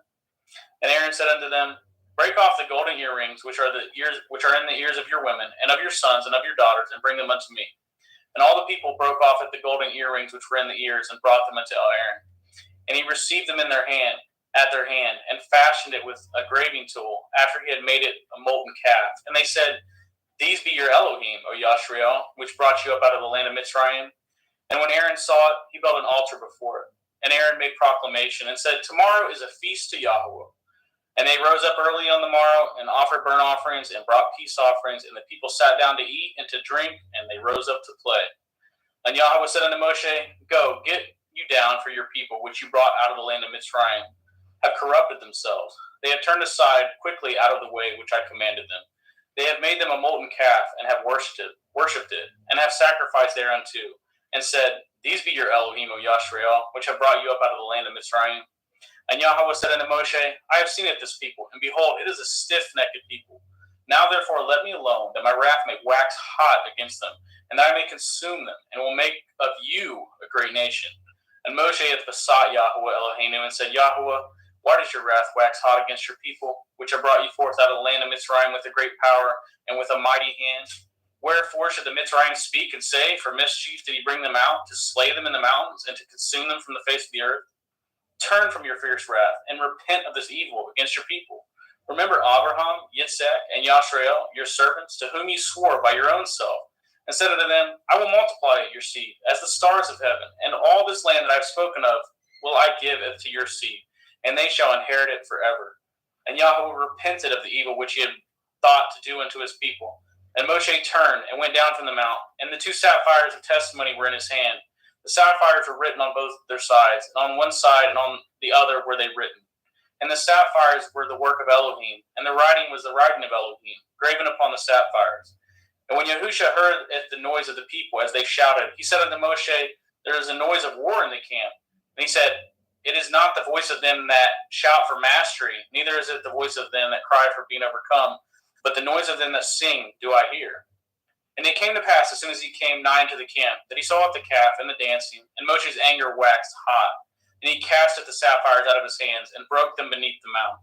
And he took the calf which he had made, and burned it in the fire, and ground it to powder, and strawed it upon the water, and made the children of Yashrael to drink of it. And Moshe said unto Aaron, What did this people unto you, that you have brought so great a sin upon them? And Aaron said, Let not the anger of my Lord wax hot. You know with the people that they are set on mischief. For they said unto me, Make us Elohim, which shall go before us. For as for this Moshe, the man that brought us up out of the land of Mitzrayim, we know not what has become of him. And I said unto them, Whosoever has any gold, let them break it off. So they gave it me. Then I cast it into the fire, and there came out this calf. And when Moshe saw that the people were naked, for Aaron had made them naked unto their shame among their enemies. Then Moshe stood in the gate of the camp and said, Who is on Yahweh's side? Let him come unto me. And all the sons of Levi gathered themselves together unto him. And he said unto them, Thus says Yahweh Elohai of Yashrael, Put every man his sword by his side, and go in and out from the gate to gate throughout the camp, and slay every man at his brother, and every man at his companion, and every man at his neighbor. And the children of Levi did according to the word of Moshe, and there fell of the people that day about 3,000 men. For Moshe had said, Consecrate yourselves today to Yahweh, even every man upon his son, and upon his brother, that he may bestow upon you a blessing this day. And it came to pass on the morrow that Moshe said unto the people, Ye have sinned a great sin, and now I will go up unto El Yahweh. Perchance I shall make an atonement for your sin. And Moshe returned unto El Yahweh and said, O this people have sinned a great sin, and have made them Elohai of gold. Yet now if you will forgive their sin, and if not, blot me, I pray you, out of the Zephyr which you have written. And Yahweh said unto Moshe, Whosoever has sinned against me, him will I blot out of my Zephyr. Therefore now go, leadeth the people unto the place which I have spoken unto you. Behold, my angel shall go before you. Nevertheless, in the day when I will visit their sin upon them. And Yahweh plagueth the people, because they made it the calf which Aaron had made. Exodus 33. And Yahweh said unto Moshe, Depart and go up hence, you and the people which you have brought up out of the land of Mitzrayim, unto the land which I swore unto Abraham, to Yitzhak, and to Yaakov, saying, Unto your seed will I give it. And I will send an angel before you, and I will drive out the Canaanite, and the Amori, and the Hittite, and the Perizzite, and the Hivi, and the Jebusite, unto the land flowing with milk and honey. For I will not go up in the midst of you, for you are a stiff-necked people, lest I consume you in the way. And when the people heard the evil report, they mourned, and no man did put on him his ornaments. For Yahweh said unto Moshe, Say unto the children of Yashrael, You are a stiff-necked people. I will come up into the midst of you in a moment, consume you. Therefore now put off your ornaments from you, that I may know what to do unto you. And the children of Yashrael stripped themselves of the ornaments by the Mount Horeb. And Moshe took the tabernacle and pitched it without the camp, afar off from the camp, and called it the tabernacle of the assembly. And it came to pass that everyone which sought Yahweh went out unto the tabernacle of the assembly, which was without the camp. And it came to pass when Moshe went out unto the tabernacle, that all the people rose up, stood every man at his tent door, and looked after Moshe, until he was gone into the tabernacle. And it came to pass, as Moshe entered into the tabernacle, the cloudy pillar descended and stood at the door of the tabernacle. And Yahweh talked with Moshe. And all the people saw the cloudy pillar stand at the tabernacle door, and all the people rose up and worshipped, every man in his tent door. And Yahweh spoke unto Moshe face to face, as a man speaks unto a friend. And he turned again into the camp, but his servant Yahusha, the son of Nun, a young man, departed not out of the tabernacle. And Moshe said unto El Yahweh, See, you say unto me, Bring up this people, and you have not let me know if whom you will send with me. Yet you have said, I know you by name, and you have also found grace in my sight. Now therefore I pray you, if I have found grace in your sight, show me your way, that I may know you, that I may find grace in your sight, and consider that this nation is your people. And he said, My presence shall go with you, and will give you rest. And he said unto them, If your presence go not with me, carry us not up hence. For wherein shall it be known here that I and your people have found grace in your sight? Is it not is it not in that you go with us? So shall we be separated, I and your people, from all the people that are upon the face of the earth. And Yahweh said unto Moshe, I will do with this thing also that I have spoken. For you have found grace in my sight, and I know you by name. And I said, beseech you, show me of your glory. And he said, I will make you all my goodness pass before you, and I will proclaim the name of Yahweh before you, and will be gracious to whometh I will be gracious, and will show mercy on whom I will show mercy. And he said, you cannot seeth my face, for there shall be no man see me and live. And Yahweh said, behold, there is a place by me, and you shall stand upon a rock. It shall come to pass when my glory passes by, that I will put you in a cleft of the rock, and will cover you with my hand while I pass by. And I will take away with my hand, and you shall see with my back parts, but my face shall not be seen. Exodus 34. And Yahweh said unto Moshe, hew you 2 sapphire stones, like unto the first, and I will write upon these sapphires the words that were in the first sapphires, which you broke. And be ready in the morning, and come up in the morning unto Mount Sinai, and present yourself there to me in the top of the mount. And no man shall come up with you, neither let any man be seen through all the mount, neither let the flocks nor the herds feed before the mount. And he hewed 2 sapphire stones like unto the first. And Moshe rose up early in the morning, and went up to Mount Sinai, as Yahweh had commanded him. And he took in his hand 2 sapphire stones. And Yahweh descended in the cloud, and stood with him there, and proclaimed the name of Yahweh. And Yahweh passed by before him, and proclaimed, Yahweh, Yahweh, El, merciful and gracious, long-suffering, and abundant in goodness and truth, keeping mercy for thousands, forgiving iniquity and transgression and sin, that will by no means clear the guilty, visiting the iniquity of the fathers upon the children, and upon the children's children unto the 3rd and 4th generation. And Moshe made haste, and bowed his head toward the earth, and worshipped. And he said, if now I have found grace in your sight, O Adonai, let my Adonai, I pray you, go among us, for it is a stiff-necked people, and pardon our iniquity and our sin, and take us for your inheritance. And he said, behold, I cut a covenant before all your people. I will do wonders, such as have not been done in all the earth, nor in any nation, and all the people among you where you are shall see it the work of Yahweh, for it is a terrible thing that I will do with you. Guardeth that which I command you this day. Behold, I drive you out before the Amorite, and the Canaanite, and the Hittite, and the Perizzite, and the Hivi, and the Jebusite.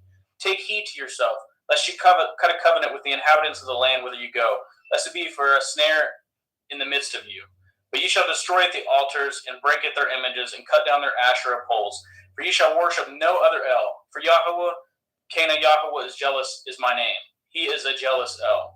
Lest you cut a covenant with the inhabitants of the land, and they go whoring after their Elohim, and do sacrifice unto their Elohim, and one call you and eat of his sacrifice, and take of their daughters unto your sons, and their daughters go whoring after their Elohim, and make your sons go whoring after their Elohim. You shall make no molten of Elohai. The feast of matzah shall you guard. 7 days shall you eat matzah, as I commanded you, in the name of the month of Aviv. For in the month of Aviv you came out of Mitzrayim. All that opens the womb is mine, and every firstling among your cattle, whether ox or sheep, that is male. But the firstling of your ass you shall redeem with the lamb. And if you redeem him not, then you shall break his neck. And the firstborn of your son shall you redeem, and none shall appear before me empty. 6 days you shall work, but on the 7th day you shall rest. In earing time and in harvest you shall rest. And you shall observe the feast of Ketzir, of the first fruits of the wheat harvest, and the feast of Asif, the ingathering at the year's end.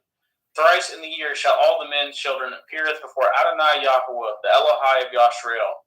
For I will cast out the nations before you, and enlargeth your borders. Neither shall any man desireth your land when you shall go up to appeareth before Yahweh Elohika thrice in the year. And you shall not offer the blood of my sacrifice of leaven, neither shall the sacrifice of the feast of Pesach be left until the morning. The first of the first fruits of your land you shall bring into the house of Yahweh Elohika. You shall not see the kid in his mother's milk. And Yahweh said unto Moshe, writeth these words, for after the tenor of these words I have cut a covenant with you, and of Yashrael. And he was there with Yahweh 40 days and 40 nights. He did neither eat bread nor drink water, and he wrote upon the sapphire the words of the covenant, the 10 Devarim, the commandments. And it came to pass when Moshe came down from Mount Sinai with the 2 sapphire of testimony in Moshe's hand, when he came down from the mount, that Moshe knew not the skin of his face shone while he talked with them. And when Aaron and all the children of Yashrael saw Moshe, behold, the skin of his face shone, and they were afraid to come nigh him. And Moshe called unto them, and Aaron and all the rulers of the assembly returned unto him, and Moshe talked with them. And afterwards all the children of Yashrael came nigh, and he gave them in commandment, with all that Yahweh had spoken with him in Mount Sinai. Until Moshe had done speaking with them, he put a veil on his face. But when Moshe went in before Yahweh to speak with him, he took the veil off until he came out. And he came out and spoke unto the children of Yashriel, which he was commanded. And the children of Yashriel saw the face of Moshe, that the skin of Moshe's face shone. And Moshe put the veil upon his face until he went in to speak with him. One moment.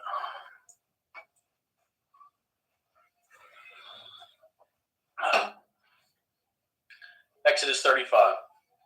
And Moshe gathered all the assembly of the children of Yashriel together, and said unto them, These are the words which Yahweh has commanded, that ye should do them. 6 days shall work be done, but on the seventh day there shall be to you a holy day, a Shabbat, of rest to Yahweh. Whosoever does work therein shall be put to death. Ye shall kindle no fire throughout your habitations upon the Shabbat.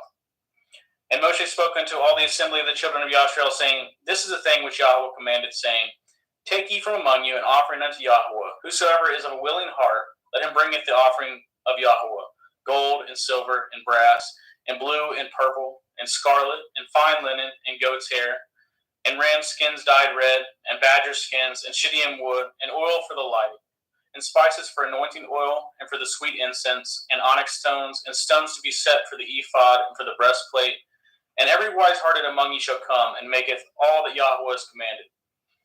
At the tabernacle, at his tent, and at his covering, at his taches, at his boards, at his bars, and at his pillars, and at his sockets, at the ark, and at the staves thereof, with the mercy seat, and at the veil of the covering, at the table, and at the staves, and at all the vessels, and at all the showbread, at the menorah, 7-branch candlestick, also for the light, and at his furniture, and at his lamps, with the oil for light, and at the incense altar, and at the staves, and at his anointing oil, and at the sweet incense, and the hanging, and at the hanging of the door, at the entering of the tabernacle. At the altar of burnt offering, with his brazen grate, at his staves, and at all his vessels, at the laver, and at his foot, and at the hangings of the court, his pillars, and their sockets, and their hanging for the door of the court, the pins of the tabernacle, and the pins of the court, and their cords, the clothes of service to do service in the holy place, the holy garments for Aaron the priest, and the garments of his sons to minister in the priest office. And all the assembly of the children of Yashriel departed from the presence of Moshe. And they came every one whose heart stirred him up, and every one whom his ruach made willing, and they brought Yahweh's offering to the work of the tabernacle of the assembly, and for all his service, and for the holy garments. And they came both men and women, and as many as were willing-hearted, and brought bracelets and earrings and rings and tablets and all jewels of gold, and every man that offered an offering of gold unto Yahweh. And every man with whom was found blue and purple and scarlet and fine linen and goat's hair and red skins of rams, badger skins brought them. Everyone that did offer an offering of silver and brass broughteth Yahweh's offering. And every man with whom was found shittim wood for any work of the service brought it. And all the women that were wise-hearted did spin with their hands, and brought it that which they had spun, both at the blue and at the purple and at the scarlet and at the fine linen. And all the women whose hearts stirred them up in wisdom spun at the goat's hair. And the rulers brought it the onyx stones, and the stones to be set for the ephod and for the breastplate, and at the spice, and at the oil for the light, and for the anointing oil, and for the sweet incense. And the children of Yashriel brought a willing offering unto Yahweh, every man and woman, whose heart made them willing to bring for all manner of work which Yahweh commanded to be made by the hand of Moshe. And Moshe said unto the children of Yashriel, See, Yahweh is called by name Bezalel, the son of Uri, the son of Hori, of the tribe of Yehudah. And he has filled him with the Ruach Elohim in wisdom and in understanding and in knowledge and all manner of workmanship, and to devise curious works, to work in gold and in silver and in brass, and in the cutting of stones, to set them in carving of wood, to make any manner of cunning work. And he has put it in his heart that he may teach both he and Aholiab, the son of Achikam of the tribe of Dan. Them has he filled with the wisdom of heart, to work all manner of work of the engraver, of the cunning workman, and of the embroiderer, in blue and in purple, in scarlet and in fine linen, and of weaver, even of them that do any work, and of those that devise cunning work. Exodus 36. Then wrought Bezalel and Aholiab, and every wise-hearted man in whom Yahweh put wisdom and understanding, know how to work with all manner of work for service of the sanctuary, according to all that Yahweh had commanded. And Moshe called Bezalel and Aholiab, and every wise-hearted man in whose heart Yahweh put wisdom, even everyone whose heart stirred him up to come up to work to do it. And they received of Moshe all the offering which the children of Yashareel had brought for the work of the service of the sanctuary, to make it withal. And they brought yet unto him free offerings every morning. And all the wise men that wroughteth all the work of the sanctuary came every man from his work which they had made. And they spoke unto Moshe, saying, The people bring much more than enough for the service of the work which Yahweh has commanded to make. And Moshe gave commandment, and they caused it to be proclaimed throughout the camp, saying, Let neither man nor woman make any more work for the offering of the sanctuary. So the people were restrained from bringing. For the stuff they had was sufficient for all the work to make it, and too much. And every wise-hearted man among them that wrought the work of the tabernacle made 10 curtains of fine twine linen, and blue, and purple, and scarlet, with cherubim of cunning work made he them. The length of the curtain was 20 and 8 cubits, and the breadth of the curtain 4 cubits. The curtains were all of one size. And he coupled the 5 curtains one into another, and the other 5 curtains he coupled one into another. And he made loops of blue on the edge of one curtain from the selvage of the coupling. Likewise he made in the uttermost side of another curtain in the coupling of the second. 50 loops made he in one curtain, and 50 loops made he in the edge of the curtain, which was in the coupling of the second. The loops held one curtain to another.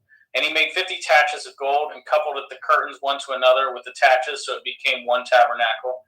And he made curtains of goat hair for the tent over the tabernacle. 11 curtains he made them. The length of one curtain was 30 cubits, and 4 cubits was the breadth of one curtain. The 11 curtains were of one size. And he coupled at the 5 curtains by themselves, and at the 6 curtains by themselves.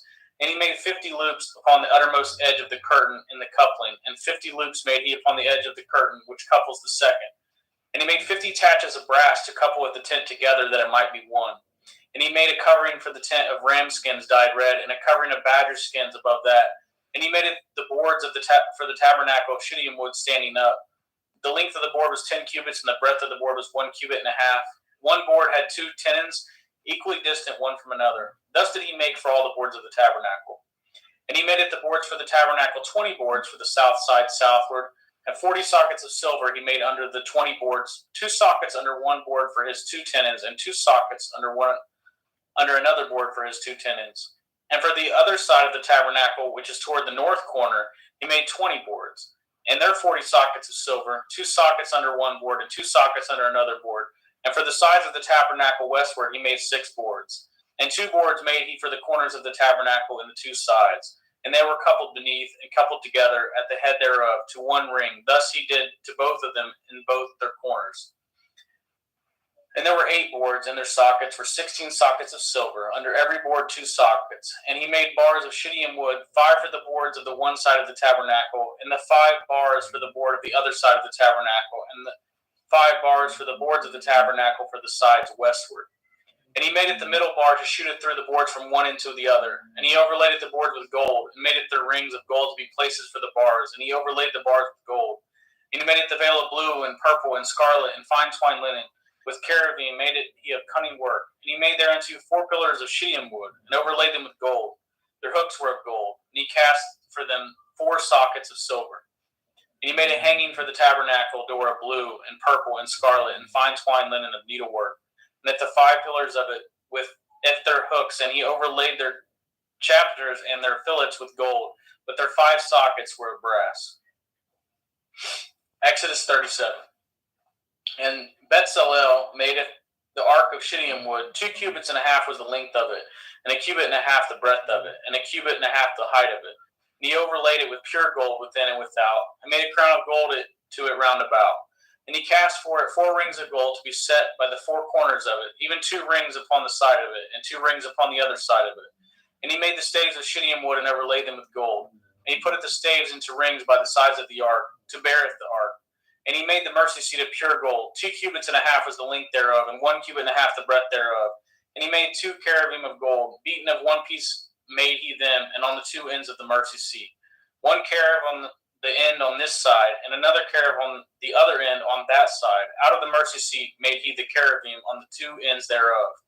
And the cherubim spread out their wings on high, and covered with their wings over the mercy seat, with their faces one to another, even to the mercy seatward were their faces of the cherubim.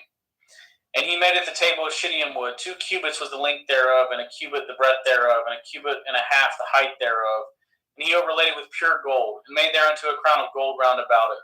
Also, he made thereunto a border of a handbreadth round about, and made a crown of gold for the border thereof round about. And he cast for it 4 rings of gold, and putteth the rings upon the 4 corners that were in the 4 feet thereof. Over against the borders were the rings, the places for the staves to bear at the table. And he made it the staves of shittim wood, and overlaid them with gold, and to bear at the table. And he made it the vessels which were upon the table, and at the dishes, and at the spoons, and at his bowls, and at his covers, to cover withal of pure gold. And he madeth the menorah of pure gold, of beaten work, madeth the menorah, his shaft, and his branch, his bowls, his knops, and his flowers were of the same. And his 6 branches going out of the sides thereof, 3 branches of the menorah out of one side thereof, and 3 branches of the menorah out of the other side thereof. 3 bowls made after the fashion of the almonds in one branch, a knop and a flower, and 3 bowls made like almonds in another branch, a knop and a flower. So throughout the 6 branches going out of the menorah. And in the menorah were 4 bowls made like almonds, his knops and his flowers. And a knop under the 2 branches of the same, and a knop under the 2 branches of the same, and a knop under the 2 branches of the same, according to the 6 branches going out of it. Their knops and their branches were of the same. All of it was one beaten work of pure gold. And he made it his 7 lamps, and his snuffers, and his snuff dishes of pure gold. Of a talent of pure gold made he it, and all the vessels thereof. And he made it the incense altar of shittim wood, for the length of it was a cubit, and the breadth of it a cubit. It was 4 square, and 2 cubits was the height of it. The horns thereof were of the same. And he overlaid it with pure gold, both at the top of it and at the sides thereof round about. And at the horns of it also he made unto it a crown of gold round about. And he made 2 rings of gold for it, under the crown thereof, by the 2 corners of it, upon the 2 sides thereof, to be places for the staves to bear it withal. And he made it the staves of shittim wood, and overlaid them with gold. And he made the holy anointing oil, and the pure incense of sweet spices, according to the work of the apothecary. Exodus 38. And he madeth the altar of burnt offerings of shittim wood. 5 cubits was the length thereof, and 5 cubits the breadth thereof. It was 4 square, and 3 cubits the height thereof. And he made the horns thereof, the 4 corners of it. The horns thereof were of the same, and he overlaid it with brass. He madeth all the vessels of the altar, at the pots, at the shovels, at the basins, at the flesh hooks, at the fire pans. All the vessels thereof made he of brass. And he made for the altar a brazen grate of network under the compass thereof, beneath unto the midst of it. And he cast 4 rings for the 4 ends of the grate of brass, so to be placed for the staves. And he made it the staves of shittim wood, and overlaid them with brass. And he put the staves into the rings on the sides of the altar, to bear it withal. He made the altar hollow with the boards.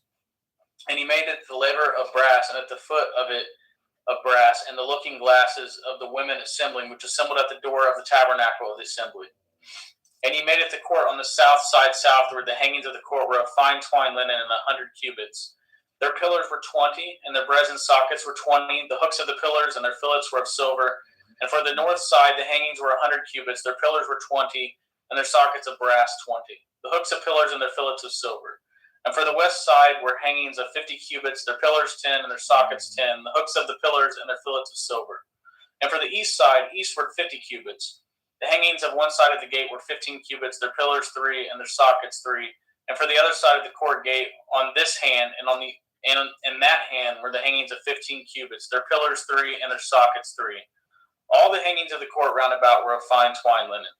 And the sockets for the pillars were of brass, the hooks of pillars and their fillets of silver, and the overlaying of their chapters of silver.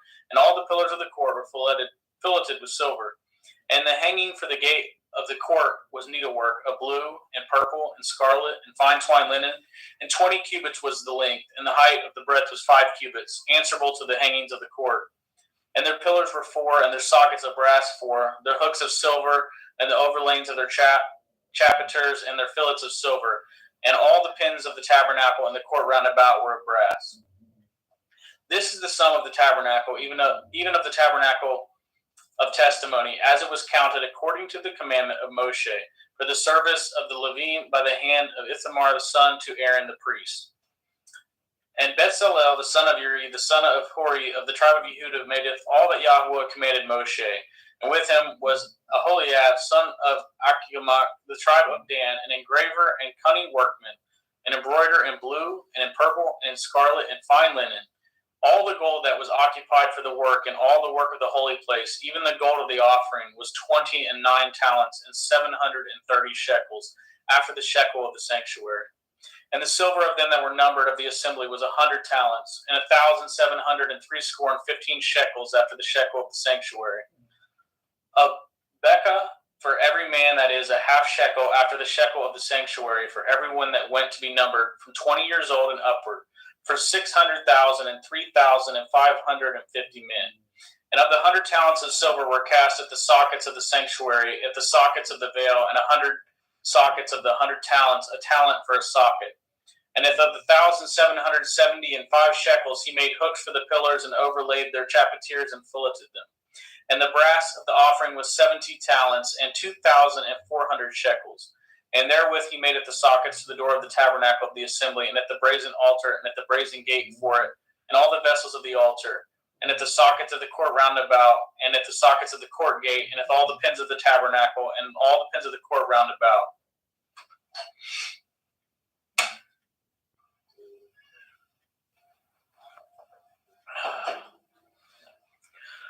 Exodus 39.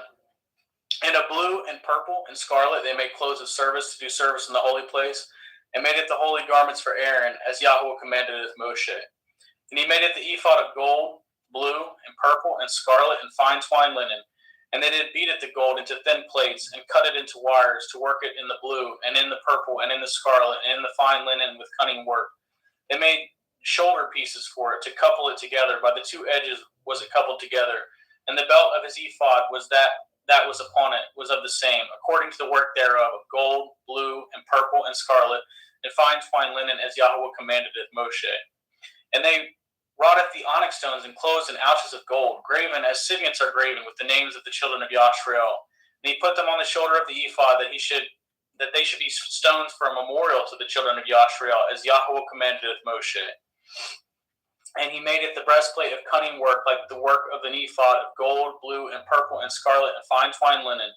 It was 4 square they made at the breastplate. Double a span was the length thereof, and a span the breadth thereof, being doubled. And they set it in 4 rows of stones. The first row was a sardis, a topaz, and a carbuncle. This was the first row. And the second row an emerald, and a sapphire, and a diamond. And the third row a ligure, and an agate, and an amethyst. And the fourth row a beryl, an onyx, and a jasper. They were enclosed in ouches of gold in their enclosings. And the stones were according to the names of the children of Yashrael, 12 according to their names, like the engravings of a signet, everyone with his name according to the 12 tribes. And they made upon the breastplate chains at the ends of the wreathen work of pure gold, and they made 2 ouches of gold, and 2 gold rings, and put at the 2 rings in the 2 ends of the breastplate. And they put the 2 wreathen chains of gold, and the 2 rings on the ends of the breastplate. And at the 2 ends of the 2 wreathen chains they fastened into the 2 ouches, and put them on the shoulder pieces of the ephod before it. And they made 2 rings of gold, and put them on the 2 ends of the breastplate upon the border of it, which was on the side of the ephod inward. And they made 2 other golden rings, and put them on the 2 sides of the ephod underneath, toward the fore part of it, over against the other coupling thereof, above the belt of the ephod. And they did bind at the breastplate by his rings unto the rings of the ephod with a lace of blue, that it might be above the belt of the ephod, and that the breastplate might not be loosed from the ephod, as Yahweh commanded it Moshe. And he made it the robe of the ephod of woven work of all blue, and there was a hole in the midst of the robe, as the hole of a habergeon, with a band round about the hole, that it should not be rent. And they made upon the hems of the robe pomegranates of blue and purple and scarlet and twined linen. And they made bells of pure gold, and put at the bells between the pomegranates upon the hem of the robe, round about between the pomegranates.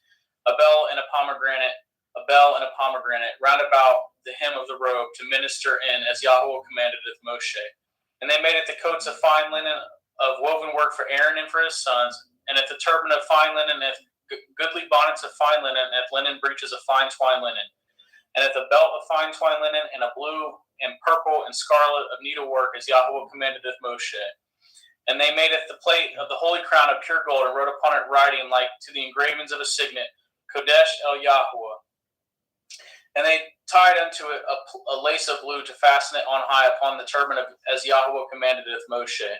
Thus was all the work of the tabernacle of the tent of the assembly finished. And the children of Yashrael did according to all Yahweh commanded it Moshe, so did they.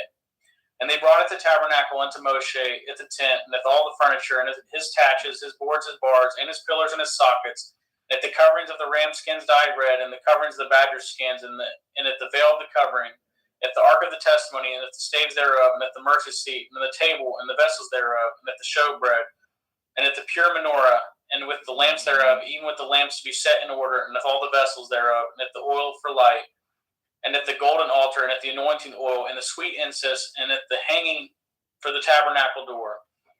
The brazen altar, his grate of brass, at his staves, at all his vessels, at the laver and his foot, at the hangings of the court, at his pillars, at his sockets, at the hanging for the court gate, at his cords, at his pins, and all the vessels of the service of the tabernacle for the tent of the assembly. At the cloths for the service to do service in the holy place, at the holy garments for Aaron the priest, and his son's garments to minister in the priest's office. According to all that Yahweh commandeth Moshe, so the children of Yashriel madeth all the work. And Moshe did look upon all the work, and behold, they had done it as Yahweh had commanded. Even so had they done it, and Moshe blessed them. Exodus 40. And Yahweh spoke unto Moshe, saying, On the first day of the first month shall you set up at the tabernacle of the tent of the assembly, and you shall put therein at the ark of the testimony, and cover the ark with it the veil. And you shall bring it the table and set in order the things that are to be set in order upon it. And you shall bring it the menorah and light at the lamps thereof. And you shall set at the altar of gold for the incense before the ark of the testimony, and put at the hanging of the door to the tabernacle. And you shall set at the altar of the burnt offering before the door of the tabernacle of the tent of the assembly. And you shall set at the laver between the tent of the assembly and the altar, and shall put water therein. And you shall set up the court round about, and hang up the hangings of the court gate. And you shall take it the anointing oil, and anoint the tabernacle, and with all that is therein, and shall hallow it, with all the vessels thereof, and it shall be holy. And you shall anoint it the altar and the burnt offering, and with all the vessels, and sanctify the altar, and with all shall be an altar most holy. And you shall anoint it the laver, and at his foot, and sanctify it. And you shall bring it Aaron and his sons unto the door of the tabernacle of the assembly, and wash them with water. And you shall put upon it Aaron at the holy garments, and anoint him, and sanctify him, that he may minister unto me in the priest's office. And you shall bring it his sons, and clothe them with coats, and you shall anoint them as you anointed it their father, that they may minister unto me in the priest's office. Their anointing shall surely be an everlasting priesthood throughout their generations. Thus did Moshe according to all that Yahweh commanded him, so did he.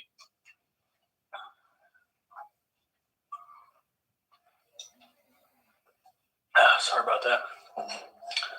Verse 17. And it came to pass in the first month, in the second year, on the first day of the month, that the tabernacle was reared up. And Moshe reared up at the tabernacle, and fastened at his sockets, and set up the boards thereof, and put at the bars thereof, and reared up at the pillars. And he spread abroad at the tent over the tabernacle, and put at the covering of the tent up above upon it, as Yahweh commanded Moshe. And he took and put at the testimony into the ark, and set at the staves of the ark, and put at the mercy seat above upon the ark. And he brought the ark into the tabernacle, and set up at the veil of the covering, and covered the ark of the testimony, as Yahweh commanded Moshe. And he put the table into the tent of the assembly, upon the side of the tabernacle northward, without the veil. And he set the bread in order upon it before Yahweh, as Yahweh commanded Moshe. And he put the menorah in the tent of the assembly over against the table on the side of the tabernacle southward. And he lighted the lamps before Yahweh, as Yahweh commanded Moshe. And he put the golden altar in the tent of the assembly before the veil, and he burnt sweet incense thereon, as Yahweh commanded Moshe. And he set up the hanging at the door of the tabernacle, and he put the altar of burnt offering by the door of the tabernacle of the tent of the assembly, and offered upon it the burnt offering and at the meat offering, as Yahweh commanded Moshe. And he sat at the lever between the tent of the assembly and the altar, and put water there, and washed withal. And Moshe and Aaron and his sons washed at their hands and at their feet thereat. And they went into the tent of assembly, and when they came near unto the altar, they washed, as Yahweh commanded Moshe. And he reared up at the court, round about the tabernacle of the altar, and set up at the hanging of the court gate. So Moshe finished the work. Then a cloud covered at the tent of the assembly, and the glory of Yahweh filled at the tabernacle. And Moshe was not able to enter into the tent of the assembly, because the cloud abode thereon. And the glory of Yahweh filled at the tabernacle. And when the cloud was taken up over the tabernacle, the children of Yashriel went onward in all their journeys. But if the cloud was not taken up, then they journeyed not till the day that it was taken up. For the cloud of Yahweh was upon the tabernacle by day, and fire was upon it by night, in the sight of all the house of Yashriel throughout all their journeys. that's the book of Exodus. Amen. Thank you, brother.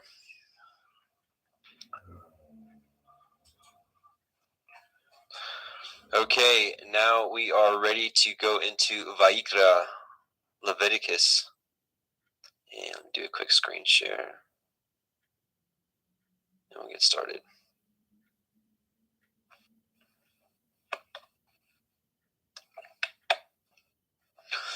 Leviticus 1:1.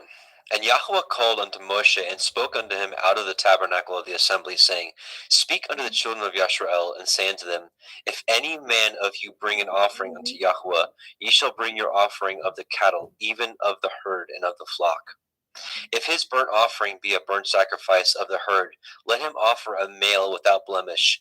He shall offer it of his own voluntary will at the door of the tabernacle of the assembly before Yahweh. And he shall put his hand upon the head of the burnt offering, and it shall be accepted for him to make atonement for him. And he shall kill the bullock before Yahweh. And the priests, Aharon's sons, shall bring the blood, and sprinkle the blood round about upon the altar that is by the door of the tabernacle of the assembly. And he shall flay the burnt offering, and cut it into his pieces. And the sons of Aharon, the priest, shall put fire upon the altar, and lay the wood in order upon the fire. And the priests, Aharon's sons, shall lay the parts, the head, the fat, in order upon the wood that is on the fire which is upon the altar. But his inwards and his legs shall he wash in water, and the priest shall burn all on the altar, to be a burnt sacrifice, an offering made by fire of a sweet savor unto Yahweh. And if his offering be of the flocks, namely of the sheep or of the goats, for a burnt sacrifice, he shall bring it a male without blemish, and he shall kill it on the side of the altar northward before Yahweh. And the priests, Aharon's son, shall sprinkle his blood round about the altar, upon the altar.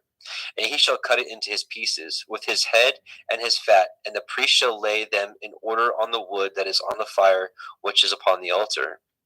But when he shall wash the inwards and the legs with water, and the priest shall bring it all, and burn it upon the altar, it is a burnt sacrifice, an offering made by fire of a sweet savor unto Yahweh. And if the burnt sacrifice for his offering to Yahweh be of fowls, then he shall bring his offering of turtle doves or of young pigeons. And the priest shall bring it unto the altar, and wring off his head, and burn it on the altar, and the blood thereof shall be wrung out at the side of the altar. And he shall pluck away his crop with his feathers, and cast it beside the altar on the east part, by the place of the ashes. And he shall cleave it with the wings thereof, but it shall not divide it asunder. And the priest shall burn it upon the altar, upon the wood that is upon the fire. It is a burnt sacrifice, an offering made by fire, of a sweet savor unto Yahweh. Leviticus 2. And when any will offer a meat offering unto Yahweh, his offering shall be of fine flour, and he shall pour oil upon it, and put frankincense thereon. And he shall bring it to Aharon's sons, the priests, and he shall take thereout his handful of the flour thereof, and of the oil thereof, with all the frankincense thereof. And the priest shall burn the memorial of it upon the altar, to be an offering made by fire of a sweet savor unto Yahweh. And the remnant of the meat offering shall be Aharon's and his sons. It is a thing most holy of the offerings of Yahweh made by fire. And if you bring an oblation of a meat offering baken in the oven, it shall be matzah cakes of fine flour mingled with oil, or matzah wafers anointed with oil. And if your oblation be a meat offering baken in a pan, it shall be of fine flour, fine unleavened, mingled with oil. Fine flour unleavened, mingled with oil. You shall part it in pieces, and pour oil thereon. It is a meat offering. And if your oblation be a meat offering baken in the frying pan, it shall be made of fine flour with oil. And you shall bring the meat offering that is made of these things unto Yahweh. And when it is presented unto the priest, he shall bring it unto the altar. And the priest shall take from the meat offering a memorial thereof, and shall burn it upon the altar. It is an offering made by fire of a sweet savor unto Yahweh. And that which is left of the meat offering shall be Aharon's and his sons. It is a thing most holy of the offerings of Yahweh made by fire. No meat offering which ye shall bring unto Yahweh shall be made with leaven. For ye shall burn no leaven, nor any honey, in any offering of Yahweh made by fire. As for the oblation of the firstfruits, ye shall offer them unto Yahweh, but they shall not be burnt on the altar for a sweet savor. And every oblation of your meat offering shall you season with salt, neither shall you suffer the salt of the covenant of your Elohim to be lacking from your meat offering. With all your offerings you shall offer salt. And if you offer a meat offering of your firstfruits unto Yahweh, you shall offer for the meat offering of your firstfruits green ears of grain dried by the fire, even grain beaten out of full ears. And ye shall put oil upon it, and lay frankincense thereon. It is a meat offering. And the priest shall burn the memorial of it, part of the beaten grain thereof, and part of the oil thereof, with all the frankincense thereof. It is an offering made by fire unto Yahweh. Leviticus chapter 3. And if his oblation be a sacrifice of peace offering, if he offer it of the herd, whether it be a male or female, he shall offer it without blemish before Yahweh. And he shall lay his hand upon the head of his offering, and kill it at the door of the tabernacle of the assembly. And Aharon's sons, the priest, shall sprinkle the blood upon the altar round about.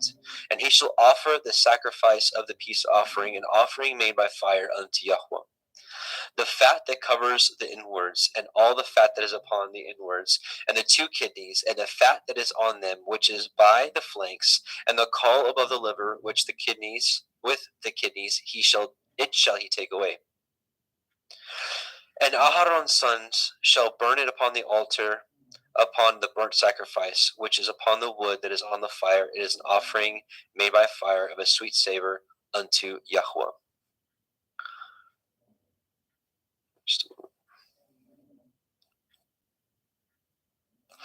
And if his offering for a sacrifice of peace offering unto Yahweh be of the flock, male or female, he shall offer it without blemish.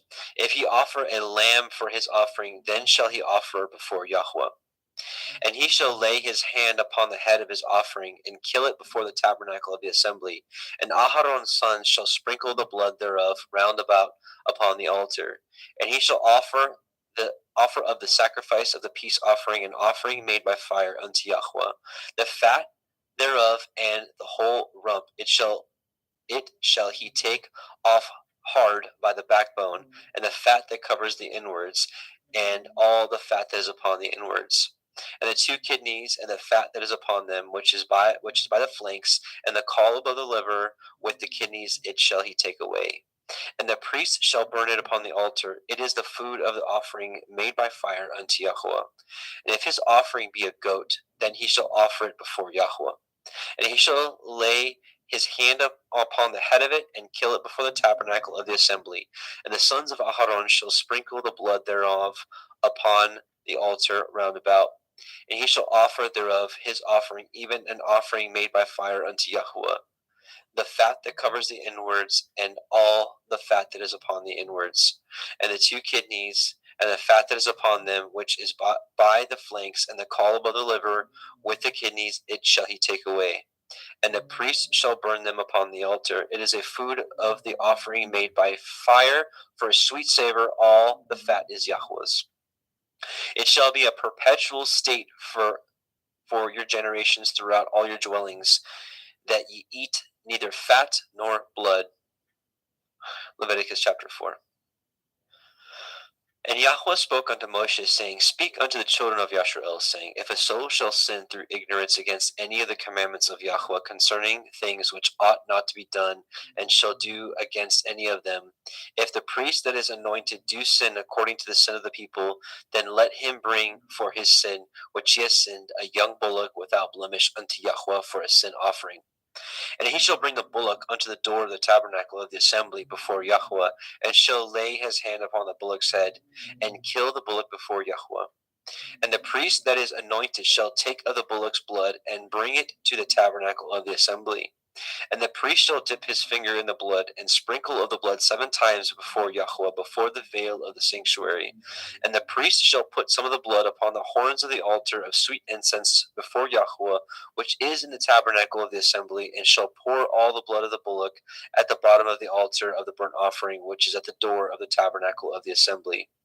And he shall take off from it all the fat of the bullock for the sin offering, the fat that covers the inwards, and all the fat that is upon the inwards. And the 2 kidneys, and the fat that is upon them, which is by the flanks, the caul above the liver, with the kidneys, it shall he take away. As it was taken off from the bullock of the sacrifice of peace offerings, and the priest shall burn them upon the altar of the burnt offering.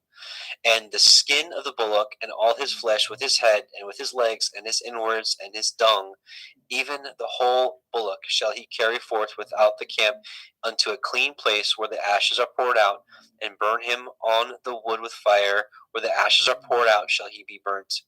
And if the whole assembly of Yisrael sin through ignorance, and the thing be hid from the eyes of the assembly, and they have done somewhat against any of the commandments of Yahweh concerning things which should not be done, and are guilty, when the sin which they have sinned against it is known, then the assembly shall offer a young bullock for the sin, and bring him before the tabernacle of the assembly. And the elders of the assembly shall lay their hands upon the head of the bullock before Yahweh, and the bullock shall be killed before Yahweh. And the priest that is anointed shall bring of the bullock's blood to the tabernacle of the assembly.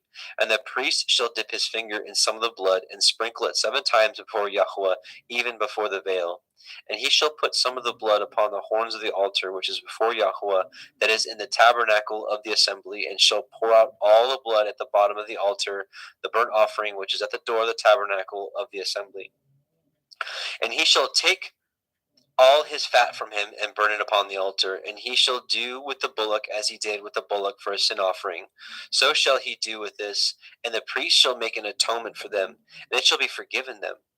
And he shall carry forth the bullock without the camp, and burn him as he burned the first bullock. It is a sin offering for the assembly.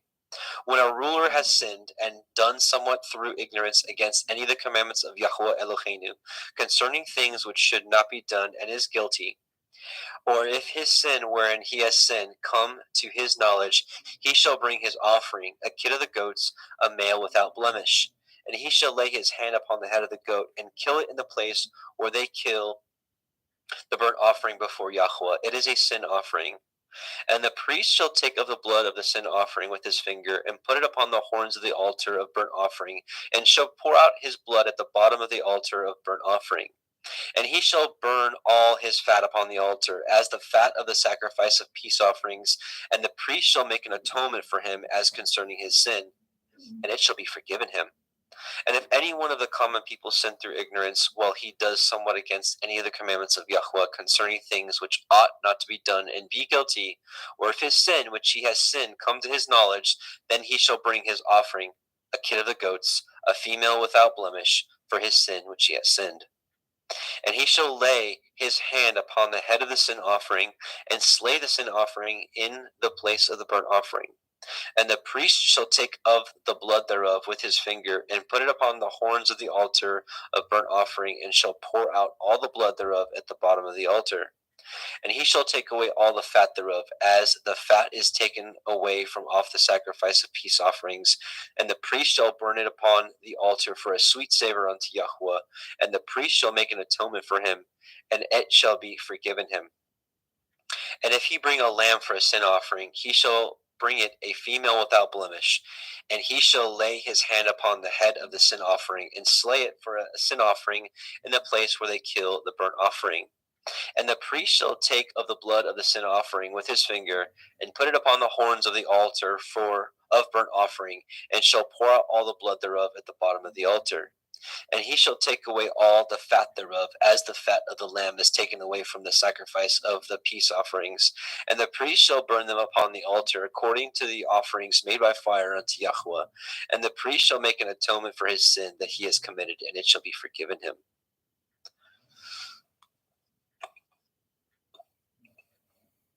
Leviticus chapter 5. And if a soul sin, and hear the voice of swearing, and is a witness, whether he has seen or known of it, if he do not utter it, then he shall bear his iniquity. Or if a soul touch any unclean thing, whether it be a carcass of unclean beast, or a carcass of unclean cattle, or the carcass of unclean creeping things, and if it be hidden from him, he also shall be unclean and guilty. Or if he touch the uncleanness of man, whatsoever uncleanness it be, that a man shall be defiled withal, and if it be hid from him, when he knows of it, then he shall be guilty. Or if a soul swear, pronouncing with his lips to do evil, or to do good, whatsoever it be, that a man shall pronounce with an oath, and it be hid from him, when he knows of it, then he shall be guilty in one of these. And it shall be, when he shall be guilty in one of these things, that he shall confess that he has sinned in that thing. And he shall bring his trespass offering unto Yahweh for his sin which he has sinned, a female from the flock, a lamb or a kid of the goats for a sin offering, and the priest shall make an atonement for him concerning his sin. And if he be not able to bring a lamb, then he shall bring for his trespass which he has committed 2 turtle doves or 2 young pigeons unto Yahweh, one for a sin offering and the other for a burnt offering. And he shall bring them unto the priest, who shall offer that which is for the sin offering first, and wring off his head from off his neck, but shall not divide it asunder. And he shall sprinkle of the blood of the sin offering upon the side of the altar, and the rest of the blood shall be wrung out at the bottom of the altar. It is a sin offering. And he shall offer the second for a burnt offering according to the manner, and the priest shall make an atonement for him which his sin which he has sinned, and it shall be forgiven him. But if he not be able to bring 2 turtle doves or 2 young pigeons, then he that sinned shall bring for his offering the 10th part of an ephah of fine flour for a sin offering. He shall put no oil upon it, neither shall he put any frankincense thereon, for it is a sin offering. Then shall he bring it to the priest, and the priest shall take his handful of it, even a memorial thereof, and burn it on the altar, according to the offerings made by fire unto Yahweh. It is a sin offering. And the priest shall make an atonement for him as touching his sin, that he has sinned in one of these, and it shall be forgiven him. And the remnant shall be the priest's as a meat offering. And Yahweh spoke unto Moshe, saying, If a soul commit a trespass and sin through ignorance in the holy things of Yahweh, then he shall bring for his trespass unto Yahweh a ram without blemish out of the flocks, with your estimation by shekels of silver after the shekel of the sanctuary, for a trespass offering. And he shall make amends for the harm that he has done in the holy thing, and shall add the 5th part thereto, and give it unto the priest, and the priest shall make an atonement for him with the ram of the trespass offering, and it shall be forgiven him. And if a soul sin and commit any of these things which are forbidden to be done by the commandments of Yahweh, though he knew it not, yet is he guilty, and shall bear his iniquity. And he shall bring a ram without blemish out of the flock with your estimation for a trespass offering unto the priest, and the priest shall make an atonement for him concerning his ignorance, wherein he erred and knew it not, and it shall be forgiven him. It is a trespass offering. He has certainly trespassed against Yahweh. Leviticus chapter 6. And Yahweh spoke unto Moshe, saying, If a soul sin, and commit a transgression against Yahweh, and lie unto his neighbor in that which was delivered him to keep, or in fellowship, or in a thing taken away by violence, or has deceived his neighbor, or have found that which is lost, and lies concerning it, and swears falsely in any of these that a man does, sinning therein, then it shall be, because he has sinned and is guilty, that he shall restore that which he took violently away. The thing which he has deceitfully gotten, or that which was delivered to him, or the lost thing which he found, or all that about which he has sworn falsely, he shall even restore it to the principal. And he shall add a 5th part more thereto, and give it unto him whom it appertains in the day of his trespass offering. And he shall bring his trespass offering unto Yahweh, a ram without blemish out of the flock, with your estimation for a trespass offering unto the priest. And the priest shall make an atonement for him before Yahweh, and it shall be forgiven him for anything of all that he has done in trespassing thereon. And Yahweh spoke unto Moshe, saying, Command Aharon and his sons, saying, This is the Torah of the burnt offering. It is the burnt offering because of the burning upon the altar all night unto the morning, and the fire of the altar shall be burning it. And the priest shall put on his linen garment, and his linen breeches shall he put upon his flesh, and take up the ashes which the fire has consumed with the burnt offering on the altar, and he shall put them beside the altar. And he shall put off his garments, and put on other garments, and carry forth the ashes without the camp unto a clean place. And the fire upon the altar shall be burning in it, and it shall not be put out. And the priest shall burn wood on it every morning, and lay the burnt offering in order upon it. And he shall burn thereon the fat of the peace offerings. The fire shall ever be burning upon the altar, it shall never go out. And this is the Torah of the meat offering.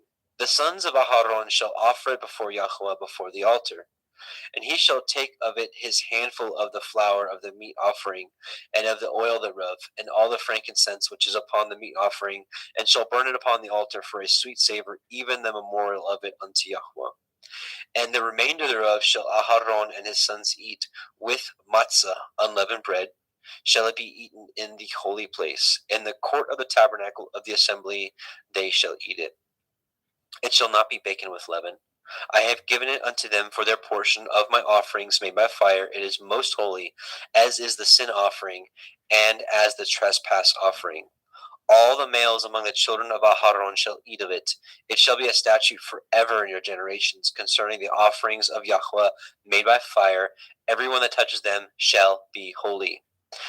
And Yahweh spoke unto Moshe, saying, This is the offering of Aharon and of his sons, which they shall offer unto Yahweh in the day when he is anointed, the 10th part of an ephah of fine flour for a meat offering perpetual, half of it in the morning, and half thereof at night.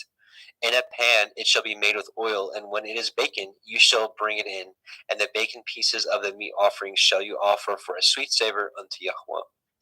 And the priest of his sons that is anointed in his stead shall offer it. It is a statute forever unto Yahweh. It shall be wholly burnt. For every meat offering for the priest shall be wholly burnt. It shall not be eaten. And Yahweh spoke unto Moshe, saying, Speak unto Aharon and to his sons, saying, This is the Torah of the sin offering.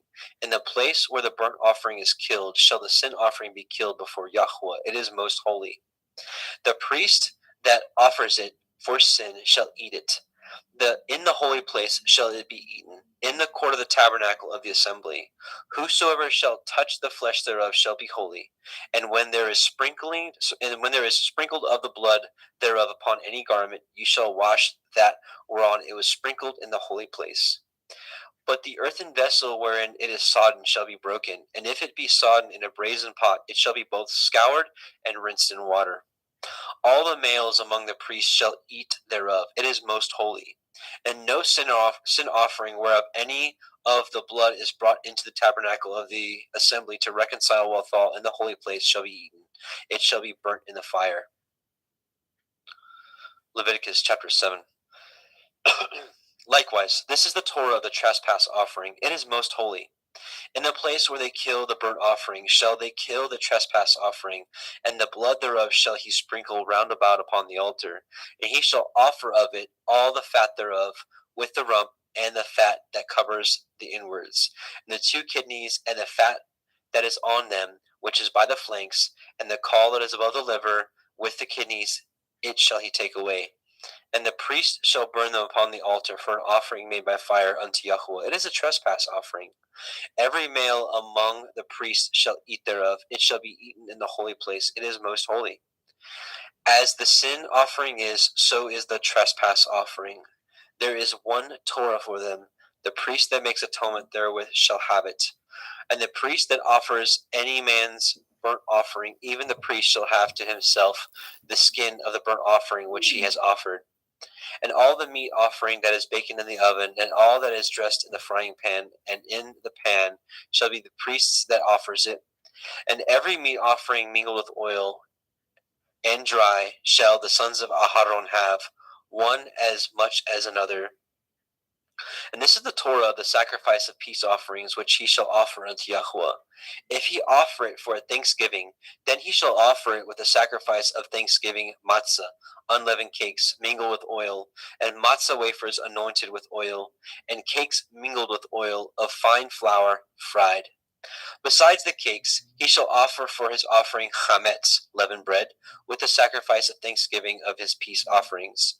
And of it he shall offer one out of the whole oblation for a heave offering unto Yahweh, and it shall be the priests that sprinkles the blood of the peace offerings. And the flesh of the sacrifice of his peace offerings for thanksgiving shall be eaten the same day that it is offered. He shall not leave any of it until the morning. But if the sacrifice of his offering be a vow or a voluntary offering, it shall be eaten the same day that he offers his sacrifice, and on the morrow also the remainder of it shall be eaten. But the remainder of the flesh of the sacrifice on the third day shall be burnt with fire. And if any of the flesh of the sacrifice of his peace offerings be eaten at all on the third day, it shall not be accepted, neither shall it be imputed unto him that offers it. It shall be an abomination, and the soul that eats of it shall bear his iniquity. And the flesh that touches any unclean thing shall not be eaten. It shall be burnt with fire. And as for the flesh, all that be clean shall eat thereof. But the soul that eats of the flesh of the sacrifice of peace offerings that pertain unto Yahweh, having his uncleanness upon him, even that soul shall be cut off from his people. Moreover, the soul that shall touch any unclean thing, as the uncleanness of man, or any unclean beast, or any abominable unclean thing, and eat of the flesh of the sacrifice of peace offerings, which pertain unto Yahweh, even that soul shall be cut off from his people. And Yahweh spoke unto Moshe, saying, Speak unto the children of Yisrael, saying, Ye shall eat no manner of fat of ox, or of sheep, or of goat. And the fat of the beast that dies of itself, and the fat of that which is torn with the beast may be used in any other use, but ye shall in no wise eat it. For whosoever eats of the fat of the beast, of which men offer an offering made by fire unto Yahweh, even the soul that eats it shall be cut off from his people. Moreover, ye shall eat no manner of blood, whether it be of fowl or of beast, or in any of your dwellings. Whatsoever soul it be that eats any manner of blood, even that soul shall be cut off from his people. And Yahweh spoke unto Moshe, saying, Speak unto the children of Yisrael, saying, He that offers the sacrifice of his peace offerings unto Yahweh shall bring his oblation unto Yahweh of the sacrifice of his peace offerings. His own hand shall bring the offerings of Yahweh made by fire. The fat with the breast it shall he bring, that the breast may be waved for a wave offering before Yahweh. And the priest shall burn the fat upon the altar, but the breast shall be Aharon's and his sons'. And the right shoulder shall you give unto the priest for a heave offering of the sacrifices of your peace offerings. He among the sons of Aharon that offers the blood of the peace offerings and the fat shall have the right shoulder for his part. For the wave breast and the heave shoulder have I taken of the children of Yisrael from off the sacrifices of their peace offerings, and have given them unto Aharon the priest and unto his sons by a statute forever from among the children of Yisrael. This is the portion of the anointing of Aharon, and of the anointing of his sons, out of the offerings of Yahweh made by fire, in a day when he presented them to minister unto Yahweh in the priest's office, which Yahweh commanded to be given them of the children of Yisrael in the day that he anointed them by a statute forever throughout their generations. This is the Torah of the burnt offering, of the meat offering, and of the sin offering, and of the trespass offering, and of the consecrations, and of the sacrifice of the peace offerings, which Yahweh commanded Moshe in Mount Sinai, in the day that he commanded the children of Yisrael to offer their oblations unto Yahweh in the wilderness of Sinai.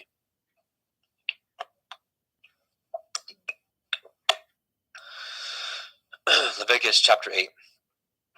And Yahweh spoke unto Moshe, saying, Take Aharon and his sons with him, and the garments, and the anointing oil, and the bullock for a sin offering, and the 2 rams, and a basket of matzah, unleavened bread, and gather all the assembly together unto the door of the tabernacle of the assembly. And Moshe did as Yahweh commanded him, and the assembly was gathered together unto the door of the tabernacle of the assembly. And Moshe said unto the assembly, This is the thing which Yahweh commanded to be done. And Moshe brought Aharon and his sons, and washed them with water. And he put upon him the coat, and girded him with the belt, and clothed him with the robe, and put the ephod upon him, and girded him with the belt of the ephod, and bound it unto him therewith. And he put the breastplate upon him. Also he put the breastplate of the Urim and the Thummim. And he put the turban upon his head. Also upon the turban, even upon his forefront, did he put the golden plate, the holy crown, as Yahweh commanded Moshe. And Moshe took the anointing oil, and anointed the tabernacle, and all that was therein, and sanctified them. And he sprinkled thereof upon the altar 7 times, and anointed the altar and all his vessels, both the laver and his foot, to sanctify them. And he poured of the anointing oil upon Aharon's head, and anointed him, to sanctify him. And Moshe brought Aharon's sons, and put coats upon them, and girded them with belts, and put bonnets upon them, as Yahweh commanded Moshe. And he brought the bullock for a sin offering, and Aharon and his sons laid their hands upon the head of the bullock for a sin offering, and he slew it. And Moshe took the blood and put it upon the horns of the altar round about with his finger, and purified the altar, and poured the blood at the bottom of the altar, and sanctified it to make reconciliation upon it. And he took all the fat that was upon the inwards, and the caul above the liver, and the 2 kidneys, and their fat, and Moshe burned it upon the altar. But the bullock and his hide, and his flesh, and his dung, he burnt with fire without the camps, as Yahweh commanded Moshe. And he brought the ram for a burnt offering, and Aharon and his sons laid their hands upon the head of the ram, and he killed it. And Moshe sprinkled the blood upon the altar round about. And he cut the ram into pieces, and Moshe burnt the head, and the pieces, and the fat.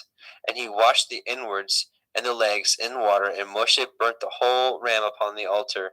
It was a burnt sacrifice for a sweet savor, and an offering made by fire unto Yahweh, as Yahweh commanded Moshe. And he brought the other ram, the ram of consecration, and Aharon and his sons laid their hands upon the head of the ram, and he slew it. And Moshe took of the blood of it, and put it upon the tip of Aharon's right ear, and upon the thumb of his right hand, and upon the great toe of his right foot. And he brought Aharon's sons, and Moshe put of the blood upon the tip of their right ear, and upon the thumbs of their right hands, and upon the great toes of their right feet. And Moshe sprinkled the blood upon the altar round about. And he took the fat, and the rump, and all the fat that was upon the inwards, and the caul above the liver, and the 2 kidneys, and their fat, and the right shoulder. And out of the basket of matzah that was before Yahweh, he took 1 matzah cake, and a cake of oiled bread, and 1 wafer, and put them on the fat, and upon his right shoulder. And he put all upon Aharon's hands, and upon his sons' hands, and waved them for a wave offering before Yahweh. And Moshe took them from off their hands, and burnt them on the altar upon the burnt offering. They were consecrations for a sweet savor, as an offering made by fire unto Yahweh. And Moshe took the breast, and waved it for a wave offering before Yahweh. For of the ram of consecration it was Moshe's part, as Yahweh commanded Moshe. And Moshe took of the anointing oil, and of the blood which was upon the altar, and sprinkled it upon Aharon and his garments, and upon his sons, and upon his sons' garments with him, and sanctified Aharon and his garments, and his sons' garments with him. And Moshe said unto Aharon and to his sons, Boil the flesh at the door of the tabernacle of the assembly, and there eat it with the bread that is in the basket of consecrations, as I commanded, saying, Aharon and his sons shall eat it. And that which remains of the flesh and of the bread shall ye burn with fire. And ye shall not go out of the door of the tabernacle of the assembly in 7 days, until the days of your consecration be at an end. For 7 days shall he consecrate you. As he has done this day, so Yahweh has commanded to do, to make an atonement for you. Therefore shall you abide at the door of the tabernacle of the assembly day and night 7 days, and guard the watch of Yahweh, that ye die not, for so I am commanded. So Aharon and his sons did all things which Yahweh commanded by the hand of Moshe. Leviticus chapter 9. And it came to pass on the 8th day that Moshe called Aharon and his sons, and the elders of Yisrael, and he said unto Aharon, Take a young calf for a sin offering, and a ram for a burnt offering without blemish, and offer them before Yahweh. And unto the children of Yisrael you shall speak, saying, Take ye a kid of the goats for a sin offering, and a calf and a lamb, both of the first year, without blemish, for a burnt offering. Also a bullock and a ram for peace offerings to sacrifice before Yahweh, and a meat offering mingled with oil, for today Yahweh will appear unto you.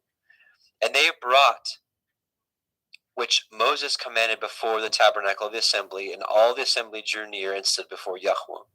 And Moshe said, This is the thing which Yahweh commanded that you should do, and the glory of Yahweh shall appear unto you. And Moshe said unto Aharon, Go unto the altar, and offer your sin offering and your burnt offering, and make an atonement for yourself and for the people, and offer the offering of the people, and make an atonement for them, as Yahweh has commanded. Aharon therefore went unto the altar and slew the calf of the sin offering, which was for himself. And the sons of Aharon brought the blood unto him, and he dipped his finger in the blood, and put it upon the horns of the altar, and poured out the blood at the bottom of the altar.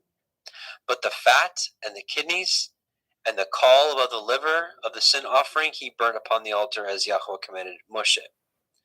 And the flesh and the hide he burnt with fire without the camp, and he slew the burnt offering. And Aharon's sons presented unto him the blood, which he sprinkled round about upon the altar. And they presented the burnt offering unto him with the pieces thereof, and the head, and he burnt them upon the altar. And he did wash the inwards and the legs, and burnt them upon the burnt offering on the altar. And he brought the people's offering, and took the goat, which was the sin offering for the people, and slew it, and offered it for sin, as the first. And he brought the burnt offering, and offered it according to the manner. And he brought the meat offering, and took a handful thereof, and burnt it upon the altar, beside the burnt offering of the burnt sacrifice of the morning. He slew also the bullock and the ram for a sacrifice of peace offerings, which was before the people. And Aharon's sons presented unto him the blood, which he sprinkled upon the altar round about. And the fat of the bullock and of the ram, the rump, and that which covers the inwards, and the kidneys, and the caul above the liver. And they put the fat upon the breasts, and he burnt the fat upon the altar. And the breasts and the right shoulder Aharon waved for a wave offering before Yahweh, as Moshe commanded. And Aharon lifted up his hand toward the people, and blessed them, and came down from offering of the sin offering, and the burnt offering, and peace offerings. And Moshe and Aharon went into the tabernacle of the assembly, and came out, and blessed the people, and the glory of Yahweh appeared unto all the people. And there came a fire from out before Yahweh, and consumed upon the altar the burnt offering and the fat, which when all the people saw, they shouted and fell on their face.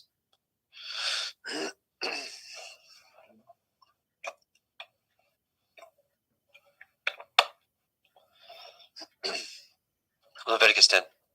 And Nadab and Abihu, the sons of Aharon, took either of them his censer, and put fire therein, and put incense thereon, and offered strange fire before Yahweh, which he commanded them not. And there went out fire from Yahweh, and devoured them, and they died before Yahweh. Then Moshe said unto Aharon, This is that Yahweh spoke, saying, I will be sanctified in them that come nigh me, and before all the people I will be glorified. And Aharon held his peace. And Moshe called Mishael and Elishaphan, the sons of Uzziel, the uncle of Aharon, and said unto them, Come near, carry your brethren from before the sanctuary out of the camp. So they went near, and carried them in their coats out of the camp, as Moshe had said.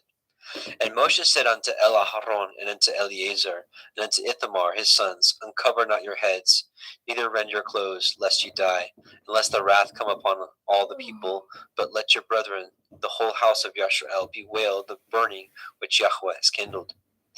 And ye shall not go out from the door of the tabernacle of the assembly, lest you die. For the anointing oil of Yahweh is upon you. And they did according to the word of Moshe. And Yahweh spoke unto Aharon, saying, Do not drink wine nor strong drink, you nor your sons with you, when you go into the tabernacle of the assembly, lest you die. It shall be a statute forever throughout your generations.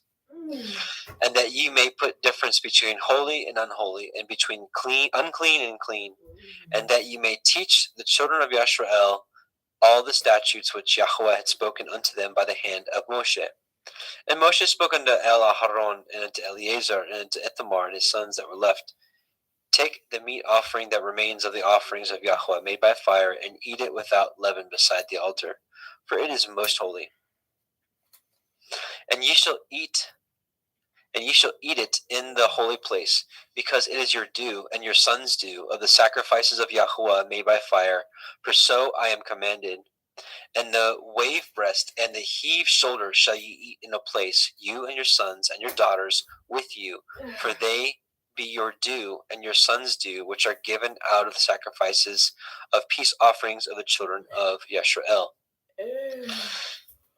And the heave shoulder and the wave breast shall they bring with the offerings made by fire of the fat, to wave it for a wave offering before Yahweh, and it shall be yours and your sons with you by a statute forever, as Yahweh has commanded. And Moshe diligently sought the goat of the sin offering, and behold, it was burnt. And he was angry with Eleazar and Ithamar and his sons of Aaron, which were left alive, saying, Wherefore have ye not eaten of the sin offering in the holy place, seeing it is most holy? And Elohim has given it to you to bear the iniquities of the assembly, to make atonement for them before Yahweh. Behold, the blood of it was not brought in with the holy place. You should indeed have eaten it in the holy place, as I have commanded. And Aharon said unto Moshe, Behold, this day have they offered their sin offering and their burnt offering before Yahweh, and such things have befallen me. And if I have eaten the sin offering today, should it have been accepted in the sight of Yahweh?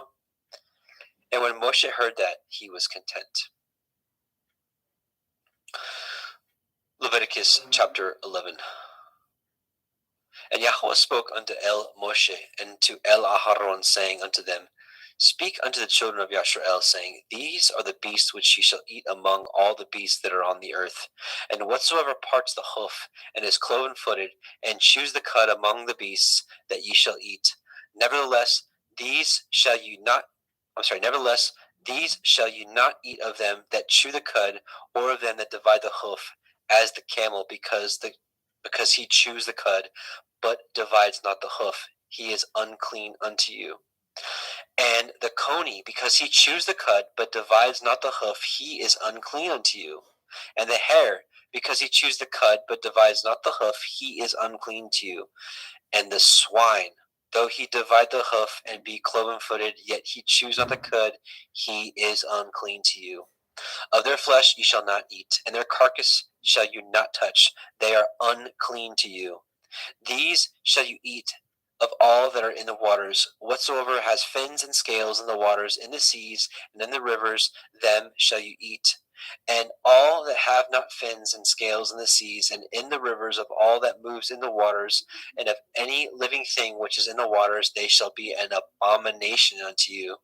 They shall even be an abomination unto you. Ye shall not eat of their flesh, but ye shall have their carcasses in abomination. Whatsoever has no fins nor scales in the waters, that shall be an abomination to you. And these are they which ye shall have in abomination among the fowls. They shall not be eaten. They are an abomination: the eagle, the ossifrage, the osprey, the vulture, the kite after his kind, every raven after his kind, the owl, the nighthawk, the cuckoo, the hawk after his kind, the little owl, and the cormorant, and the great owl, and the swan, and the pelican, and the gier eagle, the stork, the heron after her kind, and the lapwing, and the bat. All fowls that creep going on all four shall be an abomination unto you. Yet these may ye eat of every flying creeping thing that goes upon all four, which have legs above their feet, to leap withal upon the earth.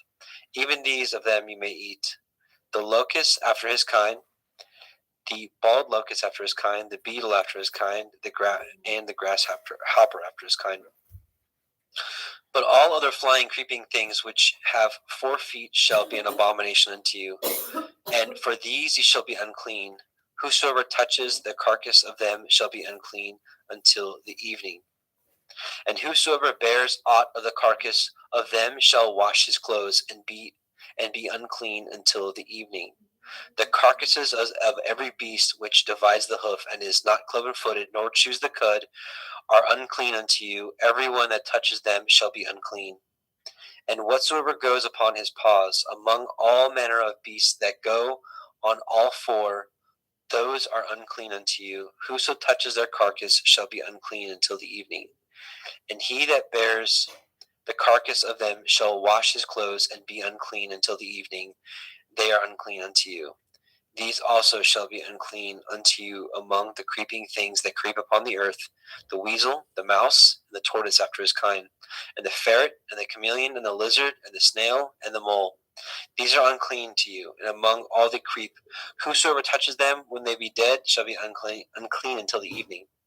And upon whatsoever any of them, when they are dead, do fall, it shall be unclean, whether it be any vessel of wood, or raiment, or skin, or sack, whatsoever vessel it be, wherein any work is done, it must be put into water, and it shall be unclean until the evening, so it shall be cleansed.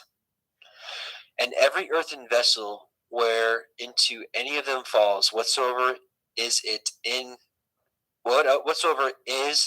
it shall be unclean, and ye shall break it. Of all meat which may be eaten, that on which such water comes shall be unclean, and all drink that may be drunk in every such vessel shall be unclean.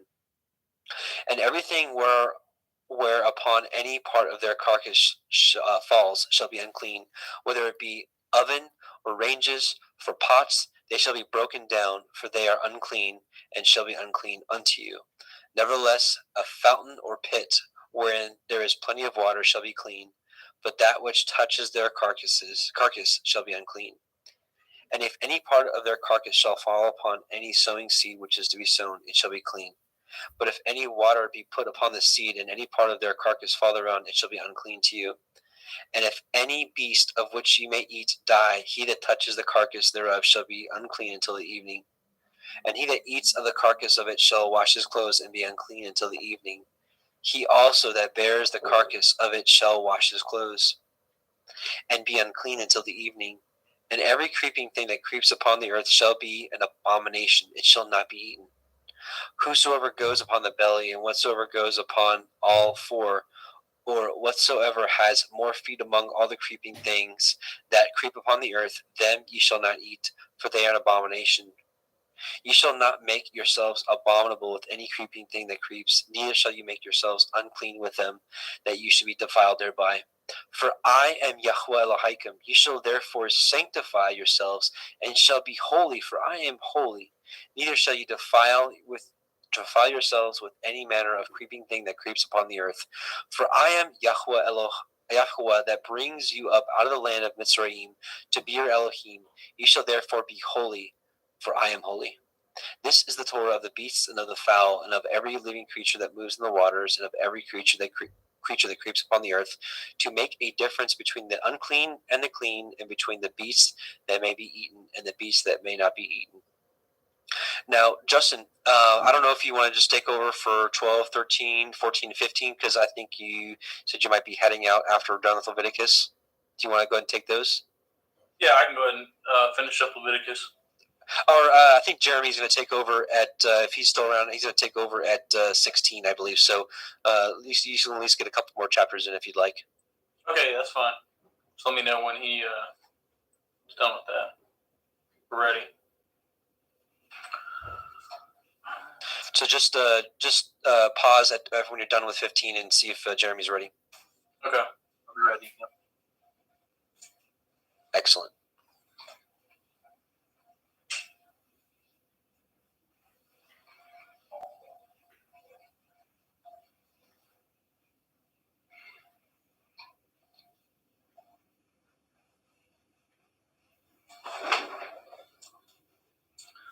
Leviticus 12. And Yahweh spoke unto Moshe, saying, Speak unto the children of Yashrael, saying, If a woman have conceived seed and bore a male child, then she shall be unclean 7 days. According to the days of the separation for her infirmity shall she be unclean. And in the 8th day the flesh of his foreskin shall be circumcised, and he shall then continue in the blood of her purifying 33 days. She shall touch no hallowed thing, nor come into the sanctuary until the days of her purifying be fulfilled. But if she bear a female child, then she shall be unclean 2 weeks, as in her separation, and she shall continue in the blood of her purifying 66 days. And when the days of her purifying are fulfilled, for a son or for a daughter, she shall bring a lamb of the first year for a burnt offering, and a young pigeon or a turtle dove for a sin offering unto the door of the tabernacle of the assembly unto the priest. He shall offer it before Yahweh and make an atonement for her, and she shall be cleansed from the issue of her blood. This is the Torah for her that has borne a male or a female. And she be now able to bring a lamb, then she shall bring 2 turtle doves or 2 young pigeons, the one for the burnt offering and the other for a sin offering. And the priest shall make an atonement for her, and she shall be clean. And Yahweh spoke unto El Moshe and El Aaron, saying, When a man shall have in the skin of his flesh a rising, a scab, or a bright spot, and it be in the skin of his flesh, like the plague of leprosy, then he shall be brought unto Aaron the priest, or unto one of his sons, the priest. I apologize, we're on chapter 13, verse 3. And the priest shall look on at the plague in the skin of his flesh, when the hair in the plague is turned white, and the plague in sight be deeper than the skin of his flesh. It is a plague of leprosy, and the priest shall look on him and pronounce him unclean. And if the bright spot be white in the skin of his flesh, and the sight be not deeper than the skin, and the hair thereof be not turned white, then the priest shall shut up him that has it the plague 7 days. And the priest shall look on him the seventh day, and behold, if the plague in his sight be at stay, and the plague spread not in the skin, then the priest shall shut him up 7 days more. And the priest shall look on him again the seventh day, and behold, if the plague be somewhat dark, and the plague spread not in the skin, the priest shall pronounce him clean. It is but a scab, and he shall wash his clothes and be clean. But if the scab spread much abroad in the skin, after that he has been seen of the priest for his cleansing, he shall be seen of the priest again. And if the priest see that, behold, the scab spreads in the skin, then the priest shall pronounce him unclean. It is leprosy.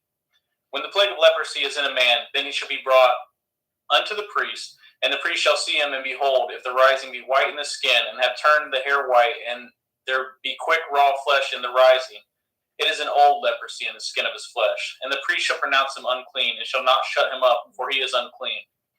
And if a leprosy break out abroad in the skin, and the leprosy covereth all the skin of him that has the plague, from his head even to his foot, wheresoever the priest looks, then the priest shall consider, and behold, if the leprosy have covereth all his flesh, he shall pronounce him clean that has it the plague. It is all turned white, he is clean.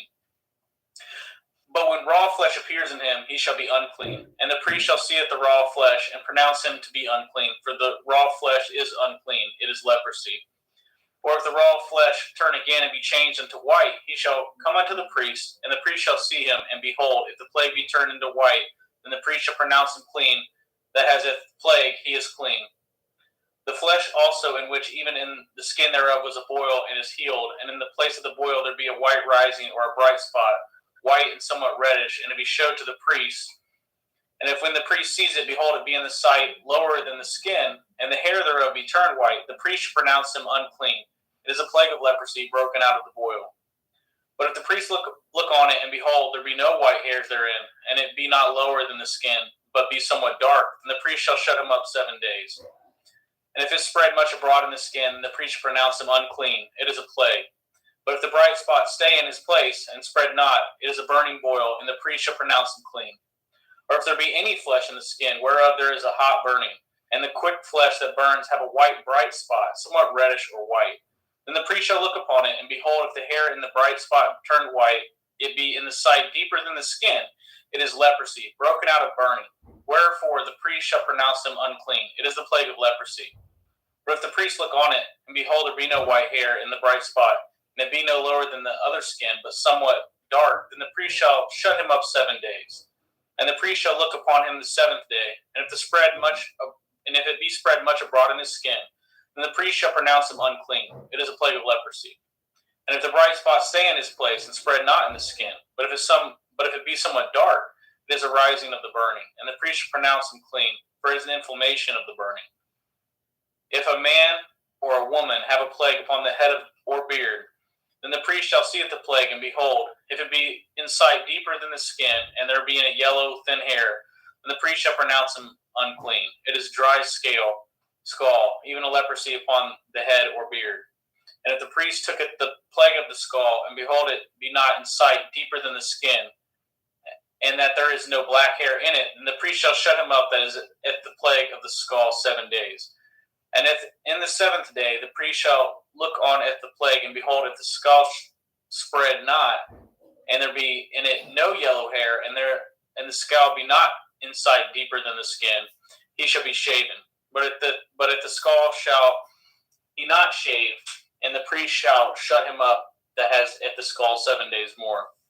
And in the seventh day the priest shall look on at the skull, and behold, if the skull be not spread in the skin, or be in sight deeper than the skin, then the priest shall pronounce him clean, and he shall wash his clothes and be clean.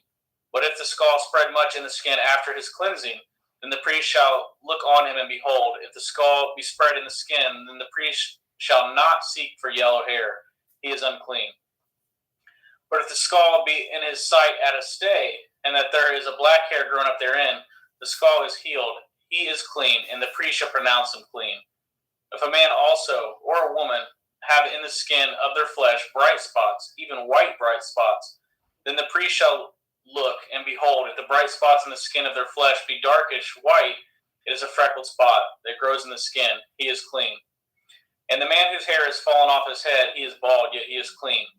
And he that his hair fallen off from the part of his head towards his face, he is forehead bald, yet he is clean. And if there be in the bald head or bald forehead a white reddish sore, it is leprosy sprung up in his bald head or his bald forehead. Then the priest shall look upon it, and behold, if the rising of the sore be white reddish in his bald head or in his bald forehead, as the leprosy appears in the skin of his flesh, he is a leprous man, he is unclean, and the priest shall pronounce him utterly unclean. His plague is in his head. And the leper in whom the plague is, his clothes shall be rent, and his head bare, and he shall put a covering upon his upper lip, and shall cry, Unclean, unclean.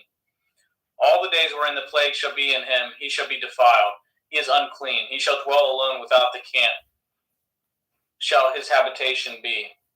The garment also that the plague of leprosy is in, whether it be woolen garment or a linen garment, whether it be a warp or a woof of linen or of woolen, whether in a skin or in anything made of skin. And if the plague be greenish or reddish in the garment or in the skin, either in the warp or in the woof or in anything of skin, it is a plague of leprosy, and shall be showed unto the priest. And the priest shall look upon the plague and shut it up, it that has it the plague 7 days. And he shall look on it the plague 7 days. If the plague be spread in the garment, either is in the warp, or in the woof, or in the skin, or in any work that is made of the skin, the plague is a fretting leprosy, it is unclean. He shall therefore burneth the garment, if whether the warp, or if the woof, in woolen, or in linen, if anything of skin wherein the plague is, for he is a fretting leprosy, it shall be burnt in the fire. And if the priest shall look, and behold, the plague be not spread in the garment, either in the warp, or in the woof, or anything of the skin, then the priest shall command that they wash at the thing wherein the plague is, and he shall shut it up 7 days more. And the priest shall look on it the plague after that it is washed, and behold, if the plague have not charged with its color, and the plague be not spread, it is unclean. Ye shall burn it in the fire. It is fret inward, whether it be bare within or without. And if the priest look, and behold, the plague be somewhat dark after the washing of it, then he shall rend it out of the garment, or out of the skin, or out of the warp, or out of the woof. And if it shall appear still in the garment, either in the warp, or in the woof, or anything of the skin, it is a spreading plague. You shall burn it. You shall burneth that wherewith the plague is with fire. And the garment, either warp, or woof, or whatsoever thing of skin it be, which ye shall wash, if the plague be departed from them, then it shall be washed the second time, and it shall be clean. This is the Torah of the plague of leprosy, in a garment of woolen or linen, either in the warp or woof, or anything of skins, to pronounce it clean, or to pronounce it unclean. Leviticus 14. And Yahweh spoke unto Moshe, saying, This shall be the Torah of the leper in the day of his cleansing. He shall be brought unto the priest. And the priest shall go forth out of the camp, and the priest shall look, and behold, if the plague of leprosy be healed in the leper, then shall the priest command to take for him that it be cleansed 2 birds alive, and clean, and cedar wood, and scarlet, and hyssop. And the priest shall command that one of the birds be killed in an earthen vessel over running water. And if the living bird, he shall take it, and if the cedar wood, and if the scarlet, and if the hyssop, and shall dip them, and if the living bird, and the blood of the bird that was killed over the running water. And he shall sprinkle upon him that is to be cleansed from the leprosy 7 times, and shall pronounce him clean, and shall let a living bird loose into the open field. And he that is to be cleansed shall washeth his clothes, and shave off all his hair, and wash himself in water, that he may be clean. And after that he shall come into the camp, and shall tarry abroad out of his tent 7 days. But it shall be on the 7th day that he shall shaveth all his hair off of his head, and if his beard, and if his eyebrows, even if all the hair he shall have shave off. And he shall washeth his clothes, also he shall washeth his flesh in water, and he shall be clean. And on the 8th day he shall take 2 lambs without blemish, and 1 ewe lamb of the first year without blemish, and 3/10 deals of fine flour for a meat offering, mingled with oil, and 1 log of oil. And the priest that makes him clean shall presenteth the man that is to be made clean, and those things before Yahweh at the door of the tabernacle of the assembly. And the priest shall take it one he lamb and offer him for a trespass offering, and if one log of oil, and wave them for a wave offering before Yahweh. And he shall slay the lamb in the place where he shall killeth the sin offering, and at the burnt offering in the holy place. For as the sin offering is the priest, so is the trespass offering, it is most holy. And the priest shall take some of the blood of the trespass offering, and the priest shall put it upon the tip of the right ear of him that is to be cleansed, and upon the thumb of his right hand, and upon the great toe of his right foot. And the priest shall take some of the log of oil and pour it into the palm of his own left hand. And the priest shall dip his finger in the oil that is in his left hand, and shall sprinkle of the oil with his finger seven times before Yahweh. And of the rest of the oil that is in his hand shall the priest put upon the tip of the right ear of him that is to be cleansed, and upon the thumb of his right hand, and upon the great toe of his right foot, upon the blood of the trespass offering. And the remnant of the oil that is in the priest's hand he shall pour upon the head of him that is to be cleansed, and the priest shall make an atonement for him before Yahweh. And the priest shall offer the sin offering, and make an atonement for him that is to be cleansed from his uncleanliness. Afterward he shall kill it the burnt offering, and the priest shall offer it the burnt offering, and at the meat offering upon the altar. And the priest shall make an atonement for him, and he shall be clean. And if he be poor and cannot get so much, then he shall take one lamb for a trespass offering to be waved, to make an atonement for him, and 1/10 deal of fine flour mingled with oil for meat offering, and a log of oil. And two turtle doves, or 2 young pigeons, such as he is able to get, and the one shall be a sin offering, and the other a burnt offering. And he shall bring them on the 8th day for his cleansing unto the priest, unto the door of the tabernacle of the assembly before Yahweh. And the priest shall take it the lamb of the trespass offering, and the log of oil, and the priest shall wave them before a wave offering before Yahweh. And he shall kill the lamb of the trespass offering, and the priest shall take some of the blood of the trespass offering, and put it upon the tip of the right ear of him that is to be cleansed, and upon the thumb of the right hand, and upon the great toe of his right foot. And the priest shall pour of the oil into the palm of his own left hand, and the priest shall sprinkle with his right finger some of the oil that is in his left hand 7 times before Yahweh. And the priest shall put of the oil that is in his hand upon the tip of the right ear of him that is to be cleansed, and upon the thumb of his right hand, and upon the great toe of his right foot, upon the place of the blood of the trespass offering. And the rest of the oil that is in the priest's hand he shall put upon the head of him that is to be cleansed, to make an atonement for him before Yahweh. And he shall offer the one of the turtle doves or the young pigeons such as he gets, even as such as he is able to get. If the one for a sin offering, and the other for a burnt offering, with the meat offering, and the priest shall make an atonement for him that is to be cleansed before Yahweh. This is the Torah of him who is plagued of leprosy, whose hand is not able to get which pertains to his cleansing. And Yahweh spoke unto Moshe and unto Aaron, saying, When ye are come into the land of Canaan, which I give you for a possession, I put the plague of leprosy in a house of the land of your possession. And he that owns the house shall come and tell the priest, saying, It seems to me there is as it were a plague in the house. Then the priest shall command that they emptieth the house before the priest, go in unto the sea at the plague, that all that is in the house be not made unclean. And afterward the priest shall go in to see at the house. And he shall look on at the plague, and behold, if the plague be in the walls of the house, with hollow stakes, greenish or reddish, which in the sight are lower than the wall, then the priest shall go out of the house to the door of the house, and shut up the house 7 days. And the priest shall come again the 7th day, and shall look, and behold, if the plague be spread in the walls of the house, then the priest shall command that they take away the stones in which the plague is, and they shall cast them in the unclean place without the city. And he shall cause the house to be scraped within round about, and they shall pour out the dust that they scrape off without the city into an unclean place. And they shall take other stones and put them in the place of those stones. And he shall take other mortar, and he shall plaister at the house. And if the plague come again and break out in the house, after that he has taken away the stones, and after he has scraped at the house, and after he has plaistered, and the priest shall come and look, and behold, if the plague be spread in the house, it is a fretting leprosy in the house, it is unclean. And he shall break at the house, at the stones of it, and at the timber thereof, and at the mortar of the house, and he shall carry them forth out of the city into an unclean place. Moreover, he that goes into the house, all the while that it is shut up, shall be unclean until the evening. He that lies in the house shall washeth his clothes, and he that eats in the house shall washeth his clothes. If the priest shall come in and look upon it, behold, the plague has not spread in the house.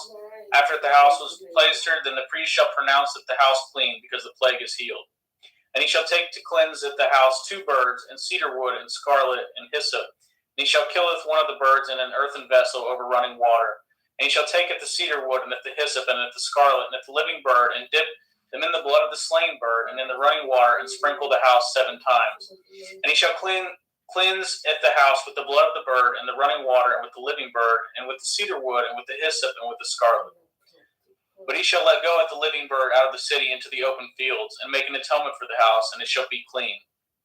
This is the Torah for all manner of plague of leprosy and scall, and for the leprosy of a garment, and of a house, and for a rising, and for a scab, and for a bright spot, to teach when it is unclean and when it is clean. This is the Torah of leprosy. Leviticus 15. And Yahweh spoke unto Moshe and unto Aaron, saying, Speak unto the children of Israel, and say unto them, When any man has a running issue out of his flesh, because of his issue, he is unclean. And this shall be his uncleanliness in his issue, whether his flesh run with his issue, or his flesh be stopped from his issue. It is his uncleanliness. Every bed whereon he lies that has the issue is unclean, and everything whereon he sits shall be unclean.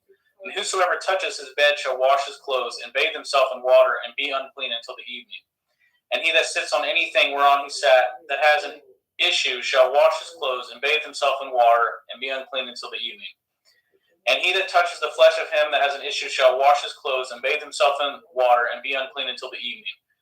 And if he that has the issue spit upon him that is clean, then he shall wash his clothes, and bathe himself in water, and be unclean until the evening. And whatsoever he rides upon that has the issue shall be unclean. And whosoever touches anything that was under him shall be unclean until the evening. And he that bears any of those things shall wash his clothes, and bathe himself in water, and be unclean until the evening. And whosoever he touches that has the issue, and has not rinsed his hands in the water, he shall wash his clothes, and bathe himself in water, and be unclean until the evening. And the vessel of earth that he touches, which has the issue, shall be broken, and every vessel of wood shall be rinsed in water. And when he that has an issue is cleansed of his issue, then he shall number to himself 7 days for his cleansing, and wash his clothes, and bathe his flesh in running water, and shall be clean. And on the 8th day he shall take to him 2 turtle doves and 2 young pigeons, and come before Yahweh unto the door of the tabernacle of the assembly, and give them unto the priests. And the priest shall offer them, the one for a sin offering, and the other for a burnt offering. And the priest shall make an atonement for him before Yahweh for his issue. And if any man's seed of copulation go out from him, then he shall washeth all his flesh in water, and be unclean until the evening. And every garment and every skin whereon is the seed of copulation shall be washed with water, and be unclean until the evening. The woman also with whom man shall lie with seed of copulation, they shall both bathe themselves in water, and be unclean until the evening. And if a woman have an issue, and her issue in her flesh be blood, she shall be put apart 7 days, and whosoever touches her shall be unclean until the evening. And everything that she lies upon in her separation shall be unclean. Everything also that she sits upon shall be unclean. And whosoever touches her bed shall wash his clothes, and bathe himself in water, and be unclean until the evening. And whosoever touches anything that she sat upon shall wash his clothes, and bathe himself in water, and be unclean until the evening. And if it be on her bed, or anything whereon she sits, when he touches it, he shall be unclean until the evening. And if any man lie with her at all, and her flowers be upon him, he shall be unclean 7 days, and all the bed whereon he lies shall be unclean. And if a woman have an issue of her blood many days out of the time of her separation, or if it run beyond the time of her separation, all the days of the issue of her uncleanliness shall be as the days of her separation. So she shall be unclean. Every bed whereon she lies, all the days of her issue shall be unto her as the bed of her separation, and whatsoever she sits upon shall be unclean, as the uncleanliness of her separation. And whosoever touches those things shall be unclean, and shall wash his clothes, and bathe himself in water, and be unclean until the evening. But if she be cleansed of her issue, then shall she number to herself 7 days, and after that she shall be clean. And on the 8th day she shall take unto her 2 turtle doves and 2 young pigeons, and bring them unto the priest to the door of the tabernacle of the assembly. And the priest shall offereth one for a sin offering, and the other for a burnt offering. and the priest shall make an atonement for her before Yahweh for the issue of her uncleanliness. Thus shall you separate the children of Yashareel from their uncleanliness, that they die not in their uncleanliness when they defile with my tabernacle that is among them. This is the Torah of him that has an issue, and of him whose seed goes from him, and is defiled therewith, and of her that is sick of her flowers, and of him that haseth an issue, of the man, and of the woman, and of him that lies with her, that is unclean. Thank you, brother. Brother Jeremy, you ready? Yes, sir. Yes, sir. Where's my buttons? There we go. Leviticus 16. And Yahweh spoke unto Moshe after the death of the two sons of Aharon when they offered before Yahweh and died. And Yahweh said unto El Moshe, Speak unto El Aharon your brother, that he come not at all times into the holy place within the veil before the mercy seat, which is upon the ark, that he die not. For I will appear in the cloud upon the mercy seat. Thus shall Aharon come into the holy place with a young bullock for a sin offering and a ram for a burnt offering. And he shall put on the holy linen coat, and he shall have linen breeches upon his flesh, and he shall be girded in a linen belt with linen turban shall he be attired. These are holy garments, therefore shall he wash his flesh in water, and so put them on. And he shall take of the assembly of the children of Yasharel 2 kids of the goats for a sin offering, and 1 ram for a burnt offering. And Aharon shall offer his bullock for the sin offering, which is for himself, and make an atonement for himself and for his house. And he shall take the 2 goats and present them before Yahweh at the door of the tabernacle of the assembly. And Aharon shall cast lots upon the 2 goats, 1 lot for Yahweh, and the other lot for Azazel. And Aharon shall bring the goat upon which Yahweh's lot fell, and offer him for a sin offering. But the goat on which the lot fell to be for Azazel shall be presented alive before Yahweh, to make an atonement with him, and to let him go for Azazel into the wilderness. And Aharon shall bring the bullock of the sin offering, which is for himself, and shall make an atonement for himself and for his house, and shall kill the bullock of the sin offering, which is for himself. And he shall take a censer full of burning coals of fire from off the altar before Yahweh, in his hands, full of sweet incense beaten small, and bring it within the veil. And he shall put the incense upon the fire before Yahweh, that the cloud of the incense may cover the mercy seat that is upon the testimony, that he die not. And he shall take of the blood of the bullock, and sprinkle it with his finger upon the mercy seat eastward. Before the mercy seat shall he sprinkle the blood with his finger 7 times. Then shall he kill the goat of the sin offering that is for the people, and bring his blood within the veil, and do with that blood as he did with the blood of the bullock, and sprinkle it upon the mercy seat and before the mercy seat. And he shall make an atonement for the holy place, because of the uncleanness of the children of Yasharel, because of their transgressions in all their sins. So shall he do for the tabernacle of the assembly, and remains among them in the midst of their uncleanness.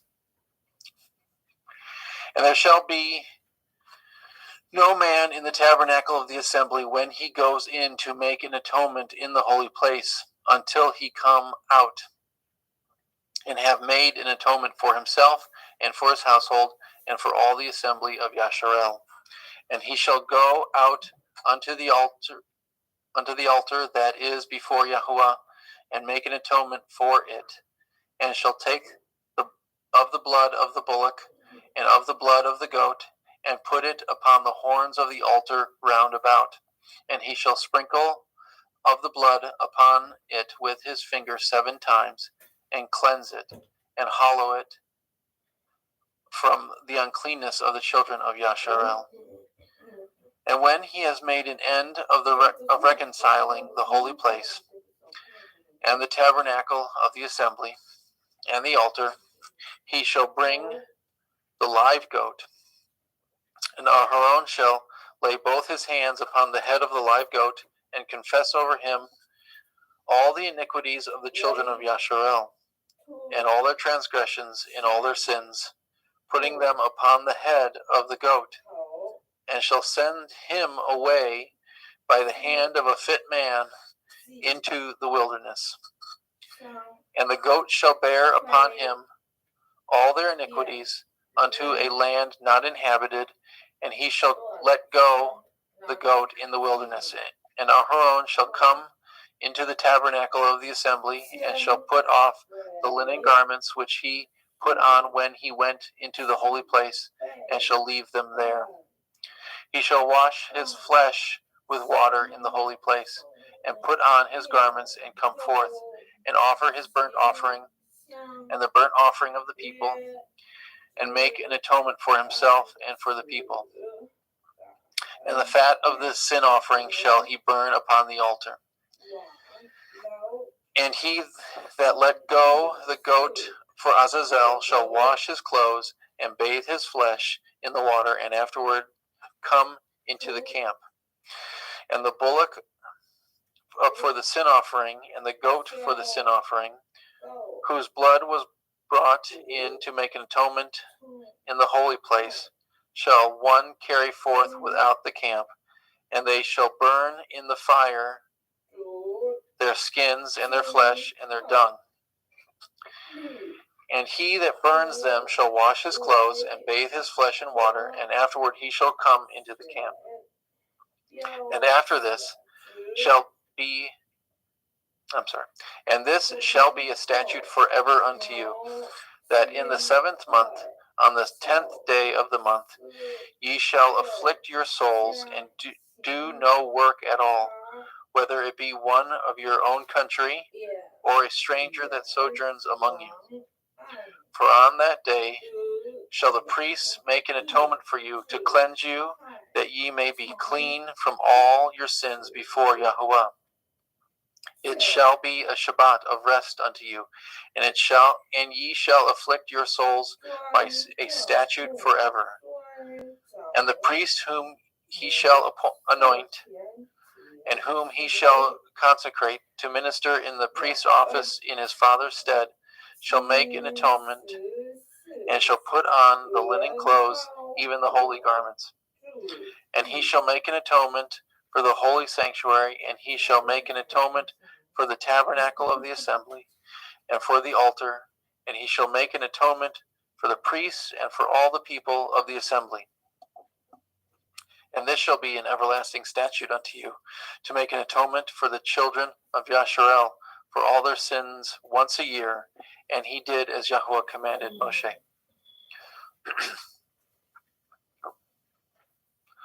Leviticus 17. And Yahuwah spoke unto Moshe, saying, Speak unto Aharon and his sons, and unto all the children of Yasharel, and say unto them, This is the thing which Yahuwah has commanded, saying, What man soever there be of the house of Yasharel that kills an ox, or a lamb, or a goat in the camp, or that kills it out of the camp, and brings it not unto the door of the tabernacle of the assembly, to offer an offering unto Yahuwah, before the tabernacle of Yahuwah, blood shall be imputed unto that man. He has shed blood, and that man shall be cut off from among his people. To to the end that the children of Yasharel may bring their sacrifices, which they offer in the open field, even that they may bring them unto Yahuwah, unto the door of the tabernacle of the assembly, unto the priest, and offer them for peace offerings unto Yahuwah. And the priest shall sprinkle the blood upon the altar of Yahuwah at the door of the tabernacle of the assembly, and burn the fat for a sweet savor unto Yahuwah. And they shall no more offer their sacrifices unto devils, after whom they have gone a-whoring. This shall be a statute forever unto them throughout their generations. And you shall say unto them, whatsoever man there be in the house of Yasharel, or of strangers which sojourn among you, that offers a burnt offering or sacrifice, and brings it not unto the door of the tabernacle of the assembly to offer it unto Yahuwah, even that man shall be cut off from among his people. And whatsoever man there be of the house of Yasharel, or of the strangers that sojourn among you, that eats any manner of blood, I will even set my face against that soul that eats the blood, and will cut him off from among his people. For the soul of the flesh is in the blood. He and I have given it to you upon the altar to make an atonement for your souls. For it is the blood of him that makes an atonement in the soul. Therefore I said unto the children of Yasharel, no soul of you shall eat blood, neither shall any stranger that sojourns among you eat blood. And whatsoever man there be of the children of Yasharel, or of the strangers that sojourn among you, which hunts and catches any beast or fowl that may be eaten, he shall even pour out the blood thereof and cover it with dust. For it is the life of all flesh. The blood of it is for the life thereof. Therefore I said unto the children of Yasharel, ye shall eat the blood of no manner of flesh, for the life of all flesh is the blood thereof. Whosoever eats it shall be cut off. And every soul that eats that which died of itself, or that which was torn with beasts, whether it be one of your own country or a stranger, he shall both wash his clothes and bathe himself in water, and be unclean until the evening. Then shall he be clean. But if he wash them not, nor bathe his flesh, then he shall bear his iniquity. And Yahuwah spoke unto Moshe, saying, speak unto the children of Yasharel, and say unto them, I am Yahuwah Elohechem. After